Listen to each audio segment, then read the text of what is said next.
technology and benefit has been people coming from the middle of the thinking and the outside of the thinking. So what bugs me the most is if we're just talking about what we think and if we're just sharing ideas, why does anybody have to get slandered or lied about or murdered for just having ideas about stuff?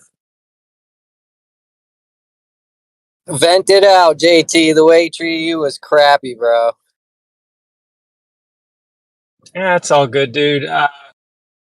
I can't hold my own in the debate arena. I don't have enough science to slap them around. So when I try to talk just like a normal human, a normal inquisitive person, that's easy for him to use me as a pedestal, jump on my head and make me look like an idiot so he can be powerful. It's like, it doesn't matter, dude, about my ego. I just want to find the truth.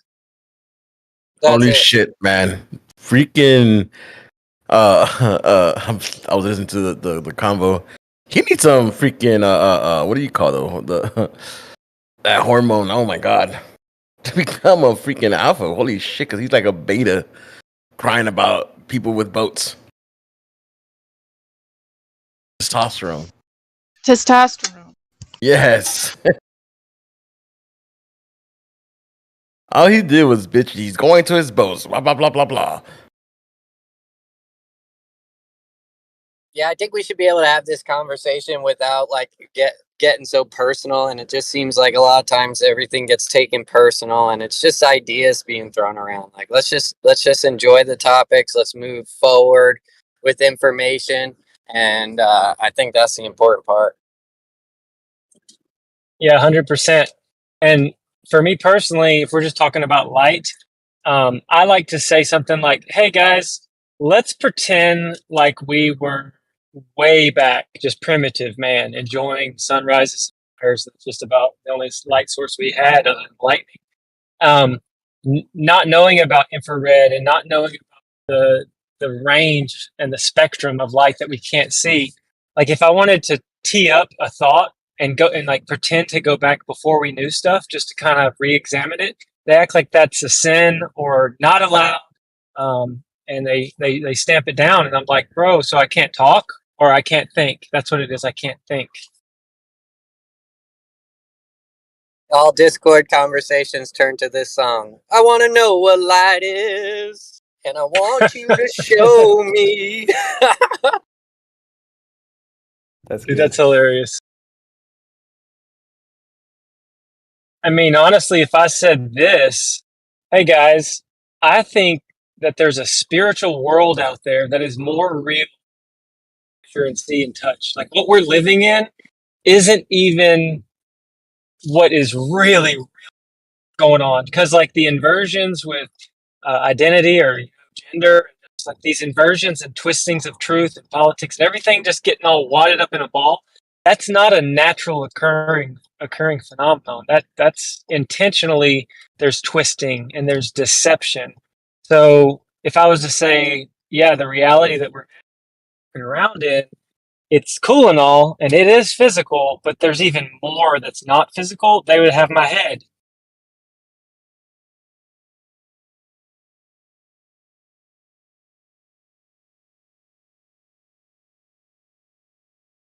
All right, so y'all, what are the measures? What's it there?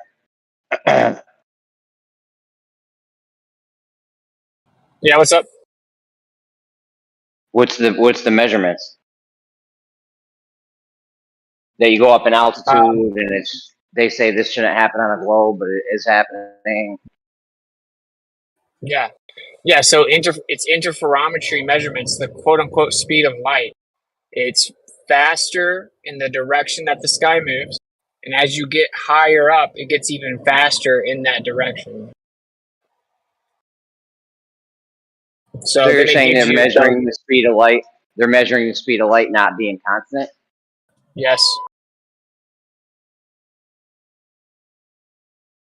Because when I've had, I don't know why that would matter, the direction the Earth is rotating, because when I've had that stakes on a train argument with them, they say inside the train, it's still going at sea. You know what I'm saying? Yeah, of course. It can't. So why would it be going different? That's what I mean. Why would it be going different anywhere, ever? It can't. That's right. And then what they try to do is explain the Sagnac effect with relativity, and they have like 14 different ways to try to explain it away, where they say, "Oh, well, it looks like it's a different speed, but it's not." Blah blah blah. But this is even worse for them because this is like the Michelson-Morley setup, and it's changing with altitude. It's not this ideal rotation. It's measuring based on like what the supposed orbit would be.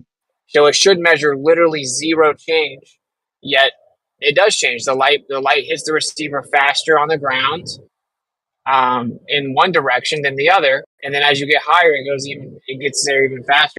So then the other light beam that is perpendicular to it, but gets there later, creates an interference pattern between the two light beams. You know what I'm saying? And that interference pattern gets greater and greater the higher you get.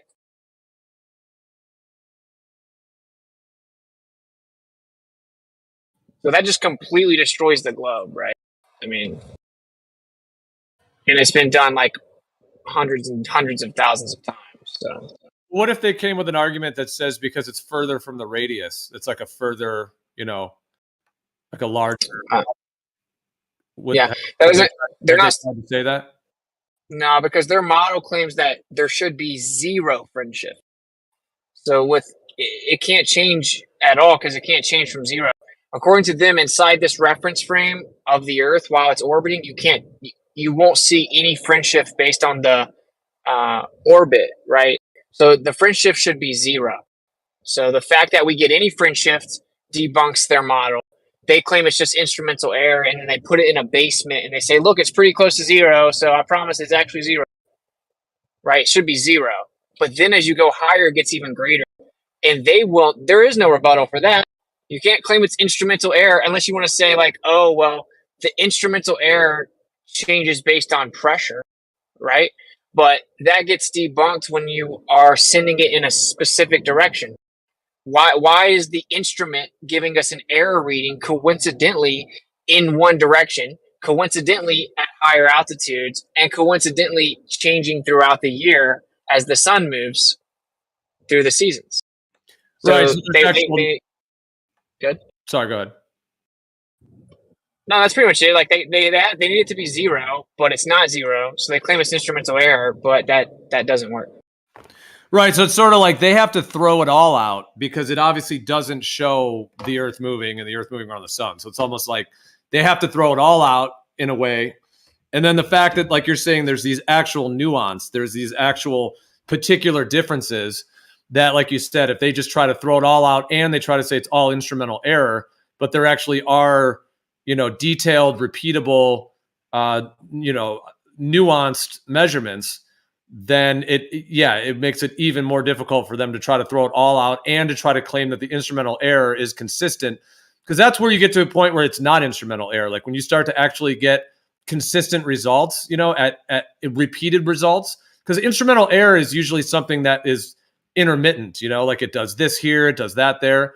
So yeah, I see what you're saying. Like at that point, that they try to throw it all out, and then, but if they're going to do that, then they can't. Then you can't. They can't also throw out the actual detailed measurements at these different components, which clearly indicates something different than their entire model shows. Correct. Yeah. Like what the instrument's changing with the seasons. You know what I'm saying? Like the instrument just so happens to be giving us an error that changes with the seasons, changes with altitude, and only gives us an error in one direction.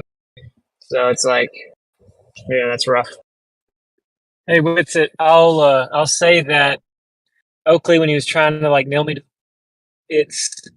he was upset with me because I could not provide him a natural occurring example of these different rates of change of light in a particular direction. And he wants to throw out what you're saying and also the ether. And it just sucks because it's like, well, wait. And I was trying to say, we have technology. We have a way of testing. And when he wouldn't let me say anything, though. Well, yeah, I mean, that's the trap. So the trap is to try to get you to defend it as if it's science, because that's the only thing they can do, because they just have a script. That's why I said it's not science, it's measurement. So when they ask for a naturally occurring observable phenomenon, that's just a non sequitur. that doesn't mean anything because it's not science. So yeah, I mean, like just like he said, oh, if you use a sextant, wait, where do we see sextants in nature? Right? When we make measurements, we use man-made instruments. It's not science, it's measurement. So like I said, there's really no way they can rebut it, so that's why they have to employ the tactics. Well, good job staying home. I know it wasn't easy, but today you like knocked it out of the park with just chilling and saying your part when you could, even when he was muting you. So, good job. Thank you, brother.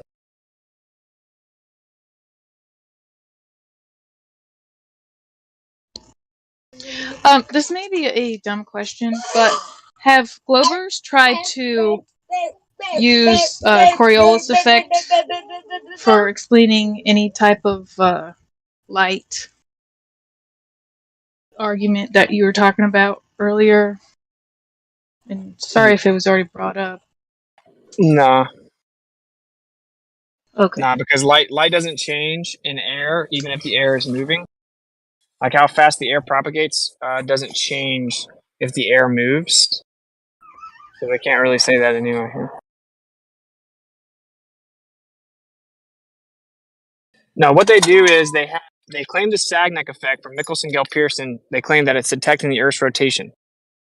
So then they tried to explain how that works with relativity, and no one can figure it out to this day. So they have like 14, 15 different theories to try to explain it, the Sagnac effect. Because why does it detect the supposed rotation of the Earth, but it doesn't detect the orbit of the Earth? So they came up with all these different theories to try to explain it away. Honestly, just Michelson-Gell-Pearson debunks their model, to be honest. And then combined with Michelson-Morley, it definitely debunks the model. And then subsequent Michelson-Morley experiment or measurements showing that it changes with direction, altitude, and season just completely destroys their model. So that's kind of where we are. They have no answer. Like they don't even have an answer for the Sagnac effect. Like the top physicists on their side have been trying for years.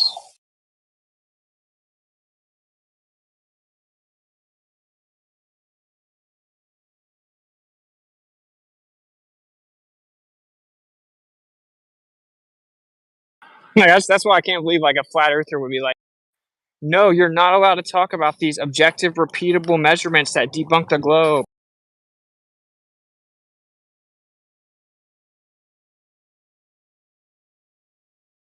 Yeah, they say. Yeah, but I mean, were you expecting anything different from what No. I was literally there on behalf of like a couple of friends, and I told them like this is the one and only time I will be doing this. I got a question for you. What's it?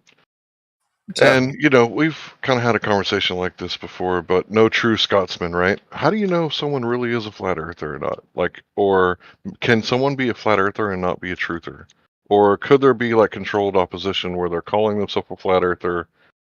You know, is someone really a Christian because they say they are? And yeah, sorry for being so long-winded. I've always said that. I've always said that about the Oakley crowd, bro. It's controlled opposition, dude. I don't know if we're still on that topic or if we got away from that, but I just wanted to point that out. Sorry. Triggered me. well, I just don't know how fruitful it is because there's no way to prove it, so I just kind of stay away from that.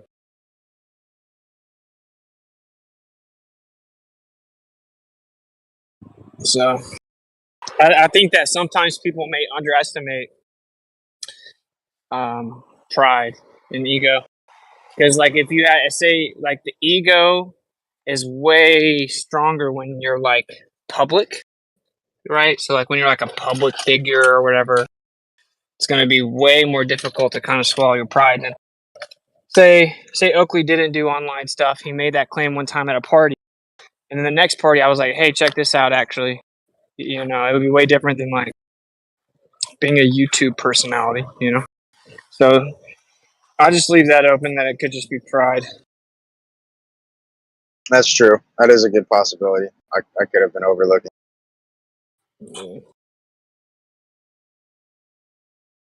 Yeah, but if you're a truther and you let pride get in the way, are you a truther? I mean, shouldn't a truther be able to set their pride aside and say I'm wrong? Because how many times have you guys heard me say that I'm wrong? Like, yeah, we're all guilty of it though, bro. Like some people's level of pride and ego is a little higher than others, but it's a human trait. Requires Yeah. constant checking. Like you constantly have to be checking yourself, bro. Yeah, for sure. Like I'm certainly not claiming to be immune to it by any stretch. right, and I could be prideful about, saying that I'm capable of changing my mind too, right? That's also a possibility.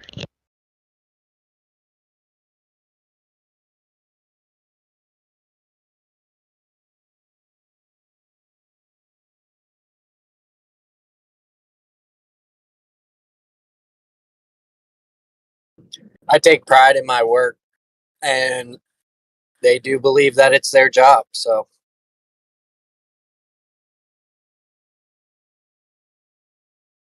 Yeah. Well, But yeah, it can be the whole thing is that the idea is that we're providing you with a script that can't be rebutted. Stick within this, and you'll be up. So anything that counters that, is like it's detrimental. So have you made a video with this arguments isolated, and because I haven't been watching your videos lately.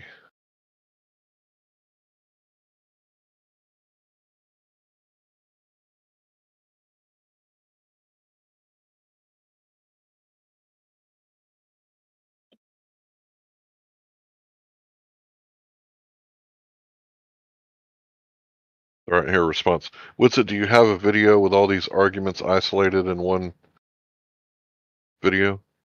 What arguments? These, unrebuttable arguments that you're talking about? No, not at the moment. Okay. So I just kind of have to idea. go through and timestamp. Well, it's a good idea. I'll try and piece them together. You mean like the arguments that can't be rebutted against the globe or against Right. them or both? Well, both. I mean, maybe that should be two separate videos, and then you could link back to the long form of the work that you've already done. That way you don't have to go in depth and re-explain it all over again. Word, yeah, I'll try to make a list and just do a video. After you took off, Witsit, there was like Nathan was reading off all the, I don't know what you call it, the live the live stream chat things where people were like donating money and shit to have their sentence read. Yeah, super chat. Super chat. And like a lot of his members there, like I think it might even been D Rose. I don't want to get mistaken, but just one of his members said something in regards to, why are we talking about the ether? This is supposed to be about flat earth. Like they don't see how it coincides. Like they don't get it. Like that's kind of like one of the most triggering things to me is the fact that how related ether is with refuting the heliocentric model. Like the fact that these people don't get that after all this time and discussion, it's disheartening. It's just like when you debunk the heliocentric model and the Glober says, how does this prove flat earth? Right. It's just like, what the fuck, dude? Who are we even talking to? It's just a way to avoid addressing the point. I gotta eat real fast.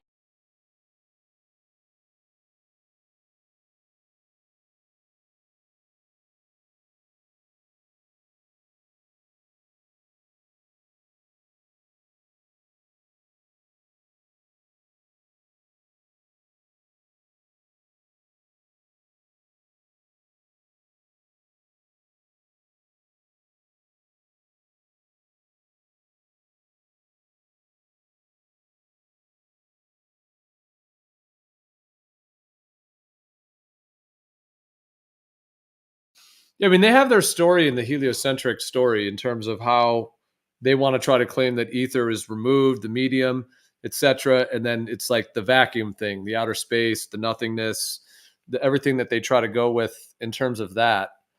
But if you remove the globe and you're going to say, whether people use the term flat earther or whatever it may be, that the earth is stationary, has planar geometry, etc., but you also don't want to have ether, then what is it? It's a plane in a vacuum, or you know what I'm saying? Like, how do you blend those two? Like, if you don't have an ether and a medium with on a stationary planar surface with everything going on, like the sky rotating, the ether drift, all of these components, if you don't have that actual active medium in which the whole thing is enveloped within, like the idea of like separating the waters from the waters, and we're in between the waters in some kind of maybe even like a liquidy type fluid, if we want to get into the ideas of ether having a fluidity to it, etc. So if you remove the ether, but you want to keep the kind of materialism, what is that model? So you have a stationary planar Earth in a similar kind of etherless vacuum thing that they say that the globe is in? Etherless vacuum. Why would it be a vacuum? It would just be a sealed container. Well, then what is it then? If there's no medium, what's the medium? Because they try to remove the medium and make it the vacuum that we're in outer space. So I'm saying, like, how would you move forward with a new paradigm with kind of keeping that part of it and then integrating a flat Earth into that? Yeah, but then you're assigning something that we're not saying, though. You're assigning a vacuum to us, which is that's a globe idea.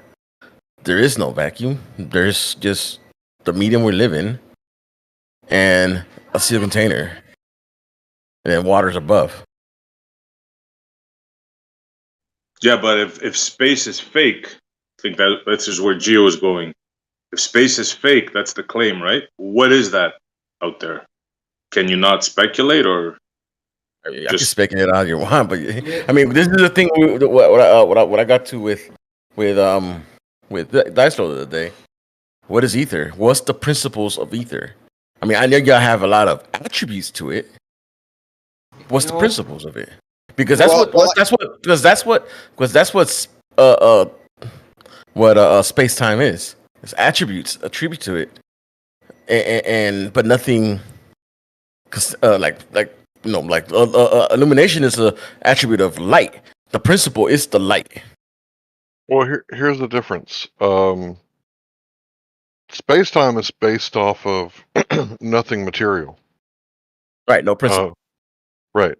Whereas ether, in my opinion, is based off of applied science. Now, applied science isn't science, according to some people.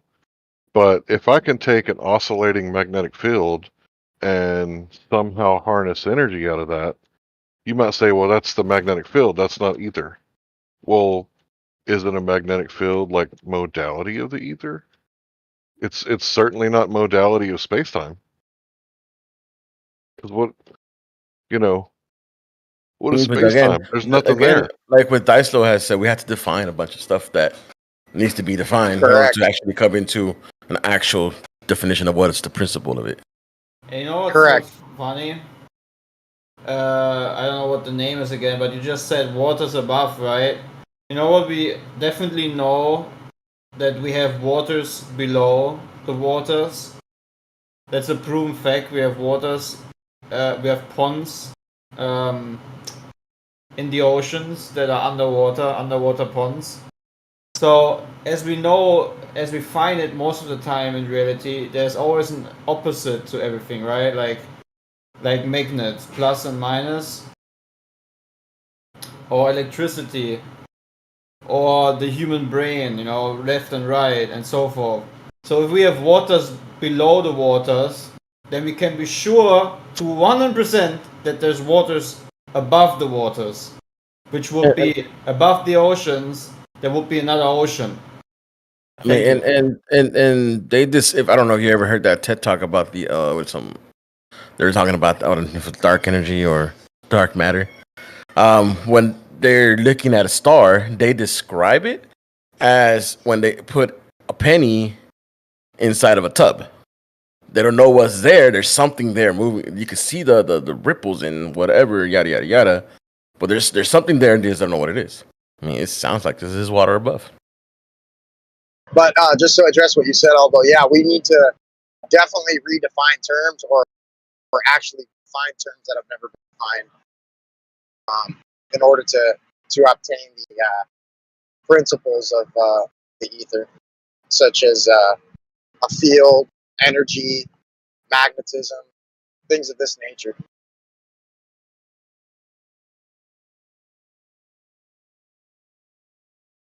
So not when you, right, like so once you get that principle, I mean, what can they say after that? It's like, well, this is the principles of ether. Well, but I think of it even like with an antecedent type component to it. Like, how could you have, like I was originally saying, like, how could you have a flat Earth, as it were, a stationary flat Earth that isn't in a medium? Like, what would that even look like? How could that exist? Because they try to do it with the globe thing is in the vacuum of outer space. So that's kind of how they try to do it. And then they use the relativity and Einstein, and that's kind of what they use for their whole model to try to claim that the globe is in that thing.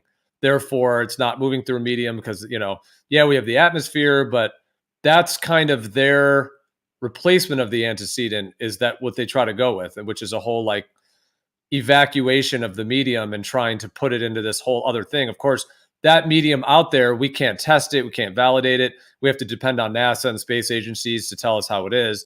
So that has all of those challenges to it for us to be able to do anything. So then you get into this kind of totalitarian cosmology that meaning that they're the ones dictating it. They're claiming it's real. And then somehow that now needs to be our worldview, meaning what they're trying to give people of the earth to try to believe that that's the worldview. And that's how they've done it. But what I'm saying is that to then be purporting a flat Earth, a stationary Earth, how would you keep something like what they've done with the outer space story with a flat Earth? Meaning, like, how would it not be an antecedent that you have to have a medium that everything is functioning within? Because you don't have that vacuum of outer space, to kind of try to eradicate the ether with. So whether you call it ether or you call it anything you'd want to call it, it's something, not nothing. You're speaking in regards to outer space specifically? Yeah, I'm talking about. I often call it like NASA's outer space, basically. Yeah, like the space agency's claim of what's out beyond the globe. Yeah, beyond the globe Earth.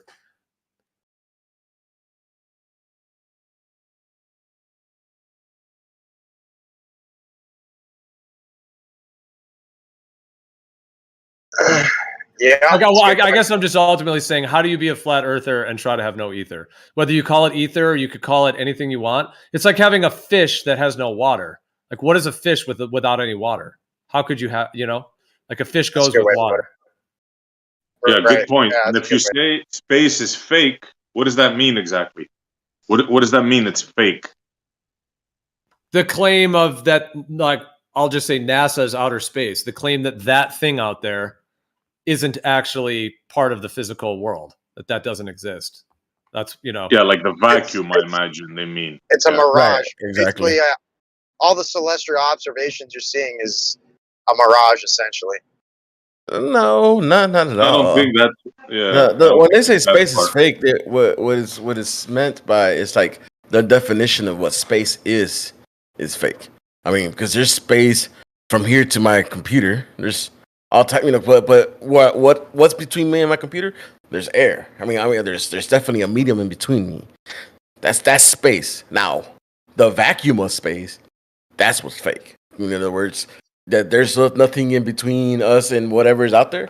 I don't believe that shit. There's something in it, but I mean, what is it? I mean, it could just be lesser medium of the medium that we're in. Yeah, the question is, what's between you and that light? Yeah. Right. Good question. Like, who is the first group or entity or whatever to discover what they claim? Like, I'm calling it NASA's outer space. They were the first, right? NASA.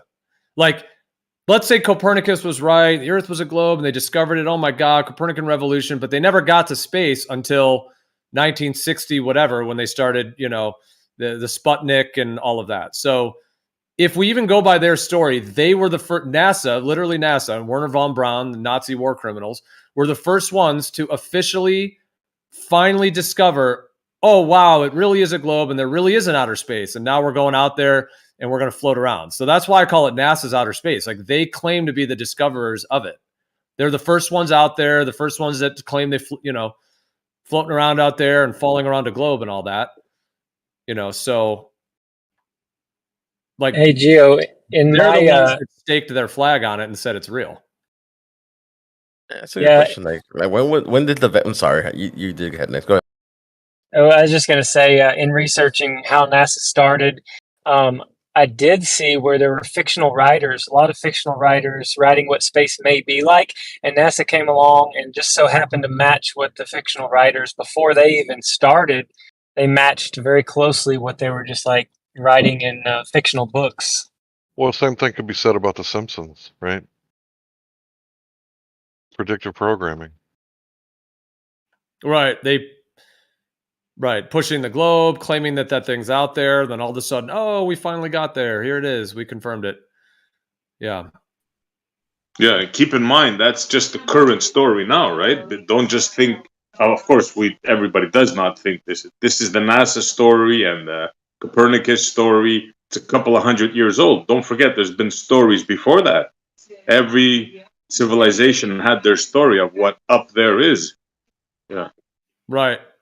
But it's just that NASA is the one that claims that they actually went there, and they're the ones trying to tell us that it's physical, that it actually is a thing.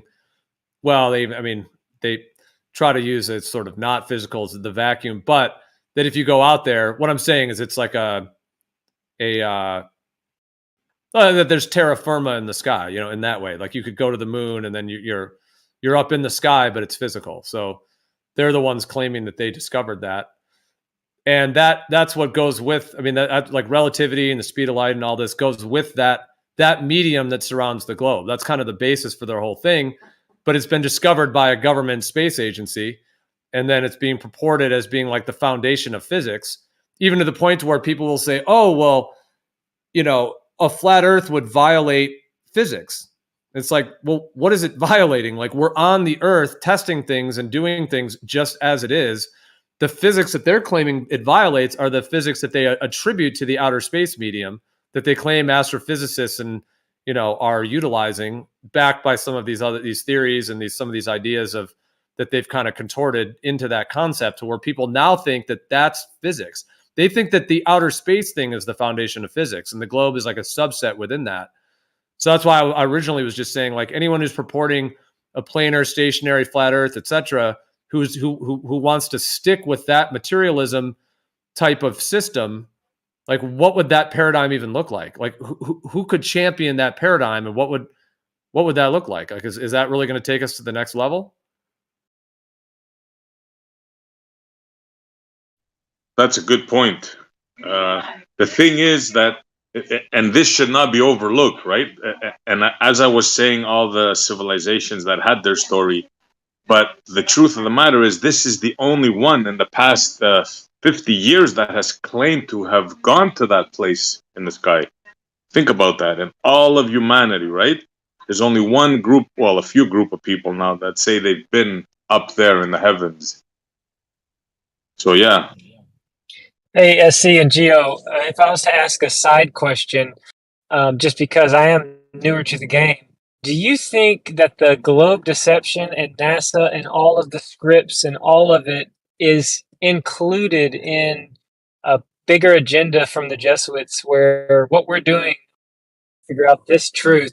Like, is it all part of scrambling the minds of the masses so that they can do whatever it is they're doing with one world power? I mean, it's in the realm of speculation, perhaps, because unless any of us are in their meetings or whatever they're planning, but I think so. Yeah, I mean, I think that the entire globe model is like a precursor for whatever control mechanisms they want to incorporate. Someone had mentioned this. I thought it was an interesting idea. Like, if you want to have a monarchy, oligarchy, kings, queens, and you want to be in control and you want to have all the money, and you want to be sort of a dictator in all those ways, then you want all these peasants under you. If all those peasant people, I'm not calling them peasants, but they might, I'm saying, if they knew they lived on a stationary planar earth that is expansive, they would just leave. They would just be like, we're good. We don't want your kingship thing. We don't want your oligarchy. We're just going to walk away. We're going to go somewhere else. We're going to pick berries and hunt animals. We're going to go set up a new town, do whatever we want, because there's tons more land out there. We're going to make a boat and float somewhere else. We're going to do what we want. And it's possible that these kind of controlling entities, whoever they are, have tried doing this, and people just leave. They're just like, we're out of here. Now, the globe thing could be their latest and greatest concoction for how can we keep people here and not have them leave? Well, if we put it if we convince them it's a globe, now it's limited. They can't just leave. And if they try to get control over all the continents that are on that globe, then now there's nowhere to go. And then now they've gotten to the point where they control the North Pole, the South region. You know, now you get to that point, and they're getting closer perhaps to rolling out. Yeah. Yeah. You're breaking up, Dicelo. Self for your mind. Right. Yeah, you kind of broke up about a lot. Yeah, I wanted to hear your thought. Yeah, you broke up through most of that, unfortunately. I think we heard prison of the mind. I would agree that, yeah, the globe is a prison cosmology. Do you think there's more land? Oh, absolutely. Even the flat Earth is definitely a prison cosmology. Well, yeah, maybe we're definitely stuck in here. Could be seen that, yeah, if some want to purport it that way, like you're saying like an AE map with an ice wall, and then that's it kind of thing. Right. A container in which you can't leave out of. Yeah. But just to link it back as well, just to what I mean, I could, yeah, that's well, perhaps that's their backup plan. Like, okay, if they still know it's actually a plane or stationary plane, well, we'll give them this AE map thing with the ice wall. Like, there's even an idea that that's kind of their backup, so that they can still have control over whatever other lands may be out there, etc. So yeah, there could even be a way in which they've kind of preloaded that as the sort of modern day, idea of a flat Earth kind of thing that they can have as a backup, or kind of to keep people in some kind of control beyond that. But I was just going to say real quick to what JT Boston said. Sorry if I'm being long-winded, but I just want to say, just because he was asking, I was just going to say, just linking back to what he was saying, and because I kind of went on that little tangent, but I was just going to say that there's also the thought that the whole globe story, that they've been putting so much work and energy, like, it's not a coincidence that they got control over the Federal Reserve.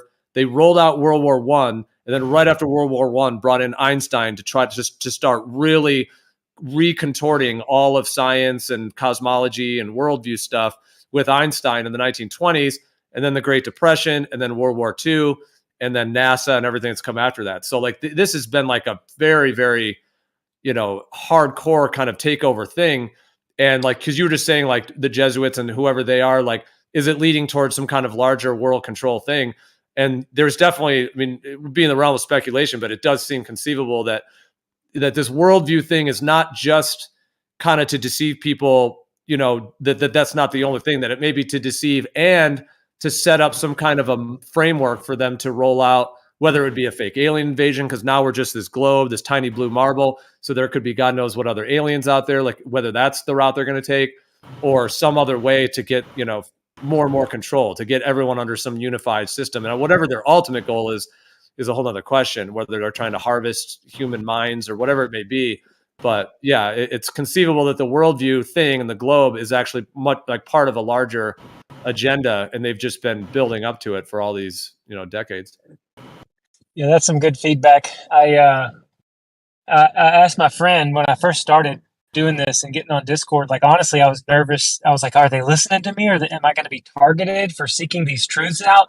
And my buddy said, dude, they don't care about you at all. There's not enough of us that are really digging the truth to make a dent in the brainwashed masses. So, spinning off of what my friend said, like, they don't care that we know, because if their master plan is still going to take place and happen, then we're just kind of nobodies. It makes me wonder, is it better to put energy and hope and faith into waking up people and talking to people, or like physically getting together with people and setting up systems of food and support and a network that's outside of their game? Not necessarily like the Amish, but it makes me want to just check out and just go be with people that care about looking at the truth like you guys.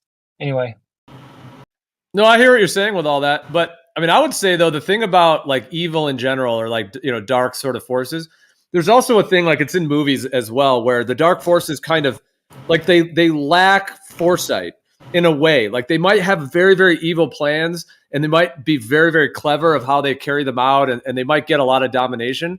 But it is kind of classic, like in movies where, they sort of they kind of fluff off, like, oh, like let's say like in the Star Wars story, like the Jedis, like, oh, one of the Jedis is doing something. Oh, well, whatever. We've got all this domination control. What is that one Jedi going to do?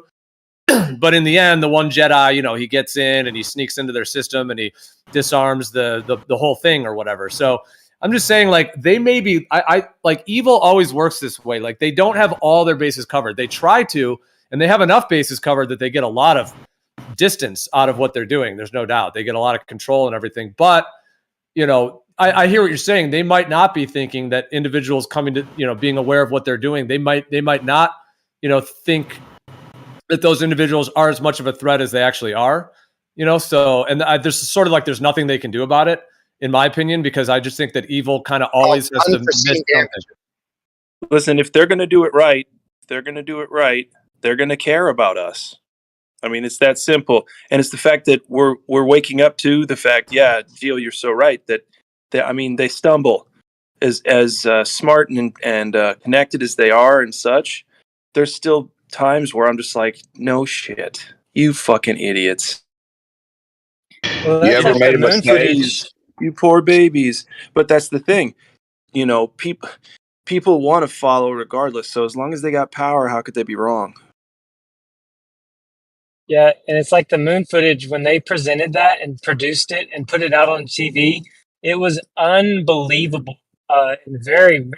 The people just thought it was amazing, and they never. I don't know if they didn't anticipate technology, Photoshop, or cropping tools, and the analyzation that's come in the last few decades, and now it's just laughable. And maybe there's going to be more unveiling, more of us just seeking the truth, wanting peace, wanting joy, and the Creator providing it. So yeah, I'm not going to give up, and I do want to always push back the darkness and be in here and learn, communicate better.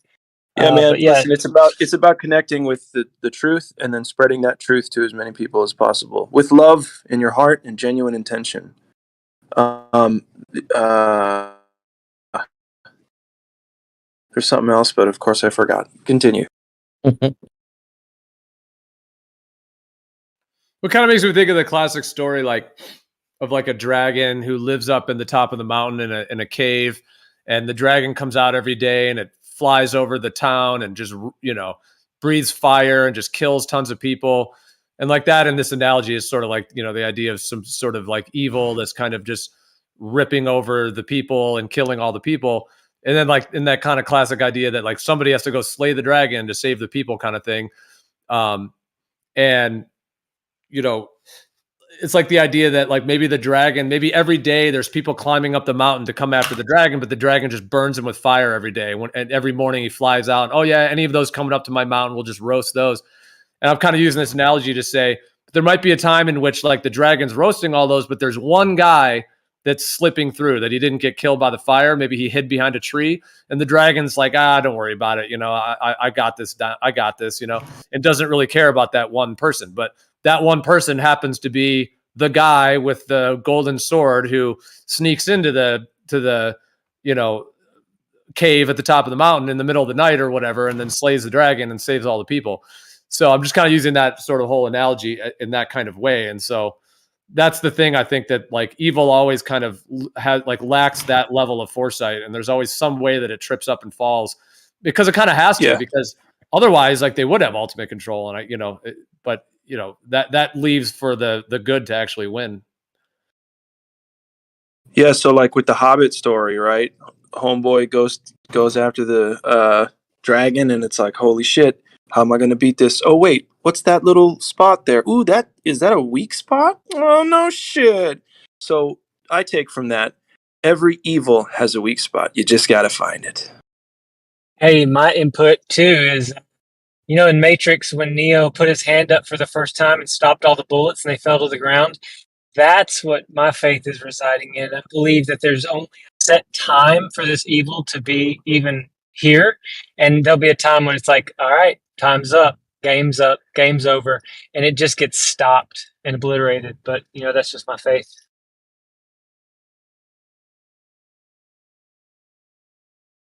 Right. Yeah. It is kind of like archetypal in that way. Like the idea of the light and the dark, and like the dark certainly gets a lot of runway usually out of what they do. Like there is, there people can suffer, there's death, there's destruction, but at the same time, there's a forging of the good in some way, and that whole kind of that whole dialogue between those two, and the dynamic between those two, and then there's that larger question. Well, does the evil just win? Like, is that it? We're all just going to suffer to the end of time, and they get their new world order, and we're all just being fed Soylent Green through tubes, and we can't leave our houses because they have everybody just jabbed beyond belief, and you get automatic jabs every week, and you have a chip, and we all could think about like the worst possible outcome, and they have been raging for at least 100 years or more, or one could even argue even more than that. So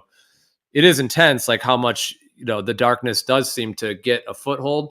But then there's that larger question on that like archetypal level, which is in like a lot of movies. Like, does the good win in the end? Like, and a lot of movies are like that. Like Lord of the Rings, it's like 3 movies, 3.5 hour movies of all the dramas. And then, they're sort of successful in the end in that way. And the good kind of comes back and ends up resurfacing. So one could argue that it is sort of like a grand dance of energies in a sense. And then that leaves like the quest for like truth and goodness, always on the table, and the idea that the good always wins in the end, and that we're all potentially in our own, phase of that process, in our own individual ways and collective ways. Yeah, man. Yeah, bro. And it's like this, real quick. It's like a house of cards. How tall can you build that house of cards before it falls over? Eventually, it's like Jenga. It's gonna collapse. Your house of cards is gonna collapse. So it's just a matter of how high either we let them build it or how high it goes, and they, the monsters end up eating themselves anyway. Go ahead. I was just gonna say, and I, as a person, like as a man that gets to make choices, I'm free to make choices. I'm gonna choose to believe that there will be an end to the, and I'm gonna live hopeful, and I'm gonna live where I focus on gratitude and being thankful, and not not fearful at all, not even about dying, and not anxiety ridden about what they're gonna do next. I'm gonna just live in peace, live in joy, and hope that I can find the truth as best I can, and rock and roll, man. Even if it ends ugly, I don't care. I'm not gonna waste my time now living scared. So anyway.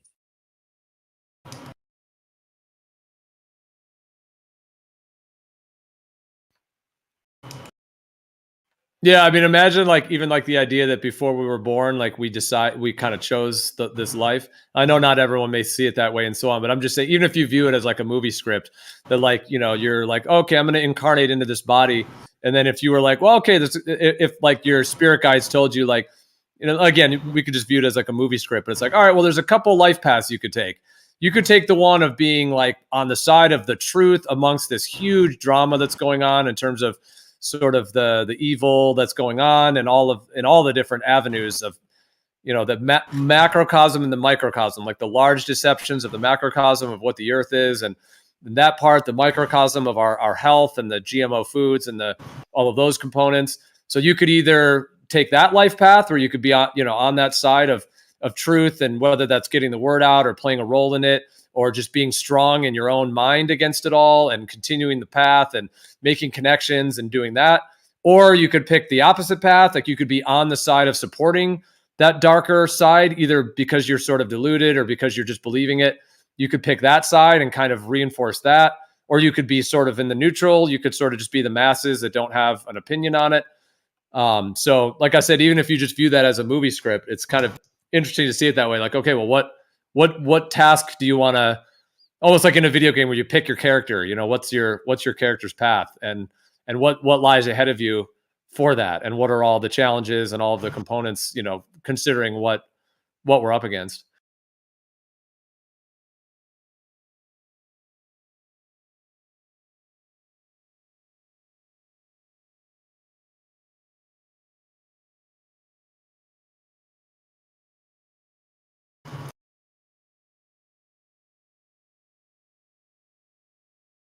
It's interesting the way you put it, because in a way, it is like a video game right now, because we're at the crossroads right now.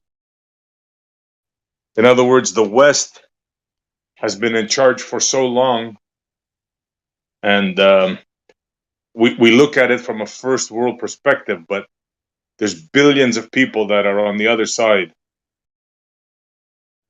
And frankly, they're kind of pissed off at us. So we're at a crucial junction now, how we're going to handle the situation. And yeah, this is like literally a clash of civilizations.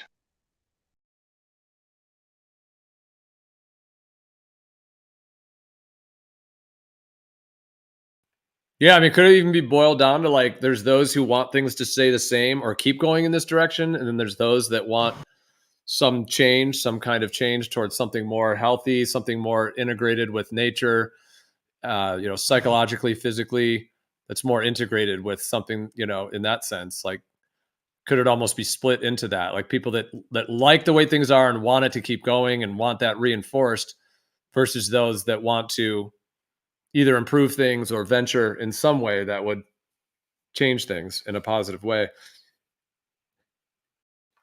And I think there's a lot that, I mean, it'd be hard pressed to find someone that doesn't think there's some powers that be that are problematic, even if they only go to the level of like corrupt politics or corrupt, oil companies or whatever it may be. I don't know if anyone really thinks there's no corruption. That would be tough to even state that. But there seems to be people that, I guess, is like how far do you go? I suppose, like how aware are you of the depths of it?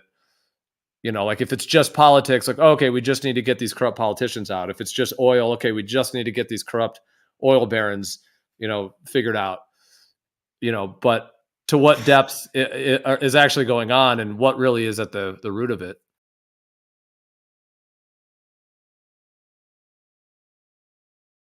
Yeah, good question. You're more thinking the way I see it within, like how can we fix what's going on within our stuff right now, right? But what I'm talking about is a little bit more universal, shall I say. I'm talking about what the people are doing around us. We're not seeing that right now. The people that are not in the West, that are not in the first world, they're saying, wait a minute, what's going on here? Why are we allowing these people to do this to us? Because here, we don't realize what's going on. But yeah, a lot of people are like starting to say, wait a minute, no, we want a fair seat at the table. Forget this G7 nonsense. Yeah. Well, you're right. In other countries, they do see it differently. Yeah. Like there's these peoples in Gabon, Africa, called the Bwiti, Bwiti, Bwiti. And they use this iboga root bark as their sacrament, etc. But I mean, they've known about this kind of evil, as it were, from the West, kind of for decades. I mean, they've been trying to protect their peoples and their traditions against it. Like they've done everything they can to not let that seep into their world, and they use the iboga root bark as part of their way of doing that to kind of keep themselves safe and protected. And for the most part, they've been able to. Although I'm sure there have been some kind of invasive qualities of it, but like they've been struggling for, to the depth of their capacity. Whereas a lot of other areas have kind of maybe been a little bit more aloof to it, or, maybe not had the insight of it, or even taken some of the benefits. Like, oh, they came in and they gave us, jabs, and isn't that supposed to help our health? Like I'm talking about other areas, or they came in and they brought us food, but then they don't realize it's all GMO food or it's all toxic jabs or whatever it may be. So yeah, there's all these different, but you're right. In other countries, and even in like first world countries, there's a lot of people that, in my viewpoint, are deceived by what's going on too, or even to the point where they're supporting it. So it's amazing kind of the spectrum. But I if I caught what you were saying right, I do hear what you're saying, that a lot of people from all stretches of life, it seems more and more as every day passes, have question marks and have more question of what actually is going on. Because back in the 80s or 90s, it was a little easier to be like, oh, things are good. And, oh yeah, the people in power are, the WHO, and, there's all these advancements happening. Like there might've been more of that feeling, like the wolf in sheep's clothing. And it's like, oh, well,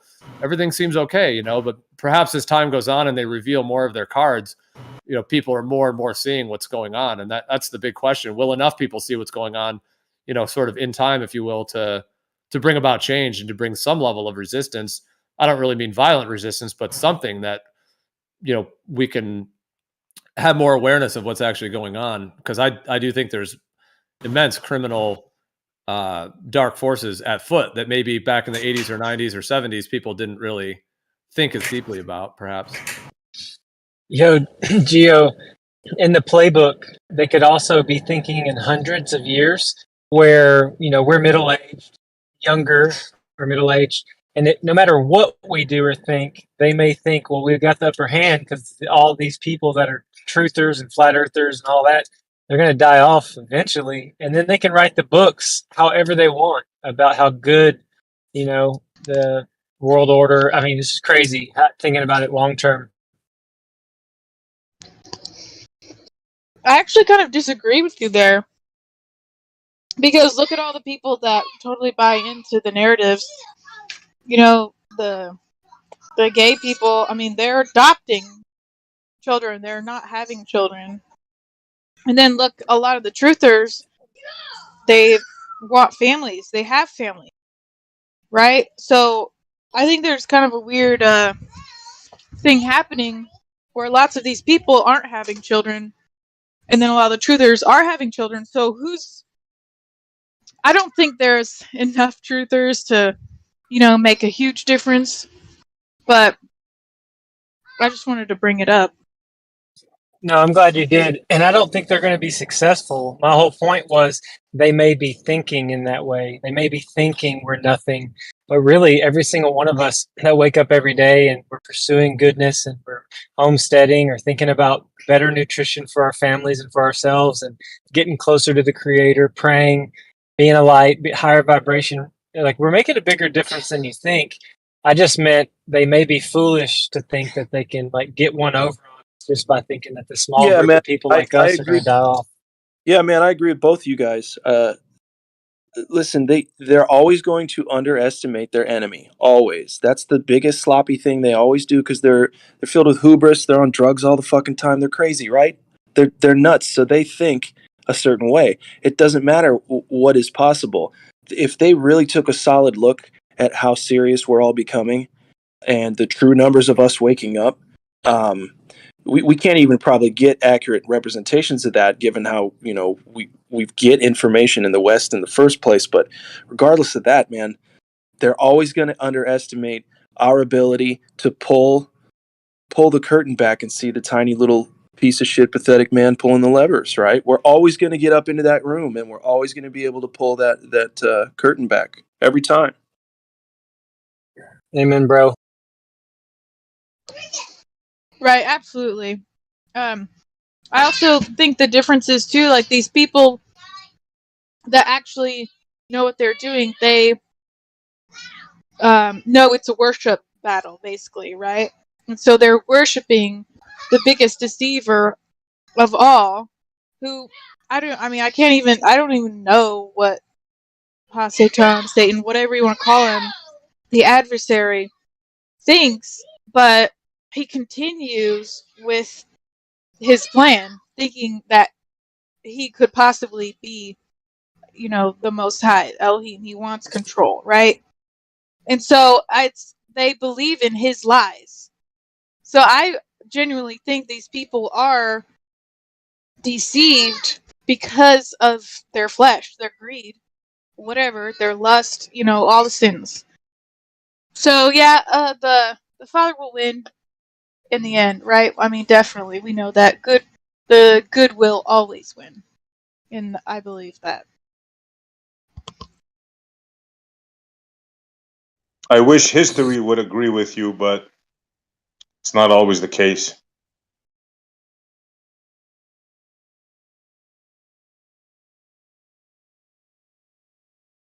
I'm sure there was good people praying,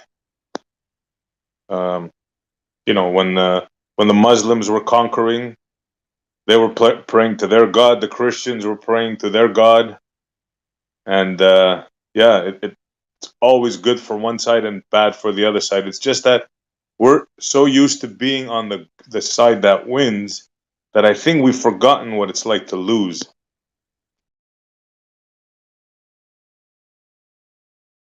But the people that we've beaten haven't forgotten that. Hey guys, India has landed on the moon. Jai Hind. A very soft landing on the south pole of the moon.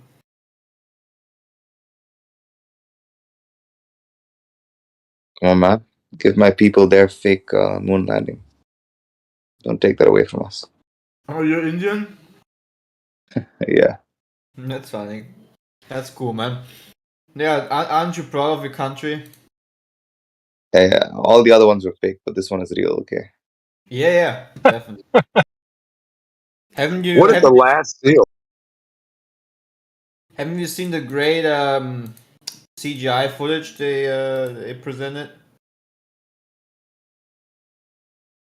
That stuff must be real because it looks so fake.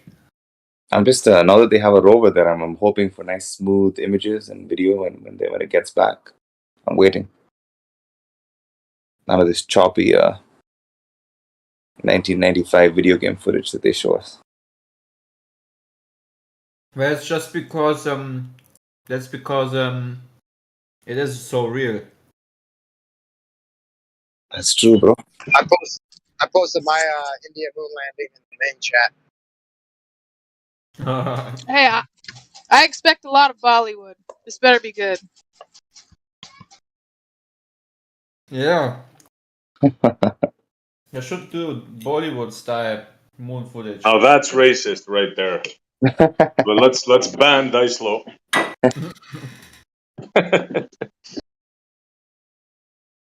I'm so offended. I'm not even Indian, but I'm so offended.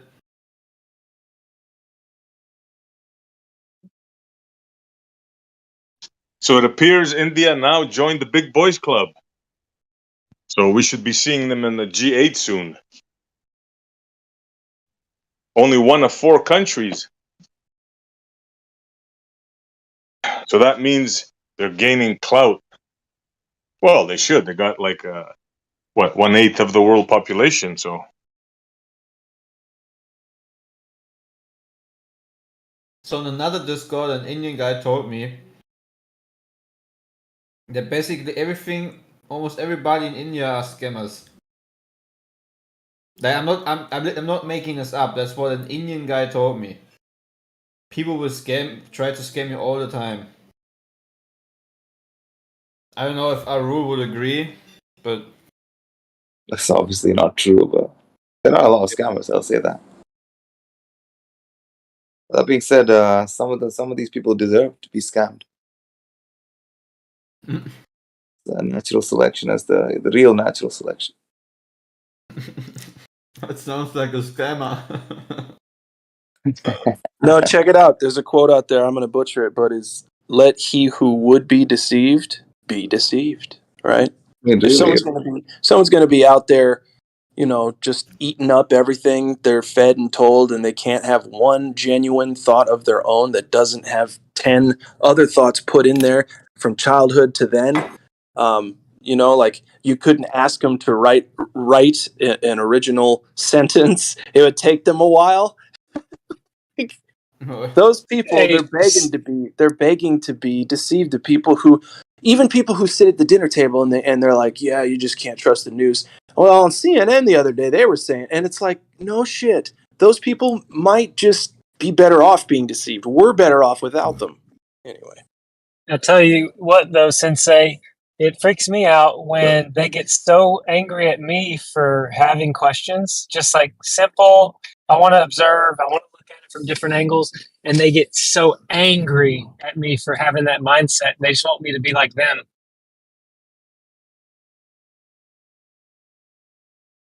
Yes, sir. You got to toe the line. You've got to go along to get along. Even if you hear this recent India thing, right? Apparently, India's CGI landed on the CGI, or India landed on the moon recently. Latest country to land on the moon. So, you know, how many countries have now? Is it China, the USA, India? What else you got? How much 4 more? countries. How much worse does the fakery have to get? Right? The imagery they send back. How much worse does it have to get before people are like, well, at this point, it's 8-bit Nintendo and we can't really deny it. Yep, that's fake. Like, what are we doing? What's going on, folks?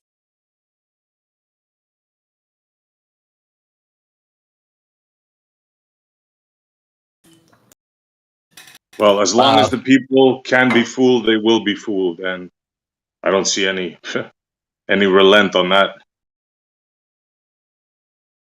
That is crazy. So, sorry, I'm kind of a little bit changing the subject.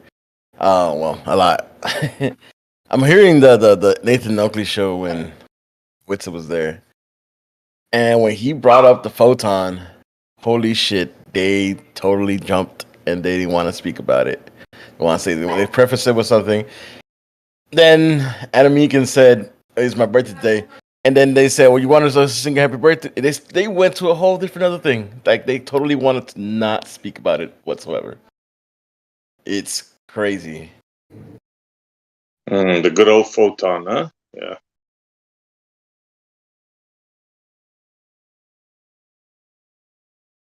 Like they completely, like wow. I'm gonna clip it. You kind of see this. This is just ridiculous. Well, what's up with that? What's so bad about talking about a photon? Well, because the whole thing is that they when it was brought up ether. Actually, they brought it up. And when he wanted to speak about it and say it isn't an experiment, yada yada yada, it isn't science. They said, "Well, we don't need to talk about it then." And then when Wizard tried to bring up what about the photon, because they always call the double slit experiment, but it's not really an experiment. It's not actual science. When he brought that up. When you talked about the photon, they didn't want to hear anything about it. They diverted. They try to talk about something else, and then completely started singing "Happy Birthday." Just try to get off that subject. Yeah, bro. Nathan was saying that diffraction happens all the time between little slits in tree leaves. So the double slit experiment is actually a natural occurring phenomenon. No, the natural current phenomenon is diffraction, right? Not the double slit. The double slit is not an experiment. It's not science. Oh, okay. Called it an experiment several times throughout the day. Yeah, I'm gonna clip this where you kind of see like the actual clusterfuck of shit they've done. Sorry.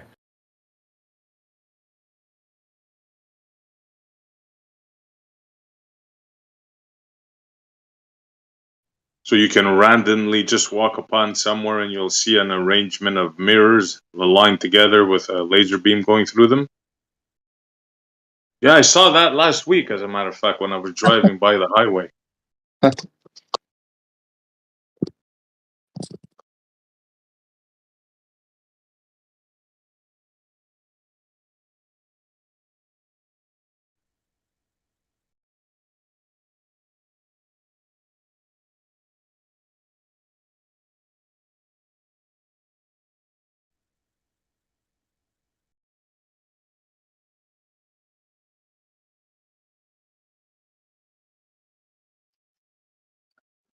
Hey, see,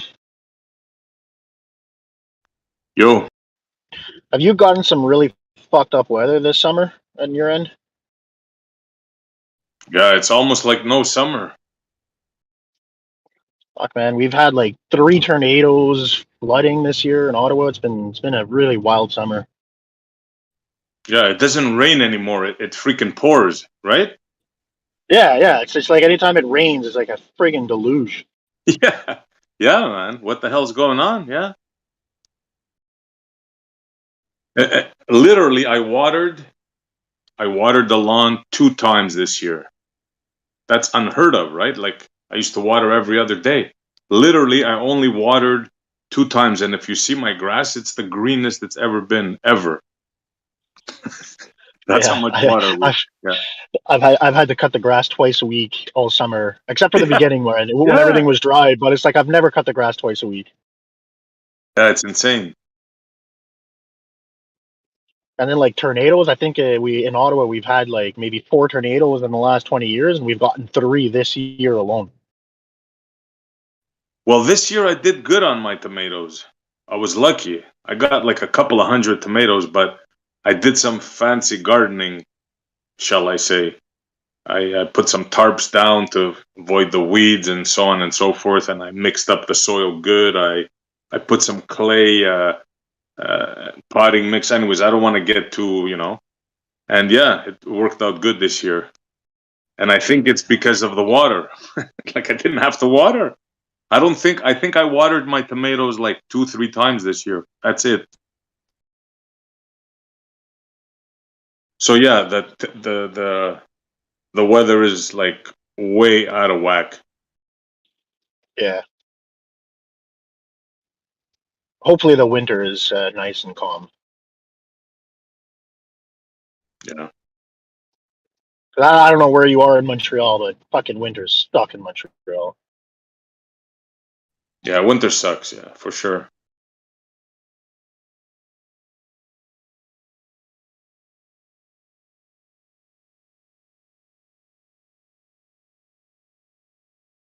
I posted the clip.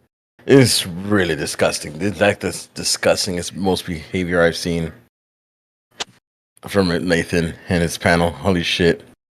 Well, this is today? Yeah. This I clipped the part where Do you wanna share your screen so we can all watch it? because it's just a whole. I mean, I clipped it there, but if I could share it, I don't think I got share permits. Do I got share permits?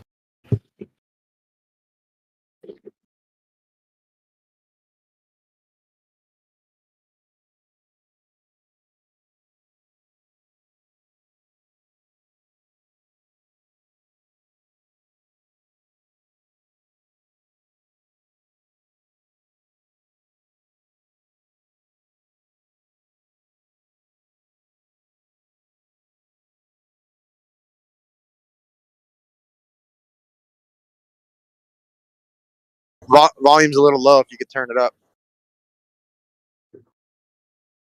Say that one more time. Volume is a little low. I don't know if you can turn it up. I have it all the way up. Oh, there it goes. But I think it's mostly Discord issue, man. Hey, no, you can turn up the stream volume now. If you've updated your Discord a while ago, you can control the volume of the stream on your own side. Where? Let me see. Run it.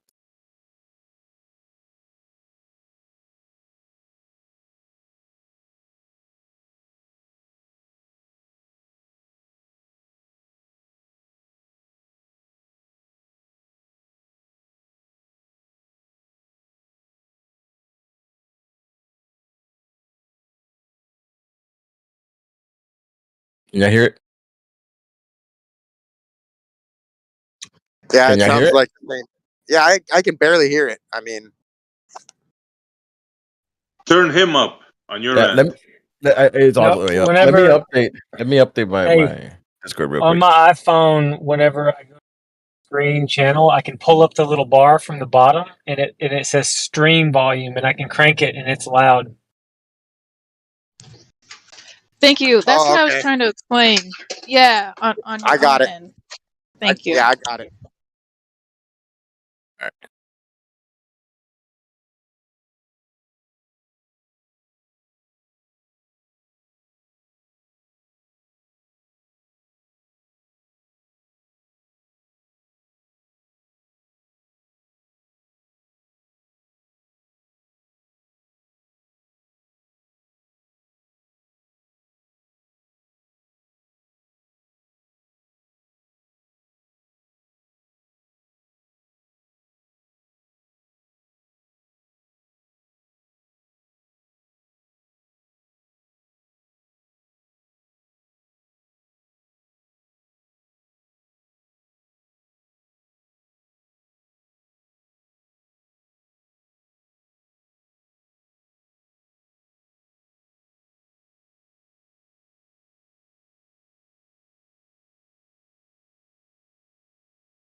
Is no one talking?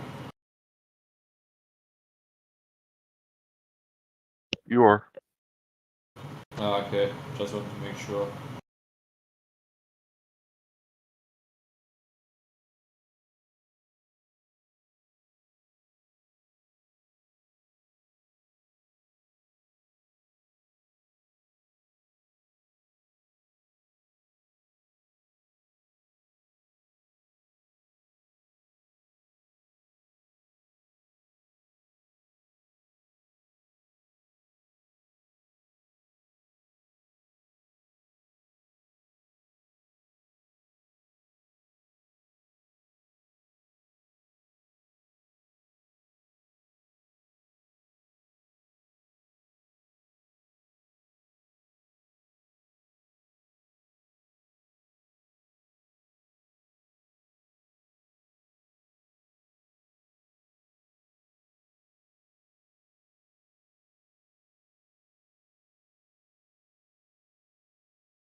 That's disgusting.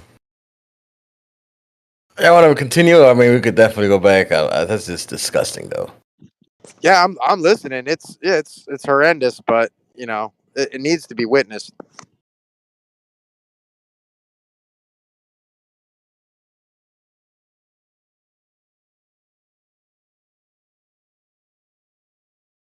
That's just. Jeez.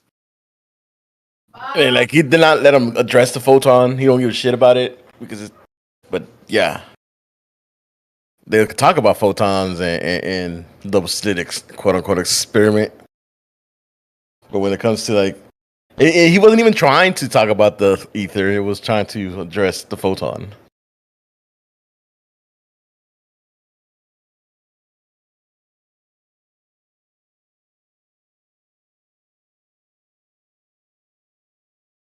I don't know. What do y'all think?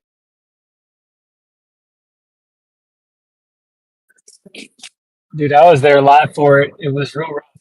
I mean, how are you going to talk about something when you can't talk?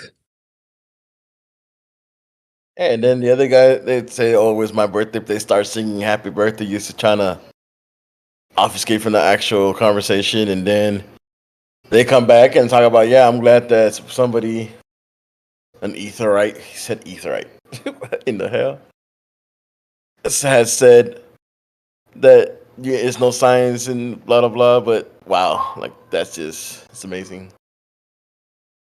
That's straight up a cult.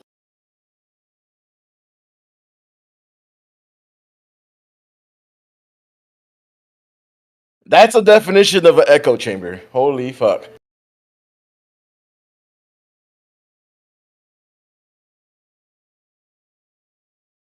Isn't etherite like a play on words like sodomite? Oh, Yeah. guys. In Russia, there has been a plane that has been not shot down, but a plane crash, and on the passenger list was or is Prigozhin, the guy who leads the whatever crew was called again. I forgot. Oh, they finally got him, the leader of the Wagner group. Yeah, here in Germany, the news say that he was on the passenger list of a plane that just crashed.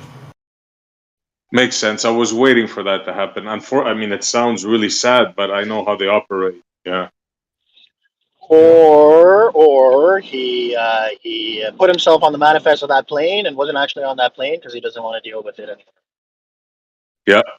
He pulled an Elvis. Yeah.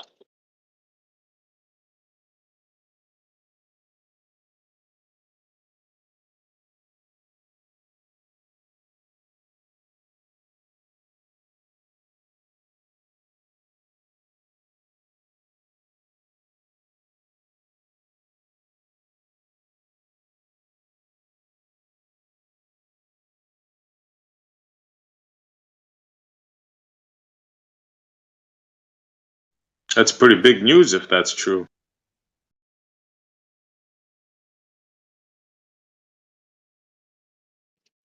I mean, I personally think he got killed by Russians, but you know,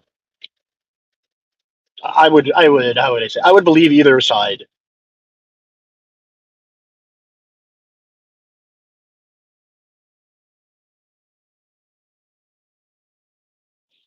He made Putin look bad, so you have to assume that Putin would have wanted to get rid of him.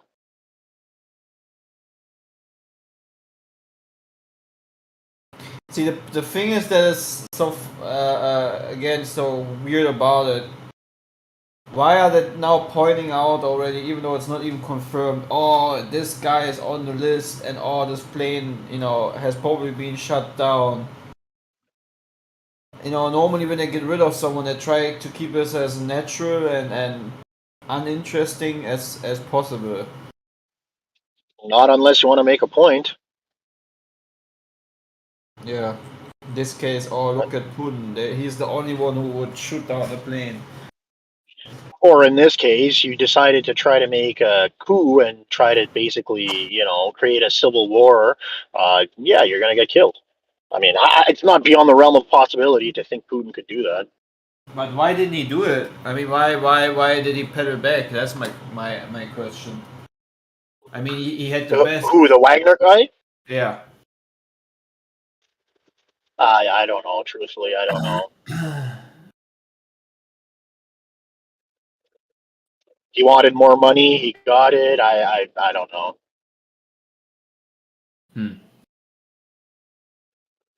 Or he didn't want to be in Ukraine anymore because last I heard he was in Africa somewhere. So I don't know. Truthfully, I don't think anybody actually knows except for them.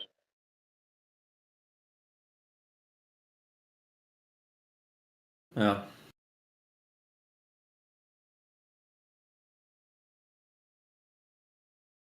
Perfect.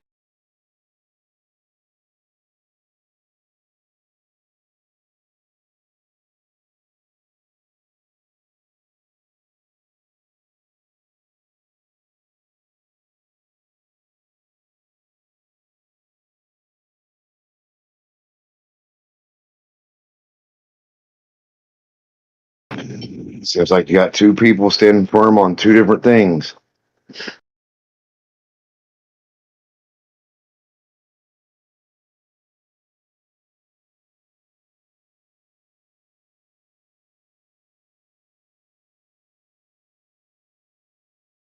This is one of the big conundrums of all the agreeances or sciences or anything. Yeah, Jace is talking about a single photon. Can you speak, Jace? Or are you working?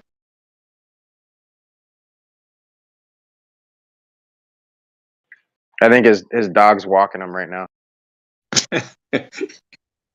Yeah.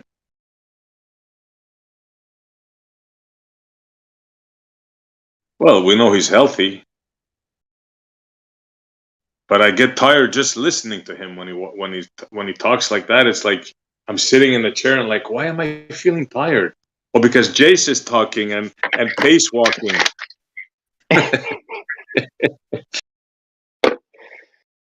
Fuck.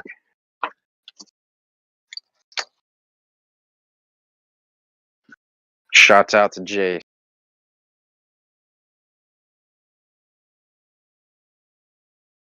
He stands firm on his beliefs, on his side. Yeah, he does. He does, and he actually, has the answers to put forward to, represent his side. So I definitely respect and appreciate that. Not that I agree, but I can definitely, appreciate the intellectual back and forth with Jace.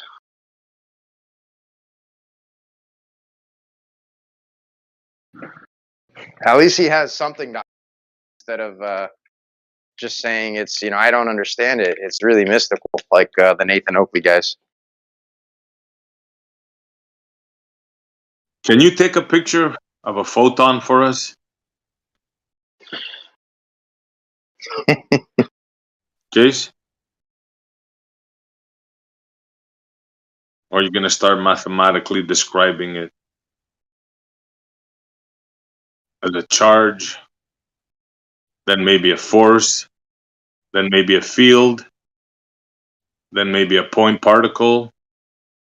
Did I miss anything? Oh yeah, a packet of the smallest packet of energy.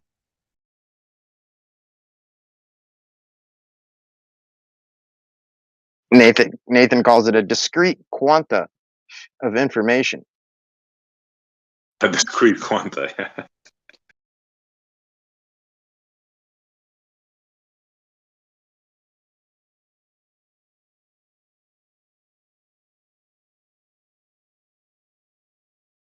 Yeah, it does make no sense. That's right. I had a friend that believed in the photons. We called him Photon Don.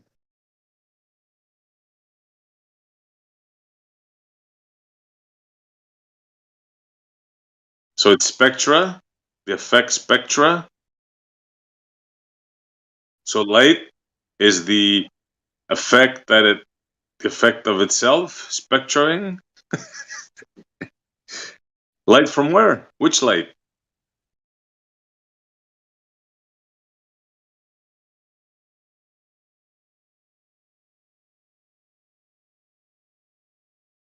What was that? I don't know. I don't know what he's going on about. Maybe I'm misunderstanding what he's saying.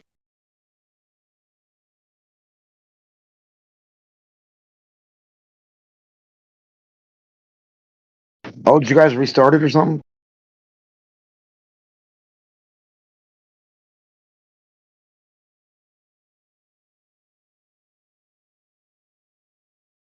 No, I don't care how you do it. He's trying to infer that I'm saying the rotating frame overhauler affects spectra. I didn't say any of that. I just said, can we have a picture of this photon?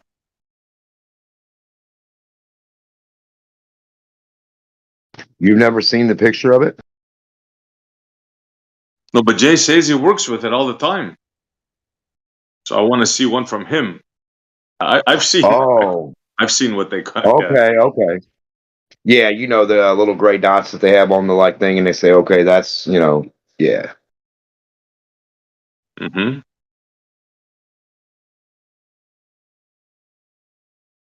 I see you want to take the two and compare like what he, in the actual field of it supposedly compared to what, they just show mainstream. See, I told you he's going to go into an explanation of energy and this and that and the other thing. Well, how can they show you the shape of a photon or a form if energy is shapeless? Like, that's weird to me about the particles and the protons and all that stuff anyway, and the photons.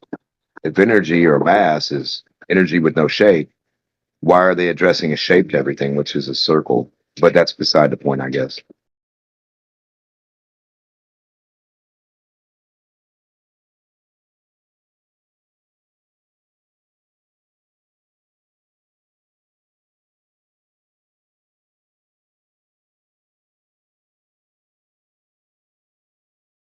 Seems to me the circle shape or the sphere shape is always invoked. Yeah, he's just giving off the standard explanation, it getting excited, losing energy, gaining it, going back to its state, and blah, blah, blah, blah, blah. That whole spiel. Well, how would that be any different than a temperature increase or decrease? Or an increase in voltage or currency and then a decrease or a dissipation? Like, how is that any different than action and reaction to just reality? Like, where's the crux of the photon? Yeah, it's just their story of what this thing is. They think they got it taped. They think they can tell us about a cat that's both dead and alive. That whole stuff. Yeah, the cat can be at your house and my house. Yeah, can be at both of our houses at the same time. Hey, tell my cat to come home. Oh, never mind, it's here. We'll feed it some milk. I'll feed it some food. We'll be all right. We have a superpositioning cat.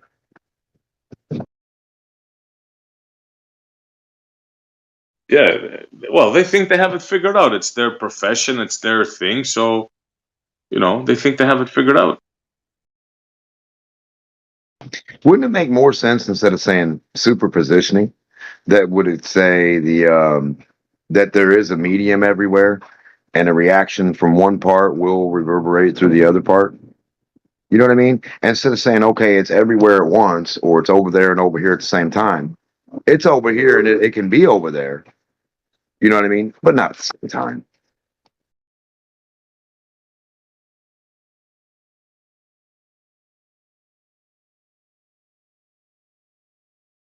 Yeah, he thinks he knows what light is. He thinks he has it all figured out.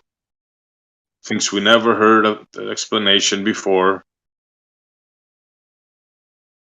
And they won't veer off their thing. I mean, well, you know, that's what they're taught, and that's what they're sticking to. I mean, it is what it is. Well, I think it's weird we have to entangle quantums and stuff instead of just say, well, we have an air or a medium of air around us. Let's use that and say that's the medium that entangles everything within itself, because we all live within that medium. So an action or reaction happens with that medium. So when you say you're getting the speed of two things, are you accounting for the medium? Like, yeah, it's just weird, man. It's like they account for one thing, and then when you ask for it, it's always five things. That's also weird. So now it's not a photon, and he can't describe the photon. He's going to describe everything but the photon to tell us about a photon or show you a photon. Yeah, watch this question that I'm going to ask him. Jace, how does the machine produce the photon? How is it produced? Where does it come from?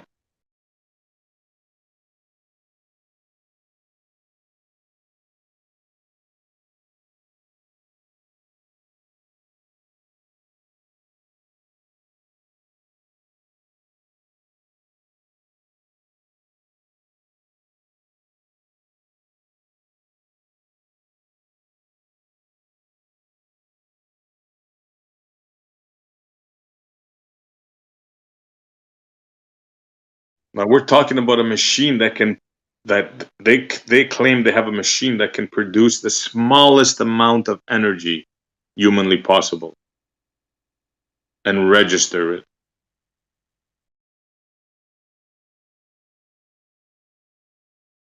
What would be the source of the smallest amount of energy that you're registering? That's what I'm waiting for now. the- He's typing in right now the answer.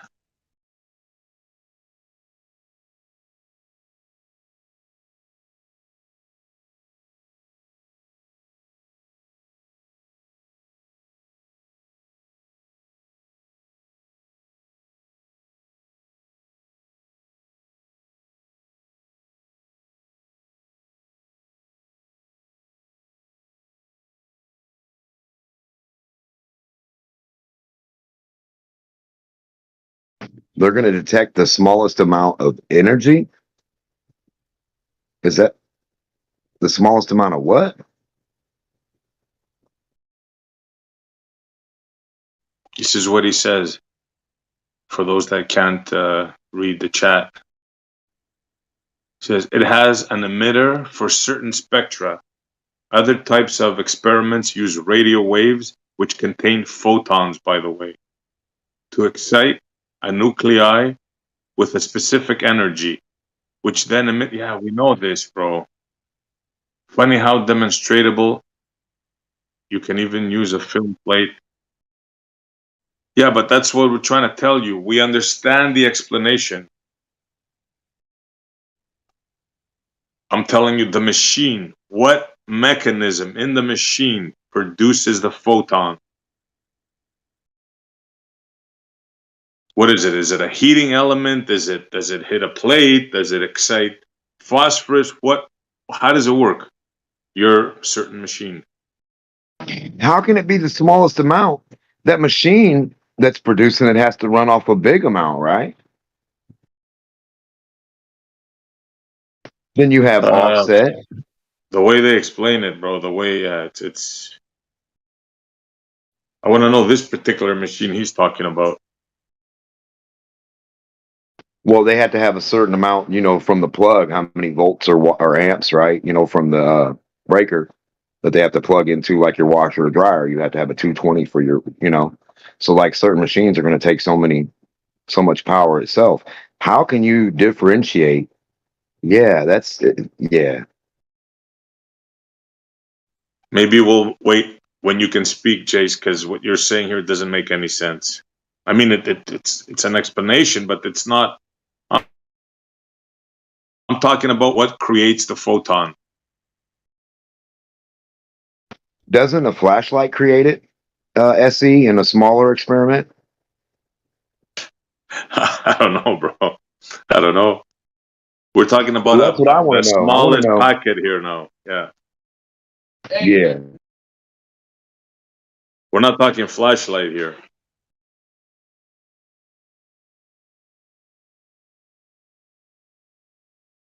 Because they'll tell you a flashlight throws a whole bunch of those, right? But we're talking about one now.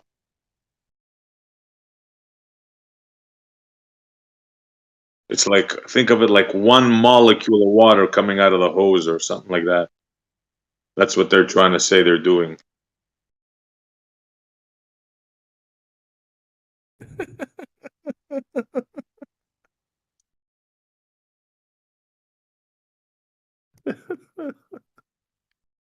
Dude, okay, be real with yourself. If you got a tour of the full fucking facility at CERN, right? You spent days having them explain it to you. Do you think that you'd come out knowing anything about what the fuck was really going on in there? I don't think so. It's so funny, the shit. Like, and all that comes away from that tour, right, is people going, "Wow, I just didn't know it was so in depth and intricate. Oh man, they're doing some really profound stuff here, honey. Oh, hey, do they still have that hot dog stand over there?" Look, it's an impressive facility, right? Yeah, but listen, it's just a bunch of metal. It's a bunch of metal and gears and shit put together, and they're like, "This does stuff." When we turn it on, it does some shit. We're like, "What does it do?" And they're like, "We're finding God particles." And people are like, "Yeah, let's go." Is that not what they're doing? I don't know. Prove it. Prove that's what they're doing. I'm just saying I'm not going to buy it at face value, bro. Are they like are they lying or? I don't know. Hey, check out That's this what I'm high- saying. Here's the thing. It's a lesson in gullibility and naivete, okay? Are you willing to just say, "Well, you know, the experts said they're doing it, so who am I to say that they're not?" Well, that's naive, right? That's weak. Well, they do call it they Well- do call it a Mexican hat trick. Just saying. Well, I mean, is Right. it weak, or is it like maybe I don't have any evidence to the contrary, so I should probably believe where the evidence? No. Here's the thing. Stay in the middle because you don't have any evidence either way. That's the smart decision. Except for all the available evidence that demonstrates it. It's available stuff touted as evidence. Whether or not you want to believe it, it's up to you. Well, I mean, if it makes sense, right? If the Hey pizzas man, fit unicorns together. make sense because I can draw it on a piece of paper. So what? Well, I mean, this stuff can be demonstrated to work. Can be right? demonstrated. Right, I get you. It can be demonstrated. Isn't. Here's my demonstration. Or here's how the layman can absorb this. Well, I get that there's some people that are incapable of understanding. I understand that. No. It's and for- so simple, right? It's so simple. Everybody should be able to understand it. Otherwise, why even tell us about it? CERN is so simple. Everybody should be. There's plenty of people. Like 10% of the population has an IQ of less than 80. Like not everybody's gonna understand When it. did you perform that survey on everybody? I personally don't need to perform Oh. surveys on the entire population to Well, see, understand if I talk about something, specific it's 'cause I've demographics done- of the population because other people have done it. I can articulate to you things you that have trust been it. done That's- by other people. You and buy can it. I know. Yeah, no, I don't have to go measure the size of the Empire State Building to tell you the size of the Empire State Building because other people Really? have done that.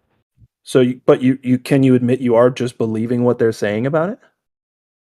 Yeah, there's plenty of things that I believe that people have done that I don't need to verify for myself. That I could go if I so desired to verify for myself. Yeah, I don't need to prescribe or subscribe to zetetic reasoning. Like I don't need to go verify that my grandparents were actually my grandparents. I don't need to go verify that I don't need to witness their birth to verify that they were actually my grandparents. red herring. Plus, your existence is proof. So sorry. But Doesn't like the work. people that claim that they're my grandparents, right? How do I know they're my grandparents? Well, Did I that's true. witness You'd their have to go birth? get some genetic testing done, and even that's fallible. So you're right. That's a good way to think. Or it's a bad way to think. No, I'm not gullible, but you are. There's the difference. This is NASA Shill's little cousin. Is it really? Oh, that makes sense. It sounds like one. Oh, it runs in the family. That's too Did you bad. personally verify that the aspirin you're taking is actually aspirin? I can now hear it in his voice. You're right. Or are you just gullible in believing like that it's actually aspirin? You believe what they tell you? Or did you go to the aspirin factory? I tested it. No, I tested it, and it seems to work the way it said. So my empirical testing says, yeah, it works the way they say. Sounds pretty gullible to me. No, I tested it physically, and it does the same thing as what they're saying. Right. There's a difference between experience and just hearing information and regurgitating it, because that's what you've been taught or indoctrinated, should I Are you say? still alive? If you're still alive, that would be one result or a variable we can add the equation. Sounds like still alive, so that's okay. You're good. You're breaking up, D. Fuck. What else you got there, Paradolia? Endless quantities of jokes regarding zetetic reasoning. Okay. Jokes, huh? That's a little counterproductive. Do you have anything like a globe evidence, maybe? I have I'll be back. a larger amount of globe evidence than there is in evidence of a grand cover-up. Can you say one? Satellites existing? Oh, that's not evidence, dude. How is it not? They require an orbit. Orbit requires massive object to orbit. I can give you paper that will tell you that, unfortunately, even though we have satellites, we need to create so-called pseudo-lights, which is a ground-based satellite system, in order to get good signals within cities or highly grown-up areas, like when you have a lot of forests around and so forth. So almost every system that you know that nowadays use for navigation with your car around the city or your village or town is actually a ground-based satellite system, because a satellite would not give you the actual information. So my conclusion out of this is that if we had a Concorde flying with ground navigation system called VOR with no problem over the Pacific Ocean, why is it that people have invested millions or billions of dollars to shoot a reflector up into space to just realize a few decades later, not even, I think it just 2 decades later. Oh, no, wait, I think it was just 10 decades later. 10 years later, so 1 decade, according to the paper, to finally realize that actually in highly populated areas, or in general for precise navigation, you need to install pseudolights, ground-based satellites. And what they do is, according to Wikipedia, they imitate the frequency of a real satellite, so you can't even decide, you can't even separate what the real satellite signal would be or that's pseudolight, because they're going onto the same frequency. You can verify satellite's existence for yourself. You can get a GPS receiver. You can receive the data yourself. You can verify the time it takes to get to your receiver. Have you listened to what I said? Yeah, you said that there's ground-based satellites, but you can verify that they're. It's not what I said. Can you give me the full conclusion of why I told you what I told you?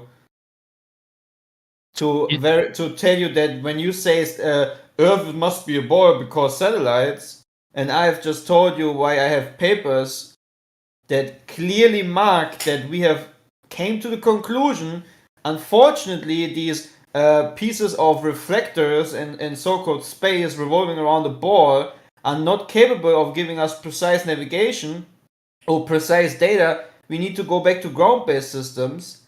Why even do the step in the first place if it has already worked before satellite technology? For example, with a Concorde flying faster than the speed of a bullet, navigating without any problem to its destination. So again, I'm saying I have a perfect counter argument to you saying, oh, the Earth must be bored because I get a signal from a reflector in space. Do you get it now? No, I don't. It's No, nonsensical. Obviously. We can verify the existence of satellites. Like you can personally verify it yourself. It's like talking to, I don't know. It's like talking to a wall. You're not capable of receiving. I wish you would be like a receiver, like you would use for your for your signals you think coming from space. I guess you also think if you use your satellite dish for TV, you're pointing it at some kind of reflector that is revolving around the Earth or with the Earth, right? That's what you believe, probably. I mean, belief based on evidence. Yeah, and obviously, even though I repeated myself a second time, you didn't listen to what I said, so.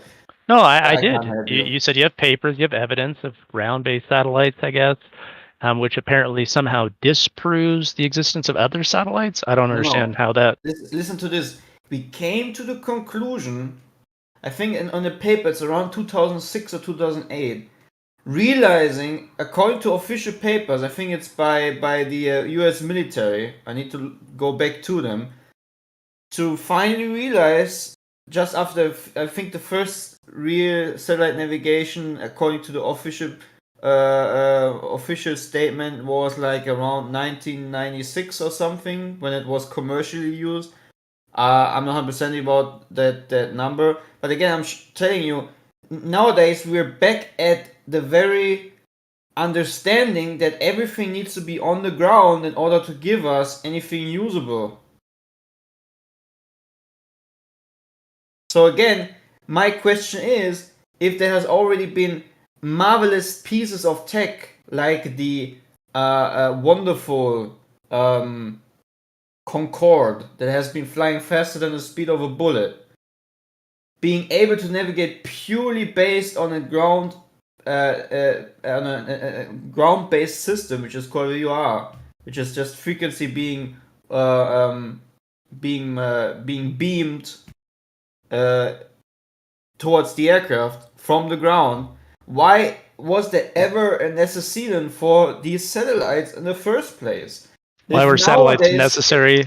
If nowadays we still at the point of saying we need satellites, we need ground-based navigation systems in order to get precise navigation, not a stupid dish in a so-called realm of space revolving around the Earth. So the Concorde navigated with a ground-based system, therefore satellites don't exist? Oh no, I'm done, man. You're clearly not listening to me. Okay. Wait, can some flat earther in here translate? Yeah, that'd be great. That listen to me, in a short term, maybe repeat it, so I don't think that I'm maybe talking Chinese or something. Just to make sure that this guy is just not getting it. Anyone that listened?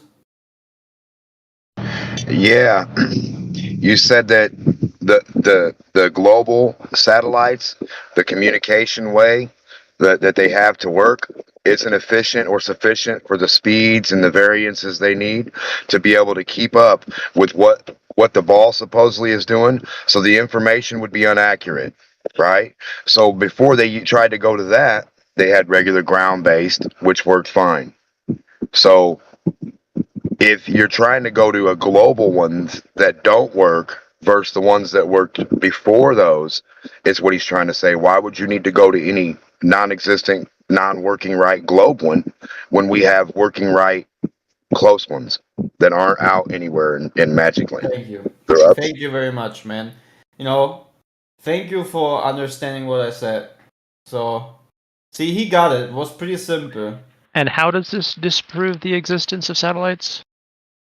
I'm not saying that I can I say, I'm not saying that I have something in my hands to 100% say I'm disproving your claim of satellites. I give you an opposite information you should look into that would raise a question to a normal human thinking that why is it that we already had established a perfect working ground-based technology of navigation, then stepping up the game according to have something reflecting in space, then just later, a few years and billions of dollars by taxpayers' monies later, we realize actually we need to go back to ground-based system. Don't you get this flaw in the whole thing? What is satellite used for? Is it strictly only used for assisting Concorde navigation, or is it used for other things? Are satellites used for other things? Satellite for other things. Yeah, like what things are satellites used for? Is it only navigation? No, it's not only navigation. Okay, so the logic, the argument you're presenting is why would they have this thing where they only need it for navigation? Why would they redundantly create such a system? We can both agree that they didn't just do it for navigation. It's used for other things. Yes. Why they also see when it comes to pictures of high altitudes or other things, they have also created satelloons which had the ability to keep the helium to not deflate and be in a centered position, floating above the ground. Yeah, but what height can satelloon travel? Again, how can we decipher what is real, what is not, if we just mix up things, right? Well, I mean, balloons can only travel at a certain altitude, and they can only travel at a certain speed. So that rules out all the satellites we can detect. If you make a balloon that stays in a very high altitude, and the only thing it needs to do is just reflect a signal, would it act the same way as a reflector that is supposedly? No, because a balloon can't exist at 22,000 kilometers in altitude. There's no atmosphere up there for it to be lighter than the atmosphere, which is how balloons work, right? It requires atmosphere to be lighter than in order to lift a payload. Okay, let me ask this question differently because maybe it's a bit too much. If the satellite has been positioned in a very high position, I'm not saying that the satellite needs to be at the same position of what you apparently think the satellites are in. Would it be able to give a coverage for, let's say, a size of California, for example? Would it be able to have a big reflection coverage that would act like a satellite that is supposedly spinning with the spin of the Earth? There'd be a number of variables that you'd have to look at to see if it quote unquote gave coverage for a piece of land the size of California. There's a lot of variables you'd be talking about, but none of the satellites that we observe could be explained via a balloon, right? Because they're just too high and they're moving too fast. So it's either if they're in a geostationary orbit, they're too high, and for the ones that are not in a geostationary orbit, they're moving too fast. 4 miles a second that's faster than a bullet. Like a balloon cannot travel transversely or sideways at even 100 miles an hour, let alone 4 miles a second. Okay, so you're going from apparent numbers you're getting from a receiver, not from visual side or anything like that, to saying I now know the speed of an object that is apparently traveling around in an orbit around the Earth. Then I would ask, has there ever been any video made of an object actually rising like this, the sun, okay, according to your model, because I don't think that is what the sun is doing, but according to your model, it's what you believe. Has there ever been recorded footage of a so-called satellite or object, like the ISS, for example, rising from the horizontal line of your view, going all the way over your head, and then setting, like it would do with the sun in your model, which I don't believe it's doing, below the horizon? Has there ever been a recording of that? Has there ever been any recording of a satellite doing that? I don't think there has been. Or any other object. But do we need for that to exist? Well, it would clearly show that there is indeed an object in a so-called orbit around a so-called spherical Earth. But we have other They've techniques yet to verify it Yeah, besides it's the just video. numbers and receivers. Well, I mean, we can use logic to demonstrate that they are orbiting, right? Like if you have a receiver, like there's 24 satellites what in the is logic? GPS constellation, and you yourself can identify which GPS satellite you're talking to. What is logic Are you to talking you? to number 24 satellite or what? And you can receive, I think it's up to 6 of those simultaneously. Like you'll be in line of sight of 6 GPS satellites at any given time, and I think they orbit the Earth twice per day. You can have friends all over the globe who can be doing the same thing, right? And they can see which ones they're able to receive or talk to at any given point in time. And then you can if you have enough people, you can see the rotation of said satellite with a specific name as it encounters all your different friends over the globe as it rotates. So we wouldn't need a video to verify that. Yeah, I think you're wrong saying that. How far you said the balloon can't be no higher than what? I know that it can't be at 22,000 kilometers in altitude. 22,000 kilometers. That's what 13,000 miles. Should have set or so.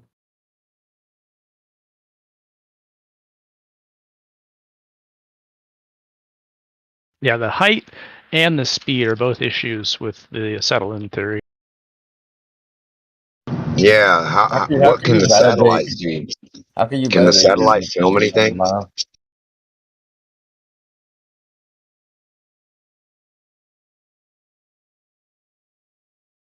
I'm curious what a satellite could actually professionally video from where it's at to on the ground, like any actual specific spot or orientated address or building, like the biggest building or the biggest place here or this landmark in the city.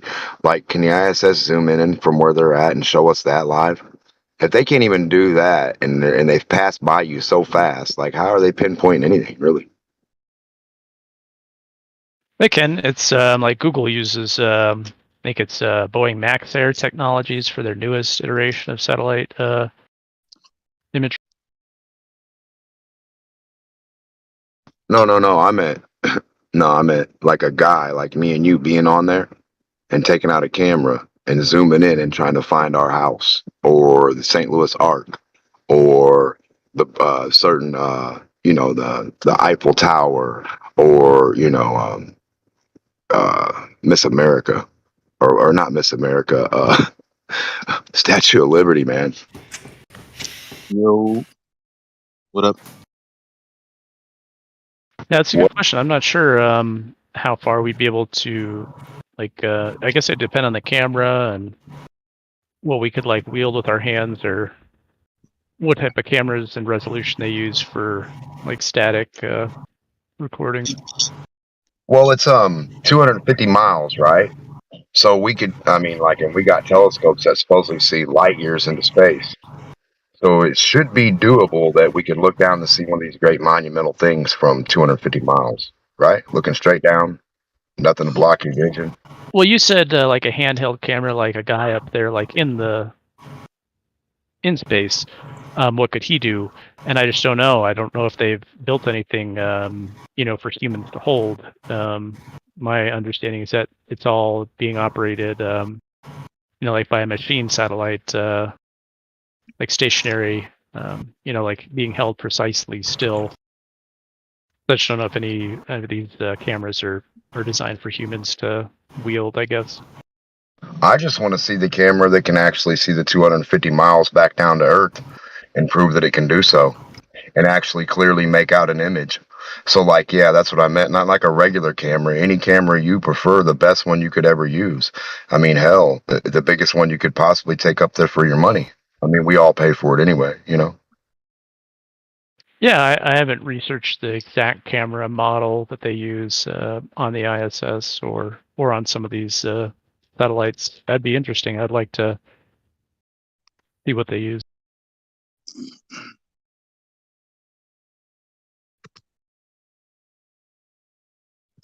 Is Elbow here?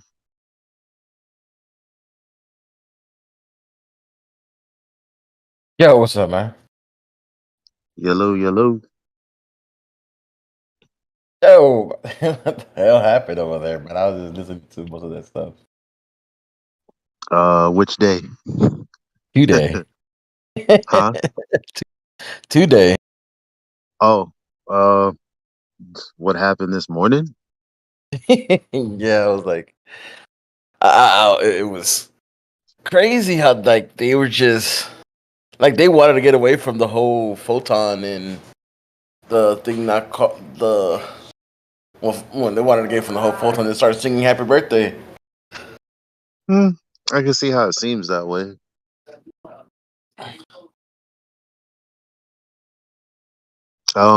It's really interesting actually. You gotta listen again. I've actually I was listening to it just now, dude. Cause John was actually trying to ask him what the measurement is, and it's kind of the diffraction pattern. So what's that? It's the readings of the quote unquote photon on a photoelectric plate, whatever you want to call it, right? Right, but the thing was that when Yeah, they it try to was the speak happy about the birthday ether thing. It part. was where I definitely was like, yo, if y'all don't let this come out, and if y'all don't like explain in excruciating detail and address this point, people are gonna feel like y'all are dodging it. I don't know why the fuck that moment happened. I tried because we Yeah, no, spoke I about saw it. that. We spoke about it at length. There's nothing that we have to like run away from. I keep telling people we don't believe that photons are these spheres with these electrons and things floating around like, you know, the fucking solar system and all this and that. That's just what people say we think. So Yeah, well, the thing was I was gonna say is that because they talk about the non-experiment that this named experiment, which is the double slit, but but they don't turn that down at all.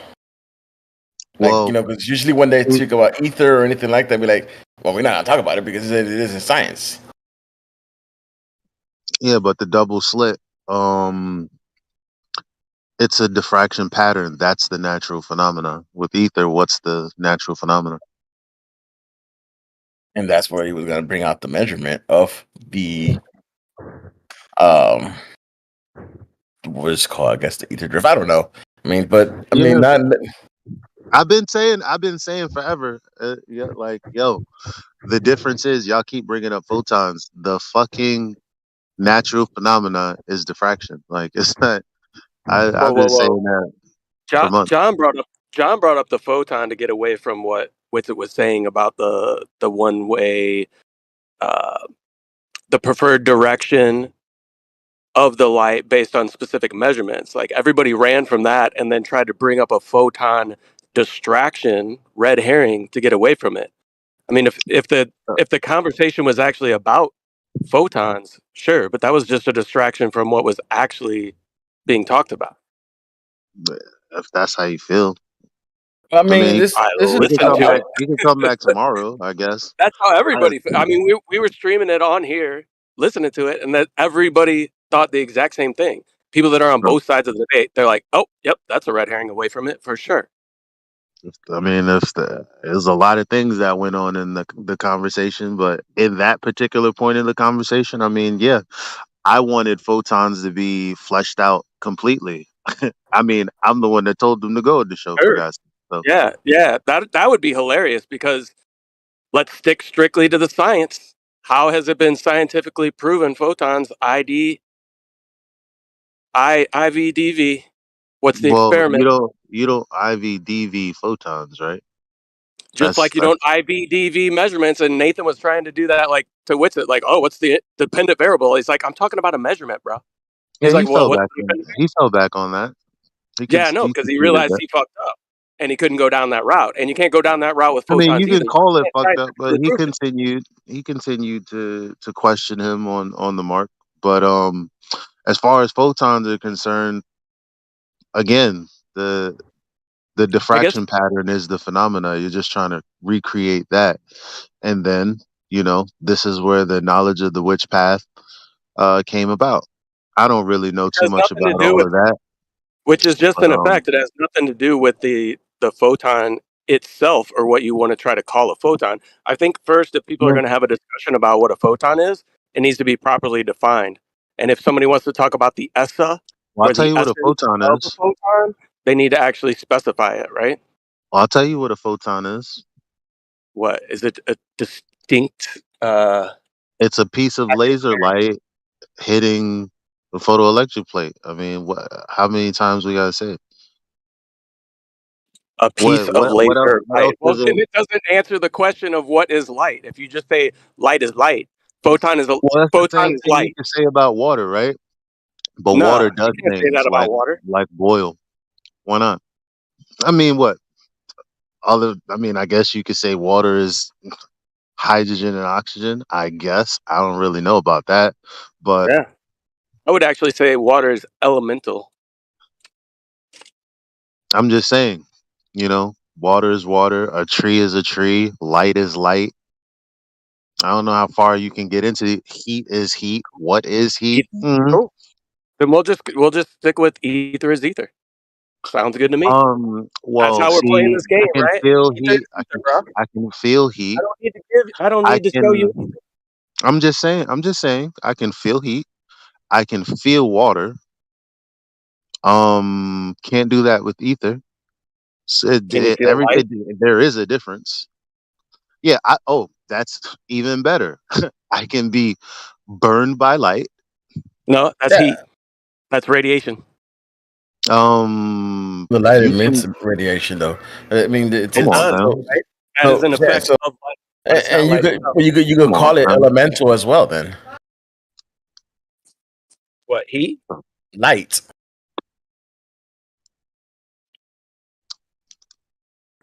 Yeah, Is that the most important part of the conversation? You guys think that's all you guys called it for? That's the conversation y'all are trying to have, right? When the conversation was like, hey, we've got experimental evidence, right, of light having a preferred direction, which completely dispels all these ideas of relativity, right?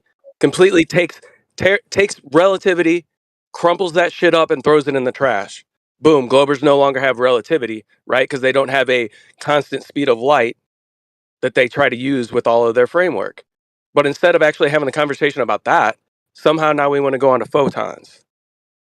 I don't know. I get how you feel. I get how you feel. I don't know. He could come back tomorrow or something. My point is that holy shit. Like, okay, fine. If they don't want to have a conversation about the ether, it's fine. This is show, whatever. But then trying to say that ether isn't this, I mean, it's not science. You can't speak about it, and then they always bring up double slit experiment. Where they're calling it an experiment.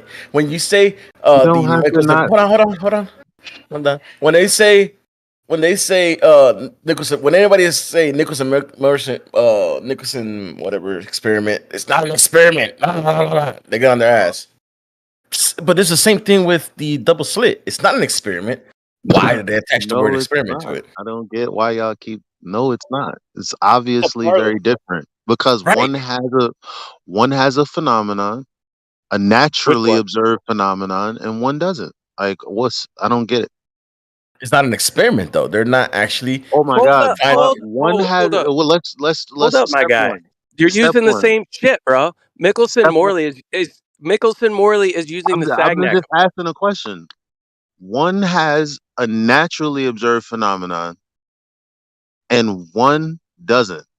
Now, Which one doesn't? I'm not gonna sit here and pretend like I understand the double slit experiment or like I even give a fuck. To Which be one honest, does and which one doesn't, though? This is not. I just said it. You said one does and one doesn't have a naturally observed phenomenon. Yeah. Diffraction is a naturally observed phenomenon, right? Okay, so Mickelson Morley's relevant. Okay. So are you saying the phenomenon for Mickelson Morley is diffraction? Yeah. What else do you think you're measuring? in Michelson-Morley. Do you know what Michelson-Morley is? I just no. That's It's no like more than interferometry. It's the same shit as like a delayed choice quantum eraser. You're sending light in specified directions. The only difference is you're sending light in different directions, and having it go through a slit, which we know causes diffraction, right? Or in but you're the Michelson-Morley, you're sending light in different directions and then recombining it, so you get a diffraction pattern based on the time differential between the two. but you're speaking. You're not understanding. With the double slit experiment, there is a naturally observed phenomenon. Before there wasn't even an experiment or whatever apparatus. There was the diffraction of light. That's why they were trying to figure out what was the cause. Well, at least the point of an experiment is to figure out what was the cause. Yeah, what causes it? Something right. something And then obstructing a path of light. the way So they did profound. that is by having a diffraction pattern and then having an experiment that doesn't cause the diffraction pattern. That's not even about it. Hold on, Napalm. I wasn't done with and so with the double slit is there's an naturally observed phenomena, which is the diffraction. Do we have that for? Hold on. Do we have that for the Nicholson-Morley experiment? Do we have a naturally observed phenomenon that happened before they actually say, let's test what causes this? The test is initially for the orbit around the sun, movement around the sun, which is allegedly an observation based on celestial objects. Yeah, we They're could just trying say to star test that rotation. using How the interesting. orbit around, not Earth's rotation. See, that's where that's where it differs, because you actually had something happening in nature with the double slit, meaning there's diffraction happening, and you're trying to look for a cause of that, right? What do you mean? Do you know what diffraction double slit is, bro? not. Hold on. The double slit is not to try to figure out the cause of diffraction. I Diffraction was understand known that. well before that shit, because a pinhole camera uses diffraction, right? You see diffraction patterns on the photographic paper on the edges of photographs with a pinhole camera. So like diffraction is well known. The double slit had nothing to do with trying to figure out what causes diffraction. Just because diffraction is what is taking place within the double slit has nothing to do with what it was quote unquote trying to figure out. Which you can manipulate the independent variable by it not being a diffraction pattern. That's the It's thing. not an experiment, bro. What's the experiment? Look, I don't, man. If Yeah, you really this want, like is I the said, part where like this is the part where everybody. hold on. Like I said, if you really want to know, just come back on the show tomorrow. Bro, I'm not even part of that server. The only reason I even knew that Well, took what do place you want me today to do is then? because I came Get a lollipop or something, in bro. here and What do you it want was me to being. do? Write Why are you down talking over me, fam? because Why are I'm you talking telling over me? you go do something. You're Why are you saying you're talking not over gonna me? go do it. I'm Okay, the second explaining why I'm not gonna do it, man. Why are you I talking don't over care me? why you're not gonna do it. I'm trying to get to a resolution for everybody else. So if you don't want to do it, give me some questions, write them down, send them to me, and I'll fucking ask. What else do you want from Eli? I didn't ask anything from you. I'm just giving you my take on what took place today. I don't think you need to stand up for those people.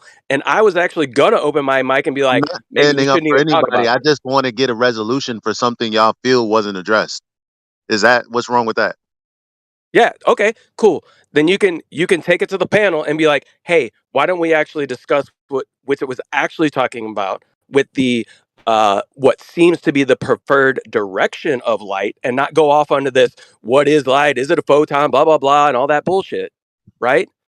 Because Well, what was actually trying to be it's not a discussed natural is phenomenon. relative It's shit. probably not going to happen. Yeah, because And why if you would want you to talk actually? about Why would you actually the talk double about shit slit and that's why fucking that's fact? an experiment, they'll probably talk about it. I would like to know that, because didn't they call that a non-experiment?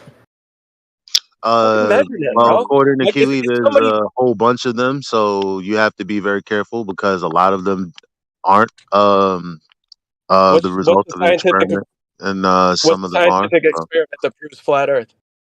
that you guys talk about on that panel? What's the scientific experiment? They went through that. I mean, I know I heard the same thing you Yeah, there heard. isn't It's one. just you just have a bone to pick. It sounds like. There isn't one. Yeah, I heard a whole Yeah, bunch of like, we we don't have one. know.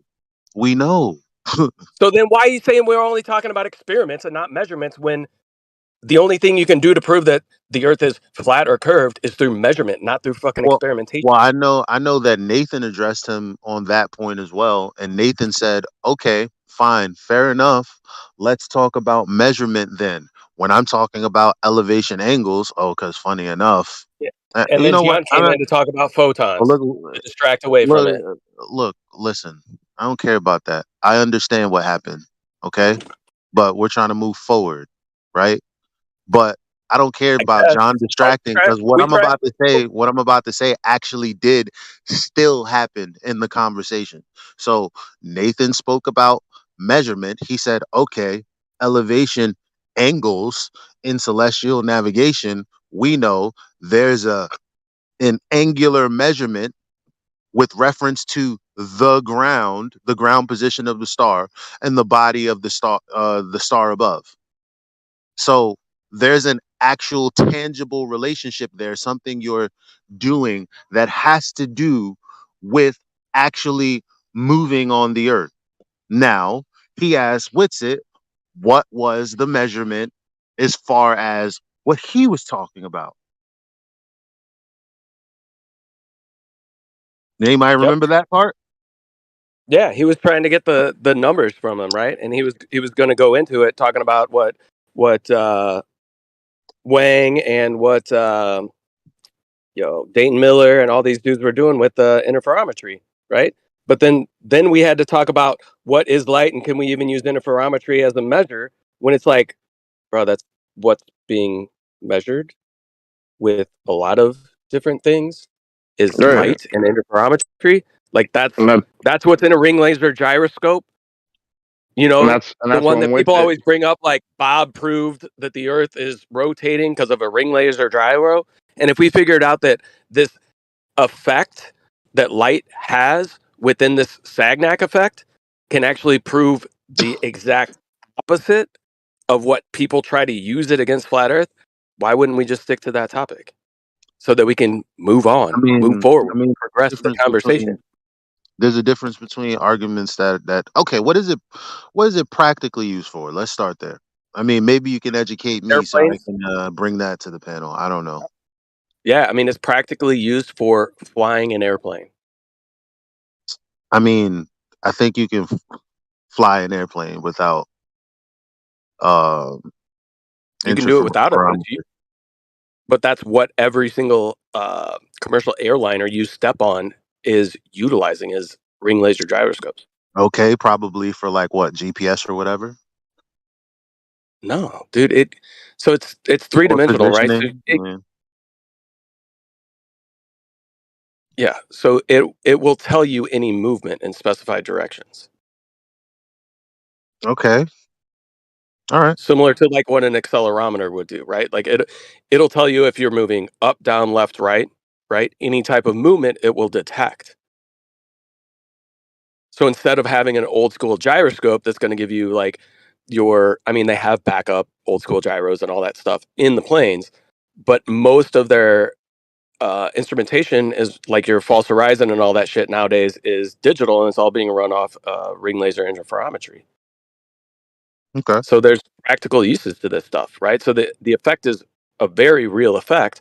And when we talk about a 15 degree per hour, quote unquote, drift, right? Or if we're talking about GPS, the alleged claims of GPS and how long it takes light to go from point A to point B, if you want to call it traveling from point A to point B, you can call it a fucking photon, doesn't matter. But when they're saying that we know where you are on this globe because we have GPS that is telling us these distances, what they leave out is that there's actually a preferred direction within what's reading these effects. Okay. And that preferred direction actually alludes to there not being a quote unquote rotation of the earth that is affecting it. It seems to be that in which light propagates seems to have a motion to it as well that has a preferred direction, meaning everything in relativity where it's like, oh, you can be on a train and you can shine a light and that light is going to travel at the same rate as if It's you're going to standing on the be equal. ground and blah, blah, Yeah. blah. Right? So it shows that light actually has a preferred direction based on this rotational 15 degree per hour in a specified direction, right? But it doesn't have to do with the actual physically moving portion of the earth. It's whatever light waves are propagating in is drifting 15 degrees per hour, and that drift is causing a preferred direction in which light will travel faster with it and slower against it. Okay. Huge implications. Now, no, guess what? Nobody stopped Witsit from saying that. Everything almost that you just said is what Witsit got to say. So I mean, this is kind of like, an aside from the conversation we're having. Like, people do get to say what the fuck they want on FED. So this idea that you just don't get to say whatever and yada yada yada is not true. I guess it just depends on the day.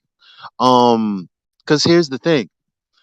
10th Man was trying to talk about celestial navigation for a whole fucking year before Nathan got it. So, I mean, to act like it's just Witsit who gets on or just you guys who are trying to present an argument, welcome to the fucking club.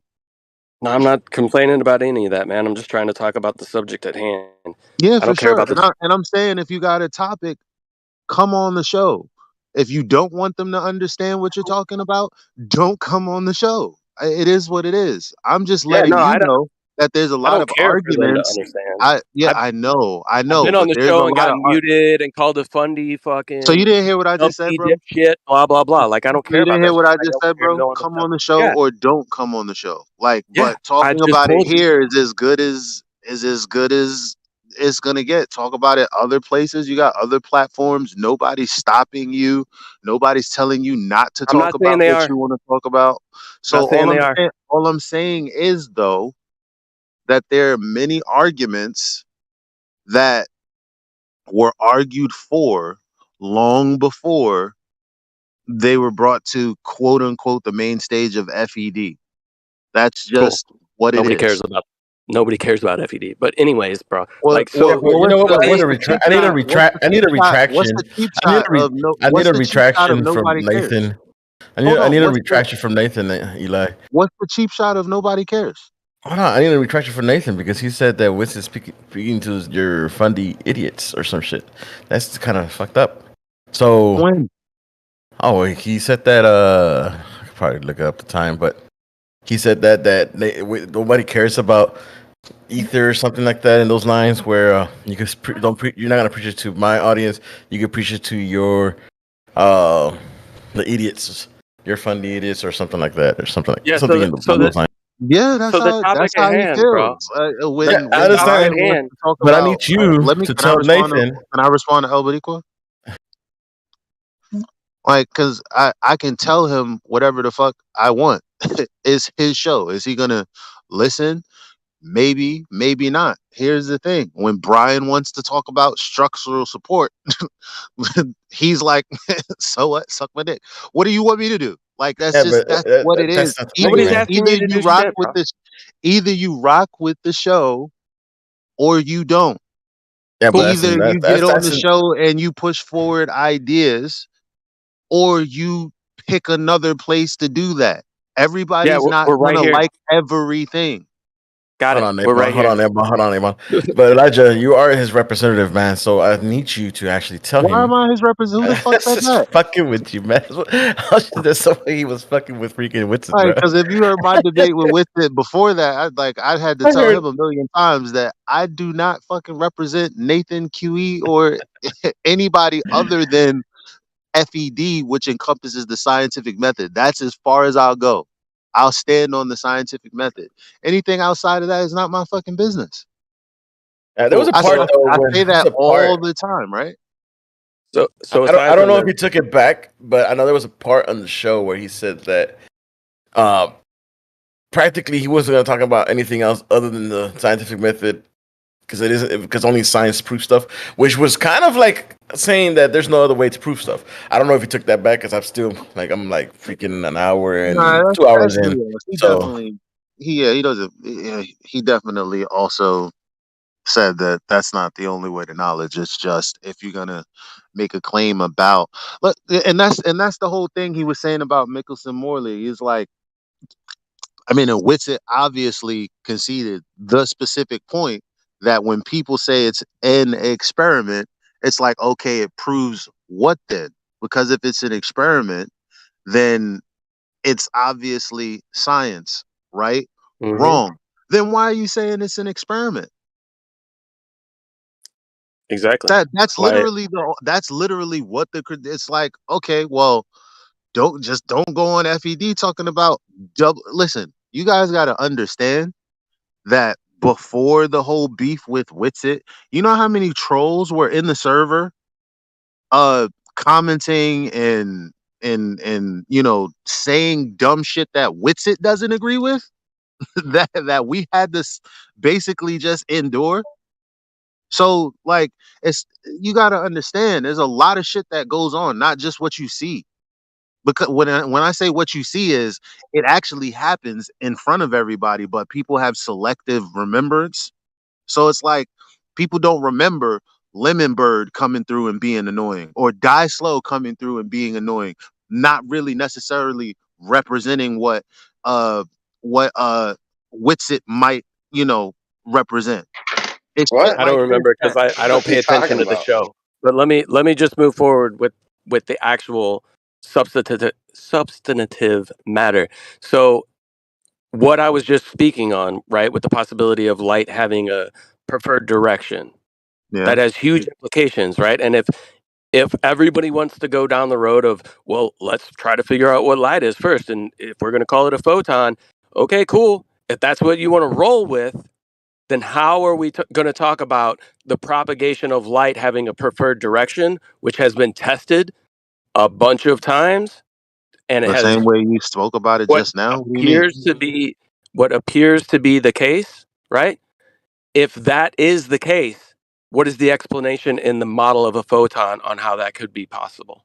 No, you talk about it exactly how you just spoke about it. What are you talking Yeah, about? that was the But question. but but the question, it doesn't make sense because it How does all the leads question not back make to sense?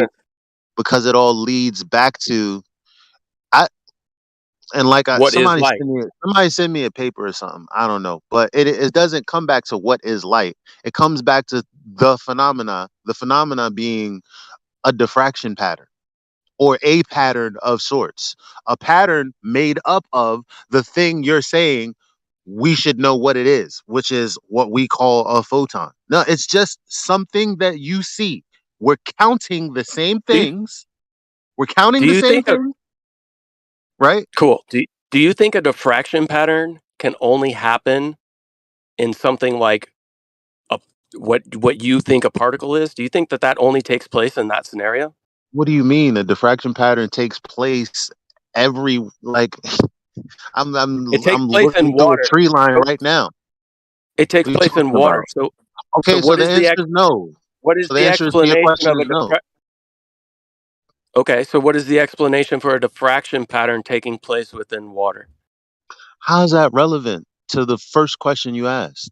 You said how if we can't talk about the preferred direction of light because it kills photons. I just asked you how the fuck is that?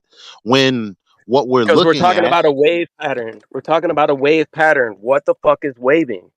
Everybody wants to call it a particle. Nobody Oh, wants to okay. talk about what's actually waving. And if there is something that is moving, and when you shoot a wave pattern within the movement of this medium, and it has a preferred direction because it gets less resistance in one direction than the other, based on the movement of that medium, then Hmm. what are we talking about?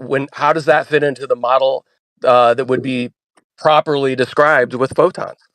I don't know. You saying something is waving sounds like begging the question to me, or at least affirming the consequent. If you're saying, Can well, you? we're looking at this pattern, looks like waving to me. What say you? I don't say anything. Okay. You take the You take the effects on the photoelectric plate. It is what it is. I don't have to It say doesn't even what have to be a appears to be. photoelectric plate. I'm not delving into what's waving, what's not waving. I don't see why So I have you're to. just calling shadows a diffraction. Excuse me? You said something about your tree line. What specifically were you referring to? When you look through the tree line and you see like the patterns, given the angles and the limited angles that the light comes through the tree. What are you talking about? See the patterns. I don't know what You you're can see talking about, man. diffraction in a pinhole camera. Oh I know that. man. So anyway, look, like So I what said, do you you what do guys you mean when you say you light guys can diffraction? describe what you see, how you see fit. I'm not stopping you. No one's stopping you. I don't Okay, know how. thanks for clarifying that. So what are you calling I light don't know diffraction? how. I don't know how You're gonna act like you didn't hear me. the idea of a photon is stopping you from whatever endeavors you have. Why? Because I don't even understand what you guys mean when you guys are charging me with believing in photons and all this other extra shit Ain't that nobody I don't charging you, believe in. bro. You No, said no, to ask Dodgeco questions. definitely did in our last conversation. He tried like a lot. So that's why I'm Okay. responding Well, in this hey, way. It's not hey, just you in this I'm not conversation. running. I'm not running away from the conversation, but I gotta go make some side scratch right now. So I'll be back in a few hours. Why is it? Why would you even think I would think you was running? Why would you need to make a statement like that, bro? Go do what you got to do. I'm just saying I gotta get off for a minute. So All right, bro. We'll be here. by the way, Eli, no beef between you and I. By the way, I hope so, because I mean, people act like we got beef because of. I don't no, understand it, to be honest. no, you, dude. I argue more with my brothers than I do anybody else. You know what I'm saying? My closest people. So is what it is.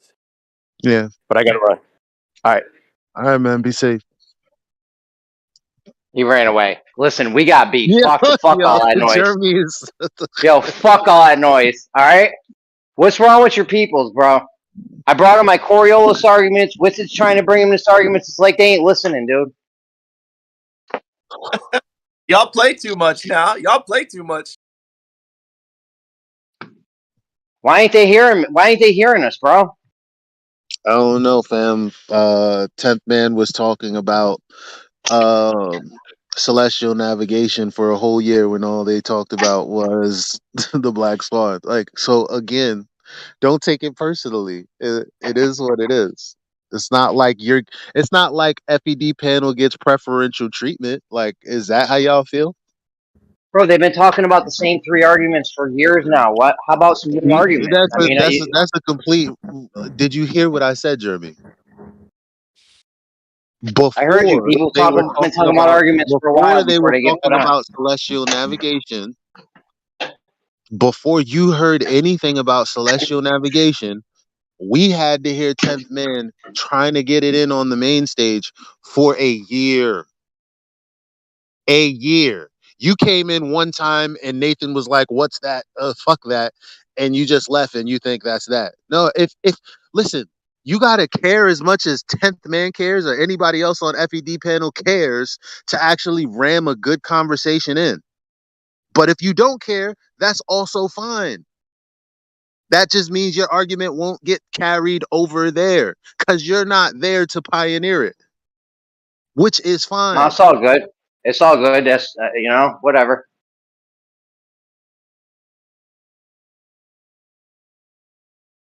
You know, like I try to do the best I can. I try to ask you guys questions. You know, I try to keep things like on topic. I try to sometimes shit gets, sometimes shit gets away.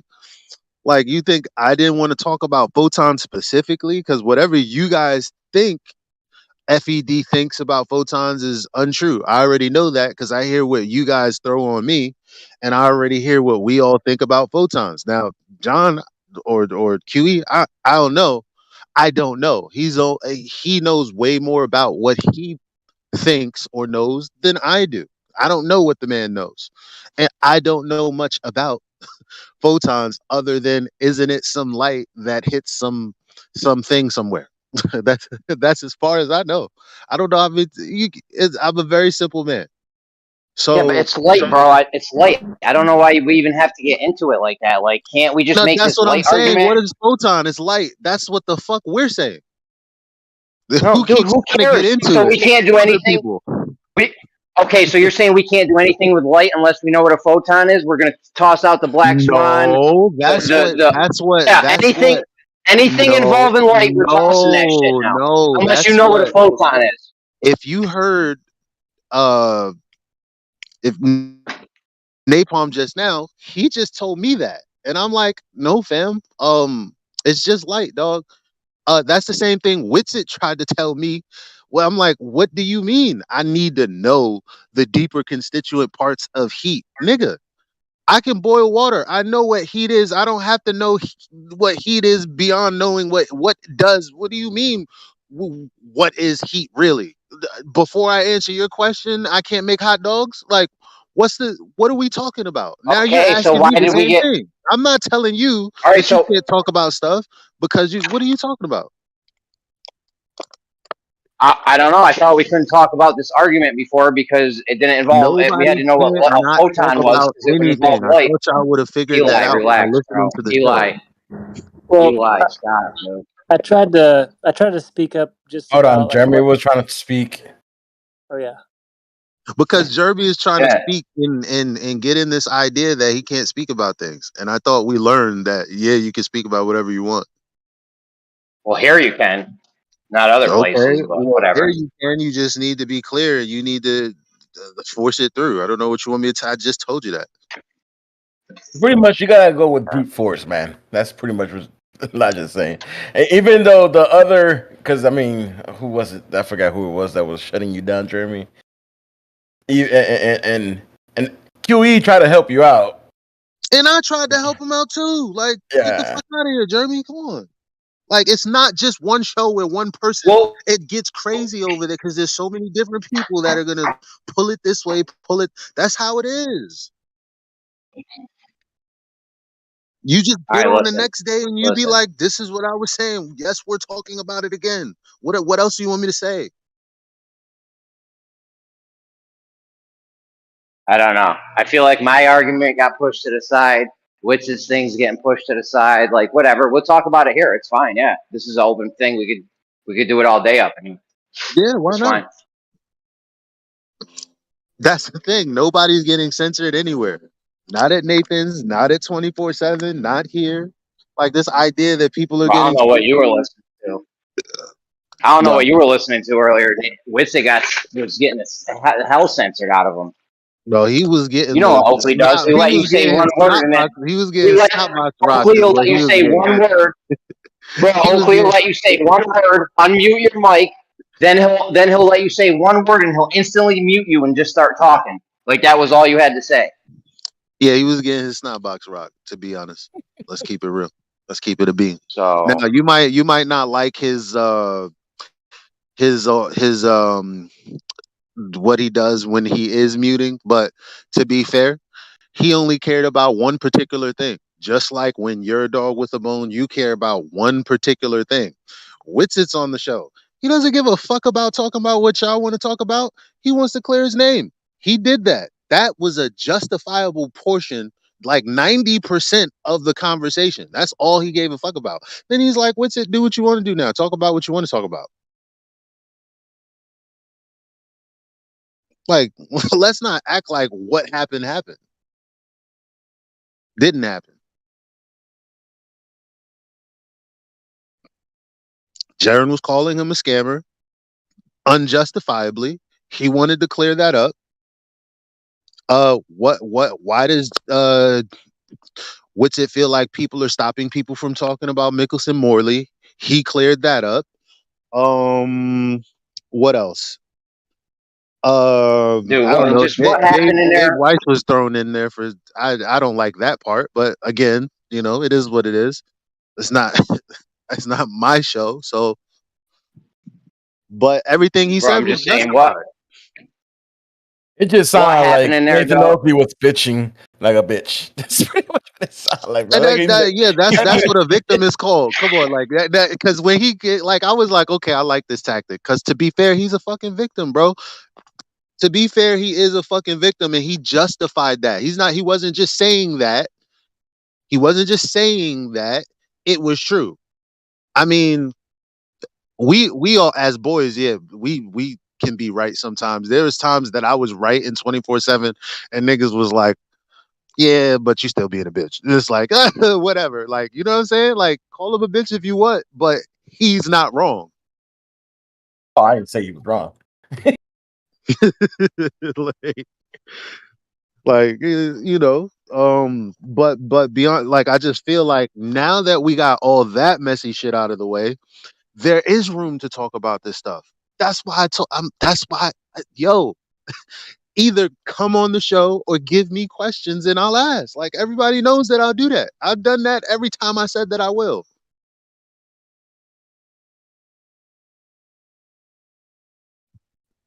True or false? 100.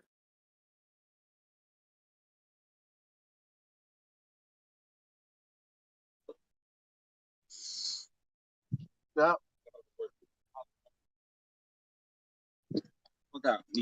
All right, man. I feel like I missed something. I'm walking the dog now. Did I miss something this morning during Oakley's show? Oh yeah, man. Witsit went on there and they had a conversation, and you got to hear it for yourself. I don't even want to speculate. And No, I got you. But I'm guessing it ended not so harmoniously. I haven't got to the end, so I can't tell you. But if you want to listen, if you're gonna listen, Witsit gets there about an hour and 8 minutes into the show. Should I listen to the full stream or the hour, like the 3 hour with the before and after show, or just the 1 hour? I think the live show was 3 hours and a half by itself. Oh yeah, no, that makes sense. Yeah, I got you. Yeah. Yeah, right. I think he kept it going, right? Because I mean, the live, well, he usually cuts it right and then goes into the after show. But I mean, as far as I'm looking at, it's one full stream. I was there for the whole stream, and then the after show, and then the ever after show. I stayed for 2.5 more hours after that. I was there all day.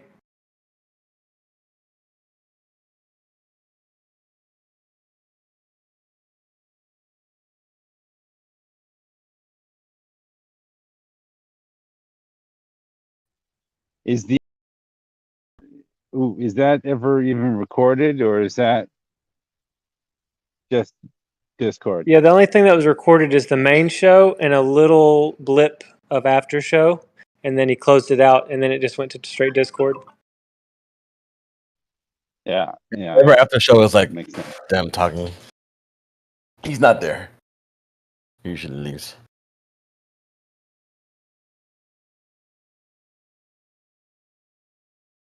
I think it's Righteous Force, the one that takes over the ever after show. Yeah, that's what it used to be back in the day when I was there more regularly.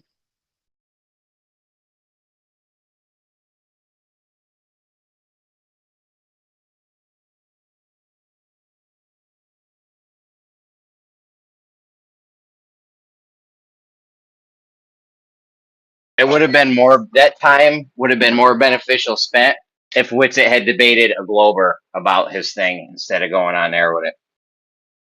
Just saying. Was it about the ether the whole time, or what was? No, not at all. Not at all. Are you serious? Not one time? I'll tell you I what. mean, it did jump into it, but it wasn't really too much about that.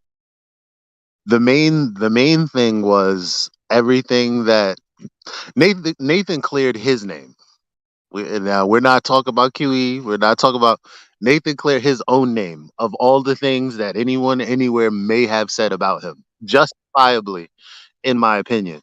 I know people are gonna have mixed. Well, I don't even hear people have mixed feelings. I just hear them saying, "Well, there's a part in that conversation where they were about to talk about photons, and then it was like, oh, why did he move away?" And I was like, "Yo, shut up, everybody, shut the fuck up. Let's talk about photons." I was trying to get in there, like, but like, so that's about the only thing that was like, that people didn't like. Also, didn't like when which it was going to talk about the measurements and what is it? Infrarometer. Geometry, whatever the fuck it is. He feels like John diverted, but honestly, I think what John did was justifiable because I think it leads back to photons and the the fact that somehow talking about photons means we can't talk about ether. Talking about ether means we can't talk about photon. I don't understand that when people say I could that. bring everything involving light. I could bring it back to photons. Is that what we want to do, though? Really, or I don't know. I don't know. Like it's if it is what it is. anytime the black swan gets brought up, or an elevation angle, you can't do none of that without seeing it, and that involves photons. So let's just drop the box at photons every single time and never go anywhere or talk about anything. I don't feel like Whatever, though. If that's how they want to roll, if that's how you want to roll, go ahead, bro. That's all you, though. out of the Jerry be in his own world, hearing things from his own perspective. I can't knock him. I don't know. Oh, he But got that's why one eye. you go ahead and listen on your own and make your own determination. I'll never try to make somebody feel how I felt when I heard something. I'd be like, just hear it out for yourself, bro. Yeah, no, I was just trying to get the gist of it. If anyone had a, yeah, I got you. The problem with Jeremy is that he got limited perspectives. He only has one eye. Elijah. Say again.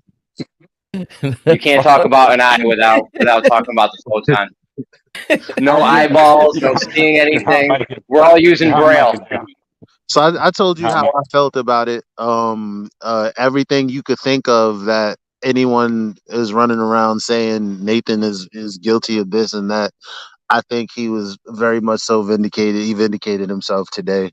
Now anything beyond that, all of the other conversations, like let El Bariqua and Jeremy talk about that because they have gripes about the rest of the conversation, I guess. My bad. Was that addressed to me? I had a vacuum going. And when I say vindicated, it's like I mean you hear Whitsitt going, yeah, okay, I concede. Okay, I'm yeah, okay, I'm gonna get Jared to fucking get a retraction if I can. Yeah, it was all that in a bag of chips. It was a big, nice New York steak, man.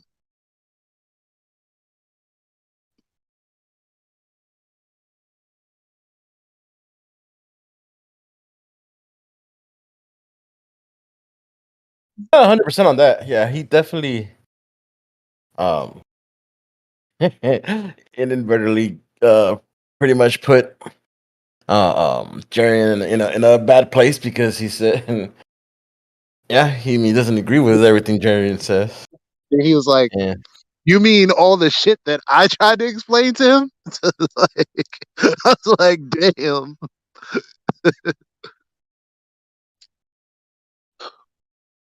Wait, it was just be more palatable. I mean, I understand that's Nathan's show and that's how he does shit. But it's sometimes I'm like it's rough to listen to, man. It's No, for sure. I can't even knock that sentiment. I mean, he's from the UK. What do you want? Those guys are rude.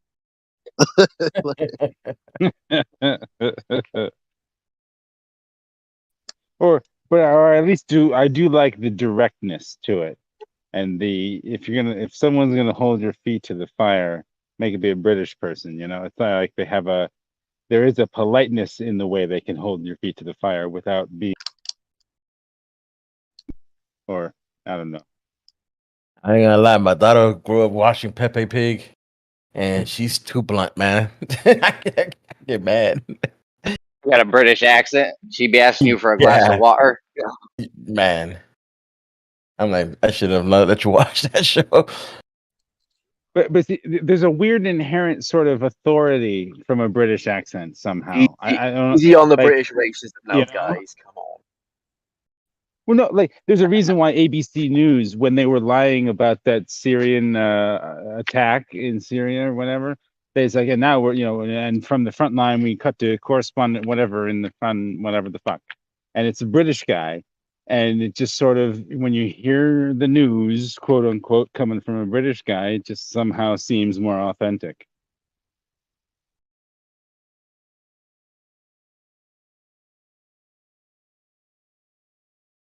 It's just appeal to British I accent. mean, maybe that, yeah.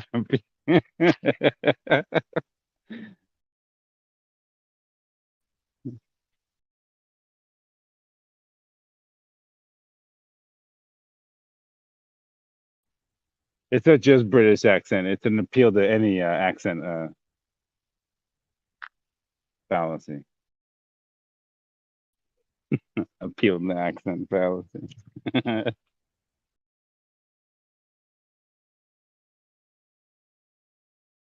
You guys, there's like billions of Globers working against us. We're like a couple hundred guys on Discord. We can't even get our own shit together. I mean, come on, guys. Like we should be working together on this shit, not like fighting with each other. Who cares if Jaren doesn't think science proves things? That's a nutcase idea. Act like we all ain't had nutcase ideas at one point. I love some nutcase shit. Let's go. Not that nutcase shit, but At this point, how do you define what is or is not nutcase? Because it's like everything's off the table. The whole table's been upended. We have to redefine everything, mostly. I'm just saying, man, we gotta get our shit together. We gotta get a toilet and a ruler. We gotta get our shit together on the first and second and maybe even third hurdles down the race. Yeah. But after that, why once then it's harder to. Sorry, yeah, Jeremy. Why don't you land base, fucking Witsit and tell him to force Jaren or whoever to put you on Glowbusters so you could talk about Coriolis.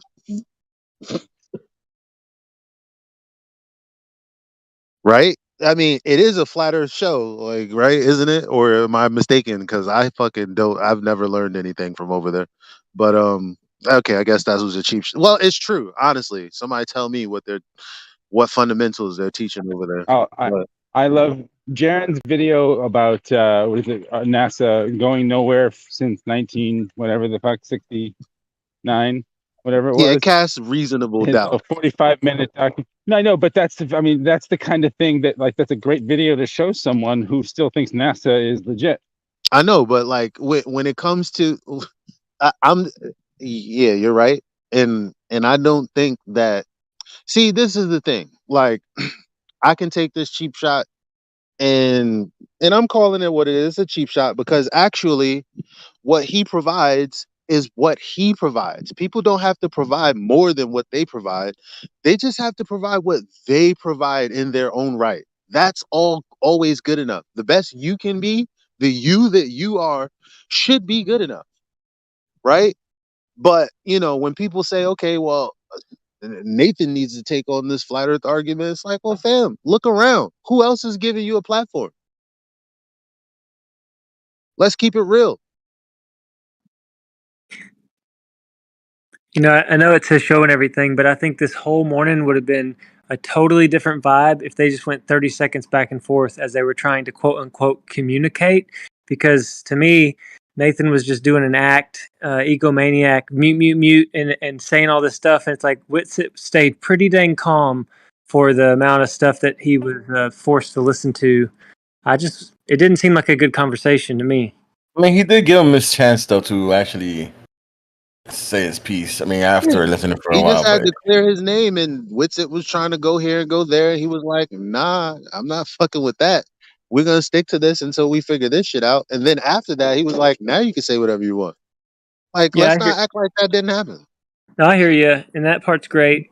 I just think if we're family and we're seeking the truth and we're brothers in this and we want to break the deception, we need, like Dyslow, who was saying it, we need to be on the same page as best we can to push this darkness back. I hear you. Some people aren't gonna want to buddy up. Some people are, you know. I mean, in my opinion, the truth is these evil people that have deceived many want us all dead, all of us. And I think we're teetering towards this like mass awakening, but it seems like they're almost like rubbing their hands together, laughing, listening to us on Discord, like hating on each other, not communicating in and through love, but through ego and mute buttons.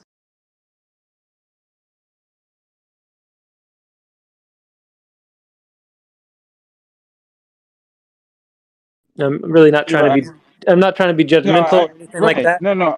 But you're right. The part of the problem is that we, as our smaller collective group, have jumped past the first hurdle and second hurdle and third hurdle, and we're a lot further down the line than the mass general public.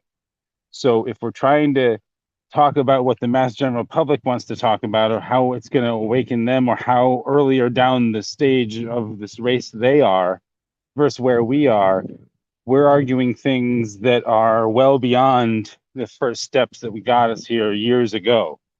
And a lot of people are still stuck years ago, still in the way that we all used to think. So it's hard to put a gauge onto where we all need to be at that race, or how do we argue that point of the race. We have to have demarcations as to different hurdles to get over, because there's a different level of, this whole thing is so deep. It's, it's people's base core memories that we have to deal with. It's hard. No, that totally makes sense. I know it's an emotional, like the whole journey is emotional, but even if we had sects and tribes that are slightly different at core fundamental beliefs on certain things, we don't have to infight. We should be able to talk like you and I are talking. I don't know that I've ever spoken to you before. Maybe I have, maybe I haven't. But we're talking right now, like with peace, with a little joy. We're inquisitive. It's okay to ask questions. Maybe during his show, that's not really the vibe. Because I tried to bring up a point on the show, and I just tried to say, this is what I'm thinking about light right now. I'm not sure if I'm right. I'm not sure if I'm wrong. This is just how I'm seeing it.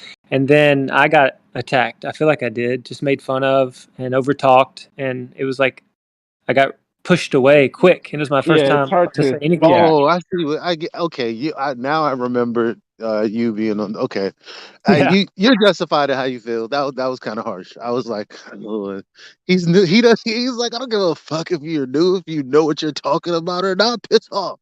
It's like, damn, See, homie. well, but that's what, but see, the problem is that when you're on the whole Oakley's vibe is that when he gets on the rant or when he gets going, he's on a train. Yeah, don't step If you're in not on the after that same or in the train, middle of that. exactly. Don't get in front of that. Yeah.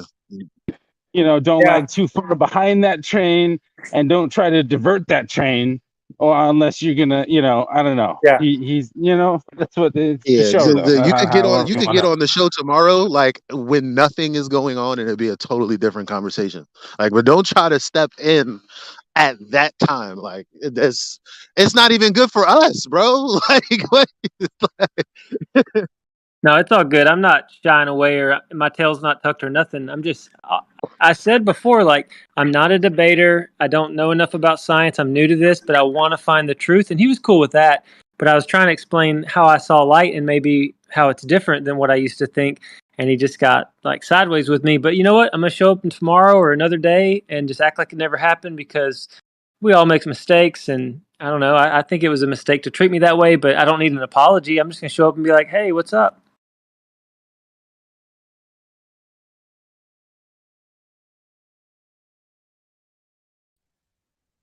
Yeah, that's kind of the nature of that. Here's the thing.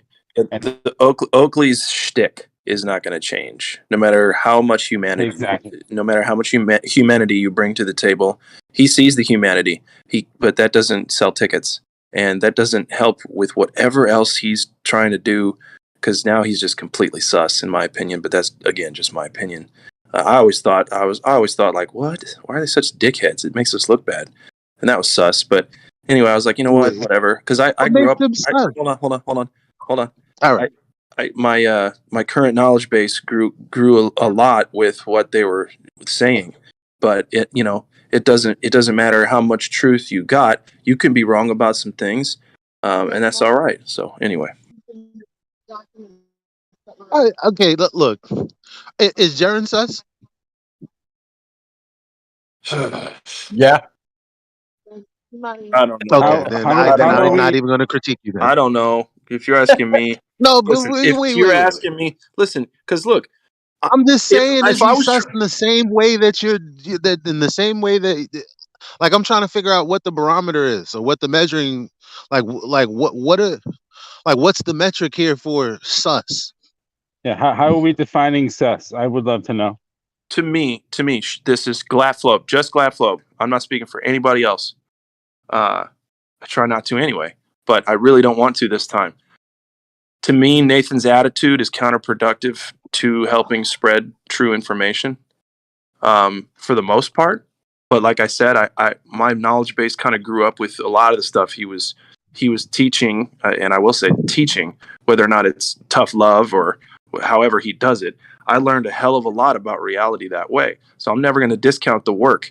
But to me, he knows that there's something off-putting about his attitude, and I don't want to attach what I'm trying to accomplish here with such a belligerent attitude. All right, I can respect that. I mean, people like me, 10th Man, other people, for the sake of wanting to share the show to our grandmas and whatnot. Like I'm not even going to knock you on that sentiment because we all felt the same way. So I see what you're saying. I'm not going to twist up what your intention behind what you said. It is nice to have 10th Man and others to balance. I love 10th Man. I've always loved that name. Before that, and then he called himself 10th Man. I'm like, oh my god, this guy's awesome. Yeah. I still think to this day, the 10th Man on his shooting range, he's got to have a sign with an arrow that says Coriolis this way. I swear to God, I want that to happen. He's got to do that. No, you're not answering.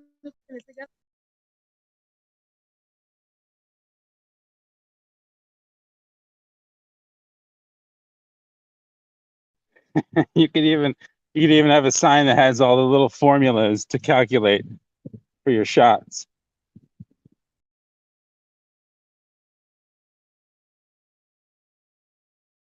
But let's be real.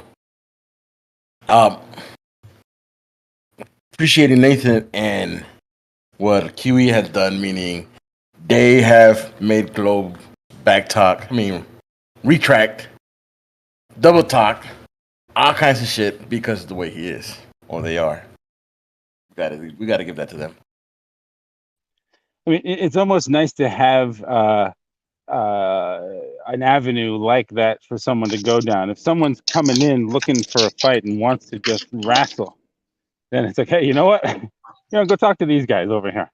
They'll love to talk to you. And then just get, other people are not going to take that. Other people are more intellectually coming at this from a different angle, and they're going to want, a different flat Earth channel, for lack of a better.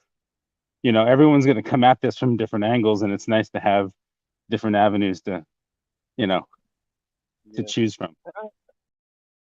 And I appreciate that there's a platform that is specifically like that. I mean, today was like the most succinct way which it was addressed. Because I addressed him the other day. It was like a fucking 3-hour conversation. But it was like cut in half, maybe to a quarter, because I can't answer for FED, but Nathan can. And he is like, okay, well, let's clear this part up. Boom, boom, boom. Okay, let's clear this part up. Boom, boom, boom. Okay, this part. Boom. Okay, now say what you want. I was like, okay, this is fair, reasonable. Because there have been other times where, like, again, when Wittek came in the middle of conversation, I didn't like it. I didn't think that things were clear. I think that just confused things, and I didn't like that performance. But what I'm saying is, the people who are like, oh, he mutes people, he does this and he does that.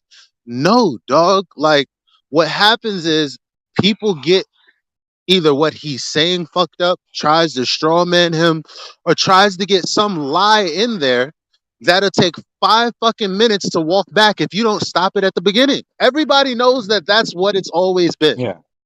And I appreciate that. That's actually how That's I what brought try me to to debate. this Because whole. I'm not gonna let you just have a premise and walk like 10 premises beyond that before I say something and go, okay, now let me address you. I'm gonna go, no, why don't we just deal with that first thing you said first? That's something I learned from the show. 100%. Then again, he gets mad when they try to address what he's trying to say at the point too.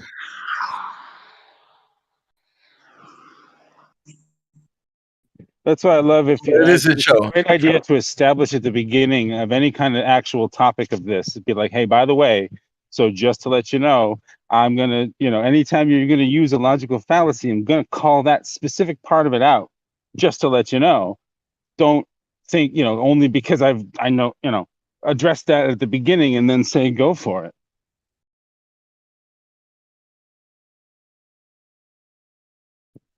And if they get frustrated, if their frustration is not your problem, maybe you should look at that.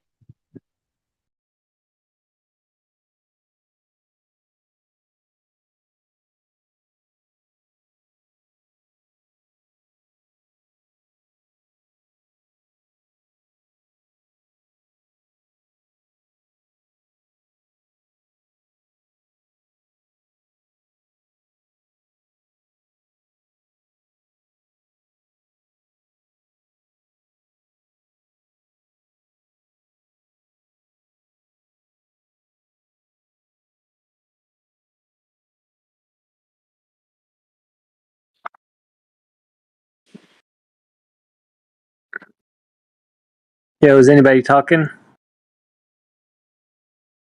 Not right now. I'm gonna bail and get the dinner ready for the family and pretty much go offline. But I'm gonna just leave my last 20 seconds. I'm just gonna pray a little bit because I like to do that when things are intense or any kind of situation going down.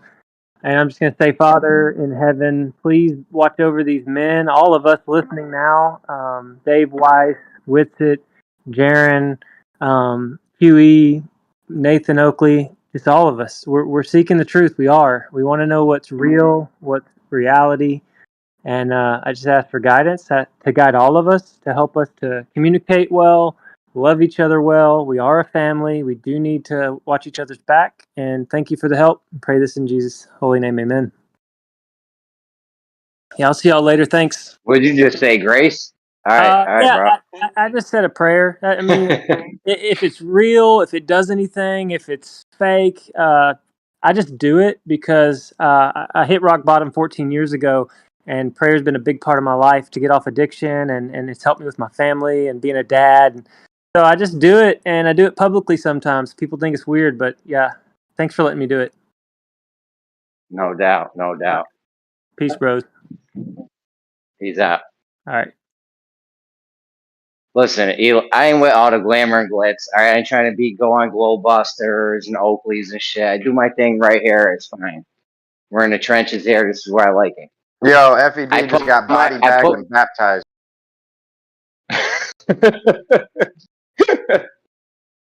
I put the argument out there, and that's it. If heads like it, they can roll with it.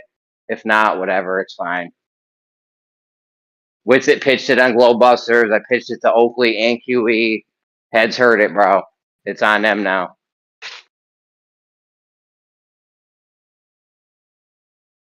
I think you need to go in there and restate it. I need to do a PowerPoint presentation on Coriolis explanation is what I need to do. I'll tell you, you have to preface it, bro. You have to. What? No, I was just gonna say like do some diagrams. I was just about to say that. Something. But I think he needs to, preface it with this is, remember what I told you, Jeremy? You have to say that this is to say their argument Hey, has I'm to begging the grow. question. Say, hey, I'm begging the question 1,000 times over in this, so be prepared. Yeah, exactly. They're destroying their argument with their argument. With their model, yeah. So whatever their model is, whatever, yeah, it's begging the question, pseudoscience, whatever. We can do that all day, but just within their model, this is how it works. I know, because Brian Logic was like, couldn't handle it. He's like, there is no Coriolis. I'm like, whatever, bro. It doesn't even matter for this.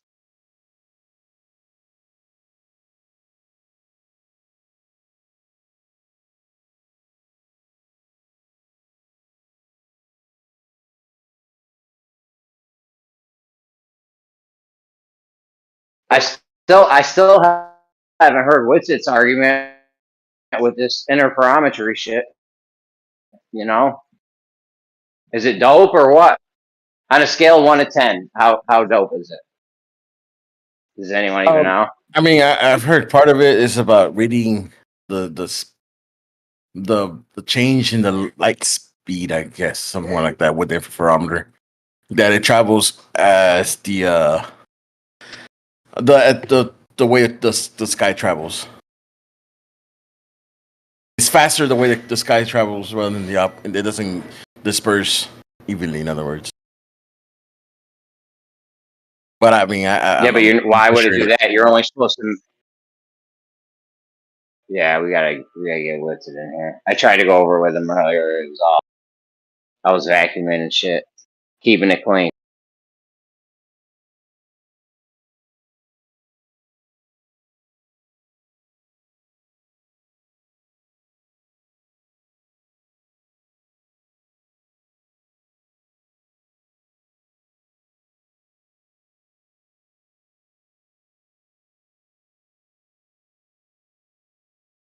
I mean, heads are running around using the Coriolis argument that don't even work in their model. That LA to Charlotte shit, that ain't how the globe works.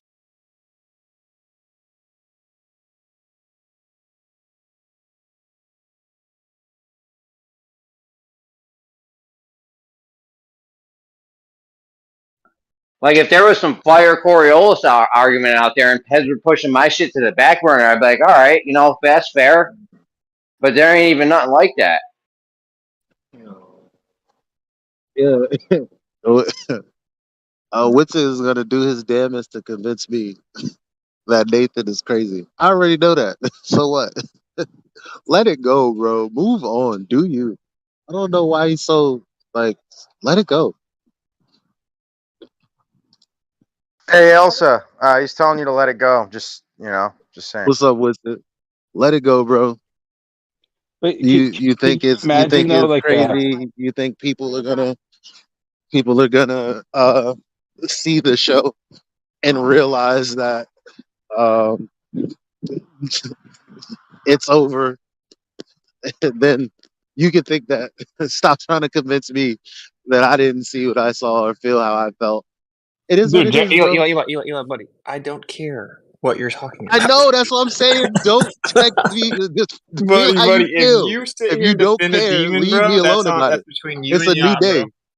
Bro. You're defending Demon, bro. It's okay. That's you see what I'm saying? Jan. Like, this is not you not caring. You're telling me I'm defending I literally Demon. don't Why care. do I get older? Just leave that, it alone, bro. Buddy. I'm not You here to associate argue with for a third day. Worry about yourself, brother. You feel me, right? Yourself.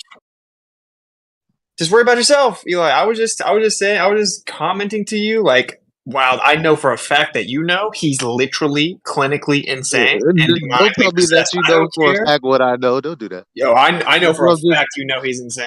Now you're gaslighting me. Just chill out, bro. You don't know? You don't know Oakley's insane? Well, he's insane. So what? We're all a little insane. Okay, so then what? How am I gaslighting? We're all a little insane. We can move on. I see you as insane as well. I know I'm insane. That's what's up. Welcome to the club. Yeah. Well, okay. Well, you have fun with the same 50 people that are like, yeah, go, Nathan. Like whatever. Thought you didn't care. Here you go, doing it again. I'm trying to drop it. He got so exposed. You're dragging the live down into this low vibration. No, I wasn't even going to bring it up. You brought it up. Okay, so stop. All right. You know what? I'll let you have the last word. That might be what it is. You're the one that brought it up, dude. All right, go on. I don't have anything to say. I think this show speaks for itself. All right, moving on. We were kind of talking about it. With these interferometry measurements, are they measuring faster than the speed of light? Yes. What the fuck? It's supposed to be the same no matter what reference frame you're in. Remember the stakes on the train thing? Correct. Right. Well, how the fuck? How can they even justify this? Yo, is there any Globers in here? Have you gone over this with a Glober in here at all? Something I can roll the tape back on? They just say nuh-uh. They claim their friendship doesn't exist. If it exists, it debunks the globe. They don't really have a choice.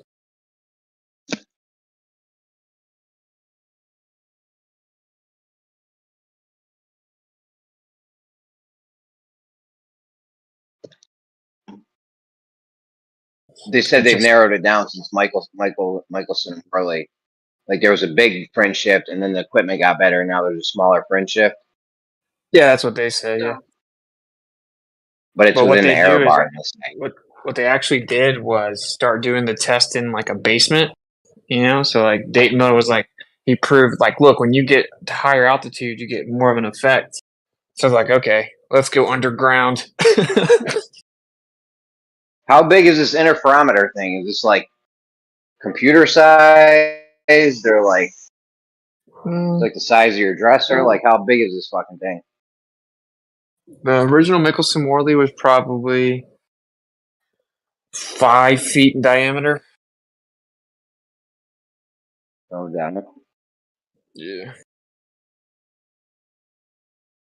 So we take this at higher altitude and you get a higher friend shift, which is over the speed of light measurement. And the direction that the sky moves. Didn't it sit on top of like water floating something? Yeah, I think Michelson Morley actually used mercury. But it depends on like liquid mercury. It depends on what medium you do it in, right? Like some people can do it in a vacuum, blah blah blah. So when you say faster than the speed of light, well, faster than the speed of light is supposed to be in the air typically. You know what I mean? Not faster than the speed of light in the vacuum. But the real thing is that it's changing quote unquote speed. And it goes faster in the same direction that the sky moves.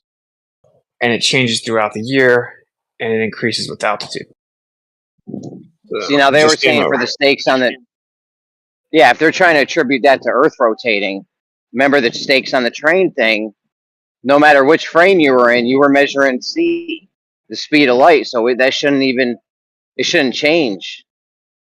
No, the direction shouldn't matter because even if the train was still or the train was moving, like no matter what happened, you were always measuring it at that constant speed, according to the Globers.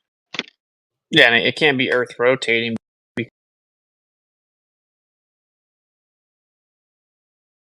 Because why?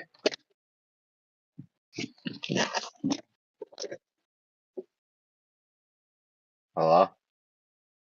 I think he was going to say it can't be Earth rotating because it's the light that has a preferred direction. But your experiment, Jeremy, was in a vacuum, right? The trains were in a vacuum.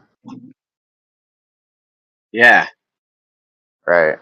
But they were measuring a constant speed. Even if it was in air, though, it wouldn't matter because they were measuring constant speed if the train was static or moving. No matter where you viewed it from. Like if you were inside the train with the train not moving or moving, you're measuring C from the back to the front. Whereas if you're on the ground outside the train and you look at the train, you're measuring C regardless if it's moving or not moving. C is only applicable in a vacuum. Like what you're talking about. Yes, my train was in a vacuum. My train was in a. The second you take it out of a vacuum, now you've just exposed it to other variables such as, humidity and temperature and all these other things that. Yeah, I realize that, but the point is though, even if it was in air, even if I had my shit in air, it should have been the same. It would have been the same thing either. Anyways, it would have been the same speed because it wouldn't change it because there's no conservation of momentum with light. Like they do say light has conservation of momentum, but it changes frequency, not direction. Like it'll just be a different wavelength or some shit. You're talking about visible light, You right? feel me? Yeah. Yeah. Yeah, so all that's going to be affected by the medium.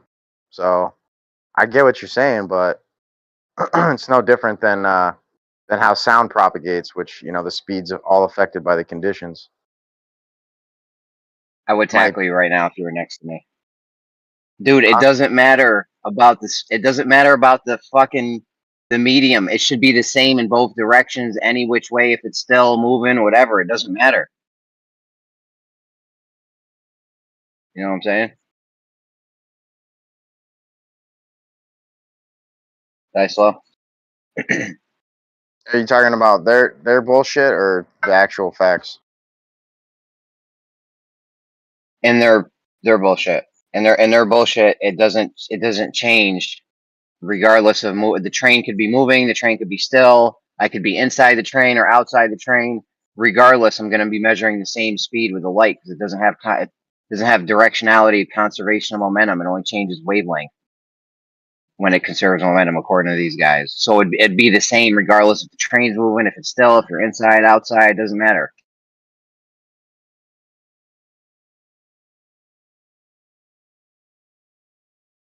So why is this different? Why would we be getting a different reading here?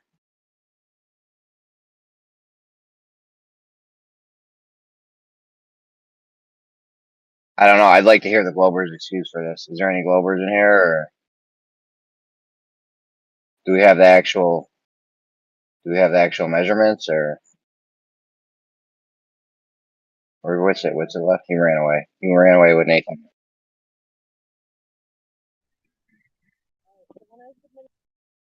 I told you he can't debate me. Look, he ran away. Look at that, guys. There you go. nah, nah. That's I'm two just down. You joking. ran napalm off, and now what? So I'm just joking, everybody. Just joking. No, I would like to know the answer. Because clearly, if relativity is about,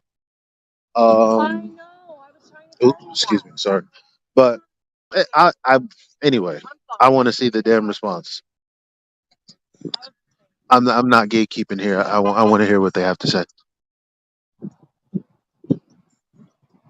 Yeah, bro, we're gonna get down to the fucking bottom of this shit. I don't give a fuck what a photon is or whatever. We're just talking about light. Same thing when you're looking at shit. It's just light. You're just seeing light. Well, they argue that's not light; it's illumination. Well, not them.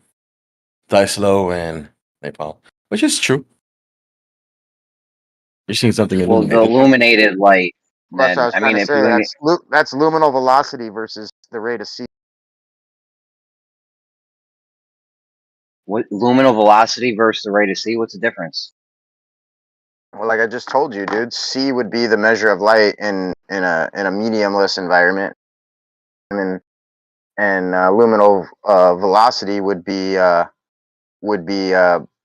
light having illumination, like visible light, right? So light either coming from C into an environment, or an atmosphere, or a medium, or an object. See, so like, which is gonna have a different rate of propagation. What the Hot thing that micing, Elijah. why the thing that Eli. see, this is an argument within a vacuum. Like, we Think I gotta might send him to a appreciate hot that, mic room. because clearly, yeah, I mean, it's not like you can test the speed of light in a vacuum. No such thing exists. But we have a value for that has to be accounted for. Um, and so obviously there are going to be assumptions. So all I'm saying is, you have to appreciate that other people will skip out on an argument that works inside of a vacuum, which means it worked to prove something, and it can work to disprove that same thing, because it's an internal critique from within that entire paradigm. So it's not a knock, but don't knock others for not wanting to go that route.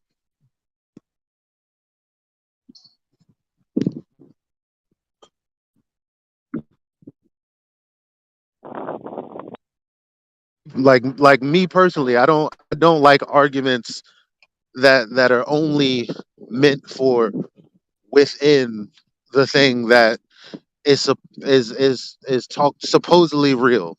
For example, because I argue against Glover's this point, when they talk about how they talk about celestial navigation, but it's not like they're talking about real measurements. They'll call a real measurement 3 points on a globe.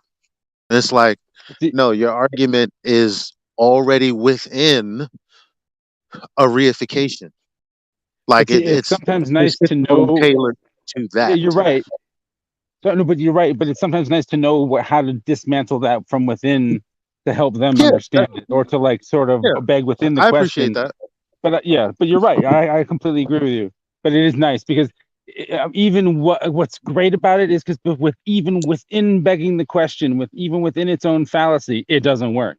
So if you can point that out to them as well as a fallacy in general, if you can point that out, that even within its own self, it doesn't make sense, it's a nice, helpful way to point out. But you're right, because it is stupid. It gets people arguing in the weeds when you shouldn't be, because we should be well past that.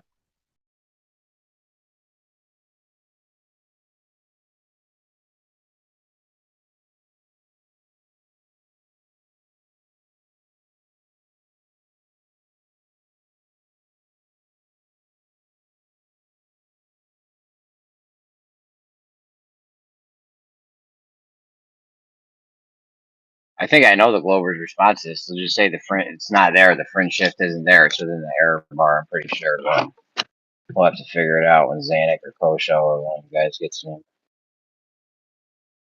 Steel City probably knows. Doofus is in the chat. I mean, well, he's in the text chat. Doofus, did you come in? The other day when Witsit brought it up, I believe it was Paydnassa Shill who tried to say it was like vibrations. Like the higher you go up in altitude, it's going to like vibrate more because of, wind and things like that. So he tried to write it off as a effect of vibrations in the medium. Well, I guess he wouldn't say medium, so maybe I shouldn't use that word, but in the atmosphere. Well, that's an ad hoc explanation, isn't it? For something that's supposed to not be giving the result that Witsit's pointing out. Right. The other thing is that if you can do this at multiple altitudes and with the seasons, you'd have to have one fancy vibration to somehow be in error all the time consistently at altitudes and during different seasons to all sync up. It turns into not an error at that point if it's that consistent. It's the refraction of this argument, huh? Gotcha. Are we not doing this shit inside buildings, or he's blaming it on wind? Well, he said vibrations. Maybe I said wind. I don't know that he said wind. I may have just said that as kind of part of what but I guess I don't want to speak for him, I guess is all I'm saying. But yeah, vibrational effects, which, I mean, even if you were in a building, there would be some vibration from wind. But I guess you'd have to ask him, since I'm kind of trying to say what he said or whatever, what the Paydnassa Shill guy said. But he was, just, it's not that he came up with that either. I believe it's like a rebuttal that is out there claiming that vibrational effects are part of what makes that error, I suppose, apparently is what that claim is. Which is part of why they claim when they did it underground, they get a certain result underground, which I think there's something different going on there, because now you're grounded, like you're under the actual ground. But that's why they claim to want to do it underground like that, and then apparently doesn't get the same results as because there's a gradient from the ground up. So it's like they've done it underground and then try to kind of claim that there's nothing there and therefore nothing more to see here, kind of thing.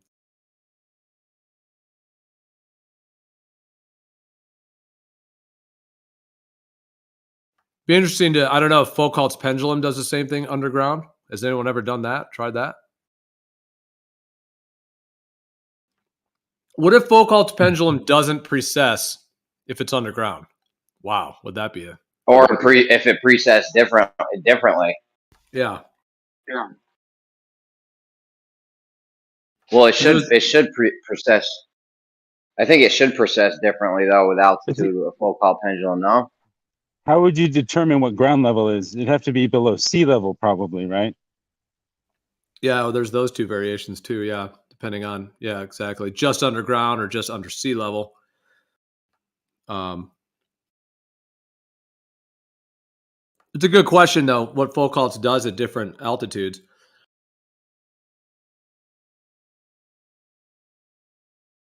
There's also the claim, the Elias effect, that during an eclipse, the pendulum like changes direction, changes precession. Which, if that's the case, which I think that's been a little elusive to get that fully, experimentally validated. But if that happens, then of course, like, what about a globe spinning?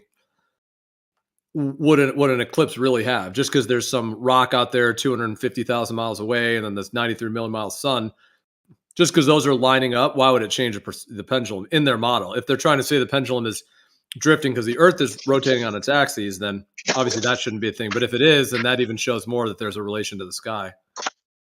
Bro, I already told you. If you get the Elias effect, it's fucking over, dude.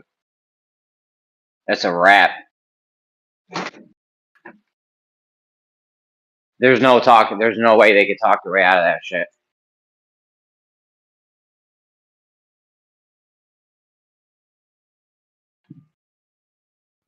Well, but that's what these interferometry measurements show, that that there's different readings during the seasons, so the position of the sun, and then at the different altitude, which both of those don't really correlate with the globe explanation. So it's kind of similar. It's a similar and could be connected to a similar effect. Like if there is an ether drift that's drifting east to west, then you have the preferred speed of light is different, which I was thinking is interesting, that, the difference of a sunset versus a sunrise. I think that's very interesting with if the light travels differently east to west, because when the sun rises, the sun's in the east, and it does seem like a sunrise. Now these are going to be general explanations because obviously there's different types of sunsets, but you guys can tell me what you think of all the sunrises you've seen. But it seems like the sun is like sharper when it's rising. It seems to almost have like a sharper quality to it. Perhaps it's like more defined in certain ways, and it has a different kind of color tone to it. Whereas when it's setting, it tends to be like maybe more diffuse. The colors are richer and a little bit different. So it's interesting to think, like, if the light is preferred east to west in terms of going faster, essentially, that when the sun is rising, that light, as it were, from the sun, or however that propagates, is, it's almost like getting helped by the east to west. So perhaps like sharper, clearer, has a bit of that, like that brightness to it. Whereas when it's setting, now it's kind of the light that's going from the sun to you when it's setting, since it's west to east, is like more kind of wavy and kind of diffuse. Now I know people might say there's atmospheric effects. I know there's a lot of other claims that can be made because there's already the environment's already heated. So when the sun's setting, it's a heated environment, whereas when it's rising, it's colder. So there's no doubt there's a lot of other effects, but it just made me think of that. If there's a difference in the propagation, east to west, west to east, then does that play into how the sunrise and sunset are have their own unique, features to them?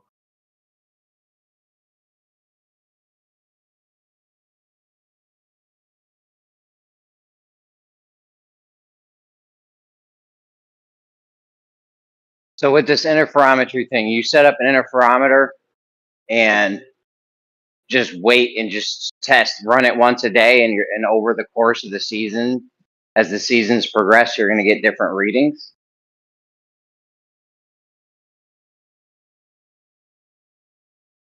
That's the game changer right there, because if you're not even moving it and you're just doing it in the same spot, what would be the reason for?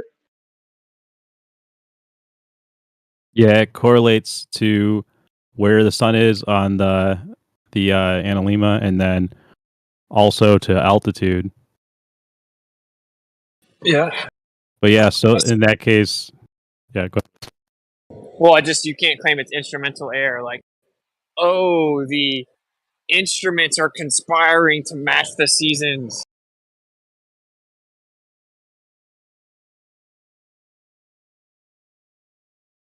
It's the super magic instruments. Like when in Sleeping Beauty, the lamp and the broom come to life.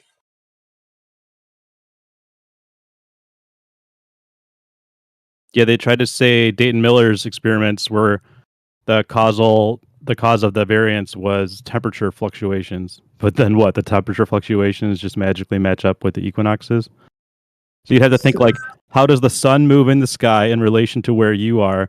that shouldn't line up with what we would measure the sky doing with its movement, because it should be a linear speed no matter where you are, or no matter where you are at the same latitude specifically, or latitude specifically.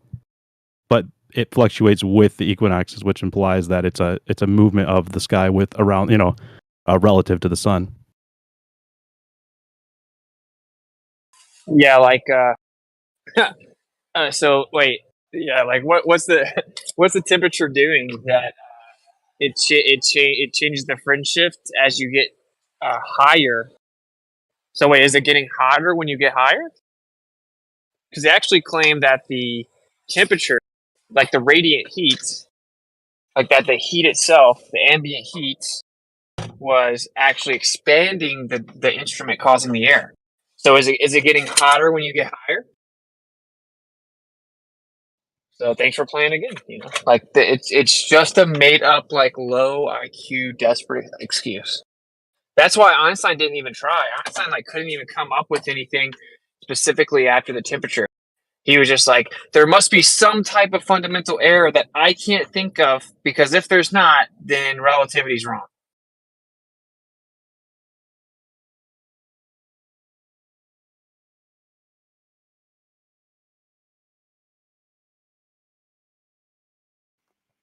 And from there, all the propaganda and money and the sort of forces beyond, we're going to direct where things are going to go from there, in terms of actually sticking to addressing that. And apparently there was in the 1930s, they were calling them anti-Einsteiners, the people that were actually, trying to get this information out, and they were suppressed. And then God knows, after World War II, the whole world changed. So they, I guess, nipped it in the bud until now. Yeah, it's crazy to think about that. They actually kind of just waited till Dayton Miller died too. They kept trying to debunk Dayton Miller while he was alive, and then he just kept dunking on everyone. He's like, "Oh, you say it's temperature? Here's 1,000 tests manipulating temperature." He was like, "Please bring me your critique. I'm gonna destroy it." And no one could debunk him, so they just kind of waited till he died. And then once he died, he's like, "Yeah, Dayton was wrong."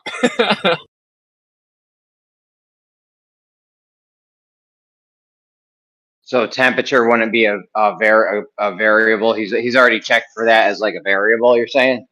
Yeah, he actually introduced radiant heat sources right beside the instruments to prove that it's not actually causing the effect that we're observing.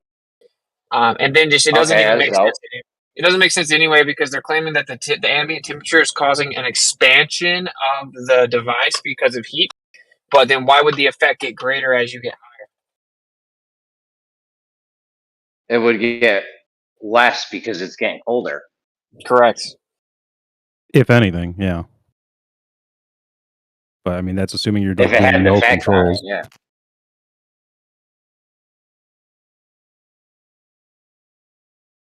But yeah, he would Kosho tried to explain this away to me one time with he's like, "Oh yeah, maybe the temperatures are changing with the seasons and blah blah blah blah blah."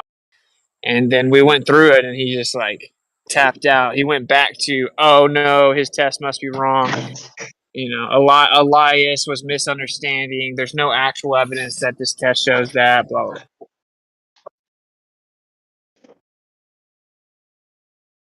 And this was half a year ago, I think. I still remember. I was going into a pasta place when I was talking to Kosho about it. It's been a long time.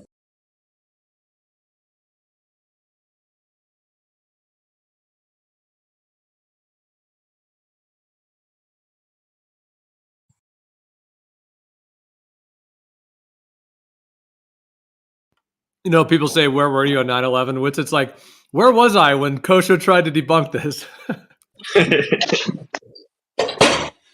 I literally do remember it's funny. I was walking in a pasta place with Aaliyah.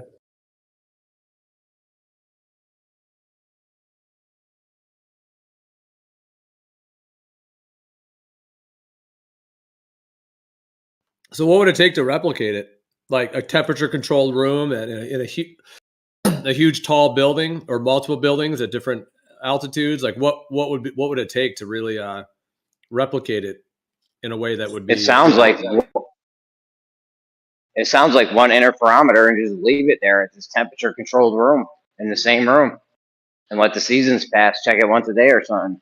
Oh, Yeah, on top of a mountain or something.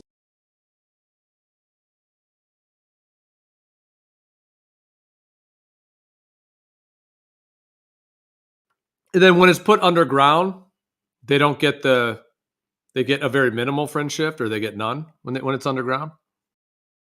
They get way less, yeah. So they put it in a basement, and then they like change the medium. They run it through crystals. They change the light used, and then they change like the length of the arms, and they just fidget with all these things underground until they get it closer to zero.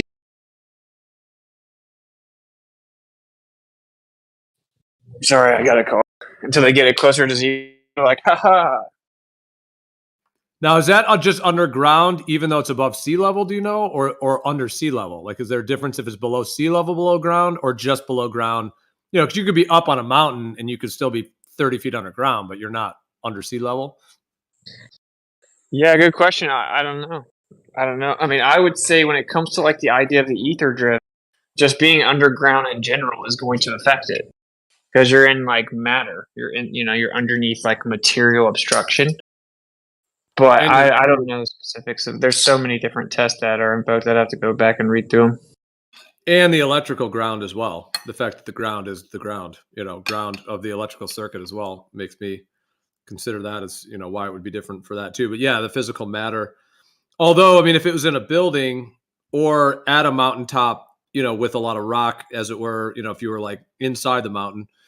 So interesting to think like how much the matter affects it versus if it's underground or under sea level, like the electrical components of that, like how that is different in terms of the electrical field, the ground versus the two Gaussian surfaces. Like at that point, you're under the ground Gaussian surface. So the potentials for that to alter it. Yeah, it's interesting. I don't know. I have to think about like maybe exactly what caused it, because Dayton was like the reason a lot of people aren't getting enough of a reading consistently is they're not going up high enough. And so apparently like the effect becomes really pronounced as you begin to gain altitude. So they're like, okay, well, the only logical thing to do is real quick. Go in the ground. Real quick. So getting a friend shift blows their whole paradigm out of the water, right? Yep. Okay, so we need to go, and it gets more pronounced as we get high up, so it needs to be done high up and like temperature controlled conditions indoors over the course of a year so the seasons can pass. Like what do we need to do here? Yeah, you just nailed it. Yeah. How much is the interferometer? They got like a new iPhone 16 with an interferometer in it, or no iPhone, man. I'm just saying, what are these things, like 20 grand or something? Like, what are we looking at? I don't know. I remember Alan was looking into it at one point. We did not come across very cheap values. I do remember that, but I don't know. We have to look into it.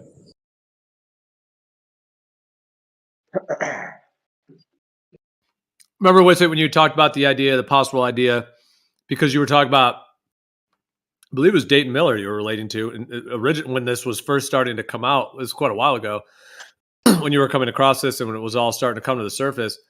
And in terms of that friend shift at the different altitudes, and then was there a calculation done, or the idea potentially that at very, very high altitudes, like what they call the ISS, the idea that could they actually throw stuff up there? When I say throw, I mean, you know what I mean? Like launch stuff at high altitude that would catch some sort of actual orbital wind or orbital direction, in which that there is a thing up there. Maybe it does, not that it has humans in it, and not that it's orbiting a globe, but that the idea that you had thrown out that maybe it is an object of some sort that they can put up there and it stays, and then it just stays in the magnetic field, like whether it hovers up there or quantum locking or how that part works, or whether they have to keep it elevated, but then all they have to do is keep it elevated and the rest of it is taken, by the wind and all that, because you were relating that the path that they claim the ISS basically makes like the flower of life toroidal magnetic pattern. So like, it just makes me think about, because you're talking about it being higher at higher altitudes, but what if it's, 17,500 miles an hour at the, up at very high altitudes? No, yeah, it's Actually, it's funny because what started all that was when we were looking at Dayton Miller and we took his measurements and translated it into miles per hour. We got right at 18,000 miles per hour or so, or 17,000, which is a pretty interesting coincidence. So yeah, I mean, if you look at like quote unquote planets and their paths, they do a very similar thing to the ISS, right? And then whatever is causing the planets to move, well, they're within this vortex. So I look at planets like the same thing as stars. They're just closer. They're at a lower density layer. So we see them more precisely. And then since they have a closer proximity to the sun, they may actually kind of move in relation to the sun. And all that to say, well, the ISS would be closer to the planets than the stars, you know. They take a very similar path. So it makes you think, like, if you have this vortex and say you have basically something's kind of moving within the vortex and it's like pulling it towards the center and then it loops back around that interior vortex. I mean, that's what gives you the ellipse pattern. You know, where it's like it's pulling you in towards the center and then back out as you go in this circle. So I'm definitely open to the idea that there's something really in the sky, and they have a way to just kind of catch the ether drift at altitude. Yeah, especially since we know it gets stronger, it affects light stronger, higher. How exactly they do it, I don't know. I don't know. This is one of the aspects of what's really frustrating about the fact that they're like lying to mankind. So I don't know. It's on the table for me, I guess. I'm saying.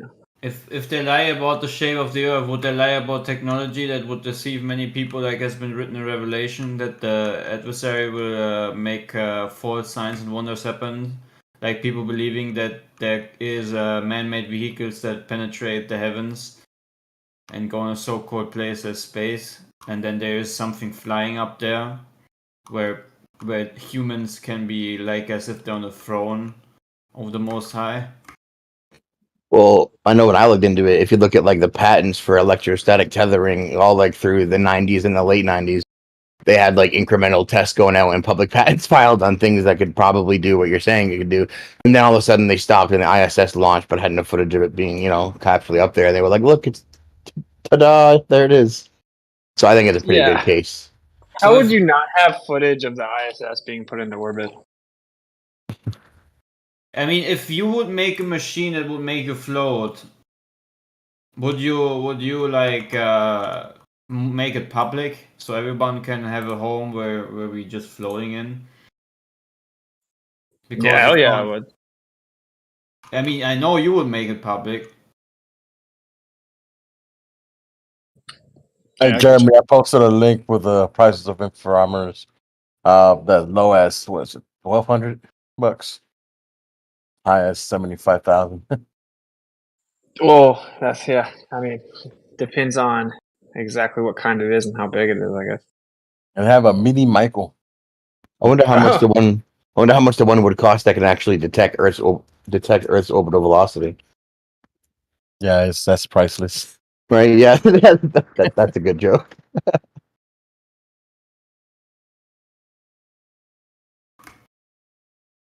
It's probably costs the same amount of money to buy the Federal Reserve. Just an impossible purchase. They can get varying degrees of specificity on the sidereal rotation and the translation motion of the sky, though. That's why interferometers are great. They definitely have Michelson interferometers on here. They're just selective. Yeah, you see it. Man, I haven't heard you for a while. How you doing? What's up, Clay? Yeah, what's up, man? Where the hell you been? Guy, still. Are you still working hard, dude? Oh yeah, I'm working a lot at the moment. Yeah, it's like your busy season, right? Yeah, but it's nice. I think work is very, very, very balancing, if that makes sense. Did you acquire like a whole bunch of new NASA footage that we can make use of by chance? That's No. always in high demand nowadays. That stuff will happen when I have nothing to do again in the winter time. Dude, they have a first edition publication of the Michelson-Morley experiment for $4,500. Priceless. Nice. That's Really? fire. 4,500 just to buy the data? Yeah, like the first edition print of the paper. First edition, yeah. And it's not even the full thing, it's just 9 pages. It's like got a tear on page 2 and stuff. We should get that before they burn it. Bro. If I was multi-millionaire, dude, I would be buying so much stuff like that. That'd be so ridiculous.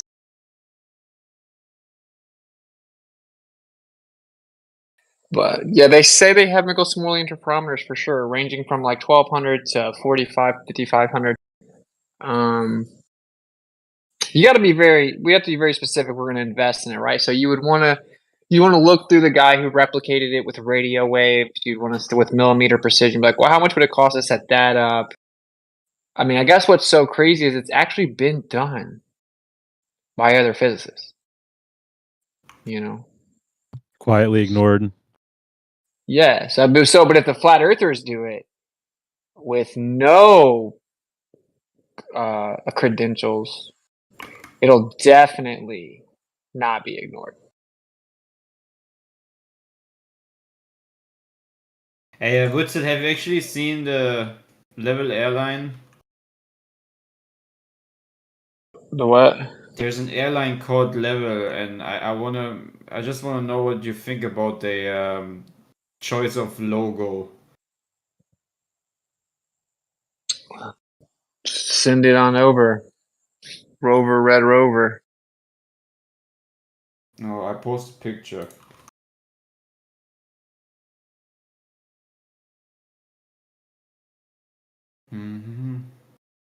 Where do I have it? 1 second.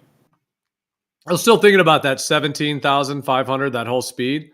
It is interesting. It's like that's connected to like a lot of components of what they claim, like escape velocity, the orbit speeds of, going around the Earth, a lot of those satellites that are orbiting the ISS. Like, why is that number? Why is it that number? And then the fact that you were mentioning before, like the calculations that were done when you convert it to miles per hour of the interferometry that shows that at altitude, like that is very interesting. Like, are they using that number because they have to? Yeah, exactly, bro. Like, because Dayton did his experiments up high, and so he did it all on top of mountains and stuff. So it's like, okay, well, like the most he got was that value. What's interesting about it though is,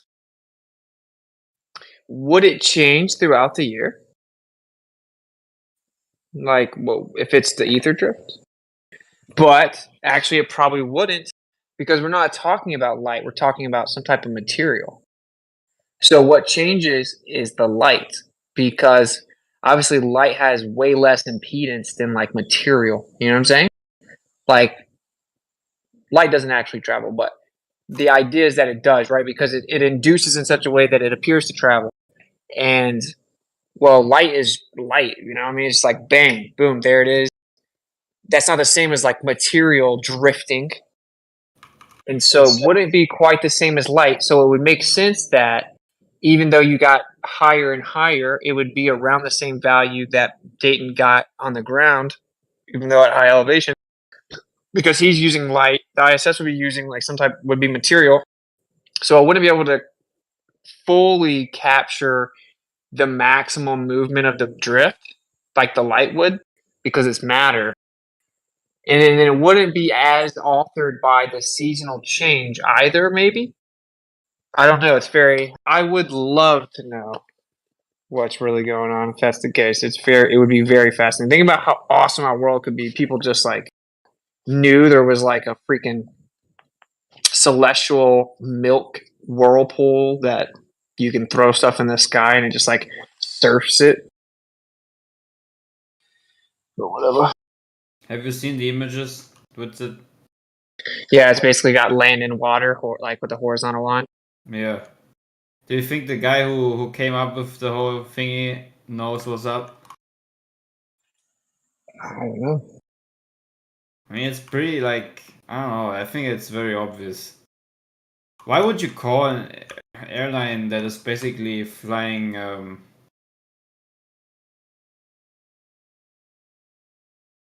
Because level is curved. Level is curved, bro.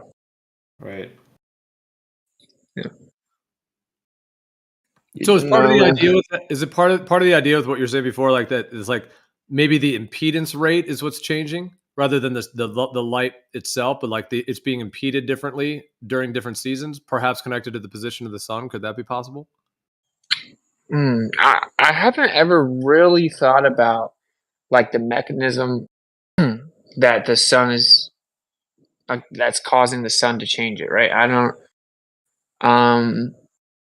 It would almost be like the sun it just has an energy field itself, and then proximity to that energy field. I don't know what it would be like, effectively giving it a boost. I have to relook and see exactly how the friendships alter in the season. Is it speeding up or slowing down when the sun is closer? Because you have to look at it through a plane Earth lens and be like, okay, well, summer in the north on a plane Earth means the sun is closer, but is it further altitude? And then figure out, is the friendship increasing or decreasing relative to that or whatever, to kind of figure out the mechanism of the sun, right? Like, is the sun kind of impeding on it, or is it kind of giving it like a boost? So I actually don't know. I don't know the data to be able to even really speculate.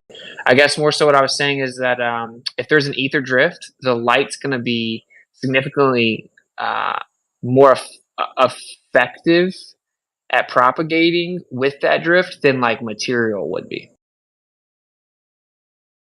Because material still has to go through some type of medium, even if it's like really, really thin air at the top, or who knows, maybe fluid, some type of like ionized plasma, right? But yeah, does that make sense? Like I feel like the light would catch that drift way more effectively. Kind of like if you threw a feather in the stream as opposed to like a rock. Yeah, even though it would kind of sink, but yeah, exactly. But a rock would still be affected by the stream somewhat. Like it would still, like if it's a rushing rapids, even if you dropped a big rock, it's gonna inch a little bit in the direction. But yeah, if you have something like a feather or something that floats, obviously it's gonna shoot and go really fast. Yeah, it made me think about like the density, like maybe the closer you get to the ground, like just the density of matter, and everything might change that effect versus when you go up and up in altitude. Like even that term ether, when it's used in the idea where people say like, oh, out in the ether or up in the ether, like that idea, just that terminal usage of the word, that it's kind of a lighter. I mean, they used to use the word quintessence in more ancient times in terms of this, and the ether quintessence as being connected to that higher layer. But virtually, it seems like in almost all cosmologies of humanity outside of this globe thing, it's always thought of as like the plane of existence, the plane of like physical existence has more of the density, the matter, the weight to it. Even being like a human on Earth can be like weighty in its own way. Like we're kind of in the thick of it. Whereas at higher altitudes, like, perhaps it becomes thinner and lighter. And then you look at the way that is with air, the way airplanes fly differently. And obviously you can go much faster at high altitudes and less resistance. Yeah, and that's what's it's so funny you brought that up, because I was about to immediately say, like the parallel astral plane. Like these people that believe in aliens and time travel and all that stuff, they talk about the astral plane. It's in that there are parallel planes. Like, are you not even listening to what you're saying? I think there is truth to that. There are basically parallel planes, and there's like a variance in density, right? What is also very interesting about all this is Tesla said that it was a primary substance. And so, like, when people have been asking me to define the ether, I've been saying the primary substrate that sustains electromagnetic phenomena. So if it's like a primary substrate or substance, and as Tesla said, with tenuity beyond comprehension, so just like the thinnest air you can think of, way thinner than that. But that's still invoking physicality, right? And like, I'll be honest, that for me, I'm like on the fence with that is it like a physical medium akin to air, but just much more thin? Is it like the primary version, right? Like the primary substance? Or is it this like entirely immaterial? It is seemingly immaterial, but metaphysical, meaning beyond the physical? Or is it actually just physical with like an insane tenuity? Like, could you technically be manipulating the ether in a vacuum chamber? Because is it actually like a physical substrate, like a medium, like a physical medium? It's just like super, super, super thin. I don't know. It's like, yeah, it's like hard. It's hard to figure it out for me, because it's just that's a kind of profound idea. Yeah, for sure. Like, is it teetering right there, or is it like teetering right between like material, immaterial, versus like, yeah, it's something that I know what you're saying. Well, I mean, I have my own thoughts on it. That, I mean, I'll just say briefly because it's just connected to this. I mean, in my viewpoint, well, I'm trying to think if I should venture into all of that because I mean, or whether we just because it's obviously a different conversation between speculating versus getting to, because we were talking about like interferometry measurements that are very measured. You know what I mean? So it just, if we're going to transition into, because what I'm going to mention is I'm not saying it's something that at least currently could be measured to that degree, and it gets a bit more of the philosophy parts of it. But that's what it made me think of, because we're kind of getting like, if you're mentioning like, like, is it a substance? Is it immaterial? Is it some kind of interface between the two? Is it something that you could ever even grasp enough to like get a measurement of? But at the same time, we can see its effects. Like, there's just so many different avenues of inquiry. I think it's like the last thing you said, because like even Nikola Tesla, he said that it has a tenuity. This is how he chose to say it: a tenuity beyond comprehension or beyond conception, like beyond comprehension. I think he said, and that's saying quite a bit coming from that dude. Like it's like beyond even being able to comprehend it. It's so tenuous, which is like really pretty wild, to think that like Nikola Tesla, with like the many years of experiments he did, assuming he was real, to be like, I can't even like wrap my mind around this, but it has to be this way, right? I think that's kind of where we are. Like, I think that a lot of people were asking why I went on the FED thing. Like, that's why I actually was to just one and done, like expose this. But that's why they have to avoid this conversation altogether, the interferometry, because if interferometry is showing us that light appears to propagate more effectively in the direction that the sky moves, and does it more the higher you get, so the closer you get to the sky, and changes throughout the seasons based on the position of the sun, then what could possibly be causing that? And like, is it science? I like openly conceded, like, no, it's not science, because I can't manipulate the cause of that effect or whatever, like directly. It's not tangibly accessible, but it's very obvious to everyone that seems to suggest there is an ether, right? Like, because if the sky is moving and that motion is translated down to the earth, but we know it's not the air, then what is it? Like, what is making the sky affect the light down here on the earth? Like, there has to be something, transferring the energy. And then when you bring up the analogy for ether drift of like a stream, of like swimming with the stream or swimming against the stream, and in the Michelson-Morley specifically, it would be like Jeremy jumped in the stream and then started floating down and swimming with it. And then I jumped in the stream right behind him and started swimming perpendicularly, trying to get across the stream to the other shore. It wouldn't really be me going against the stream. It would be me, I'm still going against it, but like across it. It would be like I'm trying to go across to the other shore while Jeremy's just like swimming downstream, like crushing. That would be what's going on. And that makes perfect sense. It makes perfect sense to explain the measurements. And whatever it is, it's like drifting, and the sky's moving right with that drift. That's why people avoid the measurements themselves.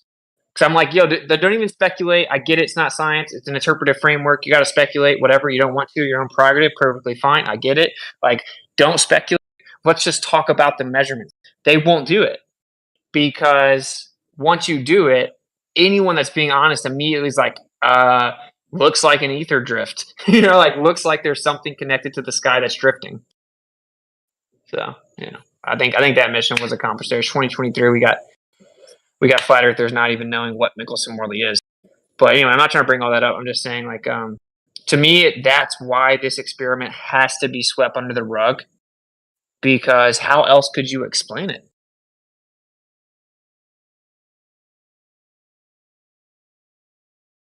I think like it's important to realize that like philosophically, like you have to have some kind of ether, really, unless you take the leap to the theoretical stuff like relativity.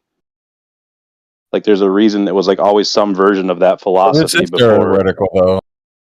Sorry, Toby. Yeah, true, but I'm just saying like philosophically, like the way that you approach science, like there's a philosophy behind that, and the relativistic philosophy is, I don't know, I feel like it's, I don't know, that's, if you don't take that framework, then ether, you kind of have to go, it's like I see them kind of as a binary. It's like one or the other. Like you either accept a universal existence with like a universalism to some extent, or you accept a relativistic existence. I don't see why we have to go with either, though. I do understand your point. You're kind of putting people into like a false dichotomy, though, in a way. Well, yeah, but I mean, this is what I'm saying. Can anyone else offer another option? And then they say, no, I didn't make a claim, blah, blah, blah. And then they pretend the measurements don't exist.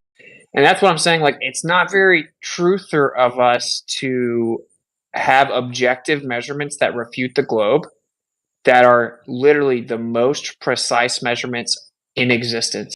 Nothing we have can measure motion more precisely than interferometry. Like, it's not even close. It's eons above the next closest thing. Nothing is even remotely close. And those measurements have been done millions of times, systematically verified with repeatability, and it shows that the Earth cannot be a spinning globe that's orbiting the sun. It literally can't be. I don't know any scenario that justifies ignoring that measurement because we don't know exactly what causes it. That's absolutely insane to me.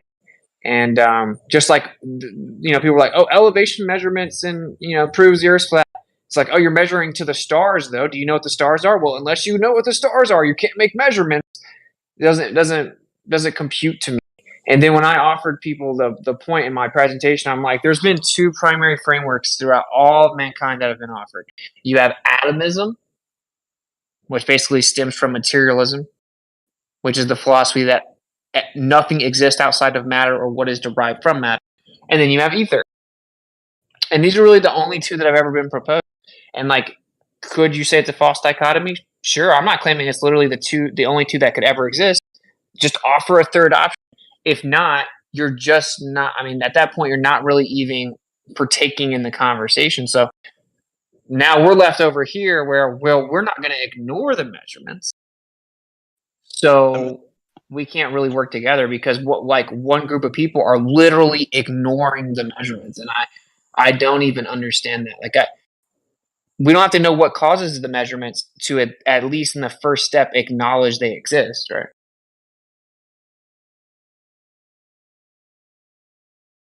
Yeah, no, kind of was one guy that. Is this just one guy that did this, or was this like mad people? Tons of measurements from tons of different people. Yeah, many people have done it, even in the 21st century with more precise technology. No doubt. I think it's just crucial about the dichotomy thing. Go ahead. Hey, I bumped into a friend the other day who I was talking about flat Earth like a couple years ago, and he's telling me his great uncle or something like that wrote a book about it, and it was published in 1910 and then revised in 1914. So I took a picture of the title. I'll just post it in the live stream. So you guys might find it interesting. It's called The Enlightenment of the World. Okay, the person's last name who wrote it, you could look it up. His lineage goes back, or traces forward to now. There's a 4-star general with the same last name as the dude who printed this book. But I'll just post it in the live stream. Just really quick. Nice one. Thanks. Toby was next. Sorry. Yeah. Oh, go ahead. Just on the notion of what what I was saying earlier about it being a binary to me. I guess where I come down to that, like where it becomes a binary to me to like draw the line is like, is everything connected or is everything not connected? Like fundamentally on like a physical level, is there a such thing as empty space or not? That's where I see it as a binary.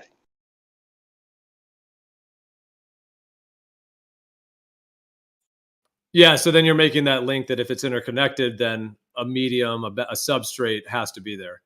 Is that versus the idea of whatever they try to claim with relativity, that it's like empty nothingness, vacuum, that whole, and then bringing in relativity and the constant speed of lights and all of these other components. But is that kind of there's like physical matter that exists within a empty space. Like there is no if you don't invoke a substrate, then to me it's kind of incoherent, but maybe that's just a problem with me. Look, this is not like a perfect analogy, but I said earlier, it's like, what is a fish without the water? Like, what is it? A fish can't swim. It can't do anything without the medium that it lives within, the substrate.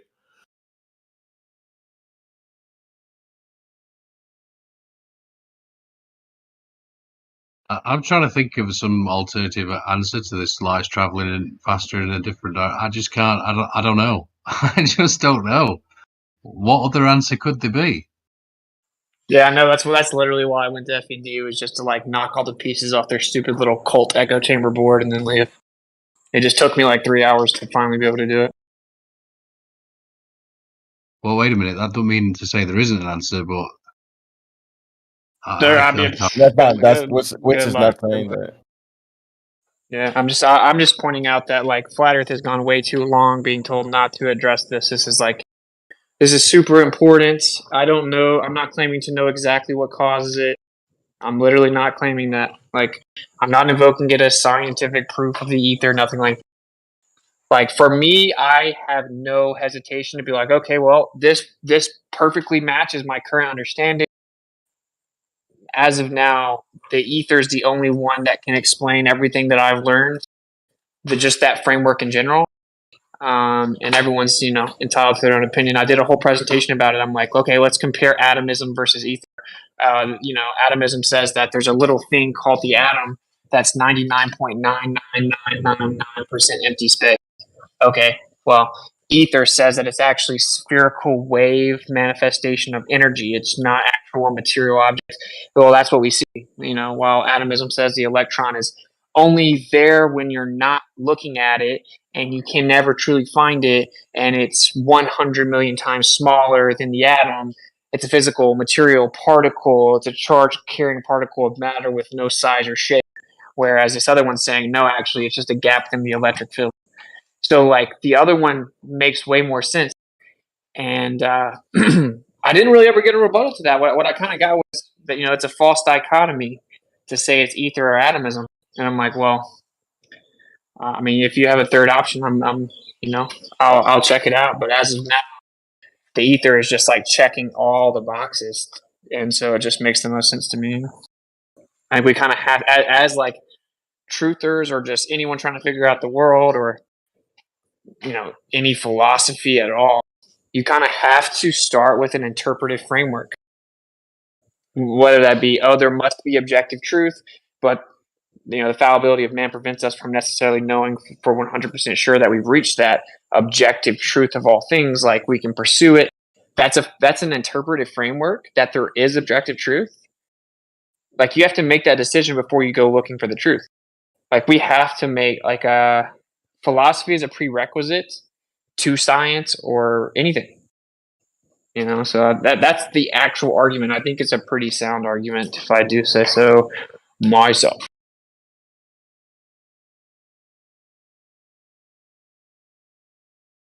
Like, people were freaking out. They were just like short circuiting. People were short circuiting, or they're like, "What's the naturally occurring phenomenon?" I'm like, "Wait, what are you talking about, bro?" I said it's not science. Well, what's your independent variable, dude? It's a measurement. It's not science. What? This isn't science. I know. I just said it's not science. But where's it naturally occurring? I just said it's not science. Like, it's so funny because like it's just a script, and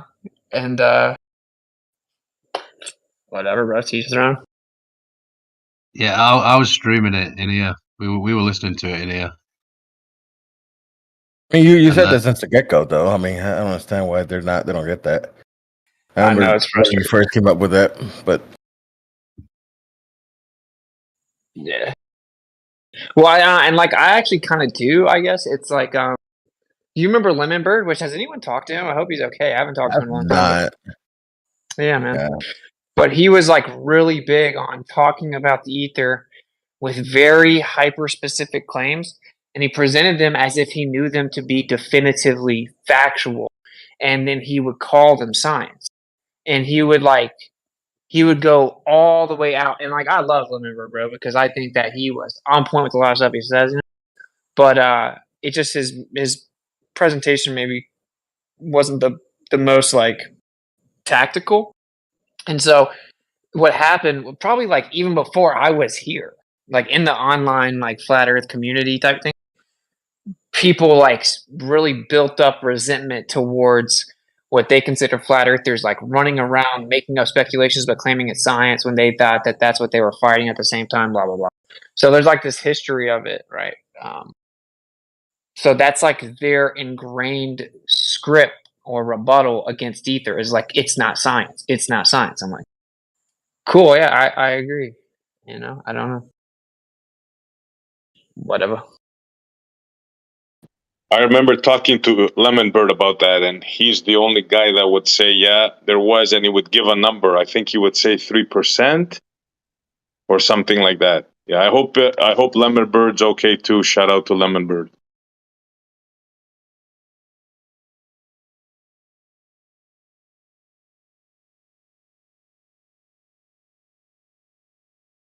Why is the ether not involved in the relationship with the energy of light? That's literally what light is, brother. Yo, and then that's something else that happened earlier too. I was talking about this, and then they know that I don't believe in the photon and I don't believe in the speed of light and all that. So like they wanted the red herring over to that. They wanted to start debating about that, and I'm like, well, that's funny because I've been trying to debate you about that for a year now, but right now we're not talking about that. Like, well, what's hitting the plate? Like, oh, what doesn't matter, right? Like the light has interaction with the plate, the receiver. It has that interaction faster in one direction than the other. But what is a rate of induction? What is it's like, bro? Now you want me to give you this like nuanced explanation of the most confounding phenomenon in the history of man instead of addressing the point? Bro, it's because they were trying to get you in a gotcha. Because you say they got clips of you saying light doesn't travel or some shit, or it doesn't have a speed or something. So it was just a big game today. I mean, we've already gotten 10 times farther into it than you did on there. Yeah, absolutely. Like I said, I would have rather heard you debate a Glober on it than you would have got better progress with Zanuck. No, like I just had people asking me. They're like, so many people were messaging me like, dude, 24/7 just like bashing you, and they were sending me clips, and they're like, you've got to like respond. I'm like, do I though? And then like they kept on doing it, and they kept saying it, and then try to go on 24/7, have a convo, blah blah. So I just did it. Like I had some time today while I was running errands, so I just like jumped on there while I was running errands. And did a one and done type of thing. I mean, it's obviously a complete waste of my time to like not even be given like the respect to speak and stuff. So yeah. Obviously, we have a conversation in here, and in 1 hour we would make more progress than in like 10 hours in there. I certainly don't dispute that. Like I was just trying to get them to like first base and show the audience like, look, what you're doing by being in this echo chamber is you're really limiting yourself. You're limiting your understanding of this place we live. You're limiting your ammunition against the globe deception. And that's it. That's really all I wanted to show. I feel like I got enough out to show that. And so I'm good. I mean, I think the most important thing is what's your dependent variable in this interferometry thing. No, it's not because it's. I'm just fucking with you. Okay. Jesus. Oh my Jeremy, bro, are you kidding me right now? It's crazy because I had to take that seriously because that kept happening. It's like deja vu. It's like cover it 10 times and then give it 2 minutes and then someone ask again. You're like, yo, it's just a measurement, guys. Just a measurement. They're like, what's your dependent variable? Yeah, it's fucking crazy. Yeah. And then as soon as I left, I guess they're like immediately back to strawmanning me. Well, he says that this interferometry is science that proves the ether. What?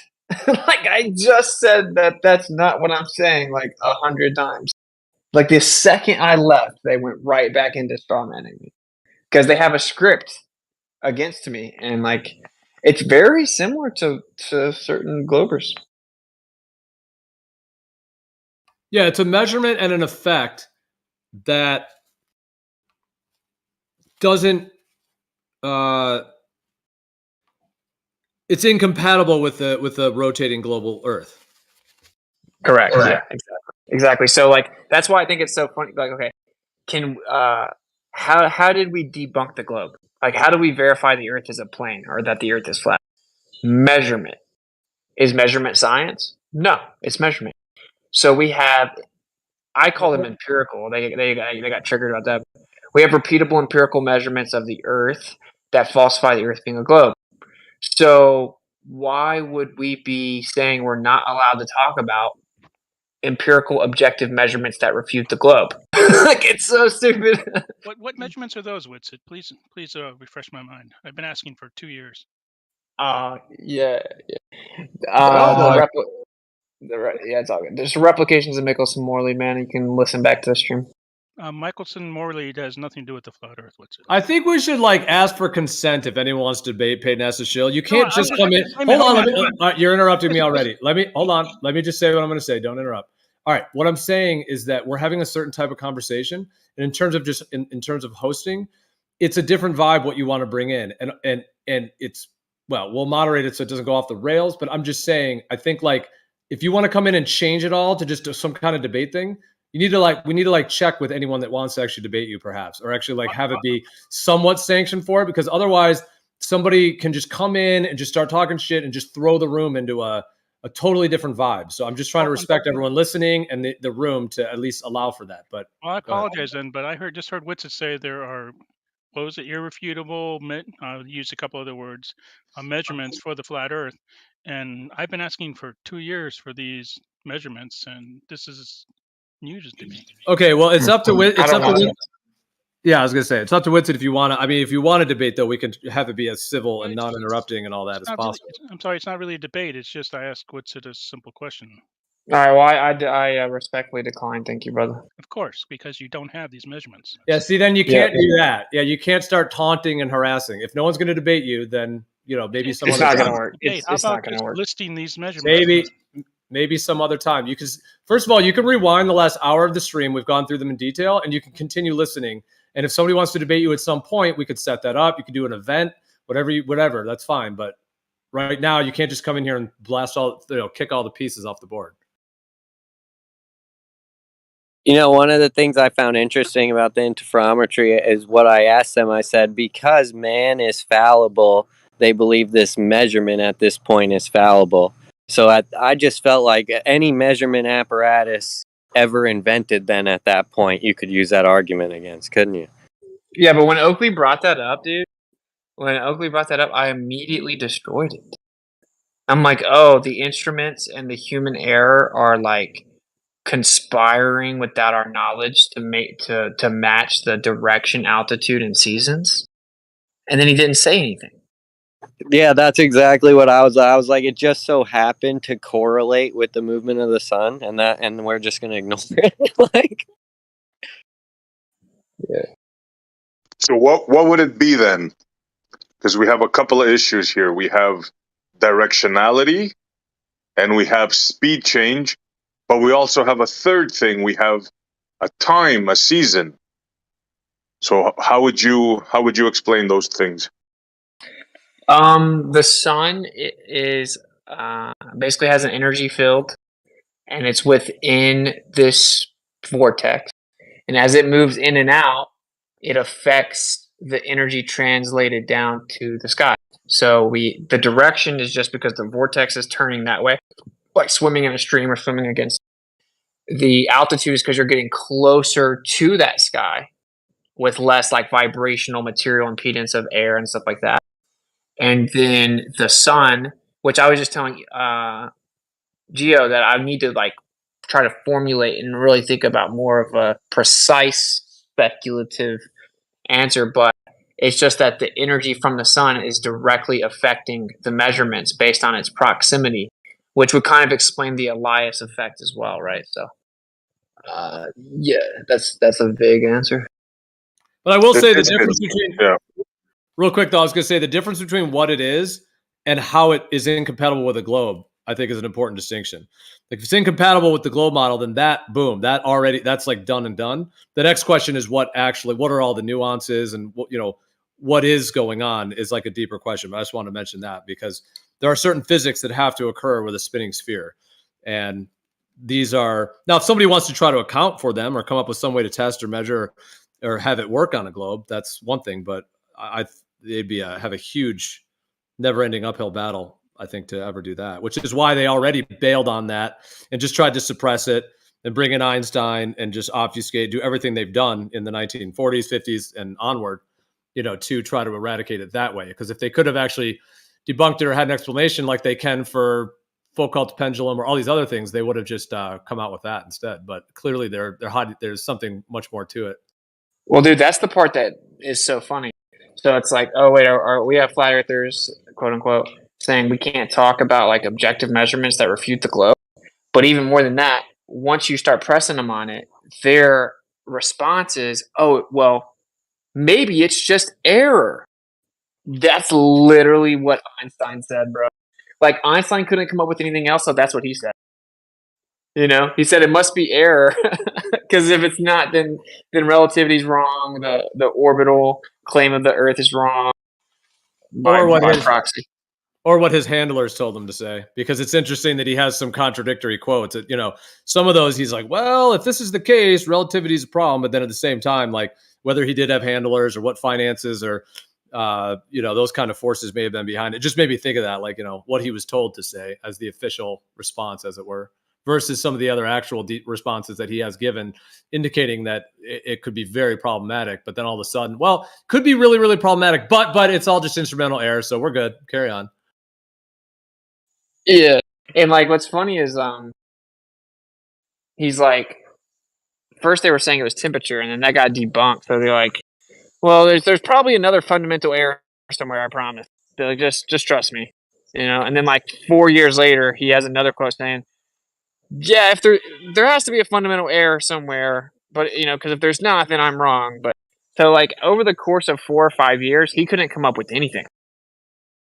Then they hijacked the Lorentz contraction and then adopted it to this as an ad hoc, and then because in terms of that part of it, in terms of the arms changing length as well, that part of it, which I know is slightly different category, but seems interrelated. It's all ad hoc, unfalsifiable nonsense. Yeah. If you leave one of these things, Zanuck said they measured the Lorentz contraction by measuring the length of a fucking electromagnetic pulse. If you believe that, but that just so you understand, like that is actually where contraction was first observed, was by Oliver Heaviside with electromagnetic fields. That there will be some contraction that takes place, but it's a real physical, measurable contraction, right? Like the path.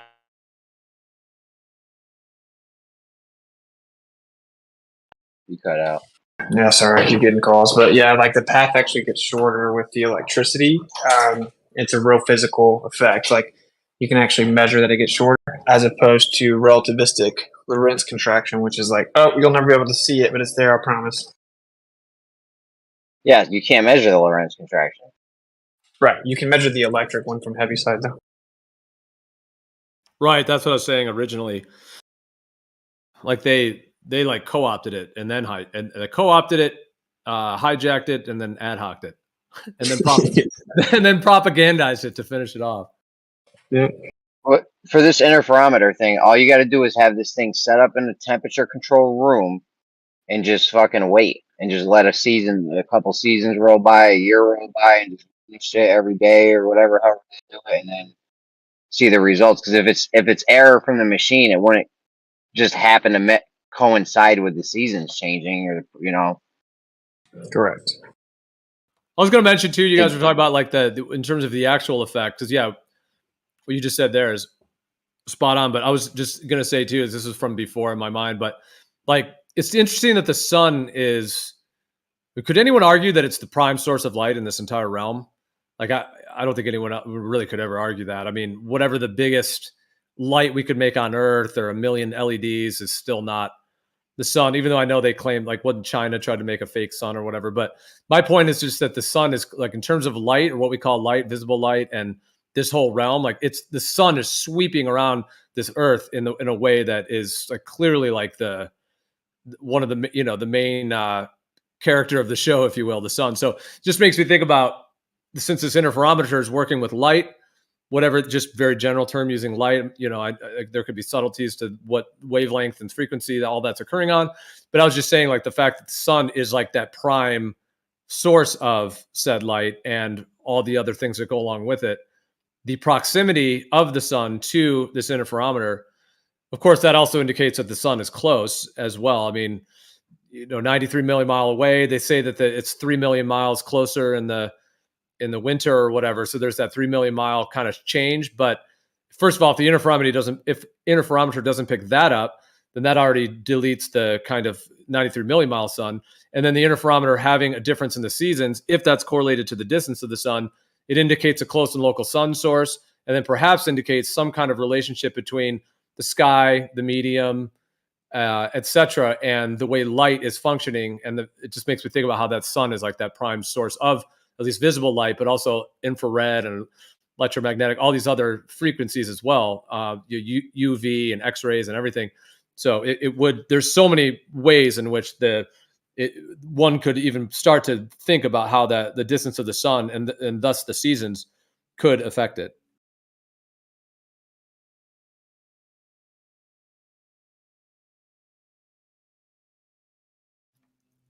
Yeah, it's true. I think we should actually look into replicating it. Yeah, because then the question though, even right there, is like, is it a distance to the sun thing or is it a seasonal thing? You know what I mean? Meaning because you could be on like either side of the sun, as it were, like north or south. So I'm just saying, is it actual like the season, whether it's summer or fall or spring, or is it actually just the distance to the sun? Like the positioning versus the actual, well, those are always going to be interrelated. But you know what I mean? Because you could be in the summer in the south and the winter in the north. But I guess there's always going to be the distance relationship to those as well, though. So maybe, I guess they can't be fully separated to test them independently. But it still would be very interesting to see, like, is the summer in the south same as the summer in the north? Does it change as the sun moves? It's like click, changing every day? Or is it like an overall effect that it just happens in the season? So it just makes me think of a lot of those components.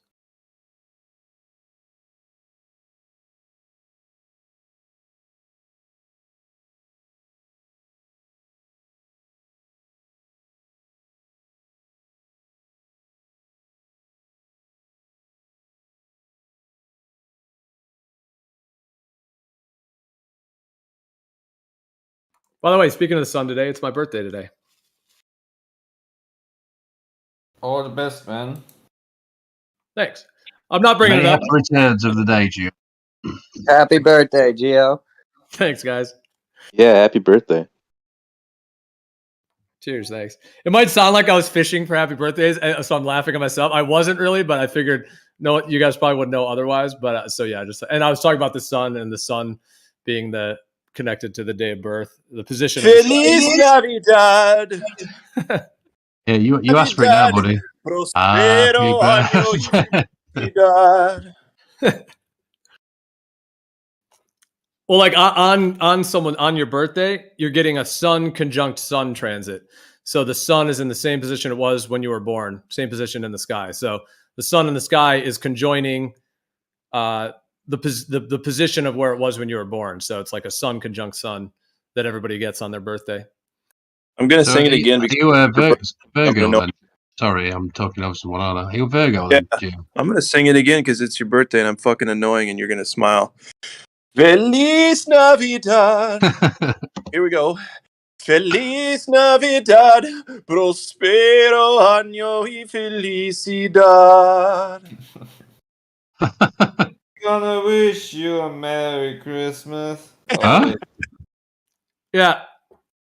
Thank Oh, you. sorry. But is Merry You, Christmas. Gio, I love you. Merry Christmas. Merry birthday.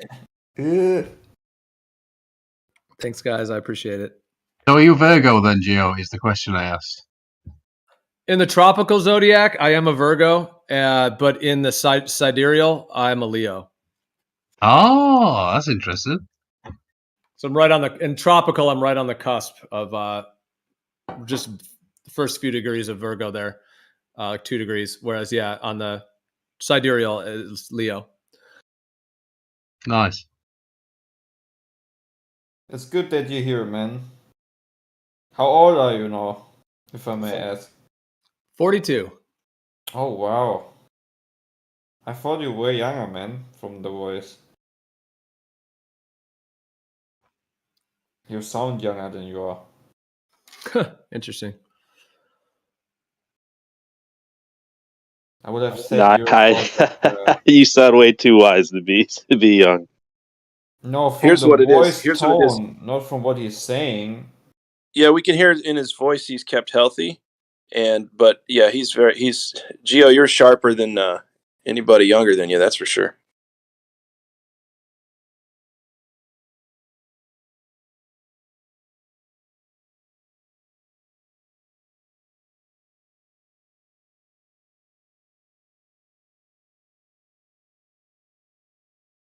Well, I appreciate it, guys. And in terms of Discord birthday for me, I will reminisce, not to even go into this topic, but I remember the time when the 24/7 Flat Earth server, the original one, the 1.0, there was that whole takeover thing that happened with the human sheeple, and that's why it's 2.0 now.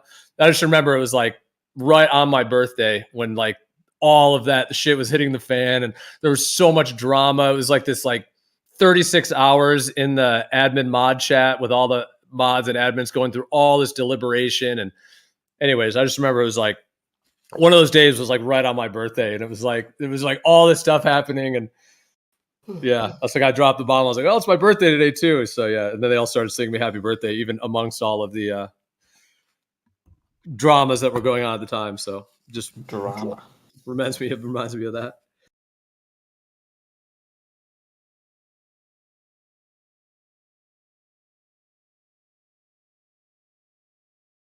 Well, thank goodness you came over and made this place, man.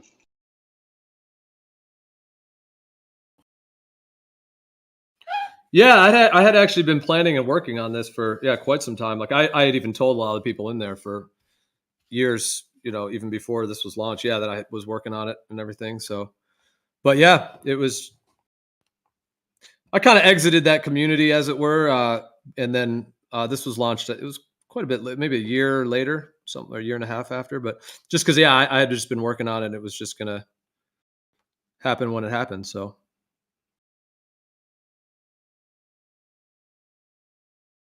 Well, happy birthday again. To many more. Thanks, bro. Yeah, thanks. Cheers. I appreciate it. I'm gonna be listening, but I gotta jump out. I gotta run an errand, but yeah, thanks guys, and I appreciate you let me bring it up and give a little toast to each other. So yeah, I appreciate that, and yeah, I'll be listening and talk to you guys in a bit.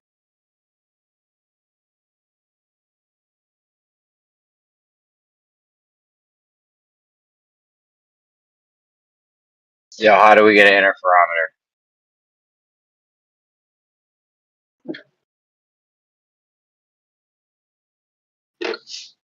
Well, what can they say? We already have the measurements, right?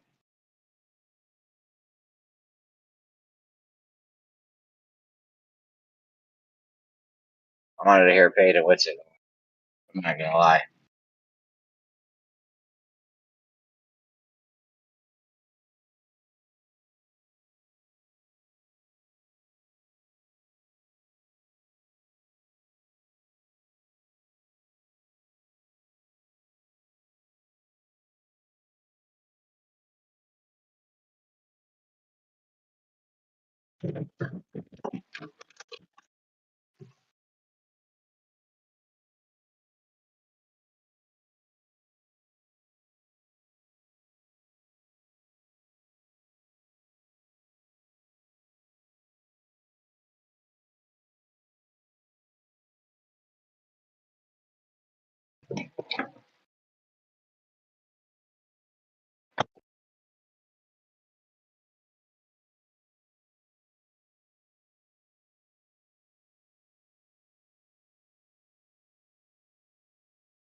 All right, what else we got?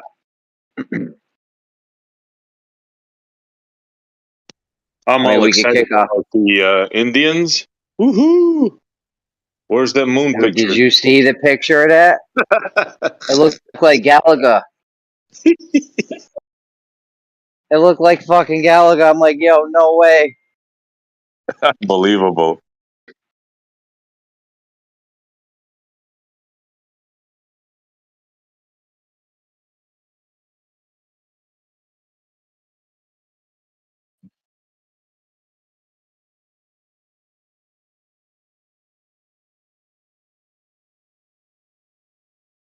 How do people believe that stuff?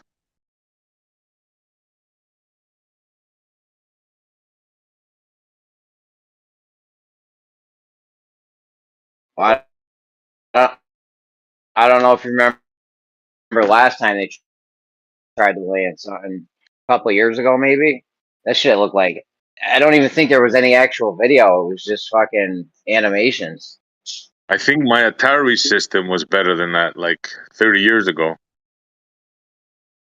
Was it that long? Wow. Yeah. You old fart. Remember when they had that Pong? Bing, boom, doom, doom. And I was like, oh, wow, look at this. Bro, E.T. was your favorite Atari game, don't front.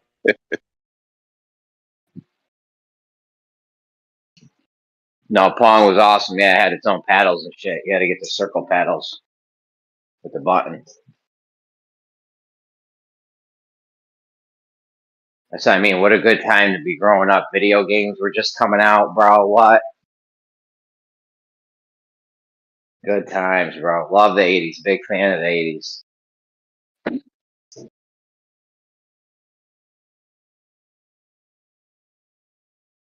Yeah, those days are gone. Yeah, but the music's still here. I love 80s music. It's the best. It was real as a kid growing up in those times, bro. You had to, I mean, fist fights and shit. Kids these days are soft, bro. Yeah, bro. It seems like most of these, snot noses and, the ones that get, it seems like they haven't been in a good fight, like had their nose like broken or something, I don't mean that in a bad way, right? Every kid needs to, the way I see it, needs to see that there's somebody out there tougher than them. They have to learn that lesson while growing up, right? But some of these guys don't learn that lesson. Oh, They're sheltered. They go to the safe room. Don't they have a safe room now? I promise you that none of these people would act this way in person. None. Guaranteed, bro. Guaranteed. Yeah.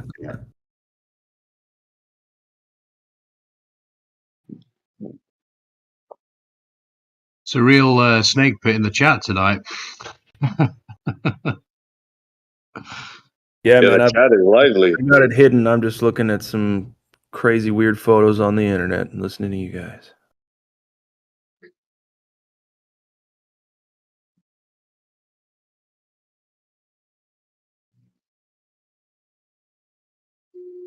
I mean, if you guys don't got none, we could just start Coriolis week right now. Pass. It's like Shark Week, server bro. now. Let it be known. It's like Shark Week. This is my favorite part. All right. Well, how does ether drift connect with Coriolis effect? Oh yeah, that'll do it. Yeah, because I think it's an actual there's an actual deviation happening. Not actual, but you know what I mean.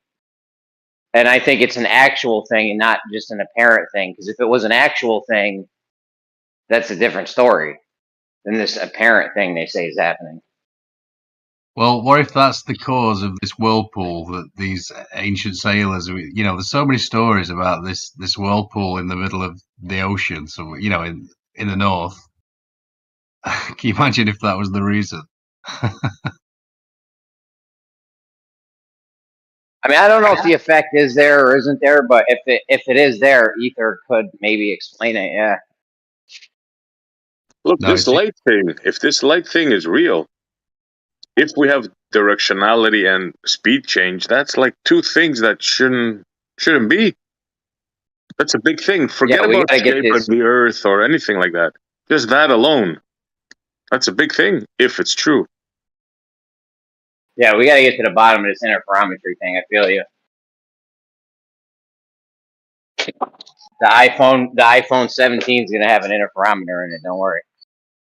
Look, just for one, right? Their whole paradigm is based on light being constant. For one. That's a big thing. If that's not true, then everything, the distances, the time frame, everything they tell us, the 13.8 billion years and the this and the that, it's all wrong. It all goes out the window. It's based on that in an inertial frame, right? So in non-inertial frames, the speed of light doesn't have to be constant. In a non-inertial, okay. Are you sure about that? Yeah, you can work with like Rindler coordinates, which are non-inertial or accelerating coordinates, right? And the speed of light can be a different speed than what it is in an inertial frame. Doesn't that go against your model? Because the only way that they got around the speed of light is they made space increase faster. So I don't know what you're saying now. Yeah, special relativity posited that the speed of light is constant in all inertial frames, that it was 299, million, whatever, meters per second. And then general relativity posited that it's still, invariant in an inertial frame, but in accelerated frames or accelerated coordinate systems, it can differ, but what stays invariant is the space-time interval, or the ds squared variable. Yeah, they come up with all this nonsense to explain how things could be traveling while they're not, and they're this and that. Yeah, this, you can believe this stuff if you like, or you can, think of reality. Well, it just means that it's already, like, general relativity already showed that the speed of light is not just always the same. So, like, showing that it's not always the same won't change anything. Like, that's already known. How about the directionality then? I still don't get that.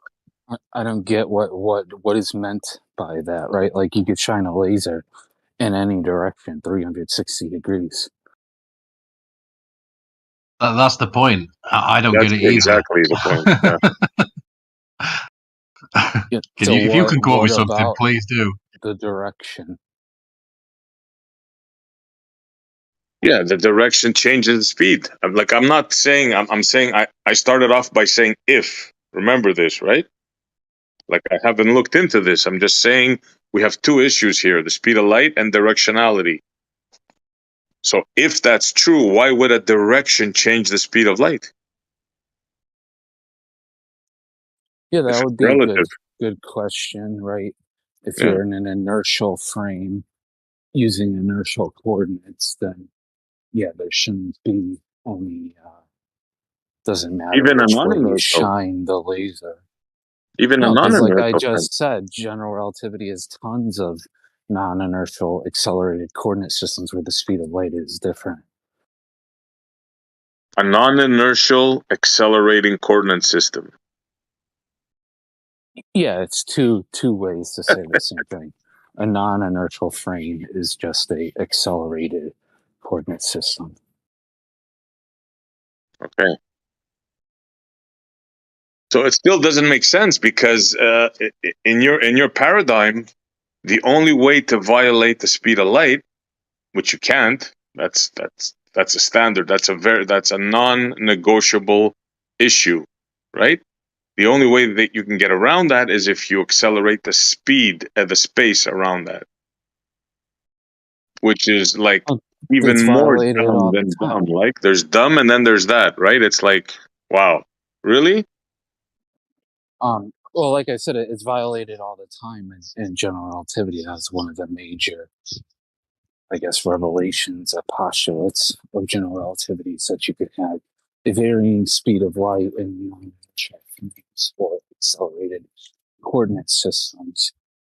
But even with special relativity, where it is that the speed of light is constant, really what it's talking about is that causality is occurring at this constant speed. Like you can't have effects before causes and things like that.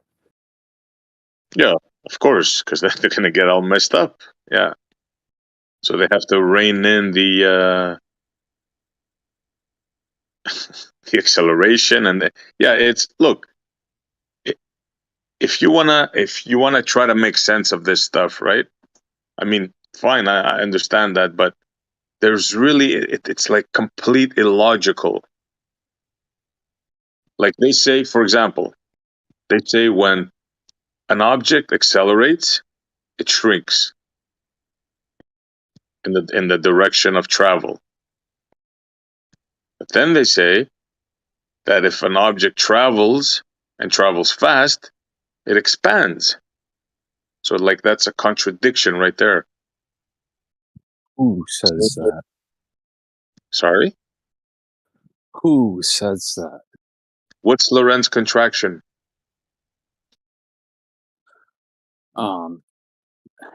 I guess in simple terms, it's when you transform to another coordinate system or you're in a different coordinate system frame from an object traveling, depending on the speed that that object is traveling, it may be contracted if it's a significant portion of the speed of light.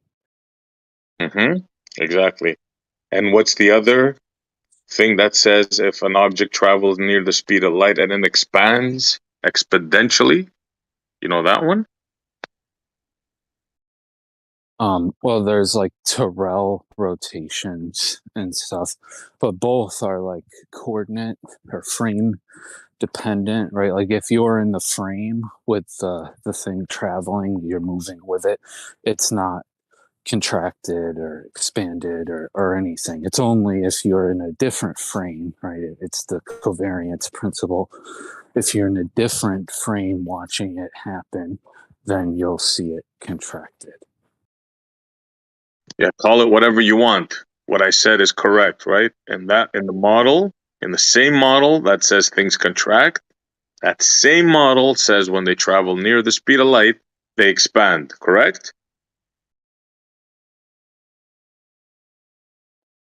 I'd say that's only partially correct because the frame's very important, right?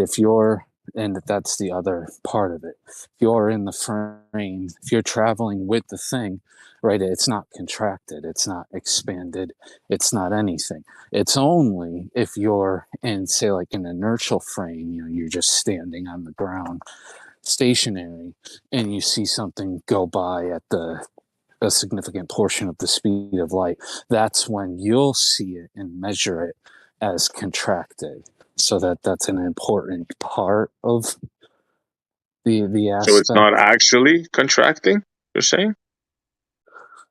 Oh, for you in your frame it is, yeah. But how about the object itself? Is the object itself contracted? Not in a frame that would be traveling along with it, no. So it's only a visual effect, you're saying, to the stationary observer. No, it's a measurable effect for them too. So it's actually so which is it? Is it actually shrinking or is it not actually shrinking? Is it reference frame dependent, or Yeah. I'm trying to follow here? Yes, it's reference frame dependent. For the person that's not in the frame traveling along with the object, right, they'll see, measure, observe, whatever you want to call it, the object contracted. But for the person that is traveling with the object in its frame, they will not see, measure, or observe it contracted. So this is like a hocus pocus thing, right? It's like the brother getting older and getting younger. Like you're trying to sell a story, but like I said, to me, it sounds like absolute nonsense. I'm sorry. So you're saying, Jace, you're saying we can't, my bad. Hold on, Jace, you're saying we can't measure, we could never measure the Lorentz contraction? Well, you can, but you just have to do it in specific ways. It's done in chemistry quite often. But you just Well, you said just you told can't us if do we it. were in the frame, we can't measure it. Oh yeah, Now we can measure it? Not in the scenario that I was giving at first, but when you have a scenario like a atom or a molecule, right, you can have a rest frame of that atom or molecule, and then you have your frame, which is what's often called the lab frame, where you're making measurements and stuff, and thus the covariance principle applies. So when you have very heavy atoms like gold and mercury and stuff, you'll get these measurable relativistic effects. And I've posted papers on this before. There's a bunch of experiments out there about it. So can you measure? I mean, we can measure. Go ahead. We have the same question. We have the same question. Yeah, if you're willing to set up, if you're able to set up the conditions correctly, then yes, you can measure it. But you said before it's relativistic. It only appears to the person that's in the inertial, the non-inertial reference frame, I believe you said. Yeah, and with like say a gold atom, right? There's the rest frame of the gold atom, which is different than your frame in the lab. It's called the lab frame, right? And so these relativistic effects, when you have the electrons moving around the nuclei, right? There's these measurable relativistic effects from your frame. So then, okay, so like are both me and Jeremy have the same question. Can you measure it? Can you measure the contraction? Yeah, in that case you can, yes. But in which case? In the case that I just said about the atoms. Okay, so we're in the lab, and that's a different reference frame than the one the atom's in, and you move the atom and you can measure it getting smaller when you move it. Yeah, the rest frame of the nuclei is stationary, but the frame you're in with respect to that is not. The nuclei is moving. So the velocities of the electrons also moving around that nuclei will produce measurable effects in your frame due to the covariance principle. So you move one atom. I don't know. You said a lot of words. I just had a yes or no question. You move an atom, and you can see it contract. You can measure it contracting. Yes or no? You don't have to move it, but yes. So we just measure it contracting when everything's standing still. I'm still, the atom's still, and it's just contracting. Yeah, for gold, it's the 6d orbital contracts with the 5s orbital. So it depends on the atom, which one expands, which one contracts. But and how are you going to I measure thought the it Lorentz while it's contraction traveling? was different. Nothing's traveling. He's not moving anything. He's sitting there, and the gold atom's sitting there, and nothing's moving. But it You has to serious move in right now, order. Jace? the electrons are. You can see an electron? Can you see an electron? No, you're making measurements. Of an electron? Yes. Can you see an electron? No. But you're measuring the electron, but you can't see it. What's it taste like? What's the electron taste like? With a photo electron spectrometer, right, you can know where you have placed the gold atoms and thus know where the detection happens on the detector. And from that, you can work out the angle and thus the distance at which the detection happened. Okay, so I thought the Lorentz contraction was when something was moving and you're in a different frame in it, and you measure it getting smaller. No, maybe I'm confused. Yeah, the orbital gets smaller and thus the energy changes. Yeah, so you're standing there and there's a gold atom sitting there and nothing's moving, right? In your frame, the gold atom is the nuclei is moving and the electrons are moving. The electron, that's what you're measuring, but you can't see it. What color is it? We're not measuring color. We're just measuring detections, basically photoelectron detection. All right, and this is the Lorentz contraction? Yes, it's when you do the math for the Lorentz contraction of this scenario, you'll get a momentum and energy for the photons that are released in an angle at which they'll hit the detector, and it matches precisely what you get. Okay, but I was right about the Lorentz contraction, right? It's when something's moving and compared to you and it gets smaller, right? In your frame. It gets smaller in my frame, yeah. If something's moving in my frame, I measure, it gets smaller. So what size was the gold atom or the electron or whatever you're measuring? What size was that when it was still? It's just regular size. It's atomic radii. And then when it's still again and you're still not moving it, it measures a different. How long is the electron? I'm just curious. What's the length of it? We don't need to know the length, but you can also measure the charge density, which is almost spherical. And you can give a length to that if you really want to know. Well, I don't know. We're trying to measure length contraction. You're telling me we don't need to know the length of the length contract of the thing we're trying to measure the length contraction of? No, that makes sense. Dude, if anyone believes this hodgepodge bullshit you're spitting, God bless them. The angle lets you measure where the photon was emitted from, right? And so that tells you the distance that the electron was from the detector or from the nuclei, because you know where the nuclei is in the instrument, right? And so the angle that the photon hits the detector allows you to reconstruct where it was emitted from. And you can see that the contraction or the expansion, whichever orbital you're measuring it from, is matching the prediction exactly.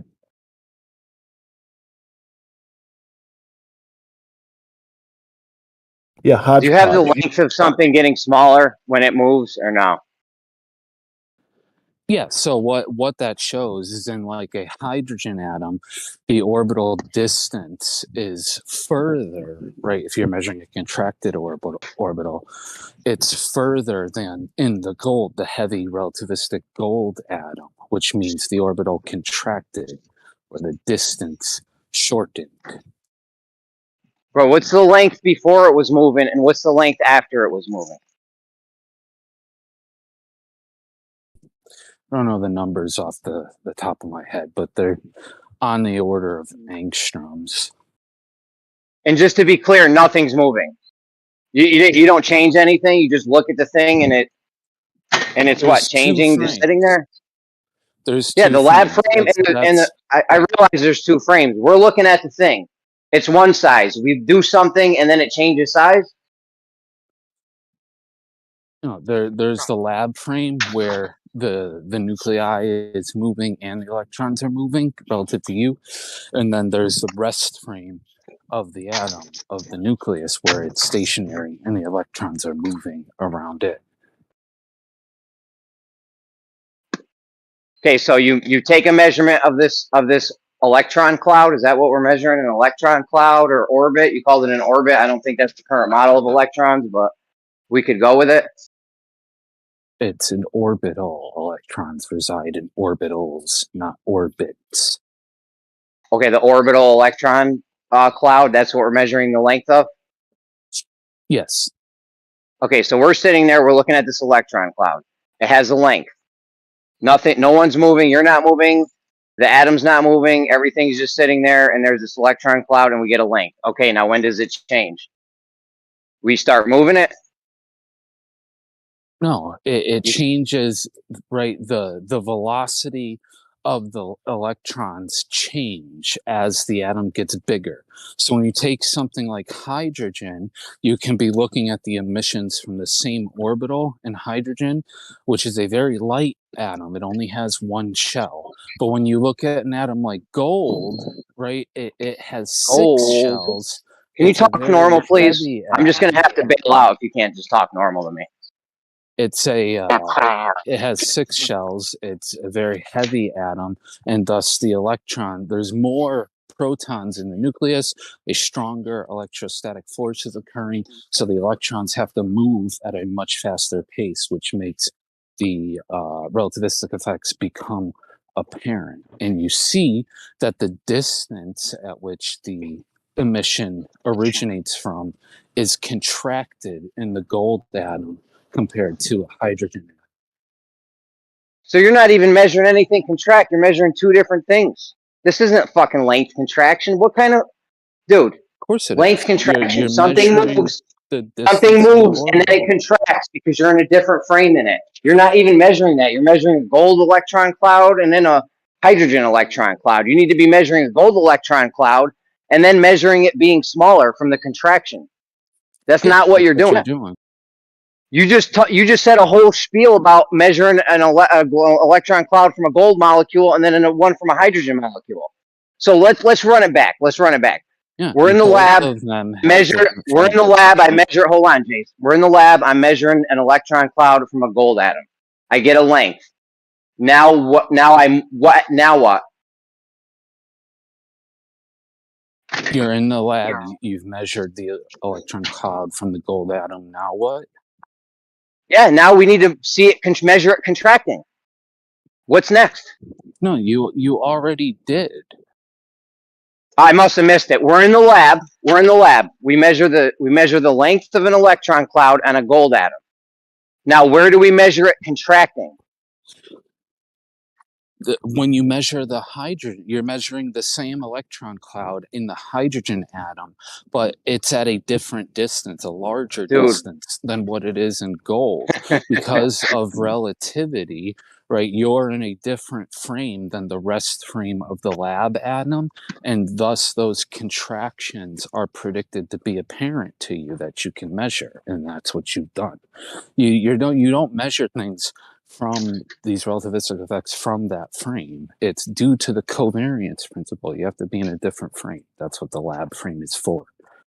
Okay, so just for the audience, he hasn't actually measured any length contraction. All he's done is measured two different things, not one thing contracting. You're measuring the 6s and 5d orbitals contracting. They're the same thing. Nope, you measured a hydrogen molecule and a gold molecule. You measured two different things. And you're trying to tell us you measured length contraction, but you didn't do that because you didn't measure contraction of anything. All you did was measure two different things. Well, you're free to say that, but I mean... That's what you did. You just told us that's what you did. You told us that. Hydrogen atom would have the same distance as the gold atom if relativity wasn't true. And then the double whammy is that the distance that changes... You don't have a first whammy. Don't say the double whammy. You don't have a first whammy. The distance that changes is the exact value that relativity predicts. Well, the triple whammy for you is you didn't measure any length contraction. You measured two different things. You need to measure something and then measure it contracting. You told us literally that that's what you did. You measured a gold molecule, then you measured a hydrogen molecule. Two different things. What you need to do is measure one thing contracting. That's not what you did at all. You need the velocity of the electrons to actually be relativistic. And in hydrogen, they are not. So that's why you use a gold atom. You change the variable to use an atom where the same electron, the same orbital, is moving at a relativistic speed. And thus you get your prediction from that. And it matches exactly. I know, I just detailed this 3 times. You measured 2 different things. You measured a hydrogen molecule and a gold molecule. What you need to do is measure one thing and then move it and measure it contracting. That's not what you did. You measured 2 different things. 4th time. Oh no, relativity predicts that at these velocities that are a significant fraction of the speed of light, you'll get these effects. And in hydrogen, the 5s and 6d orbitals, the electron is not moving at a speed, a significant fraction of the speed of light, because there's only one proton. The electrostatic force is not that large. It doesn't need to move that quickly. So you get a relativistic atom like gold, where there's 79 protons and thus a huge electrostatic force causing the electrons to move at relativistic velocities, and then you can do your measurements. The same orbital, the same regular quantum mechanics predicts it would be without relativity, it would be at the exact same distance in both hydrogen and gold, but relativity predicts the change in the distance that you measure. Okay, just for the 5th time for the audience, we're ending it after this and we're going on to a new topic. For the 5th time for the audience, length contraction is when something shrinks because it's moving. You need to, now in order to measure that, you need to measure something when it's not moving and then measure it when it's moving to see the difference, to measure the contraction. What Jace did, which he keeps detailing, is how he measured a gold molecule and then he measured something else, not the gold molecule. Okay, we're moving on to a new topic though, because you're just running us in fucking circles and it's a waste of time. It's also not the only kind of relativistic effect that's measured in chemistry either. There's many more, and they all line up with the predictions exactly. Just because you're denying, like, fulfilling the requirements relativity says you have to fulfill to actually see the effect, right? You're trying to make excuses for people fulfilling those requirements. It's just ridiculous. But anyways, I gotta go. Adios.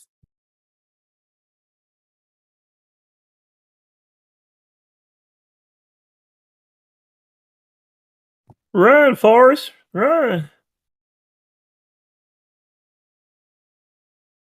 I don't know. Did you actually measure the length contraction on something or no, Jace? He took off.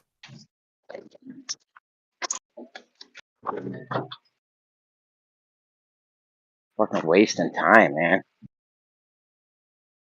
Don't take any prisoners now. You get after them.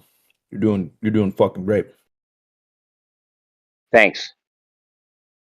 I'm just trying to figure out if we can measure this length contraction thing or not. Should be a That simple definitely answer. wasn't it. I mean, listen, I'm just a layman, and I choose to sit through what Jace says. Because I really, really, really want to try to grasp it. And maybe I'm just stupid, right? Maybe I'm just fucking stupid. But so often, it seems like he's intentionally just trying to kind of baffle us with the big words he knows, and he's not actually explaining anything. But maybe that's just me, like I said. No, I think it's just you because he explained it perfectly to me. I understood everything. He measured one thing and then measured it.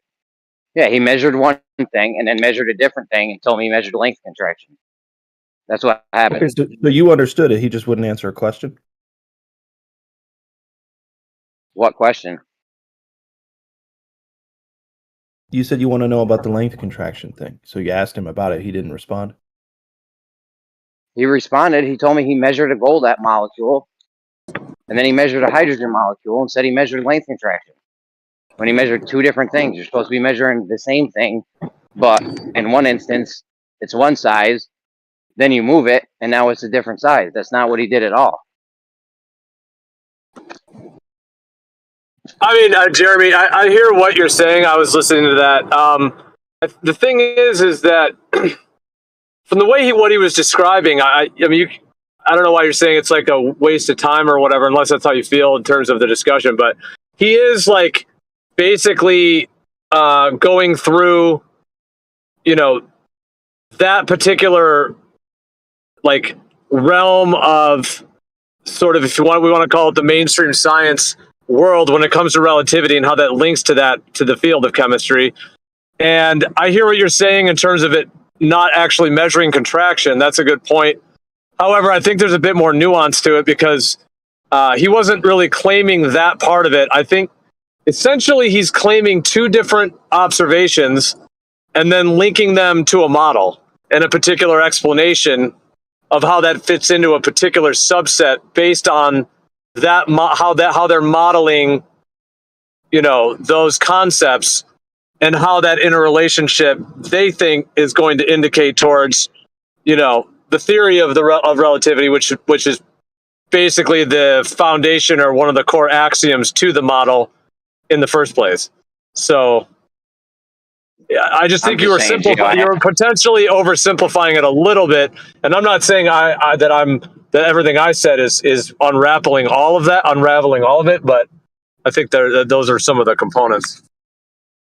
No, I hear you. I asked him if we can measure length contraction, though, and then he was on about this. This is how we do it in this electron cloud of a gold molecule and a hydrogen molecule.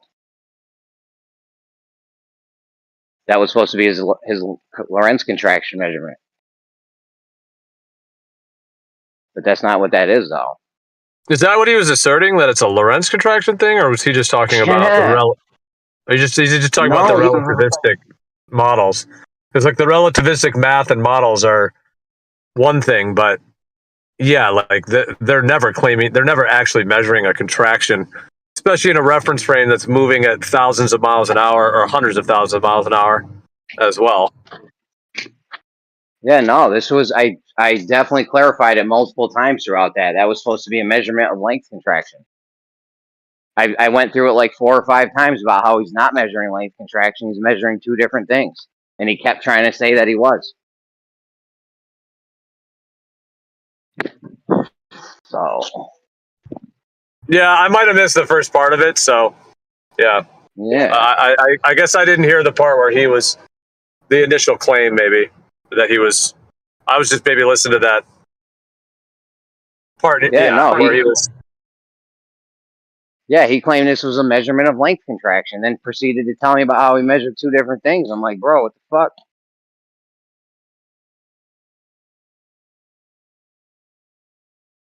Yeah, but I mean, what he's describing is part of the mainstream model. So I think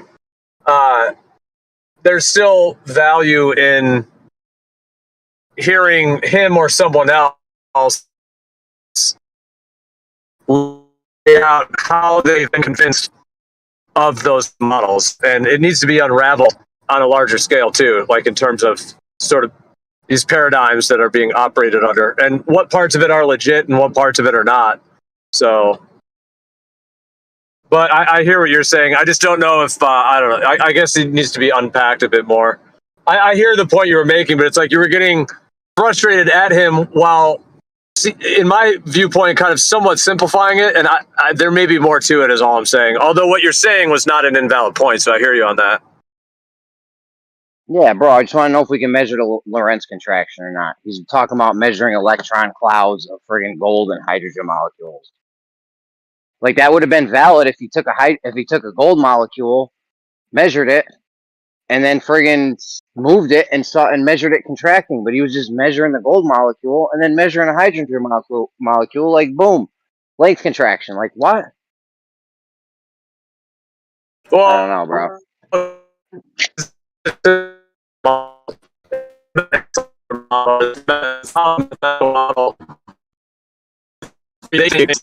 You're roboting real bad. You're breaking up, too. Yeah.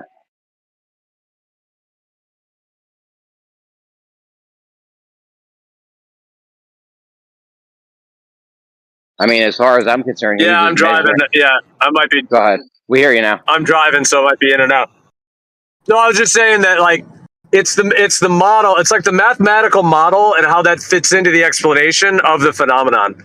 Like that to me is where the heart of it is, because although what you're pointing out, yeah, they're not like in terms of what he laid out, it's not physically measuring a contraction, but there's a way in which, because he, when he says the predictions, that's the predictions of the mathematical model and how the phenomenon he thinks fits that. In a, maybe in some ways not that dissimilar to, hey, this pendulum precesses because the Earth is rotating. See, our predictions all came right, all came true, because our model of what the Earth is fits into this effect. It's kind of how they do everything. Like there's a way in which this is kind of, it's like their MO in a way.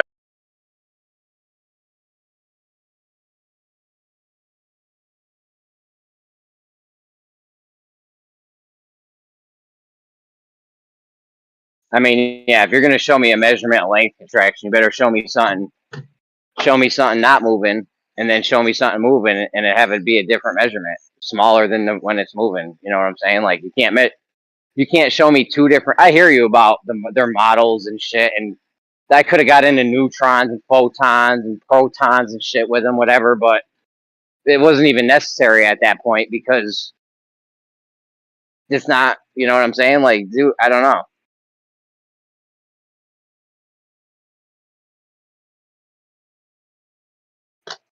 Yeah, there's no amount of calculations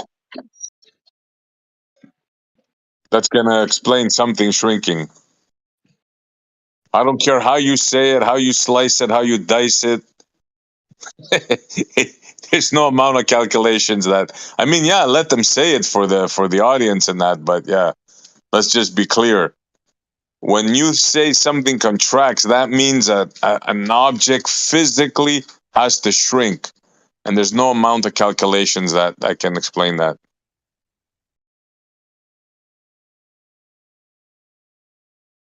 Yeah, it's like this is like doing like surgery. It's like delicate surgery, like how to hold their feet to the fire. And when I say their feet, I'm just talking about sort of just to use that term, I guess the mainstream kind of paradigms, as it were, holding their feet to the fire in terms of what they're claiming and what it shows and how that works, while also holding the assumptions and any of the model stuff, feet to the fire, but also simultaneously not throwing out the baby with the bathwater, because I do think there's some truth and some real effects that are involved in some of these. So, I guess that's just my mindset on it, is to like find that balance between holding their feet to the fire while also not throwing the baby out with the bathwater, I guess, to use those two analogies. Yeah, he might have measured the electron field of a gold molecule and measured one thing, and then measured a hydrogen field molecule, electron field molecule, and got a different answer. I mean, that's great, but that didn't really help for the Lorentz contraction, I don't think. Yeah, you like back engineer some kind of theoretical math to make it line up with a Lorentz contraction, I guess. Like, that seems kind of crazy. Yeah, no, there's nothing wrong with that was good. Yeah, that was good wording there. Exactly. It's like that's what it appears to be in terms of back engineering mathematics and a model to essentially fit an effect. But that's what we need to figure out. Get further, deeper into. But it's obviously something that has convinced him in a way that he can assert it in the way he does, as it were, and his whole field is dependent on that. But that's the question, though. Is it actually, how does it link to reality? Because we already know in a lot of these, or I would say I already know in a lot of these sort of ways that whatever this current kind of system, like with Foucault's pendulum, there's a lot of these things where there's an effect, and then it's linked to a model or an idea. They use the effect to claim that it's predicting the model that they're asserting. It's like begging the question, affirming the consequent. There's a lot of those components involved in a lot of their models. And it could get deeper into like the sociological and psychological components of it. But it seems to be that there's like a way in which they can reverse engineer things, link it to models, and somehow assert it with, propaganda and money. And it does seem enough to be able to even kind of get under the radar, as it were, of intelligent people. Because, Jace is intelligent. There's a lot of intelligent individuals, and somehow it's making it through. It's the education systems. I mean, that's what it comes down to. I feel like everyone's learning it from childhood. Right. Exactly. When you go to when you get a master's degree or a PhD and you pay a ton of money, student loans, you go through all of that and everything you're learning, and then you become an expert in that field. So now you have letters after your name. You're making this amount of money. You know, you did all of that. Well, yeah. Then, yeah. Like there's the ego thing, but even aside from that, I just mean like grade school, like first grade through 12th grade or whatever. I don't know, depending on what nation you're in, but like it's all just a big indoctrination. Like, you know, there's some real science in there up to a point, but I feel like a lot of that is just indoctrination of these exact concepts. Yeah, but it's on you if you buy this nonsense, man. If somebody can convince you that something could shrink, sorry, man, there's something wrong with your brain. I mean, I'm with Jeremy on this one. There's no conceivable way that effect could be possible. Like, I can get the pendulum. Yeah, you can see a pattern maybe, but to convince yourself that an apparatus arm has to shrink in order for your belief to be, sorry, man, there's something wrong with you. Like, there's no way. Not an intelligent person cannot believe that. Yeah, man. I think when you believe it, I think it's actually like literally bad for you. Like it actually just leads to other problems. Yeah. Like you convinced yourself of a lie, of a blatant lie. Yup. Like, I think we're in the exploded mind territory there. It's beyond a pendulum, this. Well, let me throw this out there. Let me throw this out there. In terms of the idea of contraction, maybe on like a more physical scale, but like, you know, sort of using the similar principle, but not on the scale they're trying to claim and not the way they're trying to claim it with light. I was just thinking of just motion in general. Like if you're in a top fuel dragster, you know, one of those 0 to 60 in a fraction of a second type vehicles, and you're starting at 0 and then you blast off, you know, just makes me think about, like, okay, I'll just throw this idea. I'm not saying it is or isn't happening, but when the wheels spin, obviously that accelerates the body of the top fuel dragster, you know, the wing and the body and the guy inside of it. And, you know, it's the wheels that are transferring that. So the wheels spin and then boom, the thing moves forward. Is there any way in which the body of that top fuel dragster contracts once it starts getting propelled through the environment? Like, does it shrink by a teeny tiny fraction of an amount as it starts accelerating forward? Kind of like if you were to take like an accordion and then kind of push it through an environment. You know, the accordion would kind of, I don't even know if accordion is the best kind of, but you know what I mean? Like a spring that compresses when it moves forward. That's kind of what I'm thinking of. I know it's not quite the same as Lorentz contraction, but I'm just kind of thinking about it in a real physical sense like that. I mean, no, not unless it's made out of a malleable material. I don't think that there's any possible way to think that dragster is going to shrink. I would say no to that.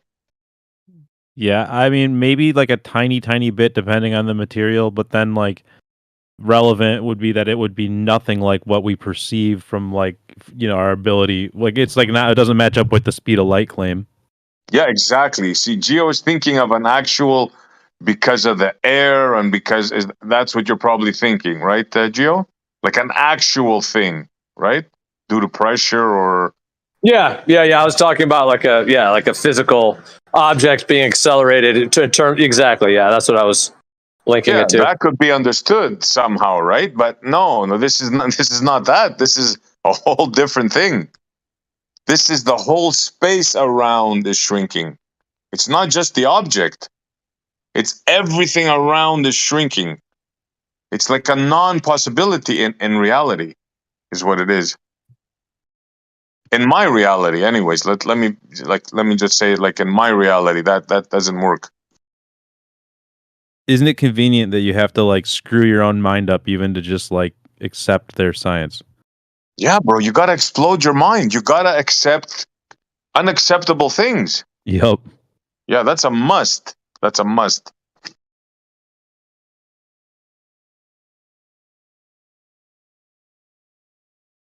Like, how can you make sense of this? Like, okay, Gio just said something that in his mind and in somebody else's mind, even in mine, could make sense. Like the pressure, it's squeezing the bumper, like something like that. You might say, okay, whatever, right? But no, that's not what this says. This is a whole different thing. This says the space and everything squeezes because you're moving.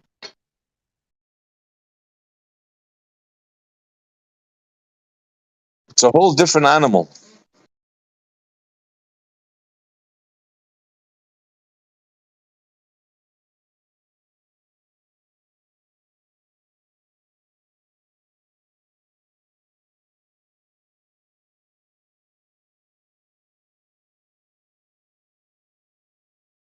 And don't forget, this is another stopgap which they brought in because of one of their experiments and didn't comply with what they wanted it to comply with.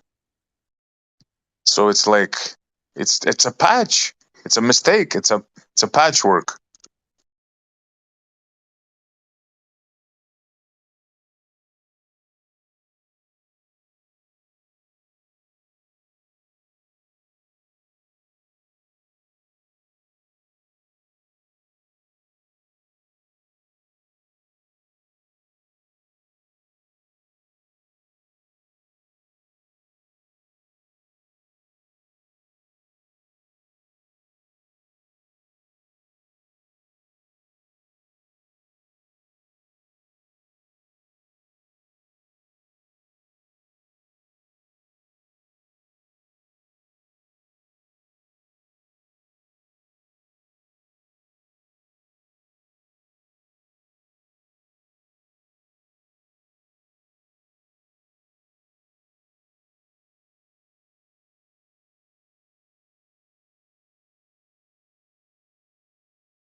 I mean, that shit's just bonkers. Can you imagine me trying to tell a Glober that something shrinks when you move it, and then I proceed to tell them how I'm measuring two different things? You think that will go over well?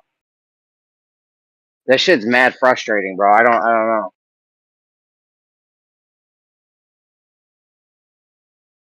It's beyond the pale, man. How is it even a thing?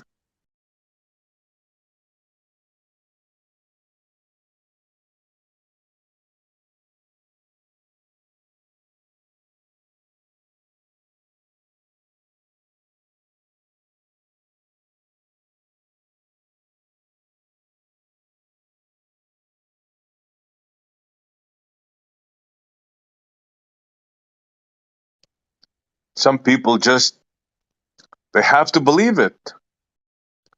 There's too much invested in it, right? Thousands of dollars, education. I mean, to use Geo's example, it's like, all right, this race car, we got this race car. I'm gonna tell you that this race car shrinks when we go fast, but I'm gonna measure the race car. I'm not even gonna move the race car. I'm just gonna measure the race car. Then I'm gonna measure my Hyundai and tell you that I measured the shrinkage of the car. Like, it's crazy.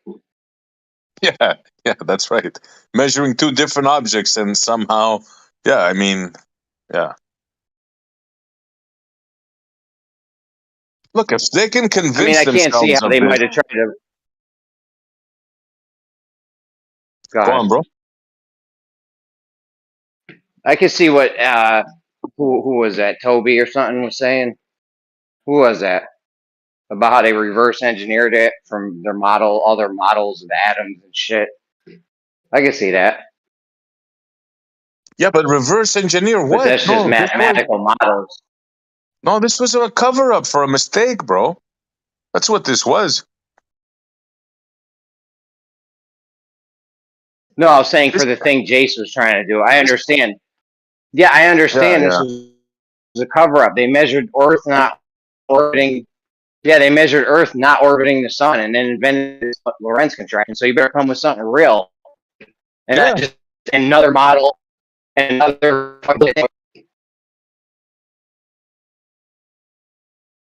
Yeah, another Band-Aid. You were kind of breaking up a bit there.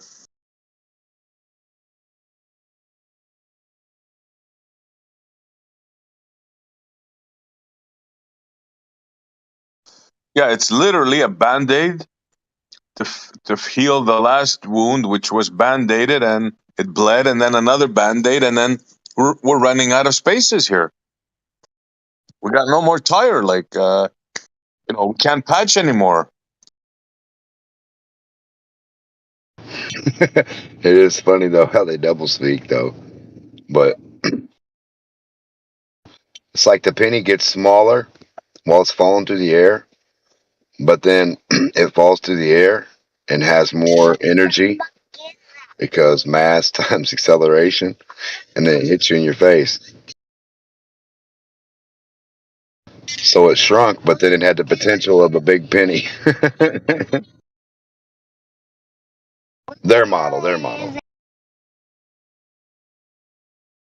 the kind of stuff that you gotta convince yourself, because only you can fool yourself, right? Keep that in mind.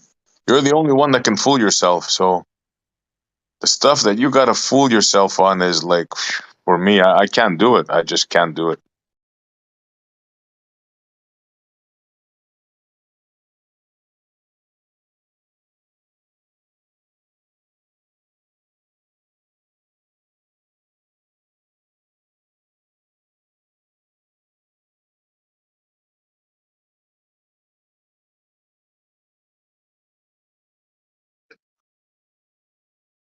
Yeah, I got a penny, and I'm gonna tell you, this penny shrinks when I move it.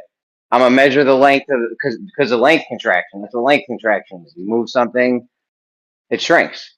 So I'm gonna tell you here, I'm gonna measure this penny and measure length contraction. When I measure the penny, I get its length. Then I measure a dime. What the fuck?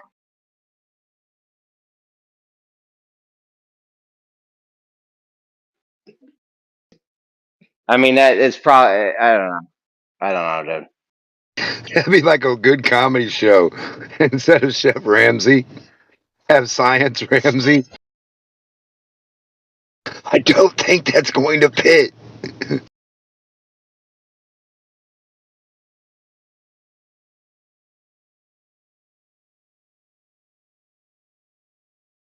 Just film all the scientists do what they do, and then when they come out and tell us all the stuff that they supposedly did versus what we watch on the video.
Are they talking about the effect of heating up and cooling off? There's no other way I could think of anything shrinking or swelling or anything like that other than being hot to an extent or than cold. Like, I don't know. I don't know. I don't even, yeah. That, but not at the same time.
Hmm.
You got a soda, Dan?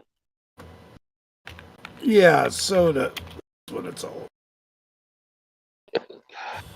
Sounded like you were sucking her out of the straw. They mute you on the other channel? Every other channel. Yeah, I know the feeling. That's all they have left. Get mad and yell, call you names, and then mute you. I was listening to a bit of Oakley, and I realized Jem's got to be terrified of Oakley because Jem just imitates him. You know, they must never, ever, ever, ever interact because it's just idea. like same routine.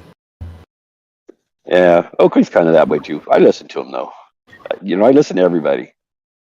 Pick a little gem here and there from everybody. So even the Globies. Did Dell really say that there was an upward Earth recently? I heard someone say that was true. He did? Oh yeah. Oh yeah. He does it all the time now. Fuck. Pretty much every show is about that. Really? I stopped listening to him. I heard him do it like once or twice. I'm like, okay, he's gone off the deep end. Wow. I actually even unsubscribed. I used to like him, but yeah, he's got his own thoughts. More power to him. I guess. He'll come to his senses. Or he'll just get stubborn and He's just so wild to watch. yeah. Like I did this debate thing on YouTube and he did a like critique of it, you know? And I was so worried what he was gonna say about me, you know? Well, he called me a bunch of names because I got into the chat when he was talking about all this stuff, and then he doesn't like me too much. Oh well. You don't have any idea what happened to Jerry, do you? To who? Jerry Fusilli? No, I recognize the name. He was it was like Fusili, Jerry. I guess he was a Bevtard, but he was spending a lot of time, like for a month or two, doing the Globers with politeness and just repeating their stuff back to them and really crushing them with their own words, just without getting excited. It was really good. Man, he was really impressive. Yeah, maybe I need to take a lesson from him.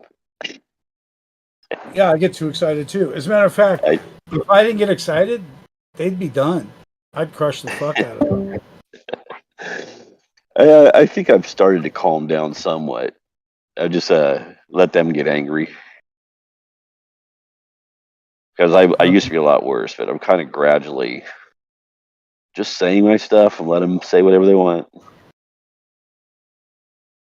They're wrong. Didn't I used to fight you a lot on Facebook? I don't remember. I'm horrible with names as far as that goes. And, I don't even know most of the time when I'm talking on Discord who I'm talking to, unless it's a familiar name, or a familiar voice. But a lot of times if I'm talking to someone on here or arguing with them, a lot of them I don't even know who I'm arguing with. I don't look at the names, so.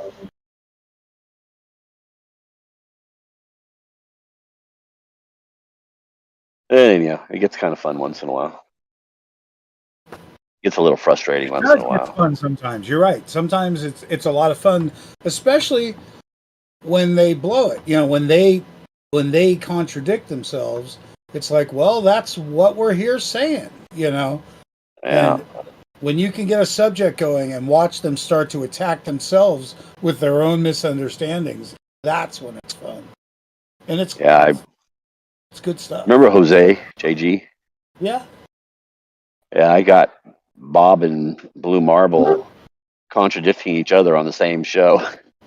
And then I pissed off Blue because he didn't want to say it again, even though he had been saying it already. Or it was about a Coriolis effect and how it affects airplanes and when they're or even driving. And he contradicted Bob. And then so I asked him, I go, so you said this and he said that. Who's right? And he goes, we're both right. I said the same thing. So I made a whole video with them actually saying all the stuff they were saying. I took little clips of them, but I told Blue, so Bob's the alpha. He flipped out. Blue's been real careful lately. He doesn't reach too far. He doesn't get excited. He still visits, but he's not all every day. He doesn't sound healthy. Oh, you think that's it? I don't know, but you listen to his voice. He doesn't sound healthy. So he doesn't sound like he used to. Maybe, but it's probably just my imagination. But he just doesn't have the energy to give to it. Yeah. Because I think he's getting older, so. Yeah. It's funny. It's a new generation without, let's say, Bob around. There was a lot of bureaucracy around Bob. Yeah. To put it. But what's going to be interesting is the future, because there's a lot of young people that believe the Earth is flat, and they're going to have way more energy than we have even. And they're not gonna repeat the same mistakes we made, because they'll hear all the stuff, and a lot of them are smart. I run into young people all the time. I run into people all the time, just because I talk to everybody around me when I'm in a store and waiting in line, and I just had a checker at Walmart just a couple days ago. He asked me if I was buying stuff for the hurricane, right? We're supposedly having the remnants of a hurricane hit California, but. I said, no, I go, I'm not worried. We're clear up here. And I go, but it's probably a good idea to have some food on hand anyhow, because of all the other crazy stuff in the world. So that got us talking, right? And then I go, yeah. And I told him, I go, yeah, I'm a conspiracy theorist, and I look at everything with, second glance and third glance. And he goes, hey, have you ever heard of the flat Earth? I go, yeah, I got a channel and I'm on it all the time, debating guys and stuff and arguing all the points. And But yeah, there's a ton of them. We had some guys working on a solar where they put solar on our house. I just got to talking to these guys, and they were all flat earthers. There was like 4 of them. So they're everywhere. That's true, because we only speak to the people we speak to and see the people we see. We forget that a lot of people aren't busy being activists towards Yeah. it. Yeah, they just don't go. They don't go on YouTube channels and get in the chats, or they don't come on Discord, but they're literally everywhere. I mean, I can't even tell you how many of them there are that I run into. It's just crazy. But they just remain quiet. But those guys are a lot of them are younger, and they're like the next generation. So, Man, I just got a great idea, Gary. You want to do something with me? Check this out. Depends on what it is. Start the Fat Earth fan club. Like, what are you? Well, we're fans of the flat Earth. Yeah, I think it'd just be all of us again because. Well, it would. Like I said, a lot of them don't. They don't even want. They don't even want to get in these things, because a lot of them fear ridicule. But as they all know each other, these young kids, and sooner or later, it's going to get past the point where they're not scared anymore. And they'll come on these things. I mean, I know people who are kind of wealthy people, and they've told me they think the Earth is flat, but they don't go. They're not going to go out in public and tell people, but they know I'm a flat earther, so they'll say something to me. So it's just kind of fun. We're going to see a switch over.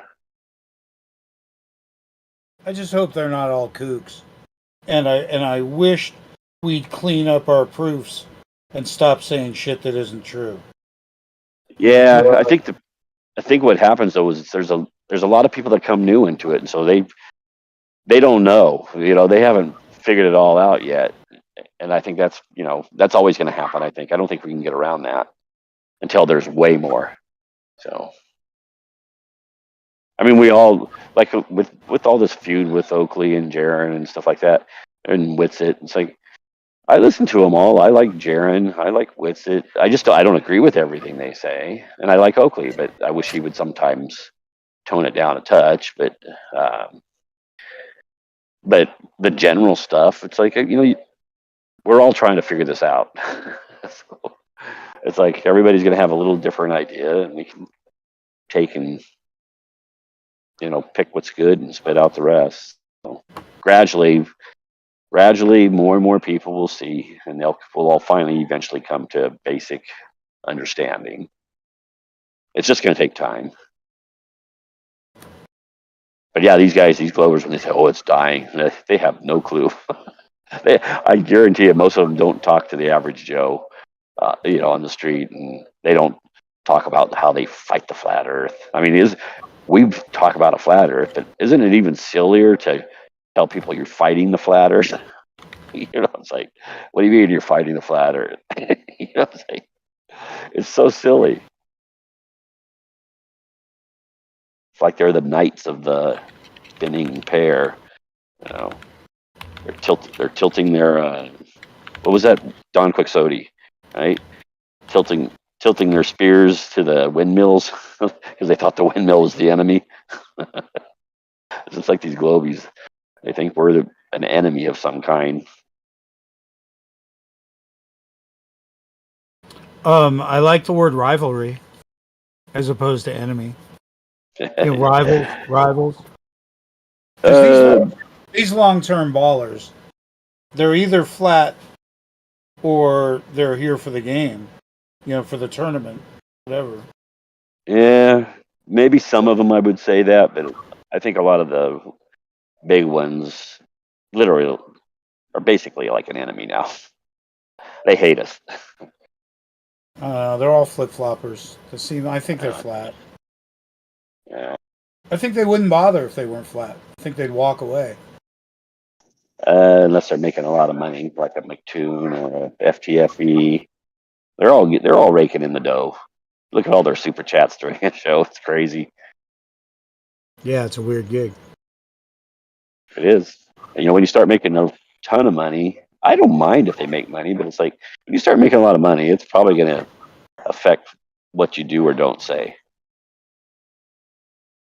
Well, I hope that's not what's going to happen to Austin, because Austin's trying to switch gears into making sure that he makes enough money.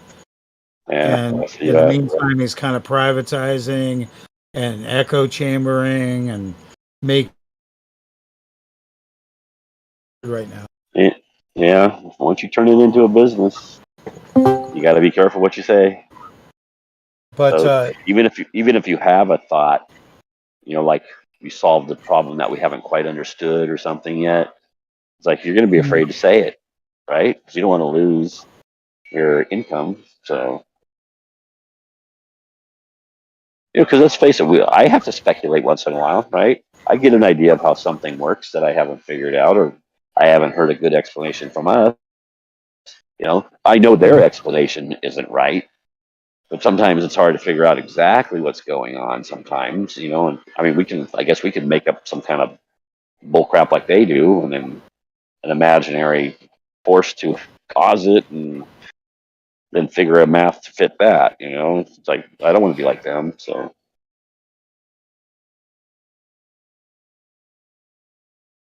I mean, Right. it's so obvious we're flat and motionless. I don't know how they can get around that even. Well, they do pump space hard, so it's hard for them to fathom that there's anything fake about it because they've made it seem routine. Yeah. Have they Hey, seen I talked to a dude. I talked to a dude who's one of my customers, so I talked to him in person. That was actually an early satellite engineer, and it was a tough conversation because he's cool. So he's not lying. So either he's been duped, or I'm an idiot, right? One or the other, because he was early hands-on doing the math to figure out trajectory adjustments back when they were spy satellites and everything was super hush hush and about quick passes, and you needed to stay on target, and the precession of the Earth screwed it up, so they had to figure out how to put an adjustment into it. And I learned that they carried propulsion, and I always thought satellites kind of didn't, after particularly after they were placed in orbit. But it seems like they all carry fuel, and it's like, really? It's like, that's a limit to all their lives. No wonder there's junk up there. Well, I'm pretty sure I heard Phil Bell even saying there's it can adjust itself by, I don't know how it does it, some kind of a propulsion. Yeah, they've modified it from fuels these days. Yeah. Some sort of wibbly equivalent balancer steering mechanism. Yeah, I forget what they call it, but it's something that takes advantage of inertia and then kind of like, I think it's like maglev trains. It takes inconsistencies and flip-flops it into momentum. Yeah. Well, then you think about, you've seen that thing on YouTube, that experiment where they have they freeze the hockey puck in nitrogen, and then they have the magnet, that goes around and superconductive. Yeah. So I think who's to say? I think the sun and the moon are doing that. That's what I think too. And who's to say that they haven't figured out how to propel themselves that way? But they're not going to tell us. And guys like that we talk to, they think they know everything that's going on up there. I guarantee you they don't. They don't have a clue. If they did, they wouldn't even be allowed on these shows. They do stuff we don't know. And I do believe there's actually, I see the stuff flying around. So it's like, there is something, but how high are they really? And how are they actually flying? I know they're not falling. I just realized that if this guy's saying anything about satellites, which puts things out to like 22,000 miles, and then I'm thinking the moon's 238,000 miles, that means that all the space junk and all the satellites are fucking still really close to us. All the shit we never see that they say is vast. There'd be like, it's really close. Like the shit would shine in the sun all the time. Yeah. Or block the moon or transit the moon. Yeah. Something. But realizing that it was that much closer than the moon, all that space junk, and all the Yeah. other satellites, everything they talk about is got to be because the moon appears close, right? So Does to me. imagine shit being 10 times closer and we don't see it. Oh yeah. Well, I remember it was daylight one day, and I was looking at. It was like a 3/4 moon left, and I was waiting for cows to come out of the barn at one of the dairies I was at, and I always have my binoculars with me, so I'm looking up at the moon, and then something crossed in front of me, right? Crossed in front of the moon, and I put my binoculars down. I can't see anything with my eyes. And get my binoculars real fast back up, and I'm looking at the moon, and I move it over a little bit in the direction they were moving, and I saw it again. I never did figure out what it was, but you wouldn't have seen that. You couldn't see it with your eyes. It's like, so there can be all kinds of stuff flying around. We don't know. We saw a UFO. I think it was not last summer, the summer before. Not this summer, but last summer. I got a little video. It was my stepson actually filmed it. We were all sitting out on his deck. And I happened to be looking up like I always do, and then I saw this little string of lights that were like not low. It wasn't like Starlink, because I've seen Starlink several times, but it was just looked like the length of a jetliner, but close. That was close by or something, and it lit up, and that's what made me see it. And then I go, what the heck is that? And by the time they all looked to where I was pointing, the lights had already gone out. So I'm just focusing because I can still see an outline of something, but I can't tell what it is. And I'm just trying to keep my eyes on it. And then all of a sudden it lit up again. We all saw it. Well, my stepson filmed it. And of course he's laughing, making fun of it because he's not a flat earther, but he knows I am. So he's all, it's the flat earth stuff. It's UFOs. And he's yelling in the background. We're all kind of laughing. We never did figure out what it was, but people in our area saw it. So we got it on film. So, but the lights would pop on and stay there for a couple seconds, and then it would just disappear for a while and just be black, and then it would pop on again, and no sound, couldn't hear anything. So, never did figure out what it was. So anyhow, there's stuff flying around. We don't know what everything is.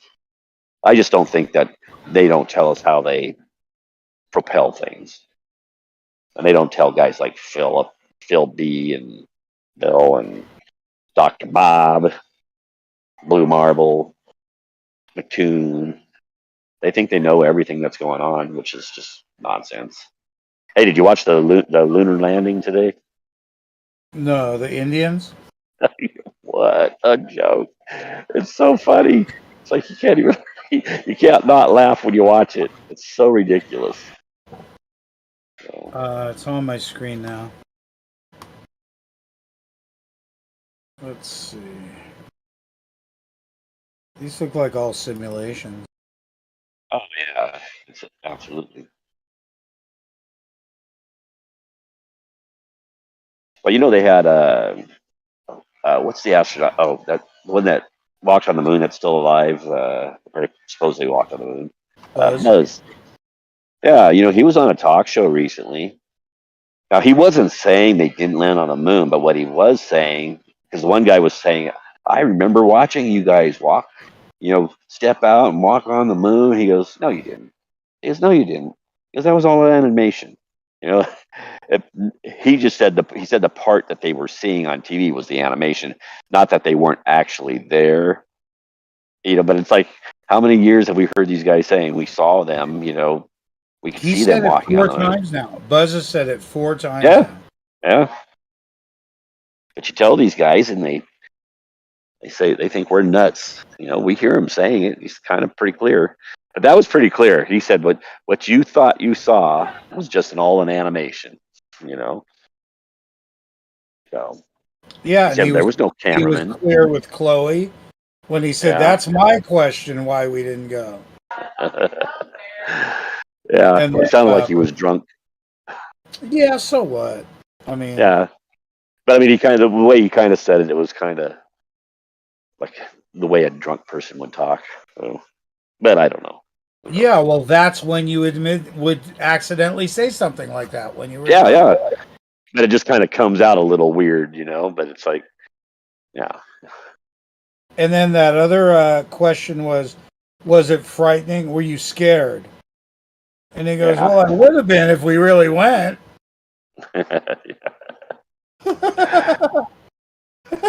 That's pretty telling. Yeah, it gets funny. Yeah, there's something I thought was what? Oh, sorry. No, go ahead. There was something I thought it was telling is in all those missions they never looked up and said, "Hey, look at the Earth," or "Hey, look, there's Cincinnati." Oh, I know. And that's kind of telling. And I think what we do as flat earthers is interesting because we tend to talk about what's not there. And then they always go in argument, we don't know what you're talking about. We don't see anything. And we're going, yeah, there's something missing from the data set. And they never acknowledge that that's our quest is like we see things missing and they keep going, well, we don't see anything. And we're going, yeah, because it's missing. You dumb shits.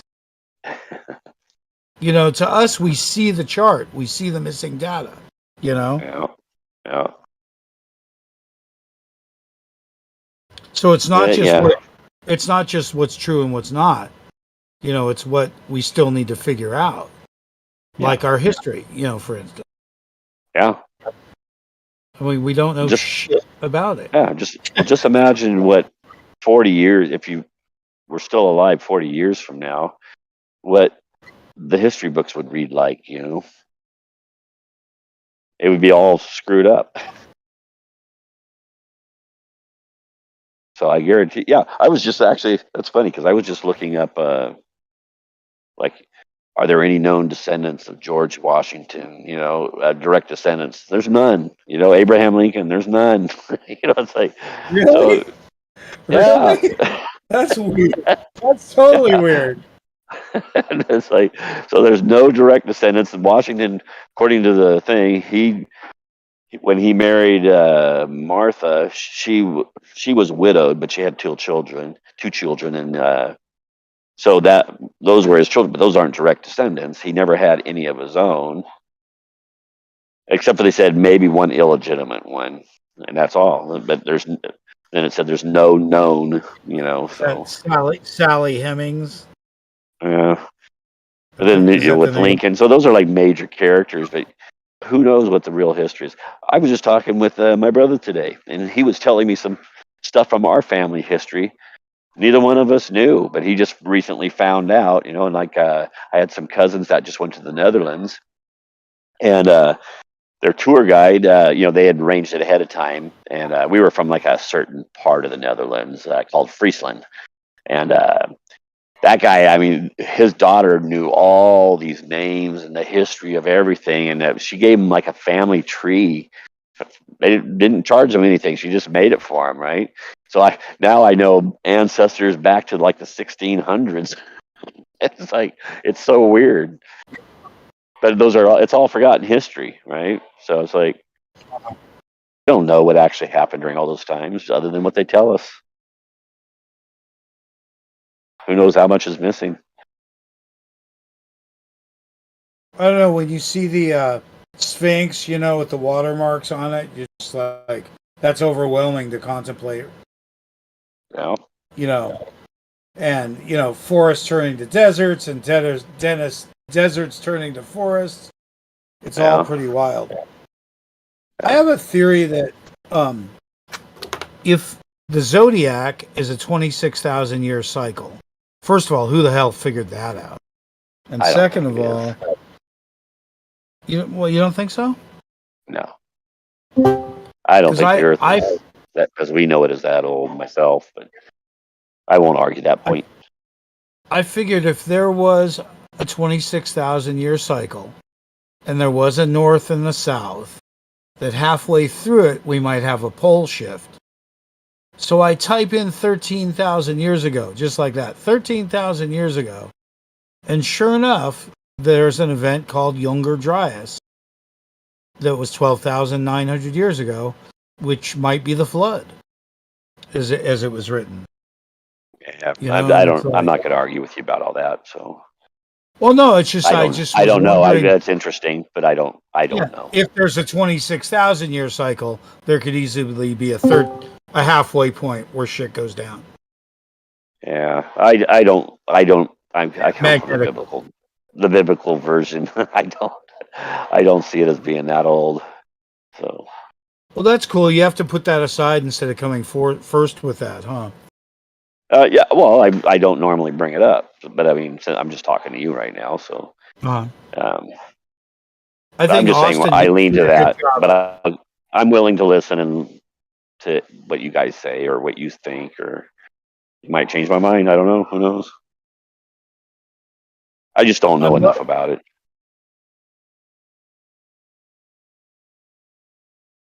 I mean, a lot can happen even in 1,000 years, right? So, and I do think that everything we see today, I think, has actually happened before. So, I think there's nothing new under the sun. You think Actually, that goes for the Bible too. Do you think the Antikythera mechanism is proof of anything? Yeah, I think it shows our sky is a parallel planes moving around us in various patterns, but circular, like the stars are circles. That's they're turning in one big. If you lay on your back. This is my opinion. I'm not speaking for anybody else. If you lay on your back, facing your head to the north, your feet to the south, and you just look up, I think that every single star in the sky is turning. That would be counterclockwise around a center point, which I think is Polaris. And then I think you have the sun and the moon that obviously spiral inward and outward, right? They don't like the stars. You can look at the Naval Observatory website, and all the major stars will rise at the same degree and set at the same degree on the horizons every day from a fixed point. So if I sit in my backyard and I can watch them rise and set from a certain chair in my yard and do it every day, I'll always know where that star is going to rise. It's just not always the same time because their sidereal rate versus the solar day. And so, but they're going to follow the same circle. They're never going to change their path. But the sun and the moon are going to crisscross over all those stars because they crisscross back and forth, right? So they're going to pass over the stars to one side to the north, and then pass over to way to the south, where it's overhead on either Capricorn or Cancer. And the moon does the same thing, only faster. And then I think the planets also kind of do similar to the sun and moon, and they all have different sidereal rates, and they don't crisscross as wide a path. Some of them wider than others, some of them just barely, just a little back and forth, like Venus. It doesn't look like it goes much back and forth because it's always rising or setting. Right now, it's actually, I saw it for the first time this year in the morning. I've been waiting for it, because it was the evening star, but that crisscrosses its path with the sun. So when it was the evening star, the sun was moving to the far north, and then it gradually got a little lower in the sky as the days got longer and longer, and then all of a sudden now it's in the morning and it's ahead of the sun. It was behind the sun, now it's ahead, but the sun is rising later, setting earlier, and the sun's moving back and forth more. So I think that's how we get all the retrograde motions, where it looks like it falls behind or goes ahead, or and if you look at, you can take an app like that shows the night sky, and you can see the ecliptic and all that kind of stuff, and you can see how they all crisscross each other's paths, and they crisscross the paths of the stars. The stars are the only thing that are steady. So I think the Antikythera device can predict all their movements, and so can the astrolabes, the planisphere. The astronomical clocks that they have in various places around the world. But gravity. Yeah, but they all use flat circle gears, right?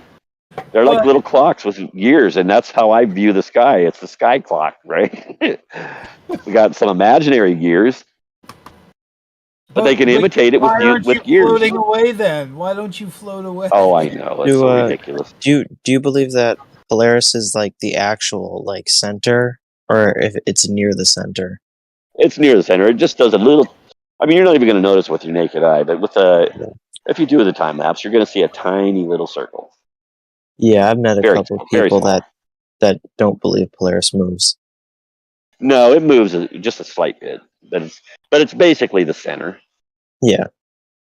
So Well, the that deep we stuff doesn't see the same thing, so that we do have some issues still to figure out. You know, the Australians yell at me all the time because they don't see that shit. Well, yeah, the Australians and they don't get see the it idea of how rotate. you see. I'm sorry. The Australians see the sky rotate clockwise. Not if they look if they look straight up, they don't. Well, they see even the planisphere and the astrolabes have all the stars turning in one big circle. Well, you just they turn the see it- circle. You turn the circle to adjust it to the time of the year, and that's it. Everything's I turning mean- in a circle. They see it rotating clockwise around their celestial pole. It still would be, if looking up, if you just look straight up, it would still be counterclockwise. And you're going to get that same effect just by the way you see. Like, okay, I was pointing out the other day on one of the other channels that, like the sun, we'll give it an example of how you see the sun when it moves to the far south. It comes up way later. It moves across and sets way earlier than it does in the summer, and it's way lower in the sky. So that now, if you have the stars doing that same kind of movement, but they're turning in just a circle, that means your circle of vision, which you have a circle of vision that you can see lights in the sky like stars and moon and sun. So the ones on the far south are going to barely cross the bottom of your line of your field of view, and they're just going to look like basically like they just came up and went down again, like. And your camera are going to end up filming it, making it look 2-dimensional instead of 3-dimensional, and that's why all the star trails look like they're vertical Ferris wheels, standing straight up and down, because it doesn't give depth to the stars like that are right above, close to overhead, versus stars that are far away and low. They all look like they're just piled upward vertically. So it's all I think we're all being fooled by these cameras because we don't interpret them correctly, especially with lights in the sky at night. And the way you see, you got a field of view where the sky slants downward, the ground slants upward, and so that's how your things on the far end are going to barely eclipse your horizon down there, barely be above the sky, and then down. And then the ones a little closer are going to be up a little sooner, stay up a little longer, set a little later, and it's just going to make it look like a circle, just like the sun does. And with their EQ mounts, they can't point to these stars down there when they're down there and point south, and their EQ mount isn't going to like turn clockwise like it's facing a clock. It's just going to go from the one side, arc over, and then it's going to, like, if it just continued in one motion, it would actually go behind their back and come back around. And Wolfie, and that leads to a whole other thing. Back with the EQ mounts, what they used to always say, they can track everything across the sky at 15 degrees an hour from horizon to horizon, so which proves the Earth's rotation, and it's like, now they don't say that anymore, but they have an excuse, but they know that their EQ mounts always fail at the horizon unless you have an adjustment made, which basically slows it down, so it's not 15 degrees an hour at the horizons, and it starts messing up around the last 15 to 20 degrees. So that's another one of their arguments that's going on. Wolfie, remember, he used to have the contest for everybody to film sunrise and sunset on the equinox, from various parts of the world. And because he said, what they used to tell us, that it rises at 90 and sets at 270 for everybody on Earth on the same day. Well, that's complete bullshit too. Now he doesn't run the contest anymore, right? He stopped running it because it doesn't rise at 90 for everybody on the same day. I'm like 3 days difference from Australia, from where it's like Sydney or whatever. If you go to one of those, there's like a 3-day difference from where I see it 90 and set at 270, and it reverses the backwards way going when it goes from, like, let's say when it's crossing over the equator going back towards Capricorn or when it's coming back across going to Cancer. So on the one way, he might be earlier. On the other one, I might be earlier than him. So, but it's about a 3-day difference. So that's another one of their arguments that's gone. They got a bunch of them that's gone. I'm watching this India thing, and I'm thinking to myself, how many porta potties could they get instead of going to the moon? Right? These people are crapping in the street, crapping in the ocean, crapping in public at the beach. I mean, well, I can't say anything. I live in California. Yeah, so don't you? You live here, don't you, Dan? Yeah, I'm in LA. Yeah. I grew up down there until I was 8 years old. You know where Bellflower and Chino and Ontario? Yeah. Yeah. I was born in Bellflower. That's not really near Chino and Ontario. No, well, my parents moved to Chino and Ontario when we had a dairy, and then they moved the dairy. Oh, really? They bought another place in Chino, so we were in Chino for quite a while. You're one of those. We moved to Washington State when I was 8. So you're one of those people stinking up the 91 freeway. Are there still dairies down there? Yeah, pretty. I thought that most of them, because a lot of the ones I worked for up here, or have either worked for or have worked for, most of them came from down there. They sold out and brought their ton of money up here and bought a ton of land. So most of them were pretty nice people. I had this cow, right, and it had like, I don't know what was wrong with it, but its teats were like super sensitive, and it wouldn't let you milk it, and it would get all pissed, and it would spit at you. A cow spit? Yeah, it wasn't just. It was a stupid cow slinging its head backwards and throwing snot on you? It was a stupid cow with fragile tits. It spits when I approach it.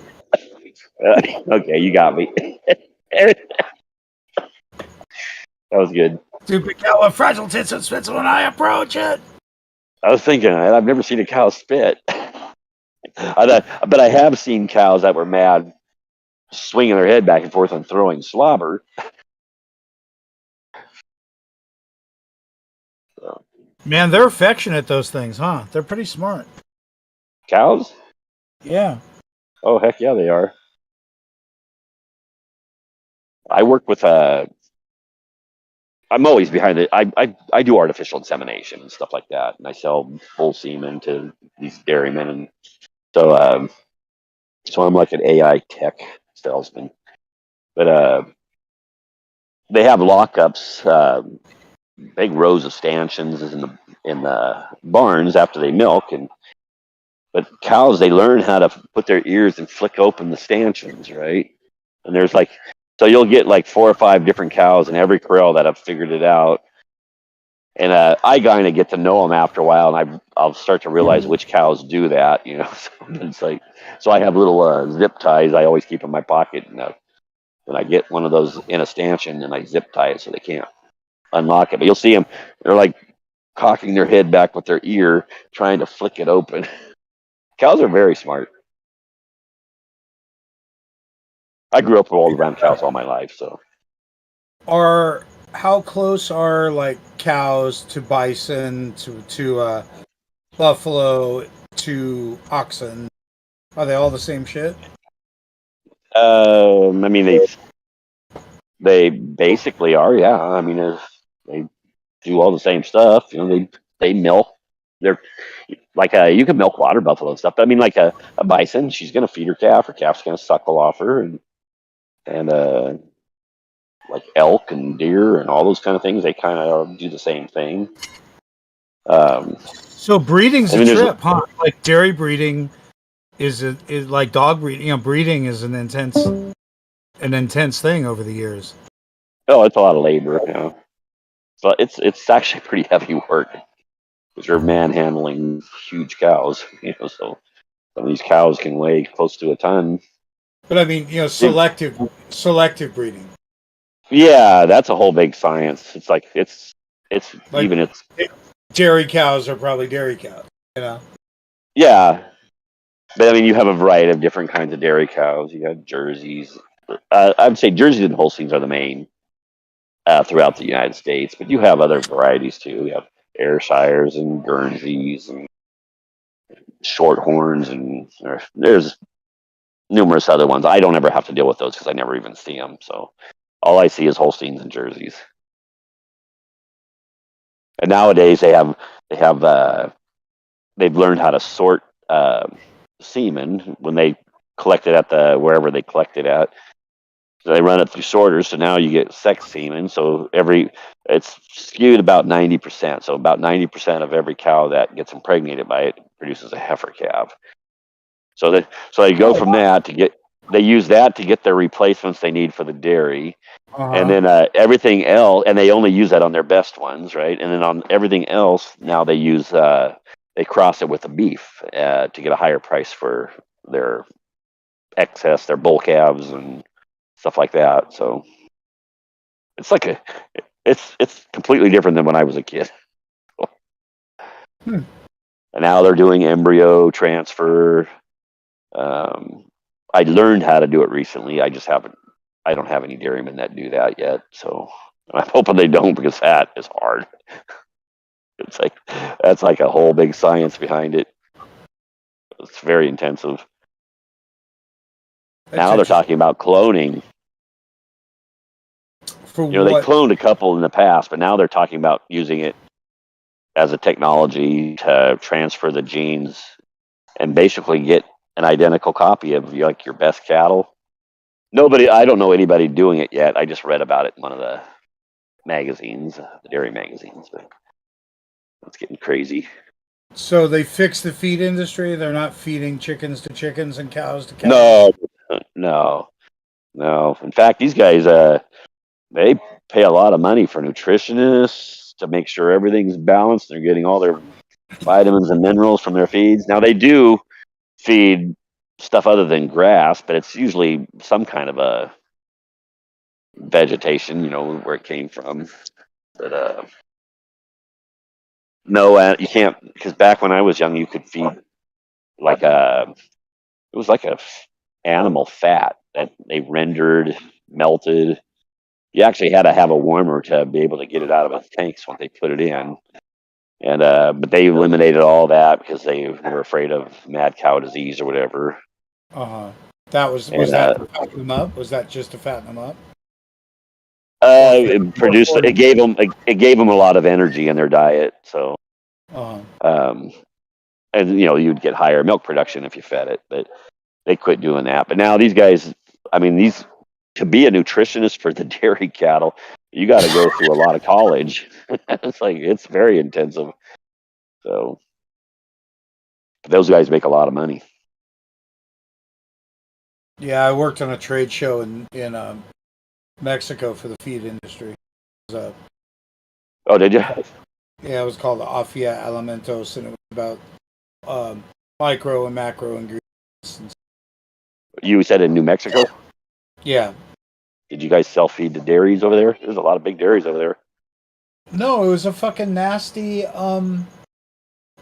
NAFTA deal thing. It was like one of those NAFTA things where we were gonna broaden our horizons, and it diluted our interest. Is what it did. Well, these guys over here are going to screw up their whole industry because all these technologies are going overseas also. They're going to ruin because they're teaching all these other countries all over the world to do what we're doing. So pretty soon they won't buy any more from us. They won't need to. So all the a lot of the markets for like what I do goes to exports for the milk products. There's a lot of it goes for exports, but in the future, that's all going to disappear.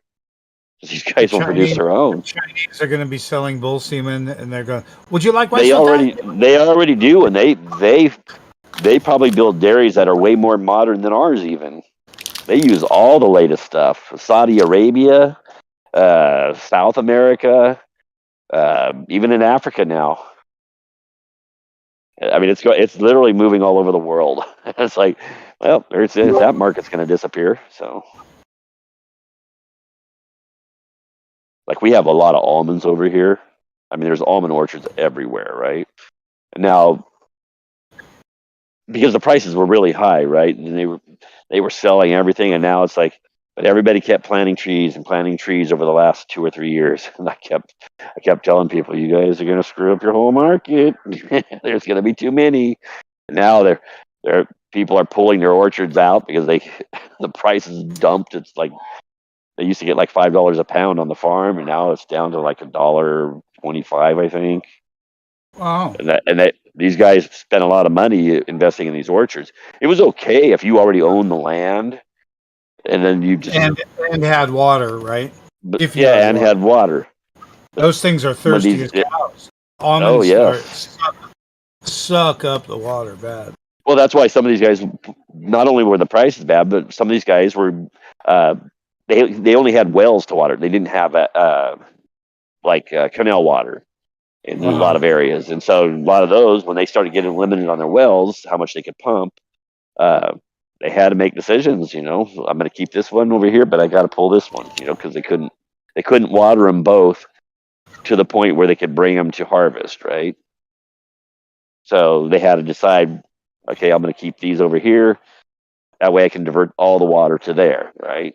So they always end up messing themselves up by overplanting when the prices are high.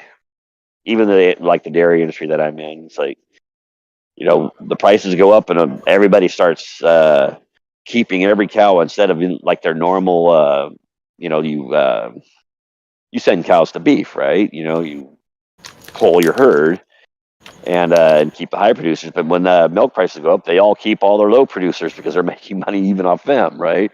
And then they end up with too much milk and the prices crash. It's just back and forth all the time. They can't all they don't seem to want to all get together and say, hey, when prices go up, let's just limit so it stays up. They don't do it. Because one guy will say, well, if I have to do it because if everybody else is going to do it. And so everybody's afraid to be the one who doesn't do it, so I guess that's the way of the world. The world as it is. Yeah. So I usually complain, but I think there might be a paradigm shift and we might see something in our lifetime with oil just sort of disappearing because it's not convenient anymore because of the hydrogen fuel being more functional for generators and cars and such. And like maybe the whole U.S. dominant military $1 trillion debt, Washington sucks, Zapata scene can go away. Yeah, I don't know. I don't really look at that stuff that much. But it's like, well, it is what has an effect on our world, Oh yeah, I know. It does. I mean, we don't need to have wars. Think about that. We don't what? We don't need wars. Oh no, I'm on your side on that. Yeah. It seems like we could outlaw it. Wouldn't that be funny? Yeah, I don't know. That's a law against war. You could go to war about the law, but then you'd have a law against.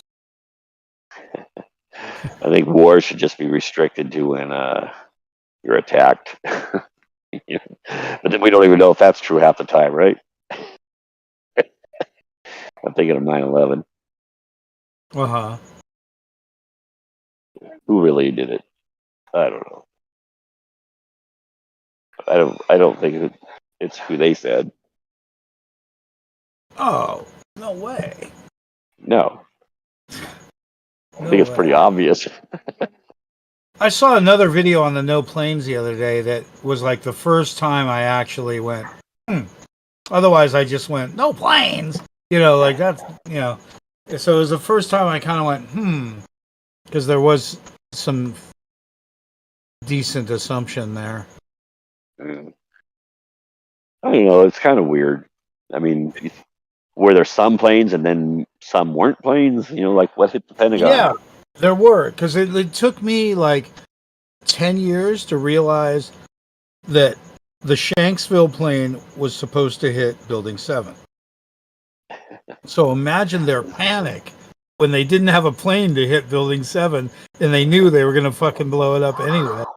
Because all the paperwork and stuff was set up. Like, they had already evacuated it as the emergency center for Giuliani for some reason, right? It's like they conveniently evacuated the emergency command post for the whole city. Well, yeah, they even got Silverstein, the guy who was the leaser, and he told them, "Oh, there's been enough loss of life. Pull it." And then about an hour later, it comes down after they evacuated everybody out of there, and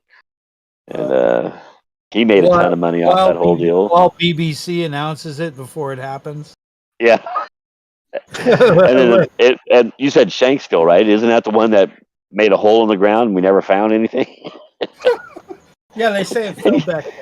They say it filled back in. I mean, in what world would we not have dug all that up? Oh, they say that they recovered 86% of the DNA from the people, though. Oh, God. They've identified the people. They couldn't identify like seats, luggage, or wheels, or wheel assemblies, or engines. No. But you think about it. If these guys, the ones who are in on it, I don't think they all are, but I think a lot of them are. And then, but the ones that are, I think they've just come to realize they could just say whatever they want, and then it's in the news for a while, and then it's gone, right? And they know that the average American, there's nothing we can do about it.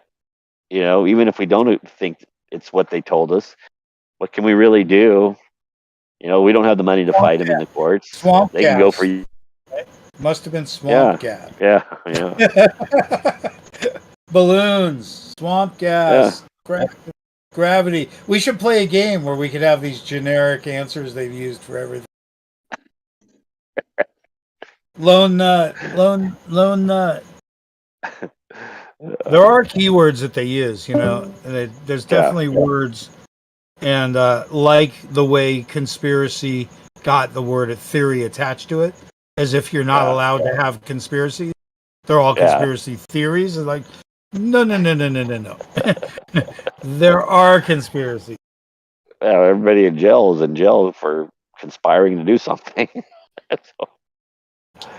I also realized something I never paid attention to. You know the way they're always talking about the Cuban Missile Crisis in the Kennedy era and Russia.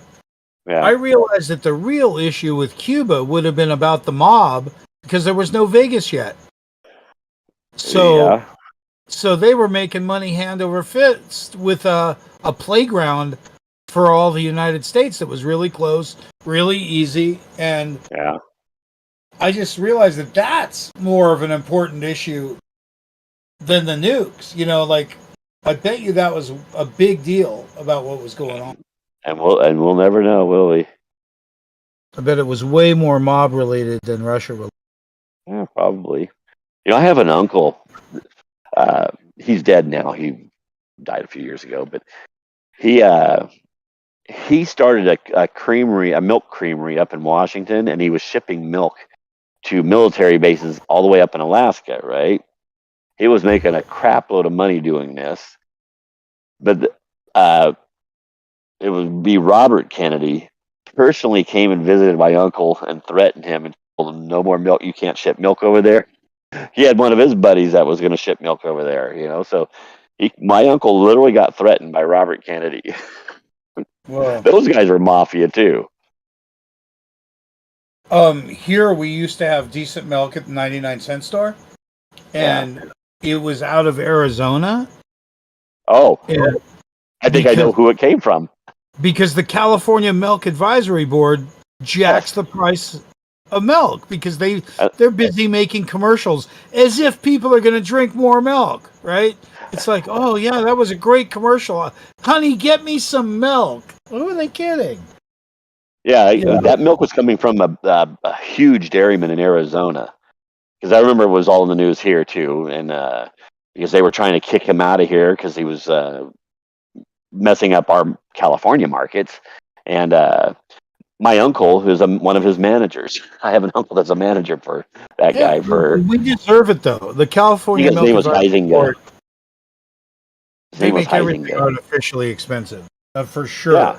That's a bureaucracy. That's a mess. That's a mess. It's been a mess for years, right? The eggs are bad. Eggs are good. Eggs are bad. Eggs are good. It's like I have my own eggs. I got chickens in my backyard, so they're good. But those are very expensive advertising campaigns for just Oh for yeah, them to stroke themselves. Nobody yeah. cares, what they think, and nobody's going out and getting more milk because there's a pretty guy with long hair on TV. No, no. But they ruined their markets a long time ago too. And I even used to tell them, even when I was younger, because they started doing low fat, non fat, and that's what they were pushing on the news all the time, right? And the dairy industry was pushing it for better health, low fat, non fat. Well, then they ended up with all this fat that they couldn't get rid of, right? It's like, and then people stopped liking the taste of it, so they had to add milk powder back into it, protein, to make the taste better, right? Because you ruin the taste when you take the fat out. They've done so many things they screwed up in the past. Now they kind of are starting to push more whole milk again, which made sense in the first place. They should have never. They just have screwed themselves so many ways. Do they really take the fat out? I thought they just Yeah. watered. I just thought they No, watered the shit down. no, it goes through like uh, it spins the milk. It goes through these tubs that spin, and the centrifugal will make the watery parts of the milk go to the outside, and then the cream will go to the inside. And I don't know how they collect it from there, but they get the cream out, Probably and then vacuum. they separate it. So that they all go into different tanks, and then they standardize it. So they add fat back into the watery part of the milk, and to standardize it to non-fat standards, then they don't put in the end. Low fat, they have to add a little bit back in, and then you got a 2%, or I can't even remember all the variations. Is it low fat and 2%, or is 2% low fat? I can't even remember now. And then they have whole milk. So, and then they'll use the excess fat for like ice cream and just heavy cream for like your coffee and stuff like that. So yeah, they separate it and standardize it. And if they take fat out, then they have to standardize it with milk powder, dried milk powder, to make up for, they call it mouthfeel, right? so it feels like you have the same mouthfeel as if you were drinking whole milk, but it doesn't taste the same, no matter what they say. See, I grew up drinking raw milk, so that was one of my jobs as a kid, is to run out to the barn and get a couple stainless steel cans of milk for the house. So did that till I was Oh, look at that meme early in chat. 30s. That's brilliant. That's funny. That's brilliant. Oh, that's funny. But anyhow, I gotta go. I gotta get up extra early tomorrow morning, so I gotta head for bed. It was nice talking to you. Sorry if I bored you about all this dairy stuff. I got you. Got me going. So talk Good about job. flat Earth next time. Hey, you have a nice night. Yeah, thanks for being there, man. Kick their asses when they unmute you.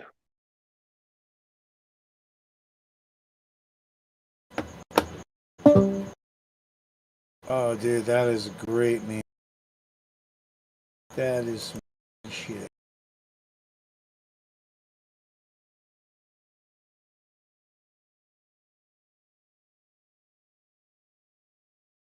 Get out of my mom and pop operation.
So this is fun.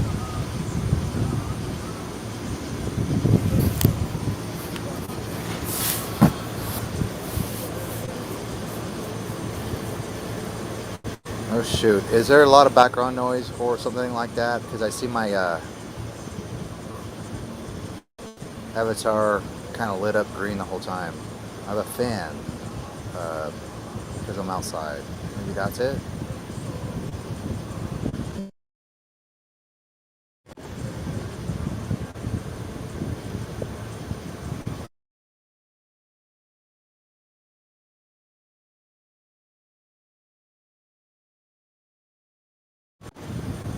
Yeah, and just so you know, Gio, everything I'm saying with B-ball is like legit. It'd be fun. It'd be fun to go through it, I think. Plus, it'd probably get him some more views on his video about me.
hear the crickets in the background. Is that what that is? No, I got a fan back here. I'm outside, so. Yeah, but there are crickets too, right? Yeah, probably. Not many of them. But hang on. Let me fix that. No, it's fine.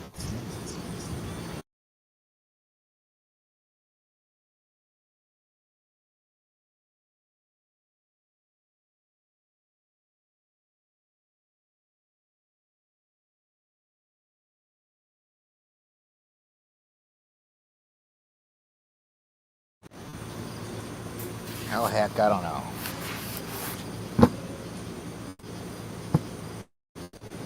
So what's up, Matthew?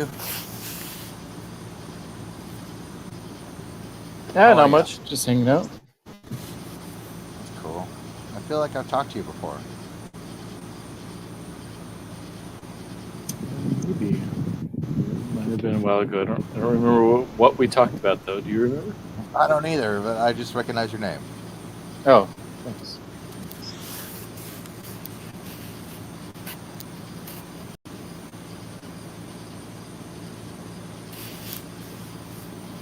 Maybe there's a background noise setting or something that I need to get in Discord here. Hang on.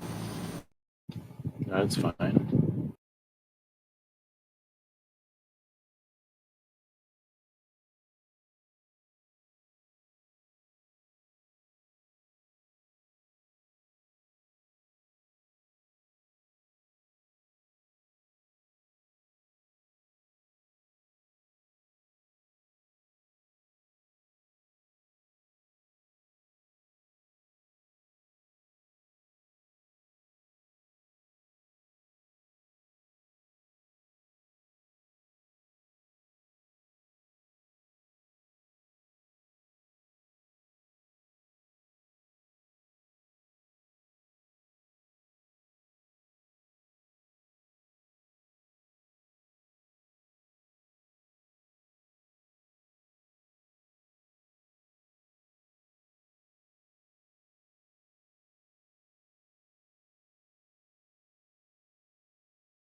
Okay, cool.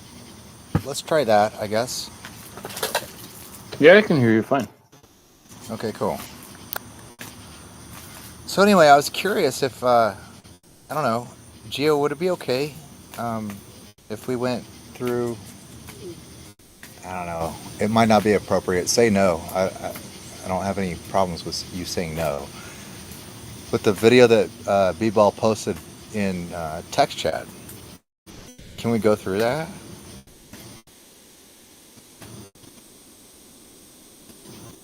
Since he posted it directly and titled it About Me. How far back is it? Where's the link? What's that now? How far back is the link? Like at what time was it? Oh yeah, let me give you a timestamp. Yeah, let me give you a timestamp here. Let me see. Yeah, claiming he has no time, but still in text chat for like an hour or whatever.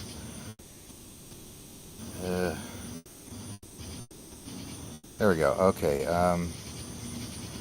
53 past the hour. What? I mean, I'm in Central Time Zone, so it says 10:53 p.m. So almost an hour ago. Not quite. Earth is Life, that one? Realizing Eye Level with Yeah. Earth is Life. Realizing eye level with a Bevian named Sugar Cookie. And then after that, he said he made that just for me.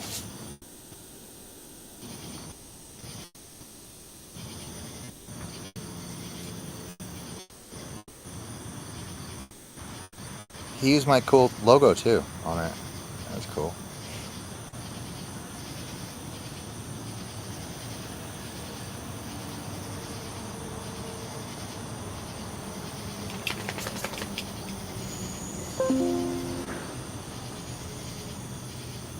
Did you find it? I did. I'm Oh, watching. hang on. What's Beppy and me? Oh, I can wait. Yeah, the Bevian thing is because of Bev. Okay. The next level server or whatever. Yeah.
I mean, if you're following along, like what he said just before, like even 30 seconds in, is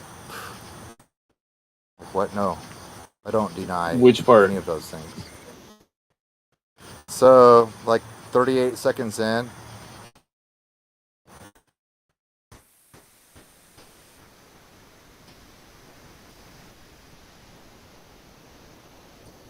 It's like right after he says he started doing some responsible trolling, and he posted a few memes or what have you.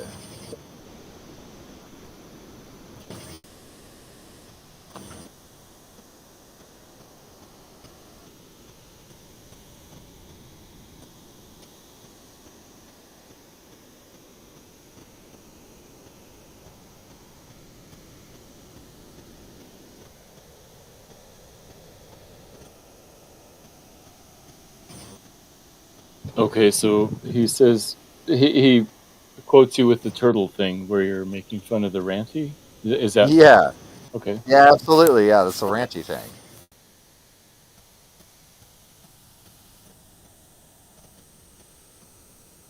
It's absurdity. That's what I was getting at. Reductio ad absurdum. Right, that makes sense. Apparently that's beyond B-Ball's thought process.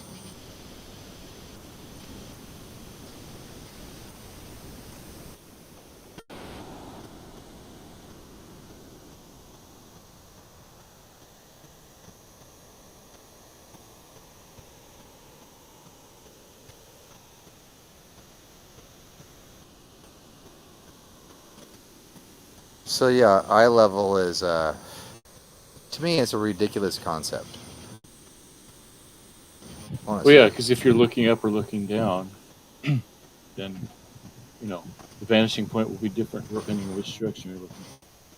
Right. So it's a perspective view from what you're seeing as a person with eyes. What do you see with your eyes?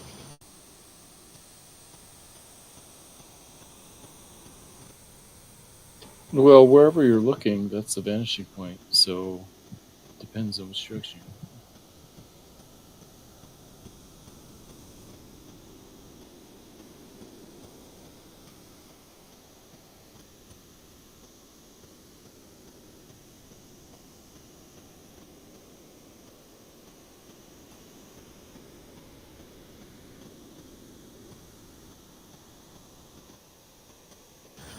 You see where he had the auto, and then he says he promptly showed me where eye level is with a different picture with a line on it.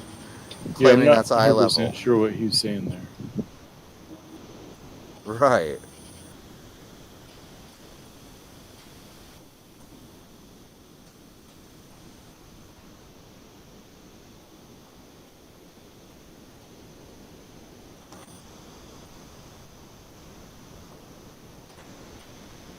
So I don't think he's actually speaking about the Bevians, but I can speak from me.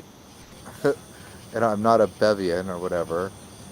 But this guy's putting line on a curved surface of a beach ball, then flattening it out with a protractor, and then trying to get an angle from it as if it wasn't curved.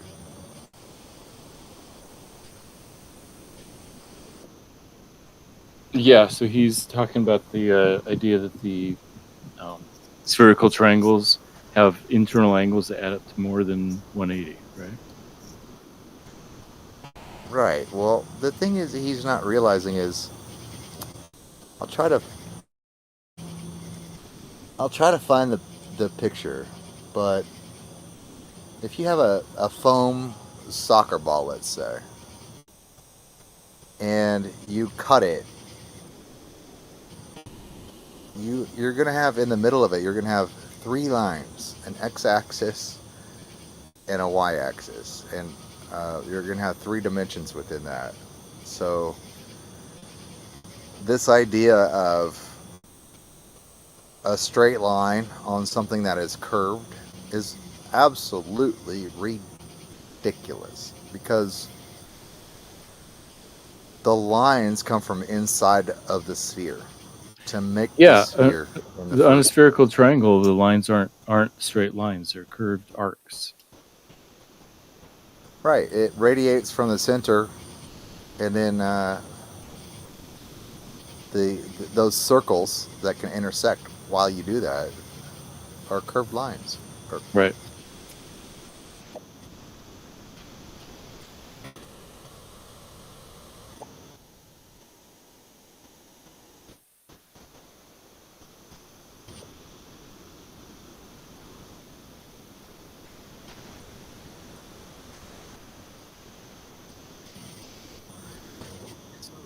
So the next slide that he shows is like three different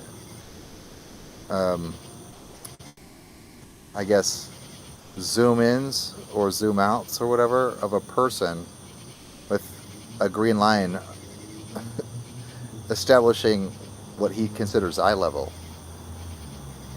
So Right. yeah, you can zoom in. Yeah, you can zoom into any picture and like line up anybody's eyes, close, near, far, whatever. So that's just ridiculous to begin with a claim of something. Still don't know what he's claiming.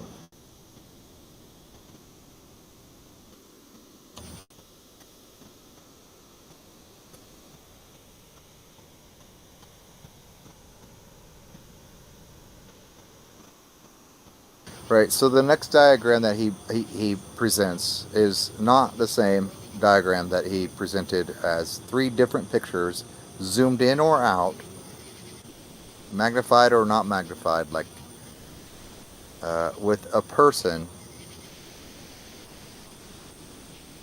drawing a green line across their eyes. And then he proceeds to do a Muppet Vision type of deal that would never, ever agree with what he just presented.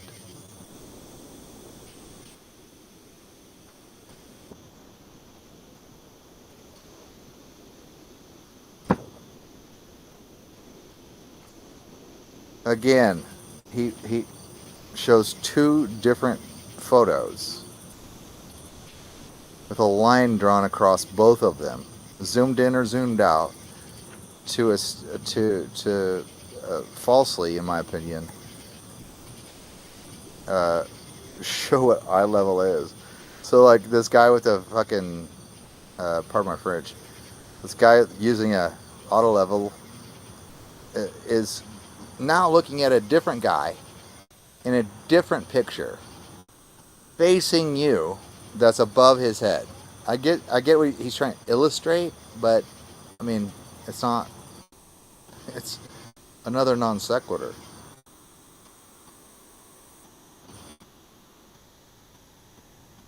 Yeah, I'm not 100% sure what he's trying to say with this eye level thing. I don't know how that's relevant. Right, and listen to his words also. He says typically.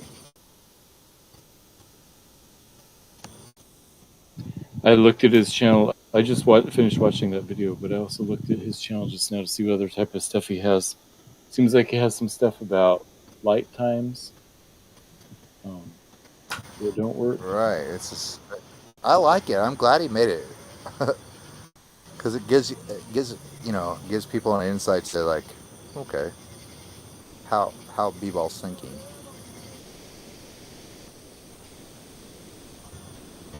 Actually, kind of flattered.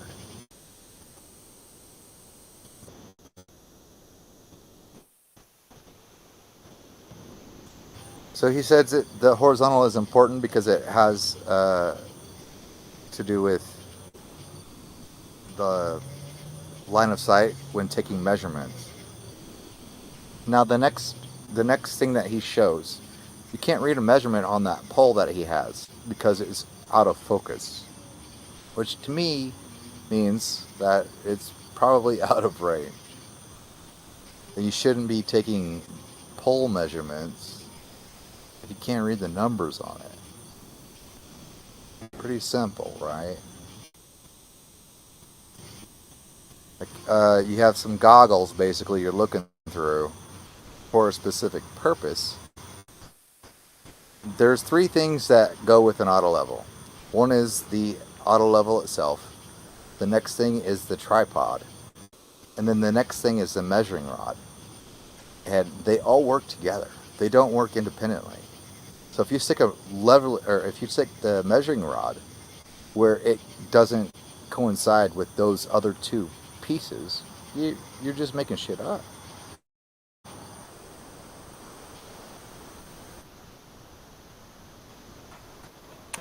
Yeah, interesting. He's I right. see he It talks does about. affect the accuracy. He has a couple about Witsit. He talks about say Montreal. I see he's done several videos here. Oh yeah.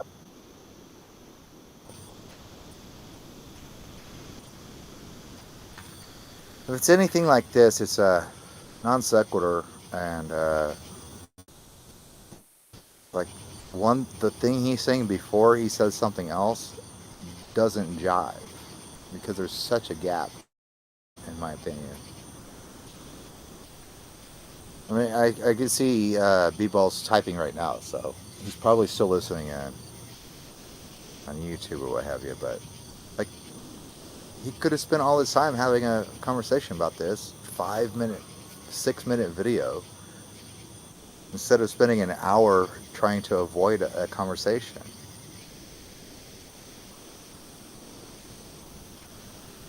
Full of ad homs in his video.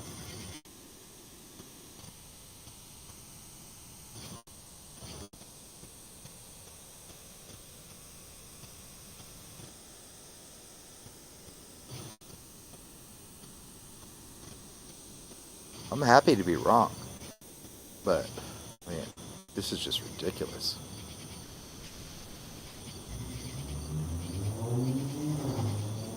Because if I'm wrong, it means I learned something. I think it would be able to make sense for you to be able to visibly make out what you're looking at.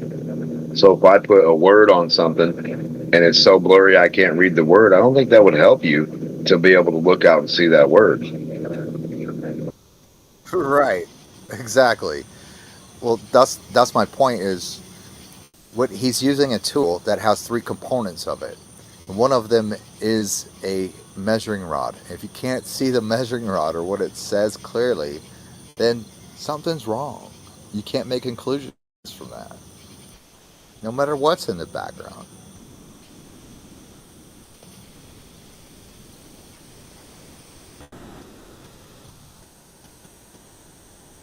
It's just pure ignorance, in my opinion.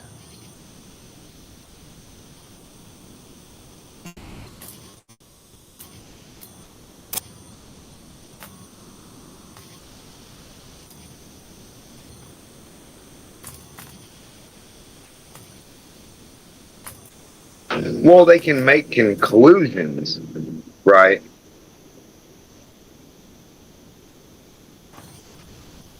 Right, there's a big leap in conclusions while using the same tool Yeah. that is not being used properly. No, I'm just saying the word, you know what I mean? Anybody can make or say things, but if they don't follow what you're trying to do in reality and that's what you're trying to do with it, then I wouldn't conclude that to be conclusive. Right, yeah, that's what he's trying to do in the video. Not to mention Yeah, I'm all with of you the ad 100%. homs that he's trying to throw. Yeah.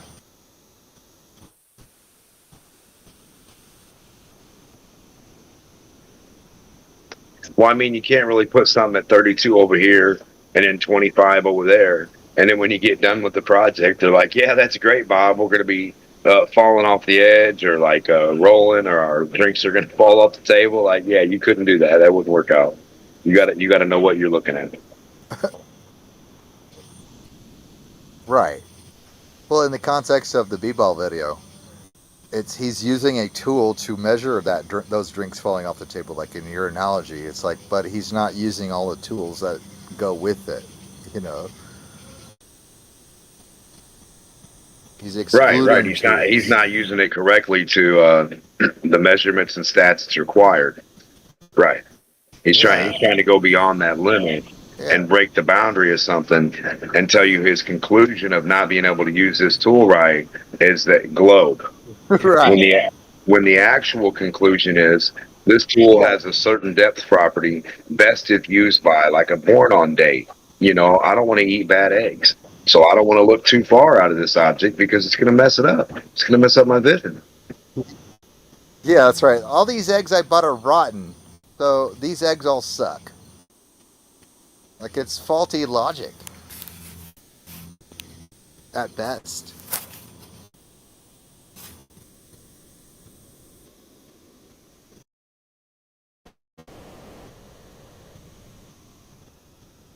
So he says, depending on what angle you're facing, eye level is blah, blah, blah, blah, blah, blah.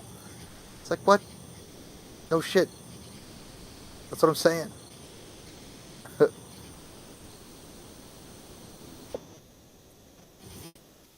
So I'll reference about 3 minutes and 30 seconds in roughly for that statement I just said.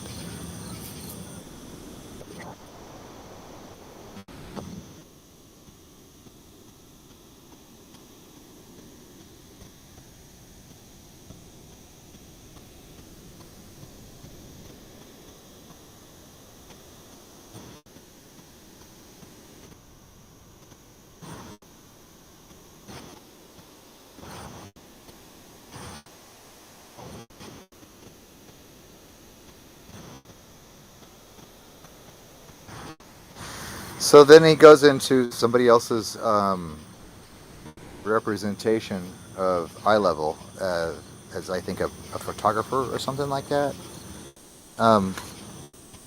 which is great because you can take that same camera and lower it even more and still have a line between people's eye level on an average height. So to me, this is just ridiculous. Not that the same. It's not that it's eye level with the camera. It's eye level with the people that he's like going with on this perspective image. It's a great.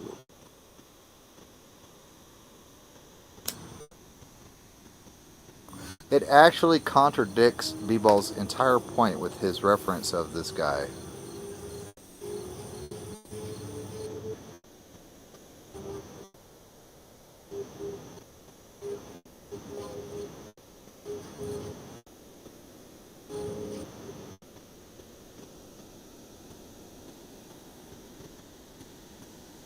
Because even the guy in the video that he's citing, he even says a horizontal is, I'm paraphrasing, horizontal is kind of similar to like the horizon. And he even says in that video, there's no real horizon here. Because it's just a city street with people on it, or sidewalk, or what have you.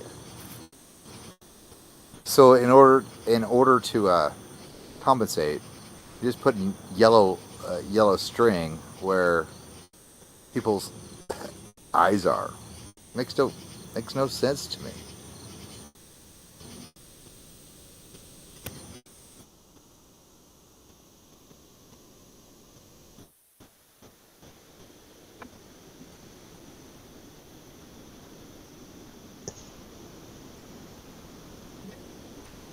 So in B-Ball's demonstration, he acknowledges a horizontal plane. Does he not, Dan? Am I supposed to be watching something? I'm on my Oh phone, shoot, so yeah, man. Yeah. So B-Ball made a video about me, and he put it in the text. He made it a while back, but then he offered to explain it to me, and then he decided to not explain it to me. So it's at 53 past the hour, about an hour and a half ago, I guess. I don't know. Okay.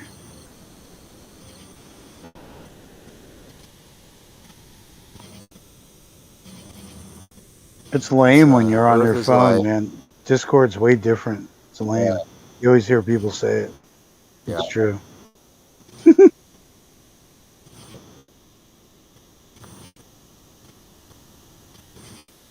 Yeah, if you search sugar cookie eye level, you'll probably find it. For me, I'm in Central Time, and it's time stamped at 10:53.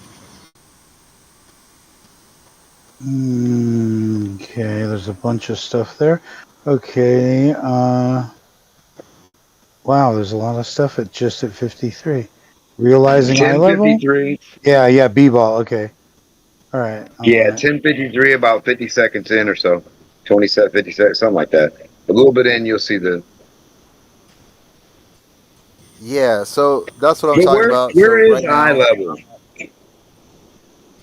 right, exactly.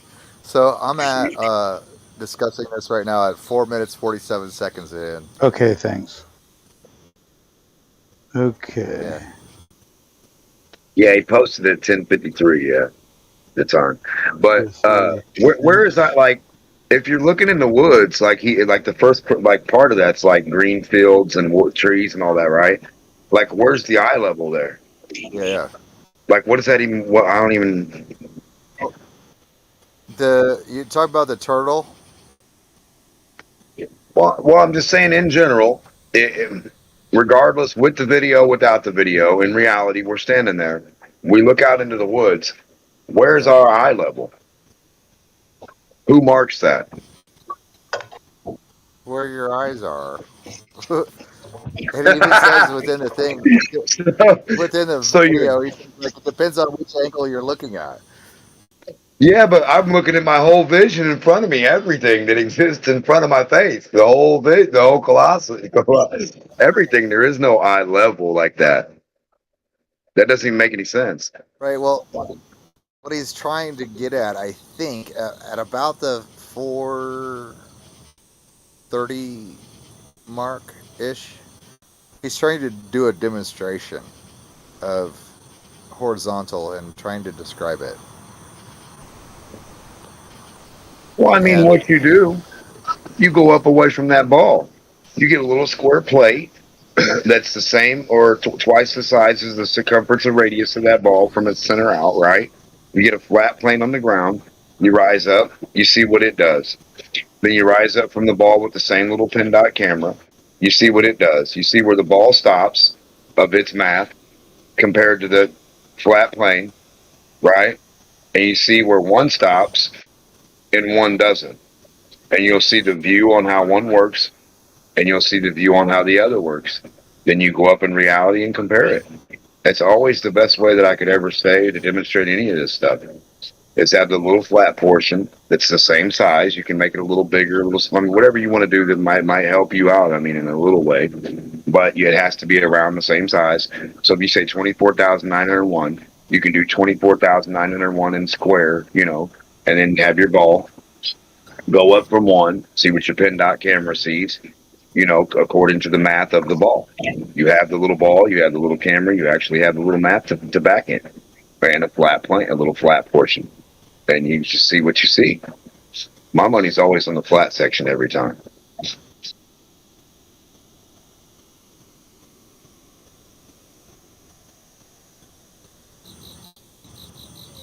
I think the main thing that is getting lost in B-Ball's whole thing is the idea of perspective.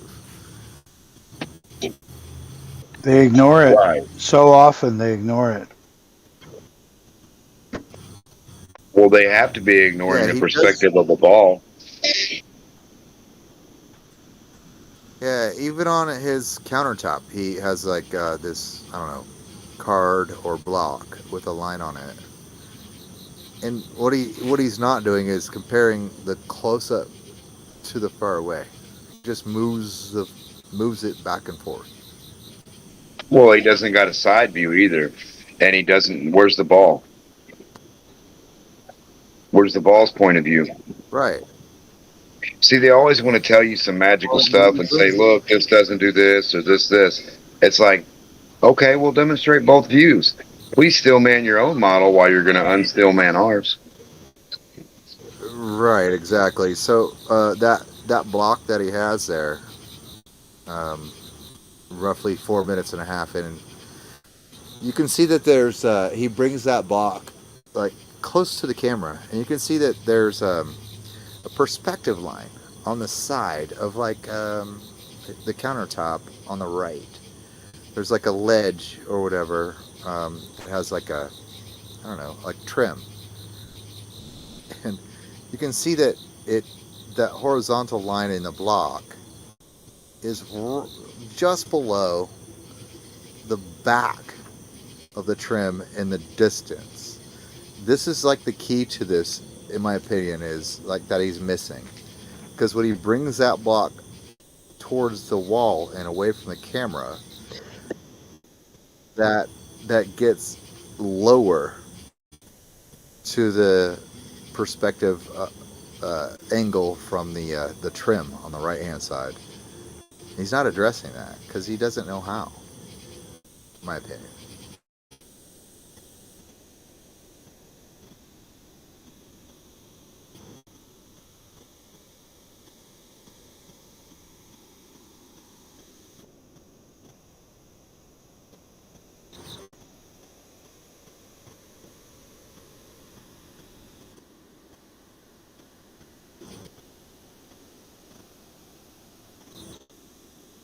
The other gentleman go to watch it.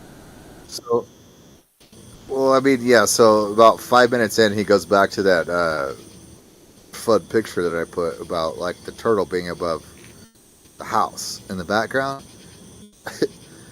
and he's still not acknowledging the concept of perspective. He's arguing against his own argument without even realizing it right now.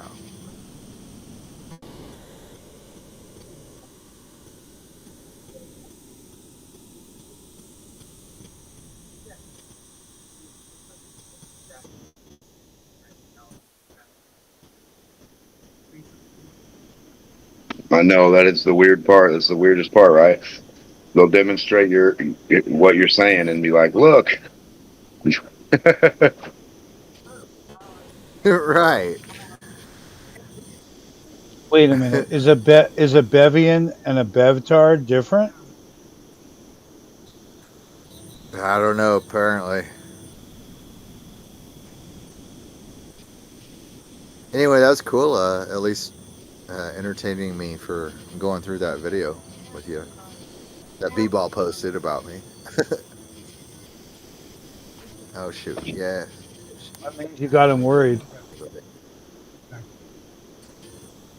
Well, You know? the thing is, I was very, I thought I was being cordial and saying, like, okay, yeah, let's talk about it. Because he was trying to make fun.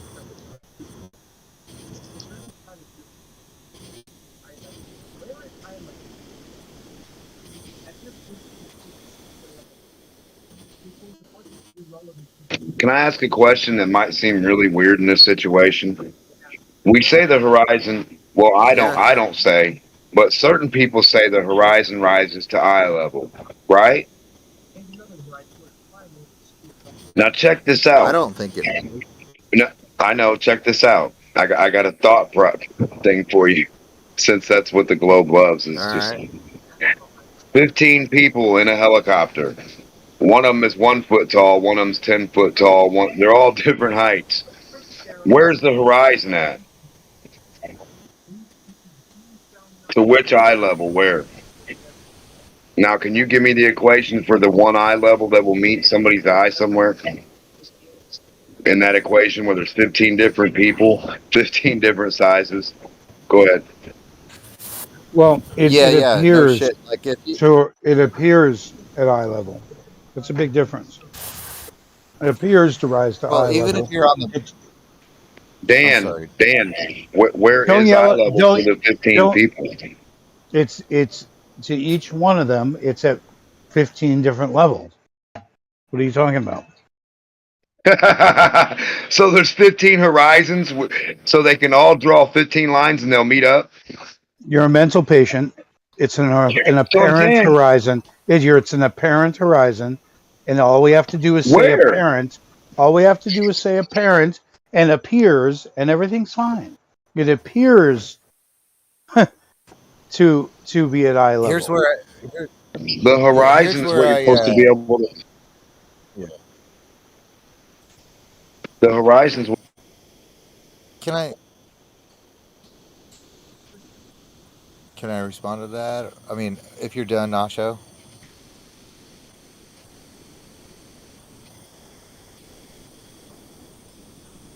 So Dan, here's what I'm thinking about that. It's like, yeah, everybody is different. Nobody is the same height. So let's say we're at the beach, and our toes are in the sand, and we're getting some surf on our toes. Mm-hmm. Everybody's gonna have a view of the horizon. Would you agree with that? The apparent horizon. Okay. So it's never going to be quote unquote eye level because we all have height and our eyes are in our head, right? So it's going to be below our feet. I'm sorry, Well, below our eyes and above our feet. the thing is that I'm not sure of angles or anything like that, but we've never had to look down. Like, let's say you went up in a big building, you Well, don't that's have to look okay. Yeah, down. I think that has to do with like peripheral vision, whether it's horizontal or vertical, in that sense. Sure, you can see it within your field of vision. I think that's maybe what you're talking about. I'm just saying that I've never looked down for the horizon. I've always looked straight out.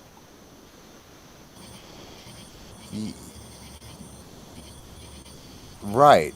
That's your field of vision, though. That's what I'm saying. That's different than Well, on the globe, though, what it you're would thinking. drop away from us at a tremendous rate, where your peripheral would be downward. Right, yeah, of course. I don't disagree with that. I'm just saying it's still below your field of vision if no matter how high you are up. I just don't think you ever cock your head downward to look at it. Like No, if because you're in an you don't have airplane, you don't have if you're in yeah, an airplane, it still looks like it's that's straight what I'm out. saying. Right. Well, that's because it's within your field of vision. That's my that's kind of like a sticking point for me. Like Right. your That's field why. of vision Yeah. doesn't mean you have to look down to see it or look sideways, left or right to see it. You can still see it without turning your head one way or another. Oh no, I'm saying it's centered. I'm saying it's centered in your vision. Yeah, but it's a little bit below it. That's what I'm saying. I don't know. It's there.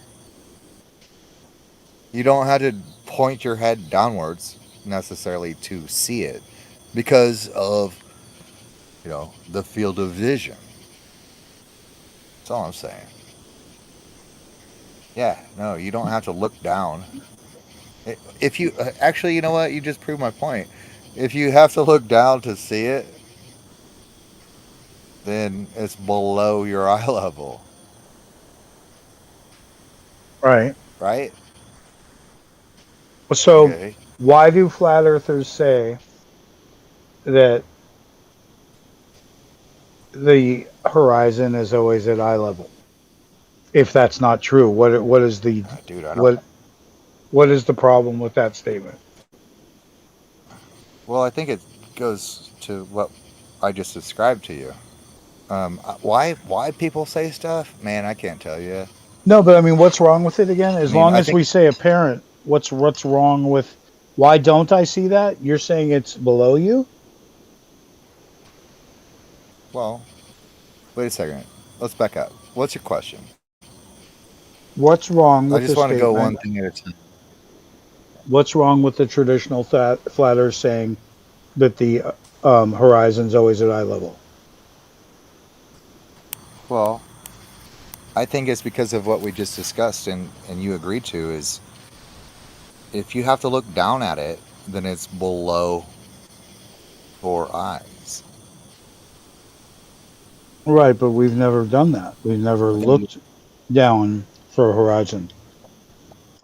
We never Because tilted it's our that. head to look for a Why horizon not? because it's always straight Because it's out. in your field of vision. No, that's what I'm saying. Is like But my field of vision, if you look, yeah, huh? go ahead. No, never mind. I don't understand what you're narrowing when you say it's within my field of vision. Everything I've ever said was within my field of vision or my field of reference somehow, like Well, everything. hang on. Allow me to correct you 1 second. I think what you meant to say, maybe, is everything I've ever seen is within my field of vision. Now, when you're talking about every observer is going the to have his horizon, own field. Every observer is going to have their own field of vision, just like I said to Demont. okay, yeah, that's cool. I totally agree with that, 100%. But he was So looking. He was everybody's like, looking to measure that to prove that they were looking at the different things when they're looking at the same thing, which is optical anyway. It's not physical. That's the point. I totally agree with you on that. Yeah, on That's the real point. the What are we optical, calling the horizon? You know. the apparent part. Yeah, I totally get you. Whether or not somebody is taller or higher with their eyeballs, that horizon, that apparent horizon, is still within that field of vision, right? And so those um, um, those fields of vision that have that horizon horizontally in the distance, whether it be apparent or not, will all be parallel to each other. And I think that's fucking 100% true.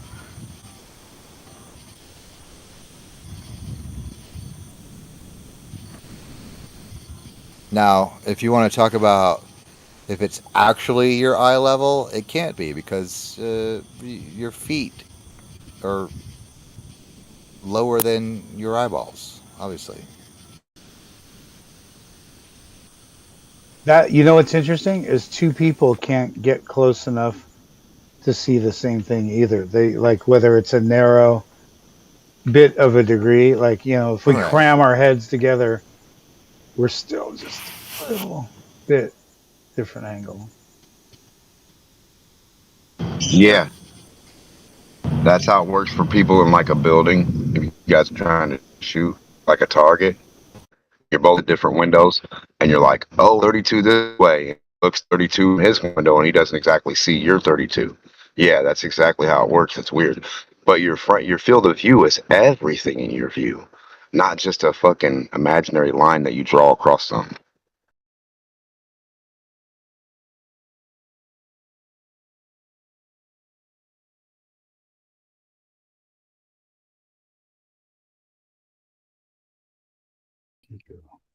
There's this view I have. Let's see if I can bring it on my screen. When I make a right, I get off the freeway here and I make a right. Zoom in, zoom in, zoom in. Oh, turn. Okay, good. Okay, I can do this. Let me share screen if anyone can see this. The ocean. I can't do this unless I go on my other computer. Shit. All right, I gotta hang up and come back on my computer. I'm on my phone.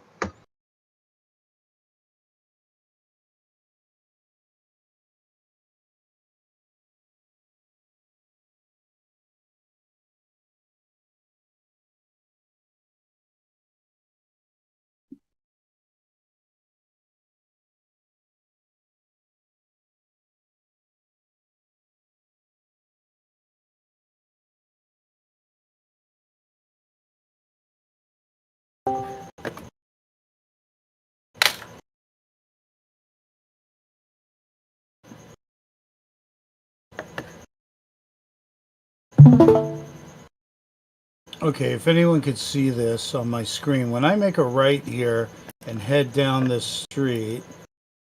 Oh, what just happened? Shit, it's down the street there. Hang on. When I head towards the ocean here.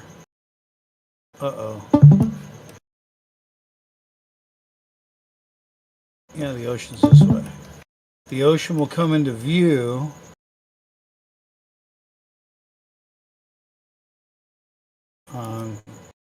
At my eye height. And then I know I'm way above it. Hang on. Let this render. Am I going the wrong way? Is this actually you driving the car? No, this is Google. I went the wrong way. I'm Googling it. Okay, so it's like Google Earth or whatever. Yeah, but I just wanted you to see the ocean level. When I do this, it always trips me out. Let me back up. I went the wrong way. So the Okay, I'll follow ocean, along with you. ocean's out there. I'm talking about getting off the freeway here and making a right and going towards the ocean right here. And there's an elevation, slight elevation. So I'm going to jump down to this corner again. And I know I'm at a slight elevation. And I'm going to look towards the ocean there.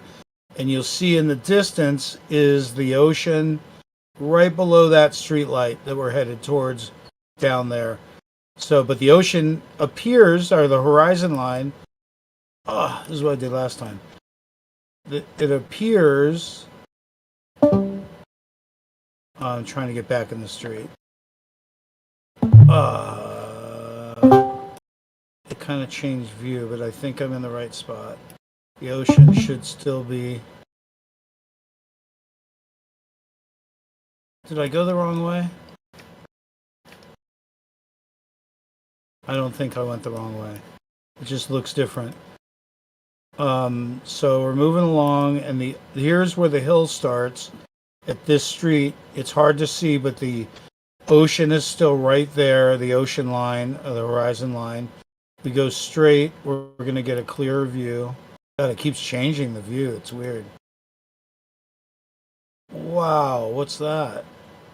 Hang on, I'm almost there. Okay, now you can start to see the ocean line here. We're above and coming down. I know there's a parking level down there at the ocean. So there's several levels, but you could see the horizon line coming into view here. Here we go. Man, the sun is in the eyes of this. It sucks. Again, here's the horizon line coming up. Go. What do you mean the horizon line? Oh, okay, I see. So from right here, It's really slow to render. Sorry. There it is there. And this is That's okay. downhill. This is downhill now to the sand. Okay. And then there's a berm of sand and another beach beyond the sand line. The sand line's straight, but there's a drop off past that. Okay, so are you acknowledging though that like the camera is on top of the car? Yeah, that's not the point. The point is in every shot. Yeah, you're talking about eye level though, right? No, but when I drive this, it blows my mind because I know, let me turn around. I know it's uphill this way. And I know when I was up there a half a mile that the ocean still looked like it was up at my height. It still did. Right. And So why I come down here? I come down here and it does. And if I go down to the sand, which is way down, there's a berm there. It drops down from there too. And it'll still just look at my height. So that's all. No, explain, yeah. May I interrupt you? I just want to give you my perspective on this. Is that okay? Yeah. So first of all, are you expecting that street that you just came down with the to be flooded with water because it was, you were looking uphill backwards? Because I think you and B-Ball are actually on the same page with disregarding perspective. Well, no, I just know that there's a height change here. There's a height change here, and there's a height change here, and another one back here. Okay, tell me. But right, the whole so time, tell me where the height. But the whole time. Tell me where there's no height change.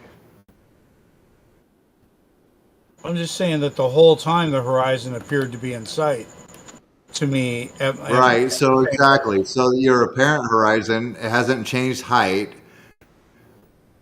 with the the beach.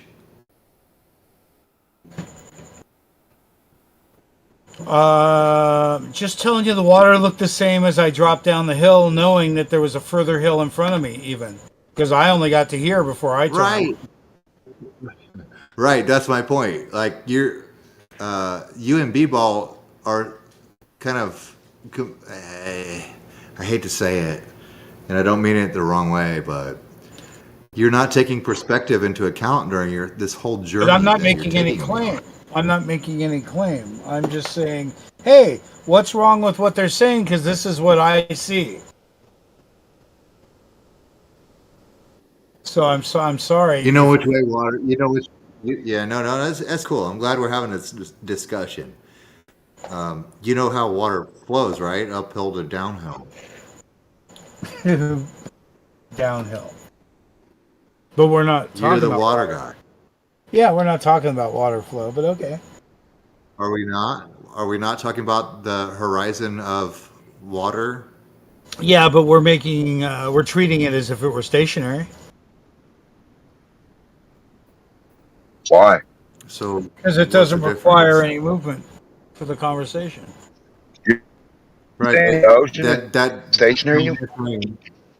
Yeah, but you're not addressing the fact that it flows from uphill to downhill. To me, it's kind of a deflection. But there is no uphill or downhill in the ocean. Right. So And we're talking about an ocean. Right. Right. So that's what I'm saying. Thank you. Your what I don't think that you're addressing in what you're saying is that there's a inherent observational kind of thing that has to do with visual perspective. Know what I mean? Well, that's why it's an apparent horizon and not a real horizon. Well, sure, it's apparent. Yeah, I get that part, but I still think you're not addressing what I'm saying. Maybe I should be more direct about it. And let me figure out how to. Okay, I didn't watch your video close communicate. enough, so if this is in relation Not my to video. I'm lost. No, Oh, this no. Okay. yeah, so that's Fair enough. It's not my Let me video. figure that out. Yeah. Yeah. 'Cause Fair I'm enough. I'm It's not my defending- video. No, but I'm not defending it because I skimmed through it and I wasn't listening. Yeah, no worries. It's like if you watched it, he would get like one more view, and he's got like just like a handful. So it's not that big of a deal. That's not what I was really. I was actually communicating with you directly on this, not necessarily.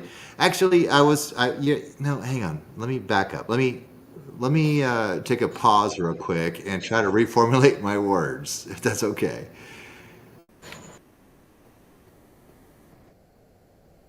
Okay.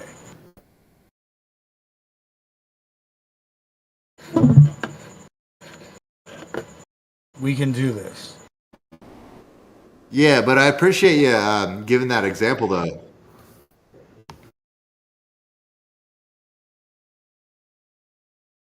Should I bring up his video again?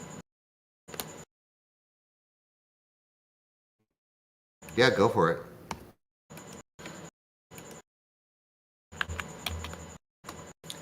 And I won't interject, just for you guys to go through it and whatever.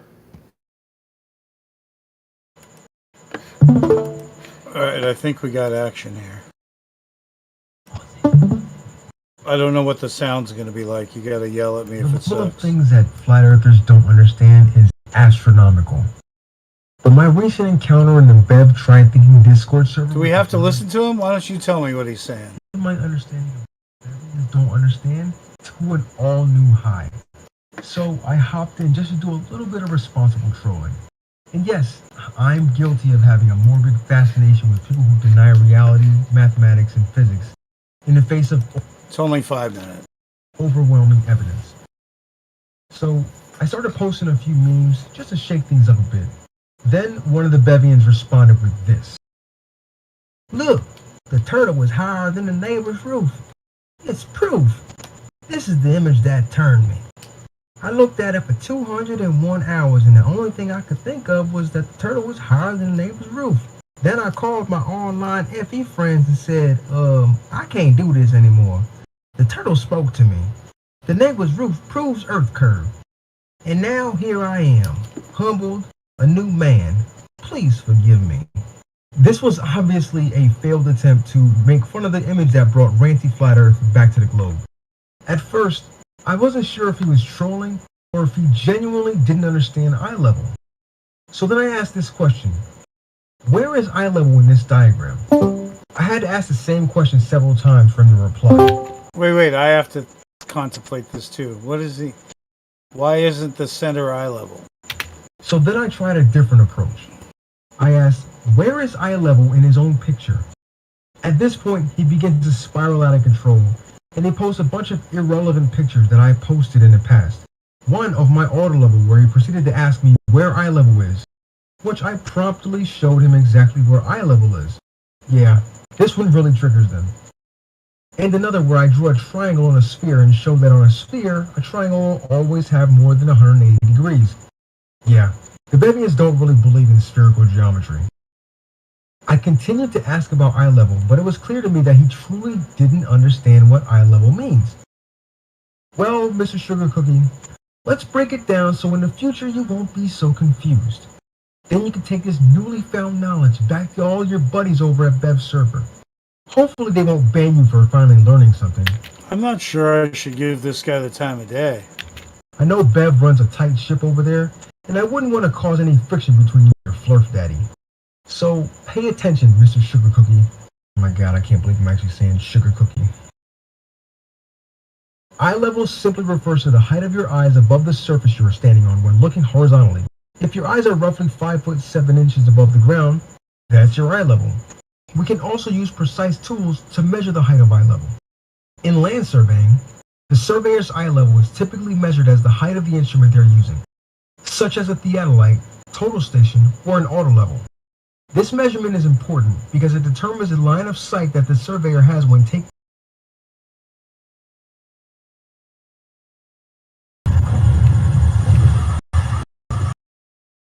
Within 200 meters it does.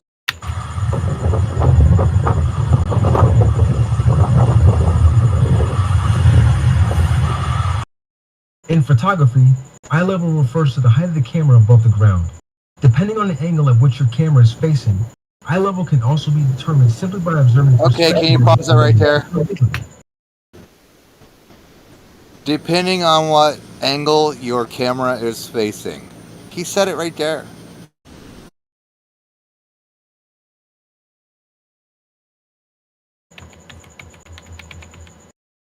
Like total station. There's also no V.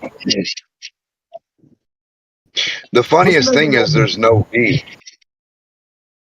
As it determines the line of sight that affects the accuracy of your observations.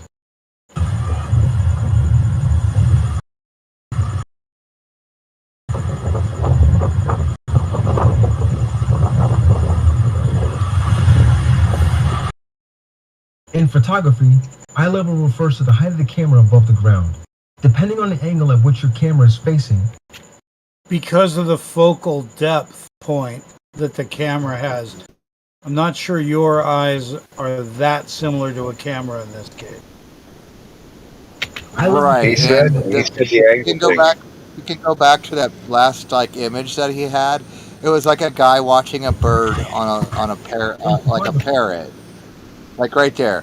Like, okay, so this bird is on a branch that happens to be directly in line. The bird's eye happens to be directly in line with the telephoto lens, and he's calling that impossible on a ball. This is ridiculous. Do you know something else I noticed about all these images with the theodolites and looking through these little things with the crosshairs? None of them have a V. If I wanted to have an image of how anything should work, I would either have a protractor thing going across, like a little arc thing with the degrees, or a V's widening to represent the buildings in the background that need to spread like a V. Yeah, well, here's the other thing that isn't being said with the theodolite and the like I mentioned earlier. I don't know if you caught it, Dan, but like about the theodolite was there's three things that go with it. not the theodolite, the auto level. There's 3 things that go with it. It's the auto level itself, the tripod, and the measuring stick, measuring rod. Those are the 3 things that make that thing work. And so if you can't see what's going on the measuring rod, then it's not within the range of the tool in and of itself. So I don't know, there's so many things that are wrong about what B-Ball's trying to explain here, in my opinion. Well, Jesse Gordon's really nice, but he makes the same mistake too. Agreed. You know, and he's real sincere about what he's doing. He's really sincere, you know, and he really cares because he keeps trying. So he knows something's up too, you know. These ballers know something's up. They fight it so they can maintain their bubble, you know, like how they feel about things. And I think that's what's so interesting about Flat Earth, because it truly triggers people quick because it invades their entire worldview, like big time. And our natural defense, just like, let's say, people that are afraid, it's a cultural difference. You know what I mean? Like, it's like or a race difference. You know what I mean? It's different. Oh my God, they're different. It's scary. It's like they're thinking. They're scary.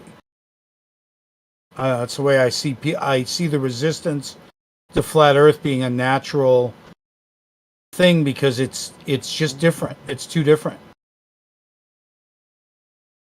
to take serious. You know, to give credence to. It's just too different. That's why they spend so much time blanket dismissal. Well, do you know that Coach and I were talking one day, and I asked him how big would I have to have, or he was saying how big we were coming up with how big you'd have to have 2 cubes on water that wouldn't be able to touch the edges perfectly, and he said 2 50-foot cubes. Well, when we look through all these images or all these pictures, these buildings represent 2 50-foot cubes everywhere, or rectangles, right? And what I notice is that they can all line up perfectly, top to bottom.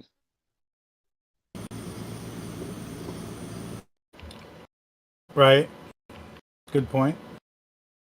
Yeah, but you take Kosho seriously. That's the issue. He's not. I know you don't. He's pretty nice guy. 100% I do for this because it's actually how he's a a ball nice works. guy. No, he's right here. He once said that he would eliminate 3 billion people because they were useless on this live stream. But he was useful because he fixed 3 computers for this one guy. So I mean, He's one of the last. I'm sure there's multiple clips of code. He's one of the last ballers I would shit on. I do agree. He is mostly cordial. He does get triggered sometimes on certain topics, but I have heard him say some crazy things as the atheist glober he is.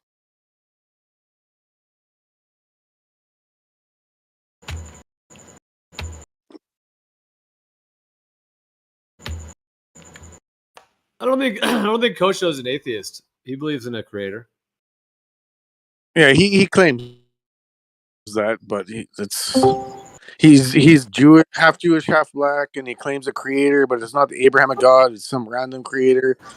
I'm just not buying it myself personally, but Well, whatever. I mean, it's not really that cool to talk about people when they're not actually here, but I get what you're saying. Yeah, I was gonna say we could just ask him, I suppose, someday. But well, he's pretty lovable, to be honest. If I'm going to talk about him, I'd say nice things. Is it cool if we push play on that, Dan? The surveyor's eye level is typically measured as the height of the instrument they're using, such as a theodolite, total station, or an auto level. This measurement is important because it determines the line of sight that the surveyor has when taking measurements. It affects the accuracy of Is the this observation. B-ball? Yeah. Oh my. It's him retaliating against a sugar cookie message, challenging him on something How we'll do a live on what eye level it. a lifetime Yeah, he debunking of made a whole video about it. Wow. He puts in So his hours. to skim through, he sets it up. He says, "Look, I got this off of Sugar Cookie. Sugar Cookie's making a false claim, and I'm going to go after him." And he starts to haggle about what eye level is in this picture. Then he talks about what eye level is by showing this. Then he goes back to the picture, makes some false claim there. I can't remember. Then he talks about the equipment. Here, I'll play from here. At this point, he begins to spiral out of control, and he posts a bunch of irrelevant pictures that I posted in the past. One of my order level where he proceeded to ask me where eye level is, which I promptly showed him exactly where eye level is. Yeah, this one really triggers them. And another where I drew a triangle on a sphere and showed that on a sphere. Kind of sounds like he's like reading to his diary. Degrees. Yeah. Don't really believe Like, is this what he wrote in his diary? I continued to ask about eye level. I continued to ask. He's like recounting the story. Share Kane. It's so good. In the future, you won't be so confused. Then you can take this newly found knowledge back to Let it all out, B-ball. Hopefully they won't ban you for finally learning something. I know Bev runs a tight ship over there, and I wouldn't want to cause any friction between you and your flurf daddy. So pay attention, Mr. Sugar Cookie. Oh my god, I can't believe I'm actually saying sugar You cookie. say he has flurf daddies? Eye level simply refers to the height of your eyes above the That's what he said. Surface you are standing on when looking horizontally. If your eyes are roughly 5 foot 7 inches above the ground, that's your eye level. We can also use precise tools to measure the height of eye level. Which is so silly because eye level's wherever you're looking. In land surveying, well, the precise tools don't measure.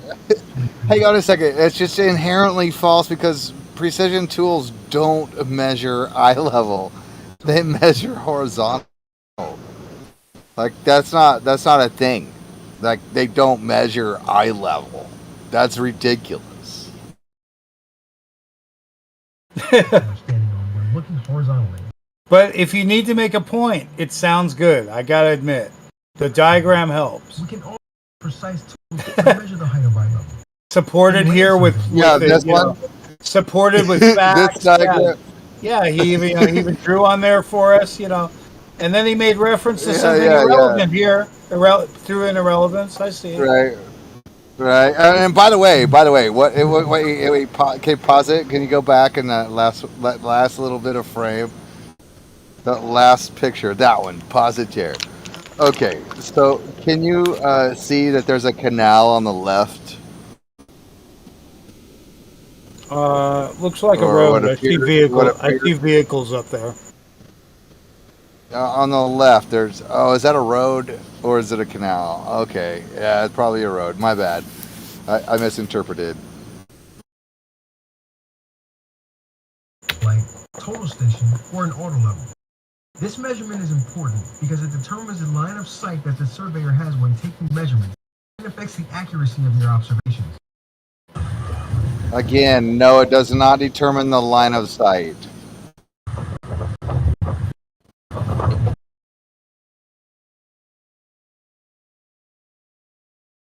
In photography, eye level We'll get ready for this one, Gio. refers to the height of the camera above the ground. Depending on the angle at which your camera is facing, eye level can also be determined simply by observing perspective lines in the image if they're visible. Right. Determined of how your camera is facing. Just that, it's eye level, but it's not particularly eye level of the people or level of the camera. That eye level can be a bit if we think that He sounds more Bevian than anyone. But if the photographer is standing on the level as the people in the scene, eye level, in fact, to find eye level, know that the effective angle down. What about the guy walking his dog that's below that, and the guy on the left that's below that, and then the people in the this is just ridiculous. What are perspective lines that he randomly threw on there? What is that? Where'd he get those? Where did he figure that? It's to the ground. What perspective line? Eye level is often horizon. Let's just say it's not precise, and there's a concept being laid out. Maybe that. Actual horizon.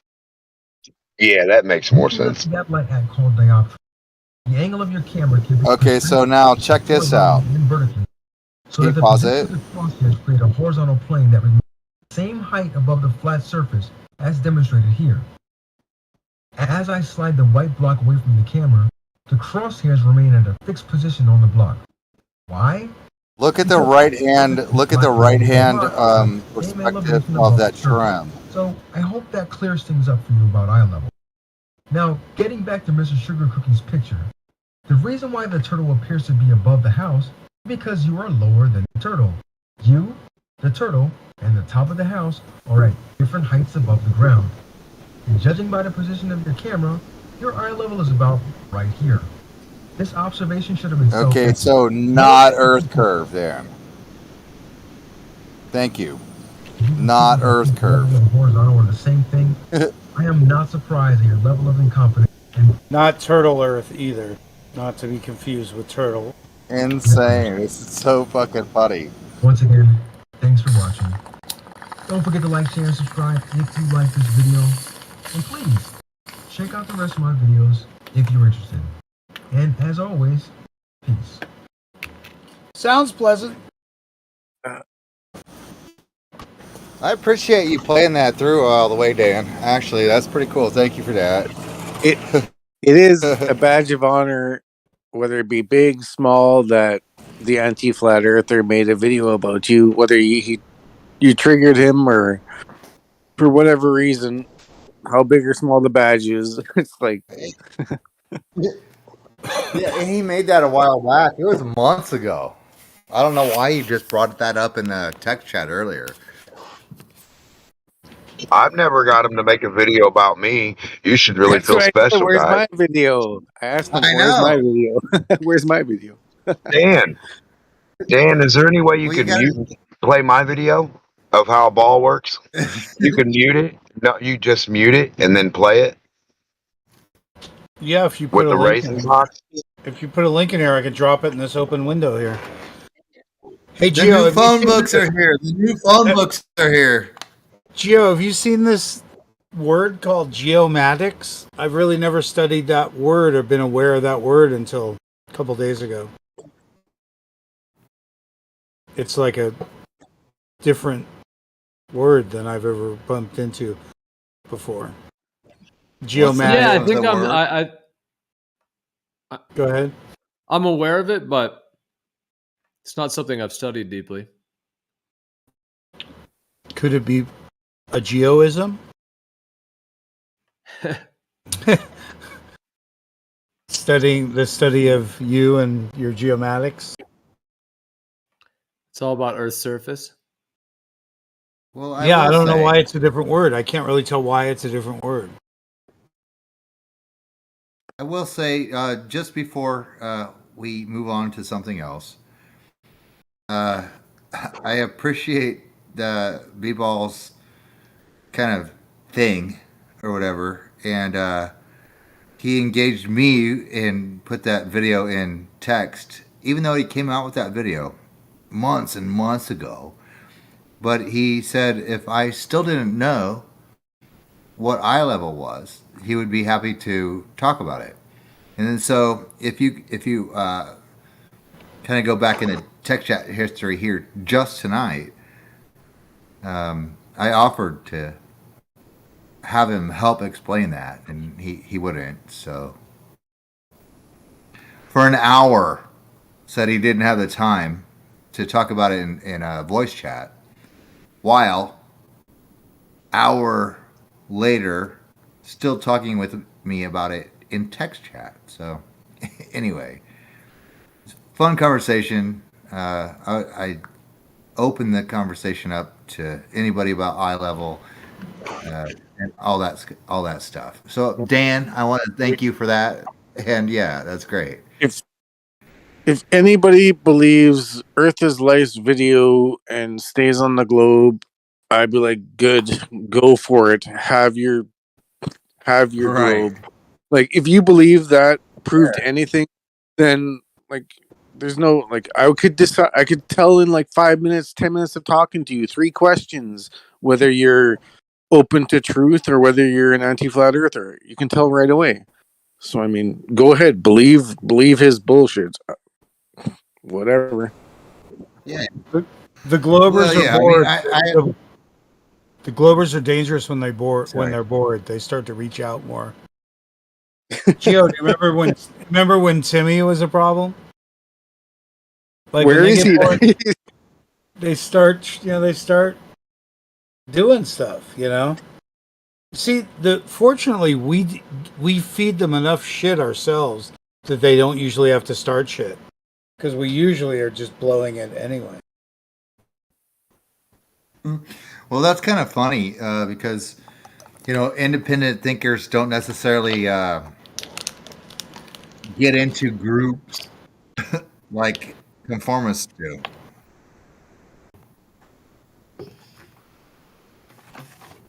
Oh yeah, like flat earthers agree on many things, and the Globers disagree because they don't know their own model. So they're going to say counter things in one reference frame, 2 reference because they don't know their model, or they're Well, yeah, it depends on it depends on who you ask, I guess. Yeah, that's right. like flat earthers openly admit we have different beliefs, we have different views, but the Globers have different views because they don't know their model and because they're double speaking. Yeah, but the difference is, in my opinion, I agree with you. However, I think the difference is they'll back each other up on their contradictory bullshit along the way. Like okay, hang on. I don't want to talk about somebody's out here, but some people will say one thing and then somebody else will say something different, but yet they're on the same side. And then, like, you ask them to fucking square it out. Like, well, yeah, of course we're both right. You know, whereas like on I guess this side of the aisle, I guess if you want to say, like Dan, we have different opinions on eye level, even after all of that. However, we can still agree to disagree, but we're still on the same kind of vibe. You know what I mean? See, I'm not sure we disagreed. I'm not sure. Unless you're truly a Bevian, and then that's just how it's done. Well, don't label me what B-Ball labeled me. Well, I'm just saying, if he's calling you Bevian because you can't come to an agreement on anything because of language, then that's what he's right. Then he's right. Oh, fuck you for saying where did we disagree? Where did we disagree? I'm like, I asked you what's wrong about saying that it looks that it's an apparent eye level, that the horizon appears at eye level. And you said, well, it doesn't. And I tried to show you an example where it did. Yeah. No, and that's I cool. don't see where we disagreed yet. Yeah, like, you think it doesn't. You said something about it being low. No, I mean, you're right in the sense that we don't disagree. I think we disagree in the sense of how to go about that idea. Yeah, phrasing it right, saying apparent and appears. That'll save No, our. I agree. No. I'm not disagreeing with you about apparent. But we have to say it in an argument. Dude, I don't know. I'm just saying I don't know how to argue with you. No, I'm saying it opens up the difference between the measurable horizon and the visual horizon. Because otherwise, we're still talking about that difference. Well, what's the difference, dude? You're still in a parent, so why would you measure it to begin with? Like it's obviously visual and perspective oriented. The globe presents it mathematically. Well, hang on. I'm not talking about how the globe presents it. I am talking about how you perceive it and the difference between how you perceive it and how I perceive it. And I perceive it as that field of vision that you can see that horizontal line right there in the horizon, like if you're at the beach with your feet and the toes in the sand and the water and all that. Uh-huh. That's like everybody has a different. Most people aren't the same height, So eye level is kind of like a I don't know, a barometer is the right word, but it's a placeholder for. I think placeholder is the right word. Yeah, but in this case, this is simply about angles. It's simply about narrow angles and how much did they change the angle when someone moved to a different elevation. Yeah, well, there's also the angle that doesn't change. Like your feet don't change. Everybody's feet are No, on the but tall fucking guy, sand. short guy, right? Tall guy, short guy. Right. No, Tall yeah, guy's that got a doesn't different matter. angle. He's got a different angle. Right. Sure, but that doesn't matter. I That's don't what I'm think trying so to either say. because I don't think that angle is great enough to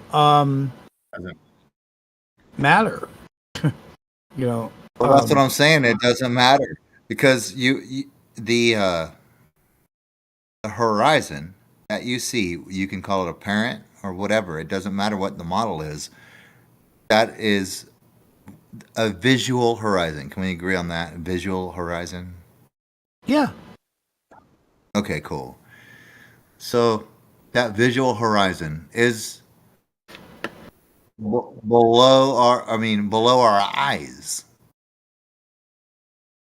physically from where we're looking at it. Right? By 5.5 feet, by all standards, 6 feet. Yes. Okay. Well, sure, for sure. So we agree. So for sure, the horizon is not at eye level because you don't have eyes on your feet. You are a bevtard. You are a bevtard. That's why he went after you. Why would you try to insult me when I'm trying to have a conversation? Because you're making non-points repeatedly. That's a bev thing. It's like no. Are you missing? Let me ask you this. I'm sorry. The angle isn't great enough. That's why I showed you video over here of a greater angle where I was dropping down from a road from up here and how I know I'm uphill, but you could see it off there at this point. Then I come downhill, but it's still at my eye level. And then I come down here and I know I make a left, but it's still at eye level. Then the beach is at a level. Then there's a berm here, another level, but they all show the same horizon line to you, right? In other words, it always looked like it was out at eye level. It never looked up or down, even though I changed elevation. I changed elevation dropping down. That's why I showed you street view. But yet, I never changed the attitude of my head. I was looking straight through my windshield. Okay, so let's back up for a second. You need to apologize to me for your ad homs. I'll try, but just tell me what we're arguing about then. Okay, well, first of all, I will, but you have to apologize for your ad homs. But I didn't feel we were in an argument. You feel we are.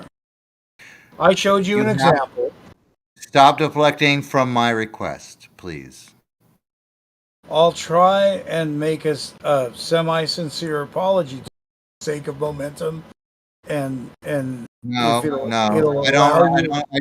I don't accept non-apologies as apologies. That's silly. Well, I'm not sorry for telling you that you're doing the very things that keep us from spending time at Bev's.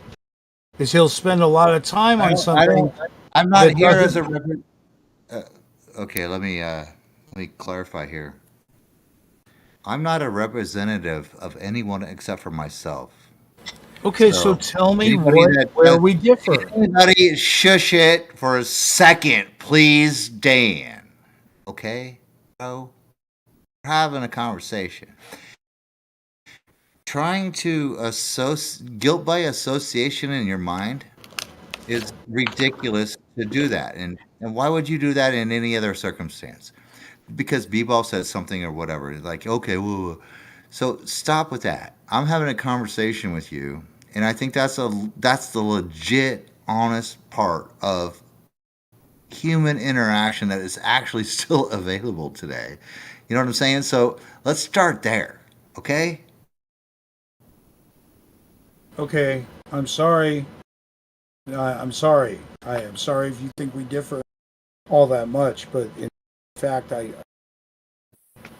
think we make the same observations. You know, so I don't know where we differ.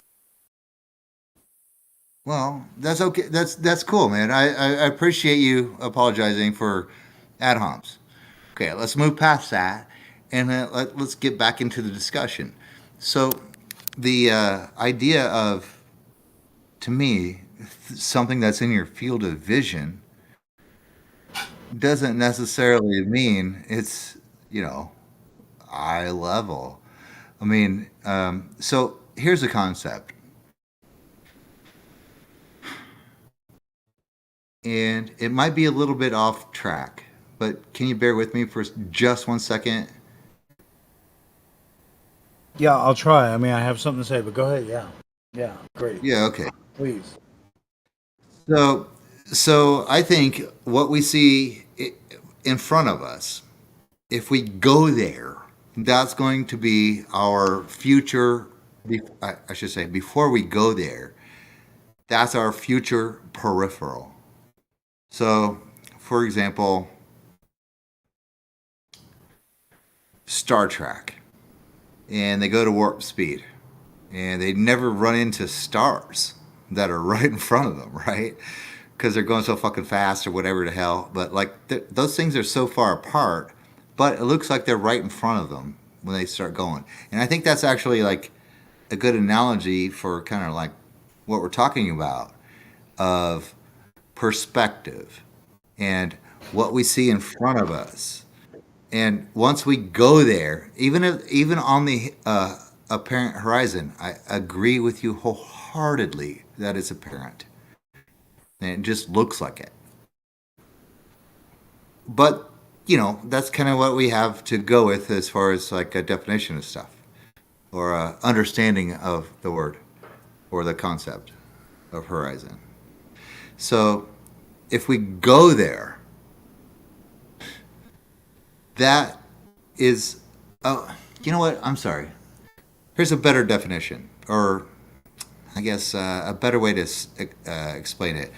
Instead of like stars and beaches and shit like that, how about some train tracks? You're standing in the middle of some train tracks, let's just say in the middle of nowhere, and they go off forever, and they appear to converge at the horizon. Follow me now? Yes. Okay. You sure? What'd I just say? I'm testing you. I don't know. Right. So quit placating me and let's have an actual conversation. You got me moving to a different scenario when I was still trying to work with yours. Let me just say it and I'll be done, okay? Your toes in the sand. I get it. I go up the hill a little bit. I get it. Could be a cliff. I get it. We talked about a hotel or a large building. I get it. And we understand an airplane. I get it. At no point did you look up or down to see the horizon. Yes, 100%. All right, so that's all I was ever saying. I would look down. I would not look up to see a horizon. I would never. But you don't look down either. You don't look down either. I would definitely look down to actually look at the horizon. However, if I look forward and straight ahead and don't move my eyeballs at all, I'm like, okay, a zombie going, okay, I'm only going to look forward. I would say that the horizon is in my field of view. That's what I was saying earlier. You don't have to look down to see it. You know So what I mean? why isn't That's what I'm it at saying. why isn't it at eye level? Because it's below your eyes. Okay, do you know, let's say at 30 miles or something, 10 miles, at what degree you would have to change your eyeballs? Do you know how many degrees? No. I have no fucking clue. That's a ridiculous question. Well, how much? That's a ridiculous How much question. would you change the elevation of your centered eye? I wouldn't change the elevation of anything. All I have to know is like that is below my eyeballs. Simple. Okay, you're definitely a maniac. I apologize for apologizing. I'm a maniac for thinking something that you see below you is below because your you're eyeball. measuring 5 feet at 10 miles as if it's relevant, and it's not. 10 miles away, it's 10 miles away is still It's not relevant. below The your- point you're making isn't Can I ask relevant. a question? I mean, below your eyes. If you want to, Go ahead, Nacho. You're kind of. can I ask you guys a question? Where's your link then? Ask a question. Both of you ask both of you the same question. If you want to look at the horizon, it makes out. What would you do, both guys? You're standing there. You want to cut it out. What would be your emotion? Since we didn't hear him, we could both agree on that too. Dem, try again. Oh, he's gone.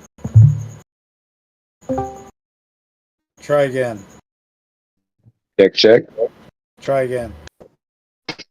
I said, we're all three standing at a horizon. We look forward, and we need to make out something that's really, really barely seeable. We're all three standing at the horizon, Sugar Cookie, and we want to, or just wherever that picture is, and we want to see something that's like we really can't barely see it at all, and we want to try to make it out to the best of our human ability. What would be our emotions of reaction to even do that? We'd probably squint our eyes and look down a little bit, right? In reality.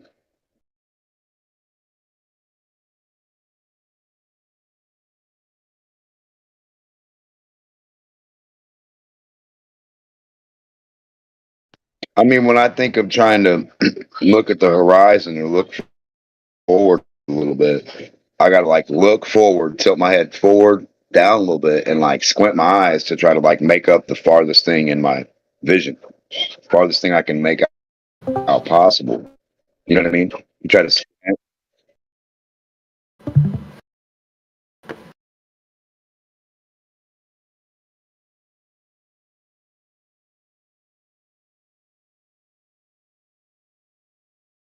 Did that make sense, Dan? I'm not sure. I'm not sure what We're standing there. This guy's arguing over. We're standing there. So little, to make a point that's so unmonumental that I can't focus anymore. I was listening and I have no idea what you guys are arguing about. What you see when you look towards the horizon, what you see with your eyeballs when you look out towards the horizon.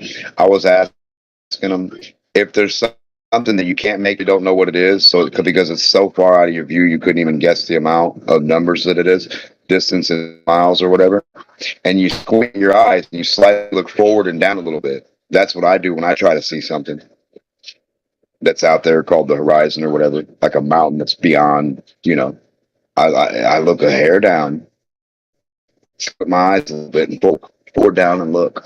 You know what I mean? You focus.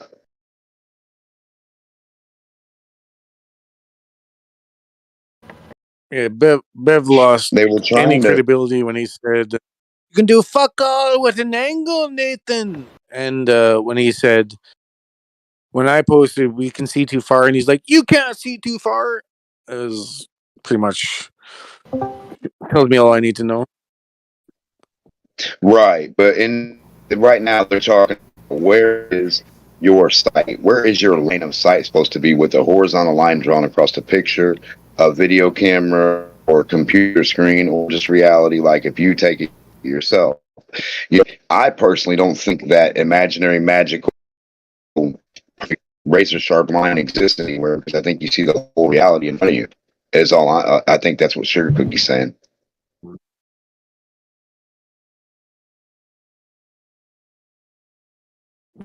When I Because I drive can't and I look pinpoint to the left, horizon. right, center, here's to rise to whatever level. To whatever Whenever I level. drive, the horizon on every side is rising. Yeah. I'm not saying it's right. eye So when you level. It look seems out, eye level, just for eye level.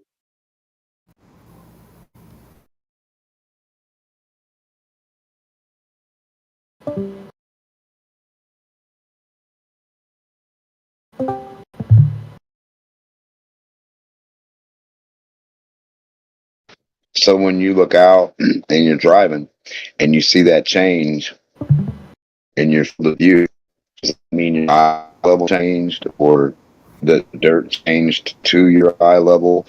Or does that just mean your field of view increased? Right. So hang on one second. Is there somewhere in Dan the Waterman's like? Is that a challenge to your belief in like the not globe kind of stuff or what? Like, I don't know why there's such a sticking point here with like eye level. Because you're making a non-point about a minor angle that doesn't come up in any other conversation. You're claiming that it's lower no matter what, and we're not really arguing that because we're talking about drastic elevation changes when we're observing things from their toes in the sand to cliffside to mountaintop to airplane height. It looks the same. Our heads don't change position. And you're going to come back and say because it's in your field of view. So you're still fighting for the. You're still I love fighting. how you know how you're going to respond like you have a Well, that's crystal what you ball. keep saying, but it doesn't However, change anything. However, what I was actually going to go back to what you said at the beginning of your tirade, which was like something about we agree.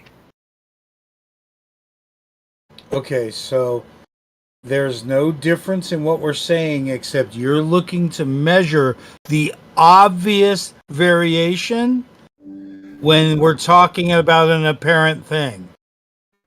So you're looking for a physical variation and you're sticking to it when we're talking about an apparent thing. Okay, so how are you not defeating your own argument right now? Well, because Yeah, that's what I'm. I didn't make an argument. I'm Or talking about position, I should say observation. position. Yeah, I don't mean to say argument, but like your position. How are you not like debunking your own position right now? I am just 100%. explaining to you why there's nothing wrong as long as you say apparent or appears. Then everything's fine. So I've taken 40 minutes now to explain that.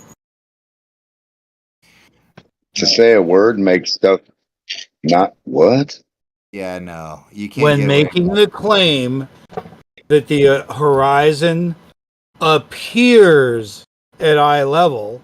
No, it doesn't. No matter what. Oh my god, you're a lunatic. How funny.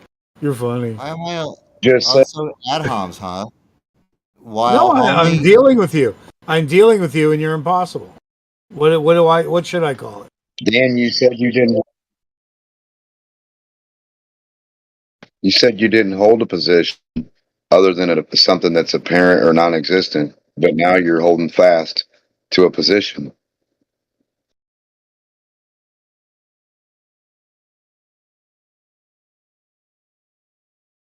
Dan, that was towards you, I believe, right? Somebody was just mentioning to me, like, what if you were in an airplane and you used a theodolite out the front window? Would you have to look down to see the horizon then? Hey, asshole. I can what if you all day on your position of things. No, we're just saying, like, what angle are you really looking at? We're asking you about your angle. You can stop interrupting me, I hope. I'm sorry. Are you going to B-Ball listen? was right. B-Ball was right about you.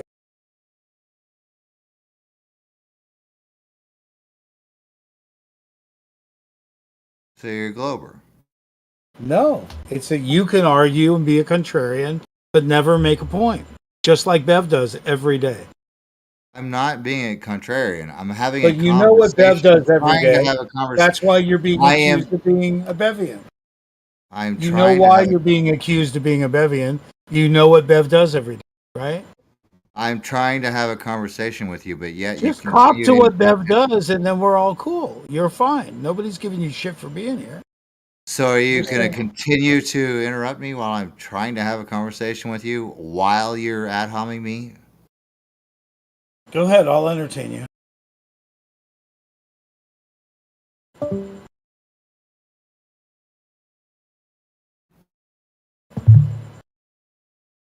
kind of fucking response is that, dude? Honest? No, it's not. It's bullshit. You're not trying to have a fucking honest conversation at all. Go fuck yourself, Dan. And that's why I can't hang at Bev's. They never get around to making a point. Why do you keep? I'm trying to have a saying, conversation with you, fucking asshole. Hold on a second. Are you a Bevian or not? What's that guy? Are you bringing Bev stuff? Why do you keep repeating that, Are man? you really talking? Are you really talking, or just finding a way to keep making odd point due to language? His name is Sugar Cookies. Name is Sugar Cookies, and yours is Dan. I think he's been appropriate in calling you Dan, so why don't you stop calling him everybody but Sugar Cookies?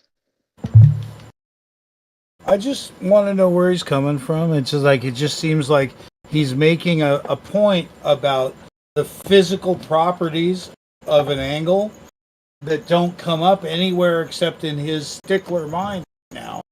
And that's not really what we're talking about with the apparent horizon that's constantly in a different position based on the observer. But Dan, here's what I'm saying. All those words that you said that you thought about what I said, I never used any of those words. Any of them. I know, you just keep saying it's downward, and I keep telling you it's not. Well, then why are you projecting some shit that's not me onto me then? No, you're saying that the horizon's downward, and I'm saying it really is apparently at eye level, regardless of your level, regardless of your change in altitude and position. Okay, and I think the last that doesn't make any sense, though. Yeah, but it doesn't. It doesn't have to, Nacho. And that's what I'm saying is like my last question to you was before you went off the rails and started, calling me names and all that. I said, so what's the big sticking point on the eye level? Does it challenge the worldview of wherever you're coming from? You're saying that we shouldn't say it. I'm not done with my question, Dan. Your premise is that we shouldn't say it. No, don't tell me what. I'm not even done. And my response is, as long as you say appears or apparent, you can continue to say it. Hey, dude, that's not my question. That was not my question at all to you. Okay, so why are flat earthers wrong by saying that the horizon appears at eye level? Dude, we're beyond this part. We're gonna have to agree to disagree. This is the whole argument. You're saying it's not true.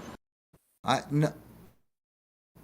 say you're saying they have to look down. You keep saying looking down. Nobody looks down. Is there a chance? Is there a chance that field of view? I get it. Stop Field of telling view. me what I'm saying. Look down. Field of view. Bev, I get it. Okay, but okay, fine. Let's move past that. Okay, whatever. That's what I'm trying to say is let's move past our disagreements and just say, okay, we agree to disagree on that particular point. Okay? Is that cool? Okay, do you hang out at Bev's? Are we going to have the same kind of argument on any? This is the second point that I was getting to. So I'm glad we agreed on that first point. This is the second point that I was getting to. Like, why are you throwing your perspectives of what my ideas are that you have already ascribed to me before you know my ideas? More importantly, and why I want are to know you if you know what happened to Jerry. Do you I'm know not what done. happened to Jerry? Is what I want to know. I'm not done, Dan. I'm not done, Dan. I'm not done, Dan. Okay. And do you remember where I left off, or were you too busy being an egotist? I'm just asking about Bev's. I want to know where Jerry's been. Do you know where Jerry's been? Okay. Do I know who, what, where? Here's what I know about Bev's. Okay. What do you want to? You're asking Is me it a what I know daily about. thing for you? Is it your thing? Is it a daily thing? That's what I want to know. For me, it was, but it's not anymore. Okay, good answer. Because if it was, I wouldn't talk to you. It's not what do you mean good answer? Fuck you. I'm not taking a quiz. I'm just talking, like honestly and shit. Wouldn't bother with you if you spend every day there. I wouldn't. I'm not trying. Quit. I'm not. I don't. I'm not trying to qualify myself to you in any way. I'm just trying to have a honest conversation with you. Well, here's the point. If we were standing apart, say, "Oh, you're the bad guy" or "You're the good guy." If we were standing apart on a on your globe, on your perspective, you'd be looking down on me. Think about that. What? What's my perspective again? If we were standing apart, let's say I was on the horizon, or just far away. Hey, asshole! Hey, you asshole! Say you'd be looking down on me. Stop you. Let me just stop you right there, asshole. Don't talk to me in that tone of voice. Well, it's your logic. No, it's not. And quit. If I take a boat to the horizon, I said it before. If I take a boat to the horizon and I say I'm straight across from you, you're going to go, no, you're not. Stop it, Dan. You're not as open-minded and willing to converse as you say or you present yourself as. Because if you were, you would actually listen to what I'm saying. Wouldn't you? I've been trying. I mean, I will try again, is what I mean.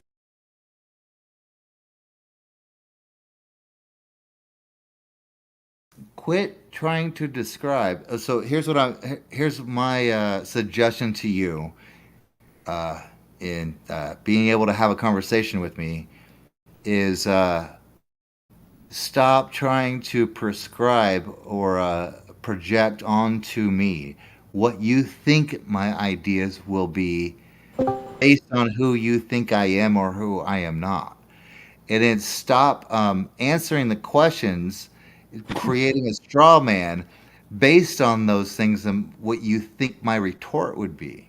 So let's just stop the projection of who we think each other is, let's say right now, and just have a fucking conversation without trying to categorize or stereotype somebody for no reason. Okay, I can tie this into the argument we have with the Globers about what level is. Because when we look over water, we think straight and horizontal is something, but they say level is just equal on both sides. They don't care about the middle. You know? Okay. And yeah. So I can follow you with these conversations, no problem. Happy to have continue, but I would just like to pause real quick and say that you said okay at the beginning of that, right? So you agree, it's not. Let's figure out a better way to converse, right? I just The want to. horizon is level across from you. Therefore, No, no, no, no, no, no, no, no, no. That's not what I'm talking about. I'm saying establishing our a mode of communication. There's a level of understanding there, right? okay. Okay, good. So we respect each other at the same level. We're not going to talk down to each other. We're not going to assume what one another thinks. We're going to have a conversation about whatever the topic is. Is that cool with you? I'm sorry. Nothing's cool with me. It's cool with me. Yeah, whatever you said, I'm nodding my head, but I wasn't. Okay, going.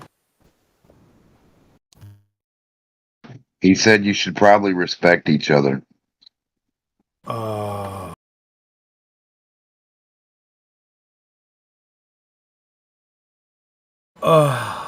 Okay, so we agree on level. We agree on what's level. Like we know that's equal on both sides. He won't do it. He won't do it. He won't do it. Yeah. At least I'm not stressed by it. I'm trying to learn not to Dan, yell. can you do me a favor and play that video I sent you with the sound off, or no? Yeah, I keep If you want, asking where it's up is to it? you. I keep asking where is it? Where is it? I sent it to you, bro. Message from Nacho Physics. And suddenly you're into I can't send in the chat of Geo, so I just sent it to you. okay. What's that? Or you can just type Democ on YouTube and you'll see it. It's got your face in it.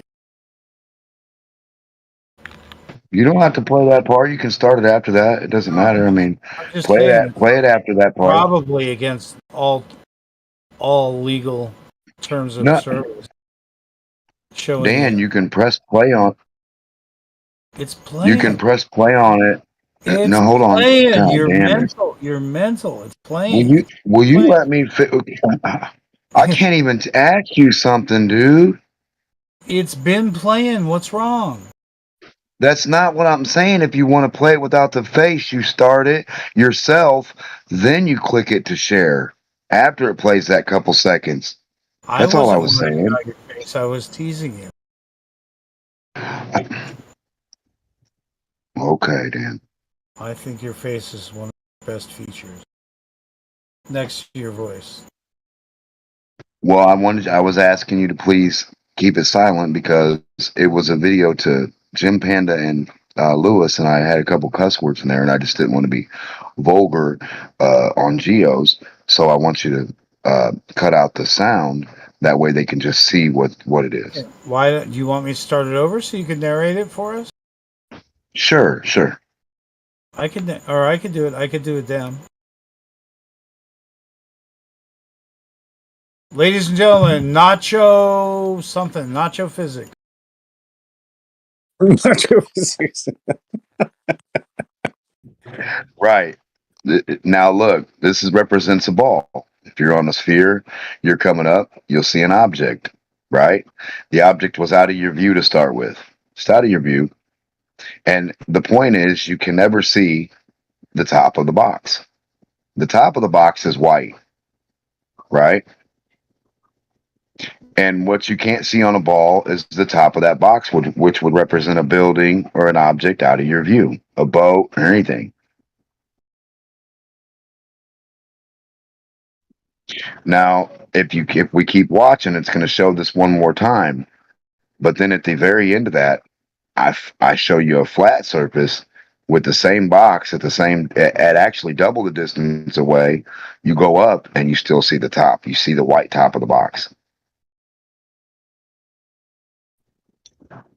Point being, on a sphere, you can't see the white top if something's out of your view. You can't see the top of the roof of a building to save the people, but on a flat earth, you can when you rise up.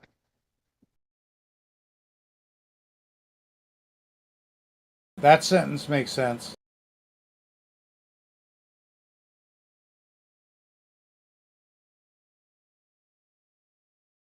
See, I'm just rising up just to show you that the square object that is a square box is out of my view.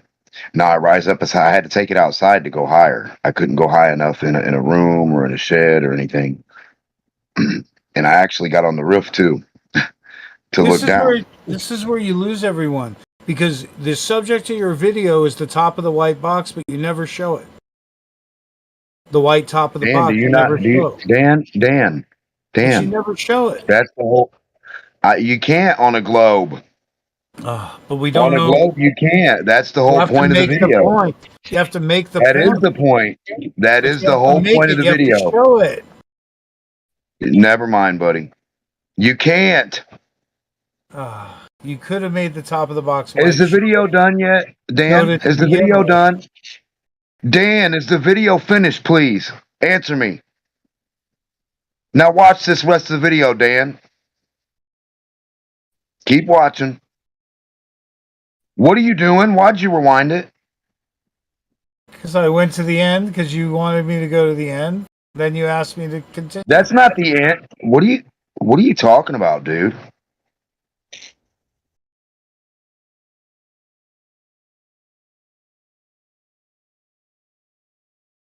Just saying, when you mean you're rewatching it? When you spoke at the top of the white building, Just watch it.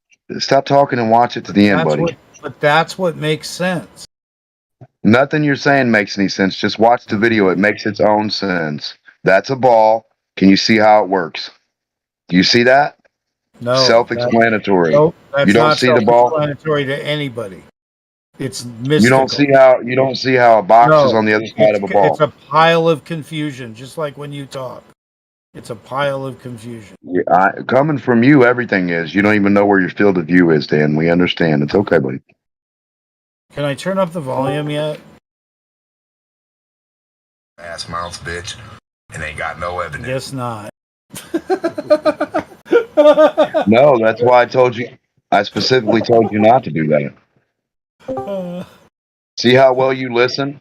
You don't know how to do that. It's okay. Let's just check it. Yeah, just not listening like always. I didn't know It's you okay. cursed through the entire 4-minute video.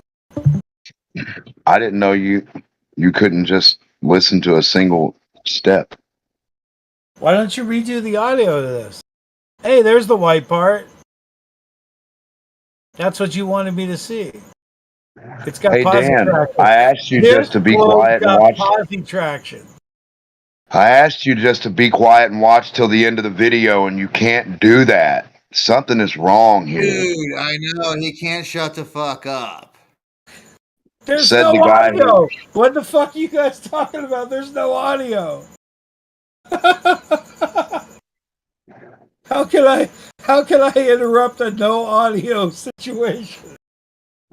You're interrupting yourself learning anything. You guys are classic. This is something else, isn't it? Yeah, it's weird. It is crazy. Looks like the audio is muted on the video. Yeah, he asked me to mute it. I'll turn it up. Maybe he's not. No, don't play the audio. What the fuck, man? Can't see it. Can't. Oh, you can see it. Watch this.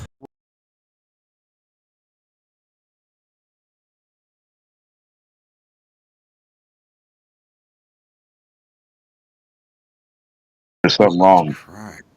What is even Clearly happening? said do not play the audio. Is that not what's so hard about those 3 words? Do not play the audio. What I mean, I don't get this. That's five. We're not doing syllables. Words. 5 words. Be fair. Why I know watching and paying attention to a ball versus a flat plane that I smack it down and make it at the end of the thing and show you the top of the box and how a flat plane works. I know that's what you guys want to look past, but just stop laughing and understand I destroyed a globe and laugh at that. I don't know. Let's laugh at how no matter how big your globe is, and none of you guys will be able to make a video that says mine that does anything different than what mine does to say I'm wrong. So on a ball, all you have to do is get it out of your view. You can count your fingers and toes, doesn't matter, out of your view. The whole object, a building, a boat, whatever, it should be tilted from you enough that when you rise directly straight up, look forward, you'll never be able to see the top of it.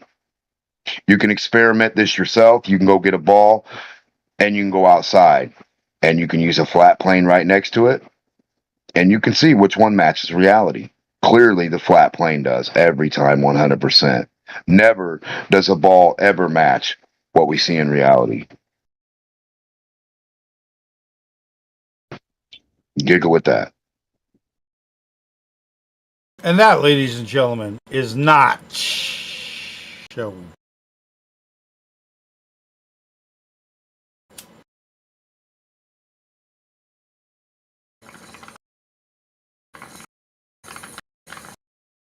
And I wasn't trying to be rude to you, Dan. Sorry about that. I just actually wanted you just to play the video through. I wasn't even going to comment on it. I was just going to have you guys watch it till the very end and then comment. But you asked me if I wanted to give an over talk through it or whatever, or narrate it. So I said, sure, I would. But then you actually didn't let me till the very end of the video, which is only 4 minutes.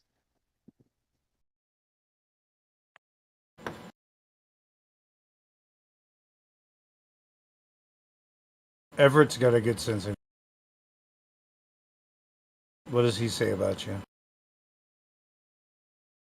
I know, but I made the video just to prove the point of the video. I didn't want nobody to hear any cuss words. I actually should go back and re-edit the video or re-say it or whatever, but anybody can actually just take the words out and say what they want to it. Whatever you get from the video. Stop right there. Stop right there. You're getting deflected. Stop! Deflection! What's Flat that Earth. mean? What do you mean? Flat Earth. Flat Earth. Stop resisting. Interlace your thoughts and walk backwards towards the sound of my voice. Diversion. Diversion. No, I was just saying you could narrate the video how you wanted. That's all. As long as you play the video, it doesn't matter. You could say Democ is stupid. You could say everything this person that makes this video say that they say is wrong. But as long as you play the video and people can judge it for themselves, then that's all that matters. But you have to play the full thing to the last second, because that the very last couple seconds is when I actually make the ball flat and then show you that when you go up, no matter where you put that object from the beginning of the flat object to the end, which is twice the distance, you can see the top of the box. It's pure white. It does show itself. Yes, Dan. What you were asking for, but you had to wait. The finale's at the end. Remember. I'm sorry. You were right. Yeah, you gave away my whole format. You messed me all up. It's okay. But that's pretty much why they call it that, right? The finale is because it's at the end. Yeah, yeah. And he kept asking for it in the middle of the video. I'm like, Dan. Right. Right. It's okay. He got. Did you see the box top? At the end, I saw the white. Yeah. Thank you. That's all I asked.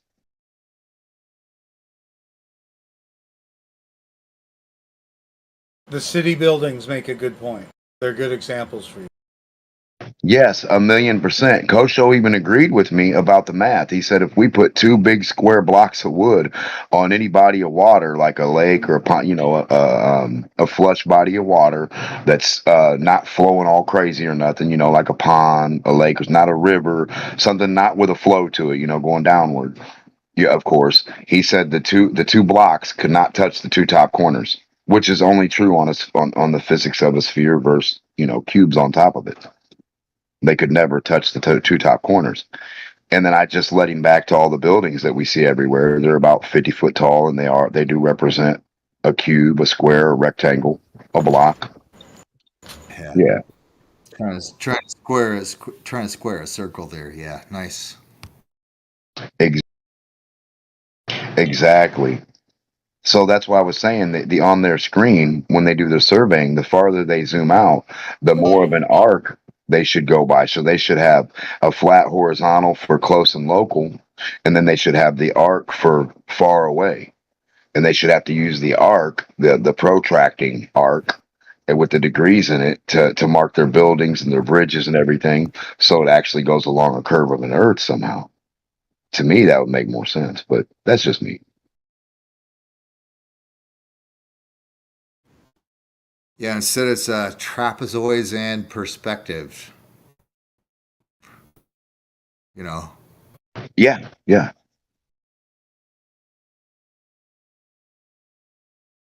And I don't think you guys are. I mean, a lot of people are arguing past each other in a way. Uh, Everybody's kind of saying the same thing sometimes, but just so different and so argumentative that you never come to a head. The water has to go underneath the dirt.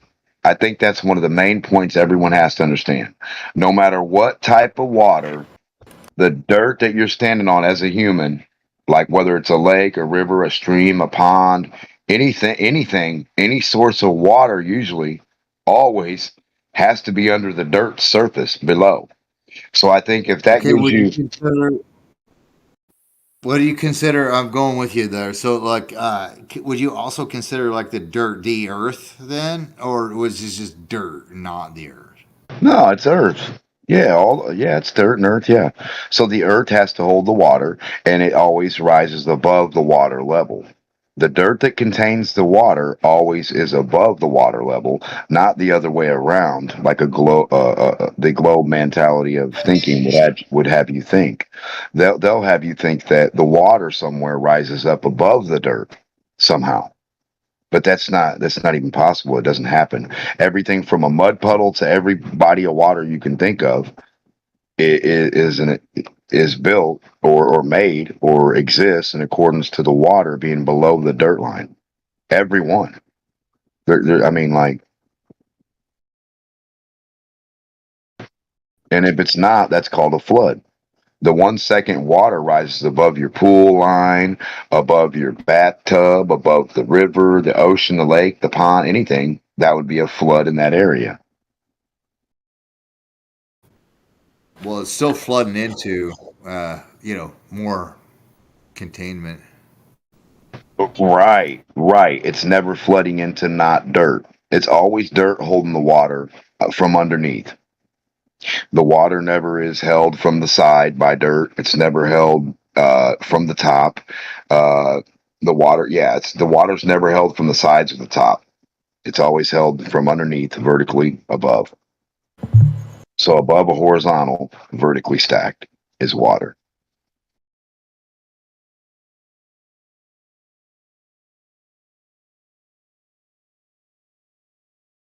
And your feet can be the reference for your horizontal. You can represent your plumb. There you go. You're an L, a 90, your body, and then your feet sticking out. Boom.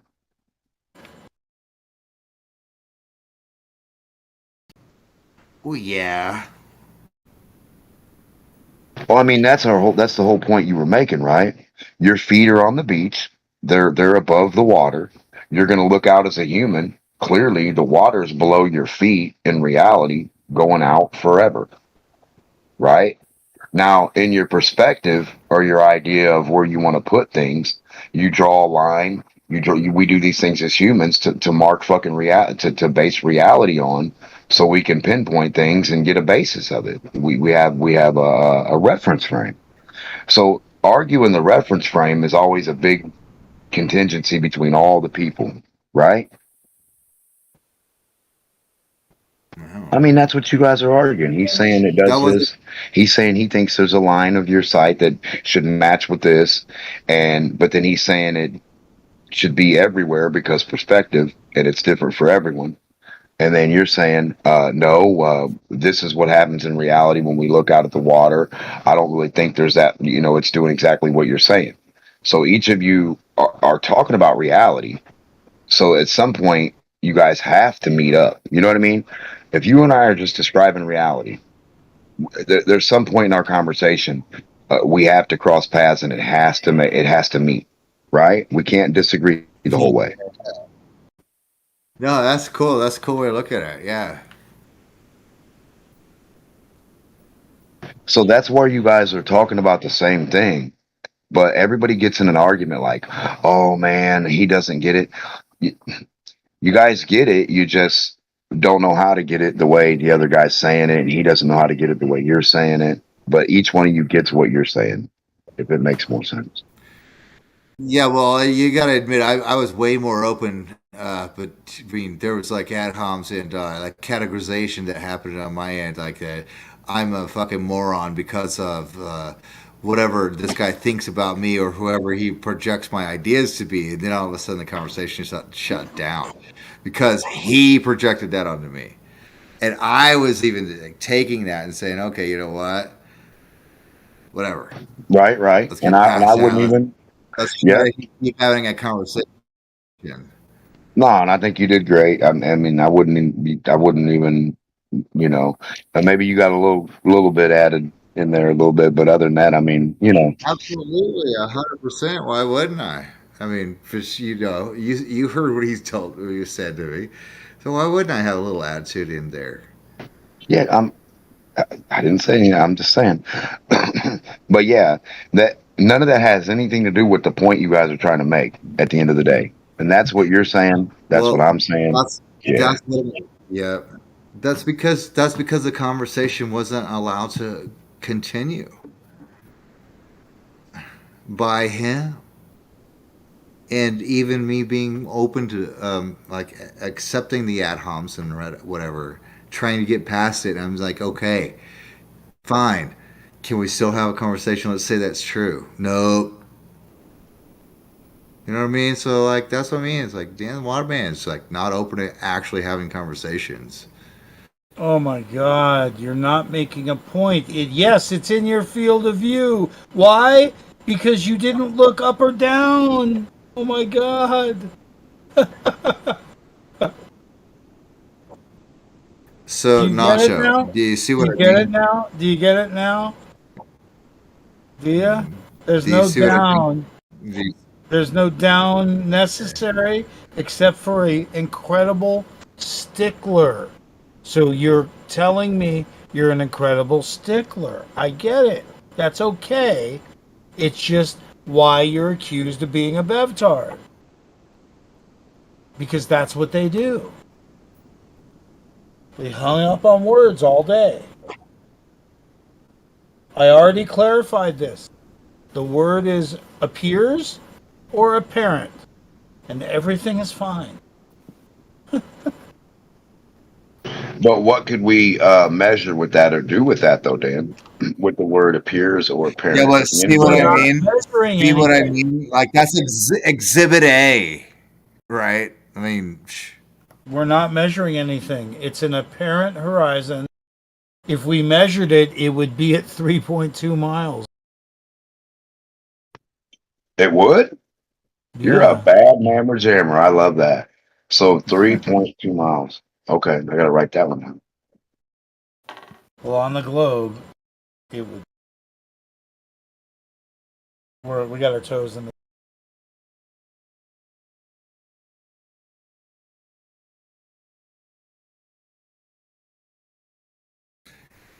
see what I mean, Nacho? Well, I mean, an apparent thing, yeah, yeah. On a globe, yeah. I mean, we can say it's 3 miles. I'm not talking about the arguments. I'm just talking about like dealing with Dan. See what I mean? Yeah, but I was trying to jump past it a little bit. I was too, but he didn't. But okay, let's keep going. All right, I'm just saying, like, okay, so the thing is there anything that a glober and a flat earther can agree on for what you're looking for in reality, which is a tangible position or a measurement or a location that we can go by that would represent said horizon?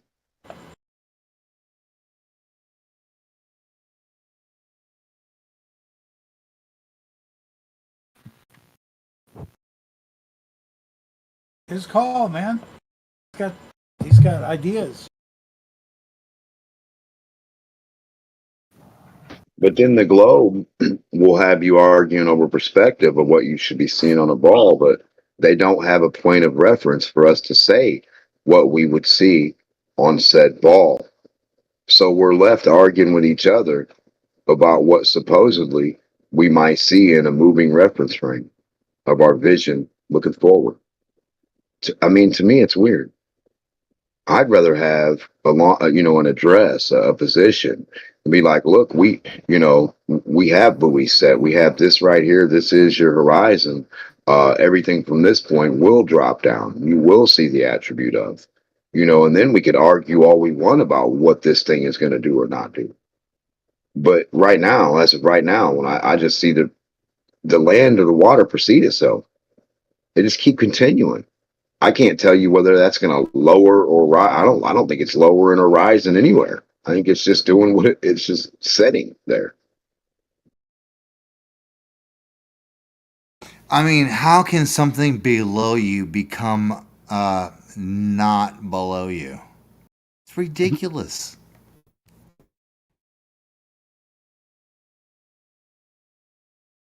Right. Even in a diagram, if we put ourselves upon a ball where you, like I said, you can have yourself represent an L or a 90, and below your feet is the ball. It should never be above you. I mean, never. Same with your eyes. If you're standing up, not like curling in a fetus position or something weird, you're standing up, your feet will never be the same height as your eyes. Wow. Just ridiculous. I'm definitely giving up. Your feet will always be below your eyes. So, I mean, whatever. Good night, Gio. Thanks. Unless you're upside down. No. The way I look at it is you take a sphere, regardless of how big or small it is there ever a flat spot? Even if it's gigantic, like let's say it's 1,000,000 miles wide, 10,000 miles wide, 1,000,000,000 miles wide. No, it would be like a fulcrum. Or like a focal point, like a teeter-totter point, just like a point. Well, that's cool. I'm glad we're off that.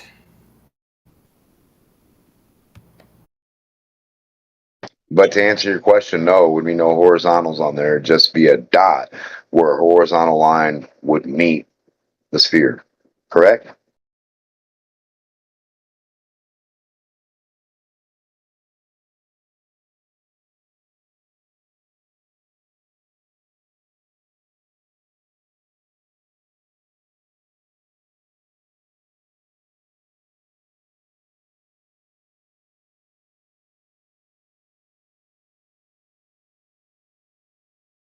I think it would be an awesome teeter-totter. That's all. Any horizontal on a sphere becomes a teeter-totter to me.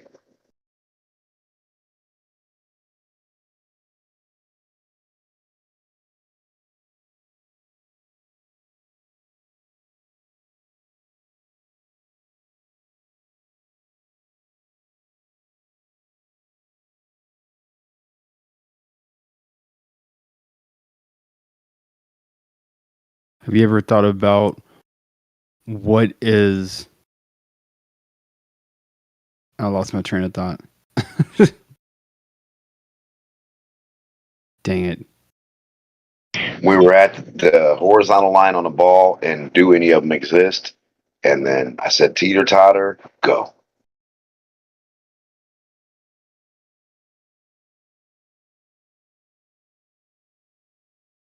Oh, has anyone ever thought about what is the horizon? Like when we look at it, like what is that? Is that the limitation of our eyesight of how far we can see? Because that would make the assumption that we can't see forever, right? So if we 100%. can't see forever, then what is the horizon? Because that's, you know what I mean? What is Well, that? hang on. Hang on. So, have you ever seen the stars? Yeah.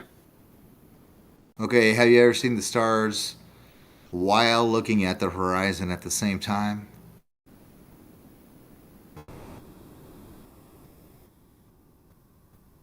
Like look at a star and then see the horizon in my field of view. Like you're at the beach. It's not a trick question. It's like have you ever seen the horizon and seen stars? Like you're at the beach, you're at night. Uh, you can see the stars Right. as you look to towards the horizon, right? Right. Okay. So how much further are the stars that you're looking at?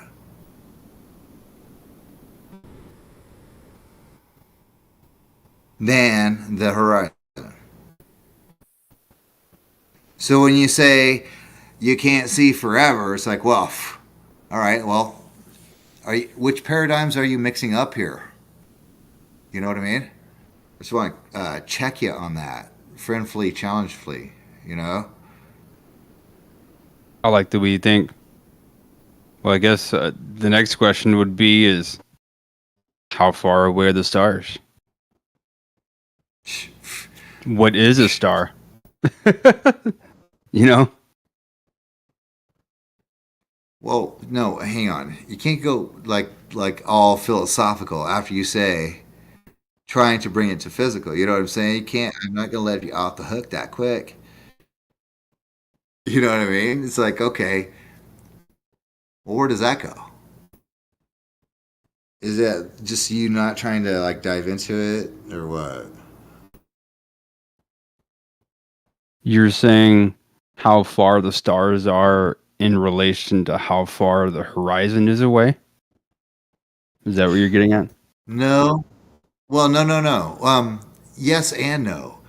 You're trying to project. You're trying to understand it from your point of view, but that's not what I'm saying. So I appreciate that insight. Actually, no, I'm not actually saying that. I'm just saying, based on your first kind of thing, is like trying to understand like the basis of your argument there about um, like being able to see too far or whatever. So that's what kind of triggered me on like the thing of like, okay, you've seen the horizon, you there, like how far is the horizon, and then you can see past that, obviously, because you can see stars past the apparent horizon. It's like, okay, I agree with you you saying. know what I mean? Yeah. So there's obviously like a blend of perspective that's happening when somebody says that. In my opinion, like you can see too far. Okay, well, you're right. What is too far? Is it past the horizon? Well, you can't see past the horizon yet. This clock in the sky that are the stars that have been plotted and documented for a long time. That's what's going to happen.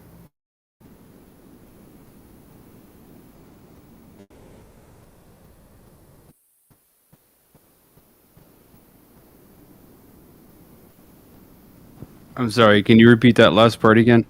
I was zoned out. Yeah, yeah.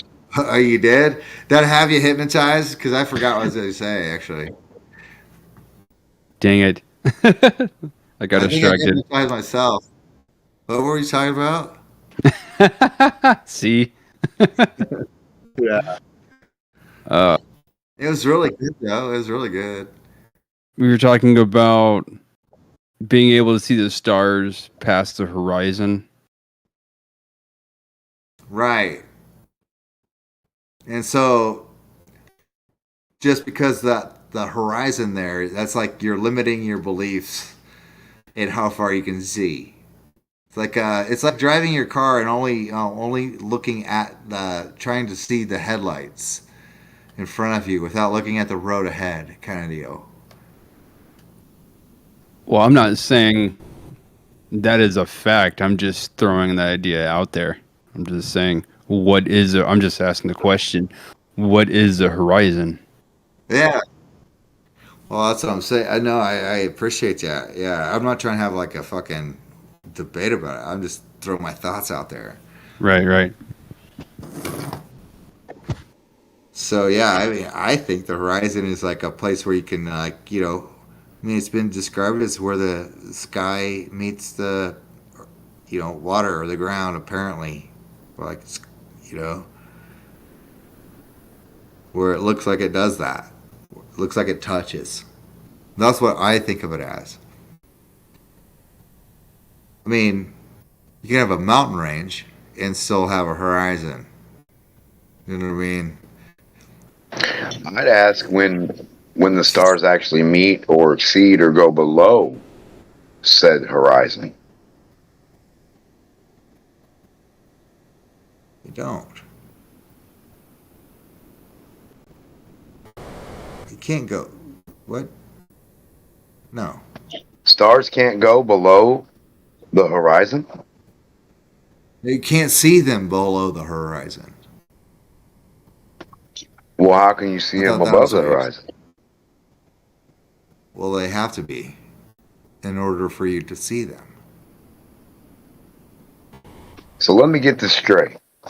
If we look out, there's an area, a frame of reference, or a depth that we can't. That the stars stop, and then we see Earth, and then like we don't see below that ever. Well, I don't know, well, like the sequence of things you're looking at, actually, but no, you can't see anything that's actually below you in the distance. So if I Like, lived on a globe and I couldn't film stars below the 0 degree of horizontal, filming downward as I yeah, rise up, at the horizon. then Yeah, at the then horizon, but you after. have something. Like, it doesn't matter if it's apparent or what have you. It's still going to No, no, be hold on. visually obstructed. Hold on, let me finish the thing.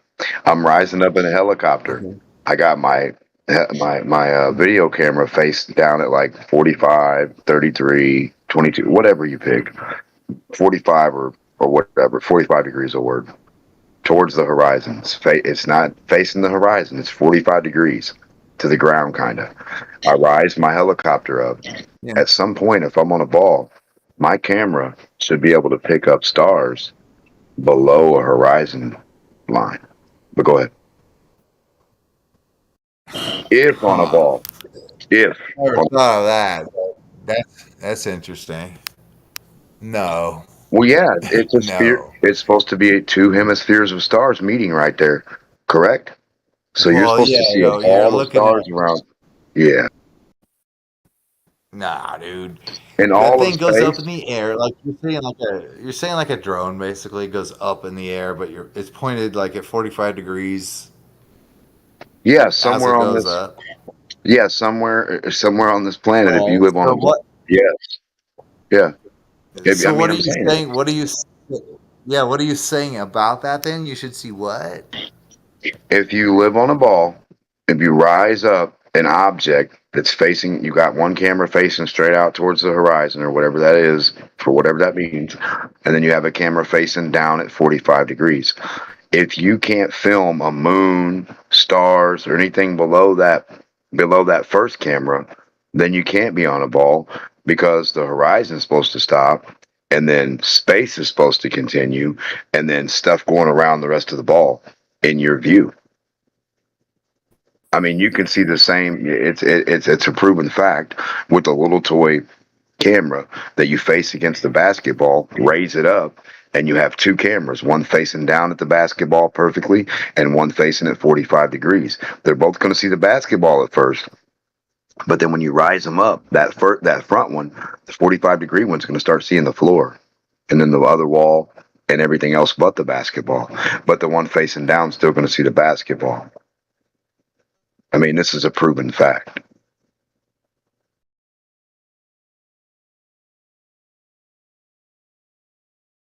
And if you put stars on all the walls in your room and that basketball represents the earth, you would see stars below. that horizon line. You What? trust Wait, me? wait. So, hang on. Hold on. I'm not going to dispute you about the fact of the camera angles and all that stuff. I just want to ask you though, like, what does that mean? Like, if what you're saying, like, break it That down for me, means like, I'm welcome to fucking. flat Earth, baby. Means we're on flat Earth. It's really simple. No, If no, you but I mean, can't, if like, you no, but can't like, see, no more. if you hypothesis is if you can't see that, you're not on a ball. If that's what you're asking. Can't. Well, it's, if you can not, then you cannot. What the fuck? I don't That's know. where I'm trying I to don't know figure it what you're out. saying. You know? Why did you say that? Nobody said that. I said if you cannot see the stars, you are not on a ball at 45 degrees. If you can't see them below the horizon, you are not on a ball. Not cannot. If you cannot, you are not. If you can, you No, are. that's what I'm trying to. That's what I'm, yeah, Yeah, dude. That's yeah. what I'm trying to clarify. I'm trying to I'm clarify that. sorry, you didn't hear me right. Now, on a flat plane, you'll never see below the dirt and water. We know this. There's no stars below. But on a globe, there are. Because a globe's surrounded by a ball of stars. But my model of flat Earth never ends, and stars don't go below it. It's a flat plane of stars, also. In my Well, it idea. doesn't fucking matter. It doesn't matter if you have a visual barrier. You can't see past that visual barrier. You know, I mean, like in Well, the reality. ball. Well, that's why I point out with the basketball, the visual barrier of a ball would always precede itself with your vision extending past it. The more you get away from that barrier of said Earth's circumference line. Eh. The ball, any size ball you want, go try it out. I'll bet money on it. I mean, literally, I'm not being funny. I'm not being goofy. This is a physical fact for any sphere. I mean, Well, no. Yeah, no, I don't want to bet you any money because that's exactly what I told you. I it's a wasn't going to joke. That disagree part's a with you. joke. We don't have to really. Is a No, joke. no, I was I get it, saying. I get it. But I was totally no. I'm not offended. I'm just saying, like that's the part I was totally not gonna fucking argue with you about to begin with. Like, okay, yeah, that part, yeah. Well, that's my point. That's my main point. 100%. What part you can't argue with in reality? Like I said, we have to meet. We can't butt heads past that. Like we have to meet there. This is where we meet. This is where everyone should have to meet. We should go from this point, regardless, and say, hey, what's the problem with this? Why is this way and not this way? At what point can we actually see a demonstration of this happen? Which should be an easy, cheap enough thing to do is just rise up somewhere from your location. I mean,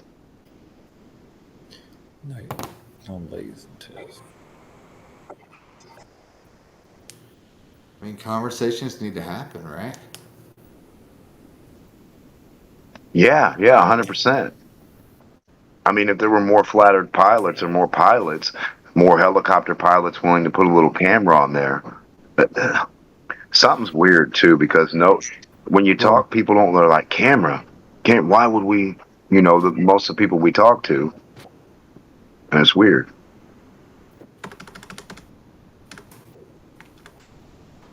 I mean, I don't want a camera of anything that's theirs. I don't want a camera of their face. I don't want their house.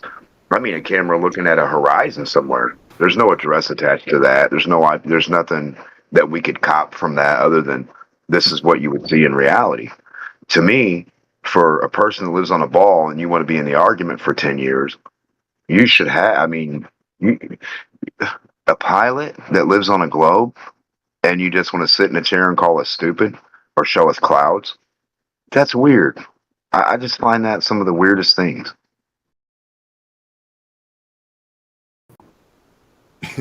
That's a really good point. I never thought of it like that, but yeah, you're right. Like, are you serious? This is what you guys got? Yeah. That's funny. My favorite one is where they show you where they fly a jet and they go upside down and the beer doesn't spill. And I'm sorry, well, there's gravity for you out the window.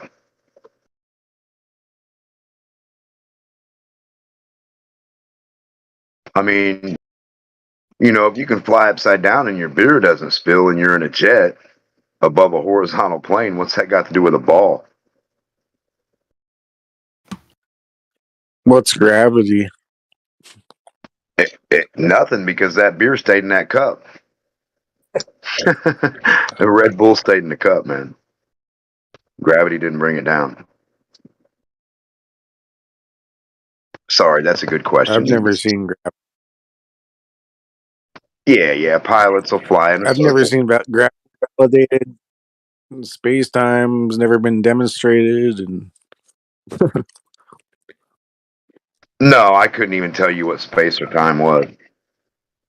I know in every vacuum chamber I've ever noticed, there's still air in there that won't release until you replace it with another amount of air. I think that's how physics works usually.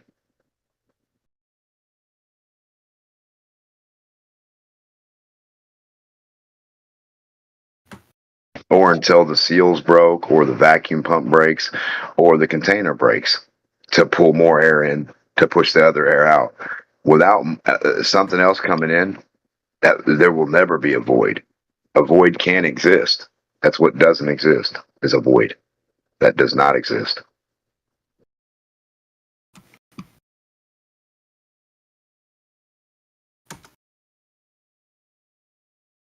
yeah, I've never seen a vacuum chamber. Like it doesn't really come up in my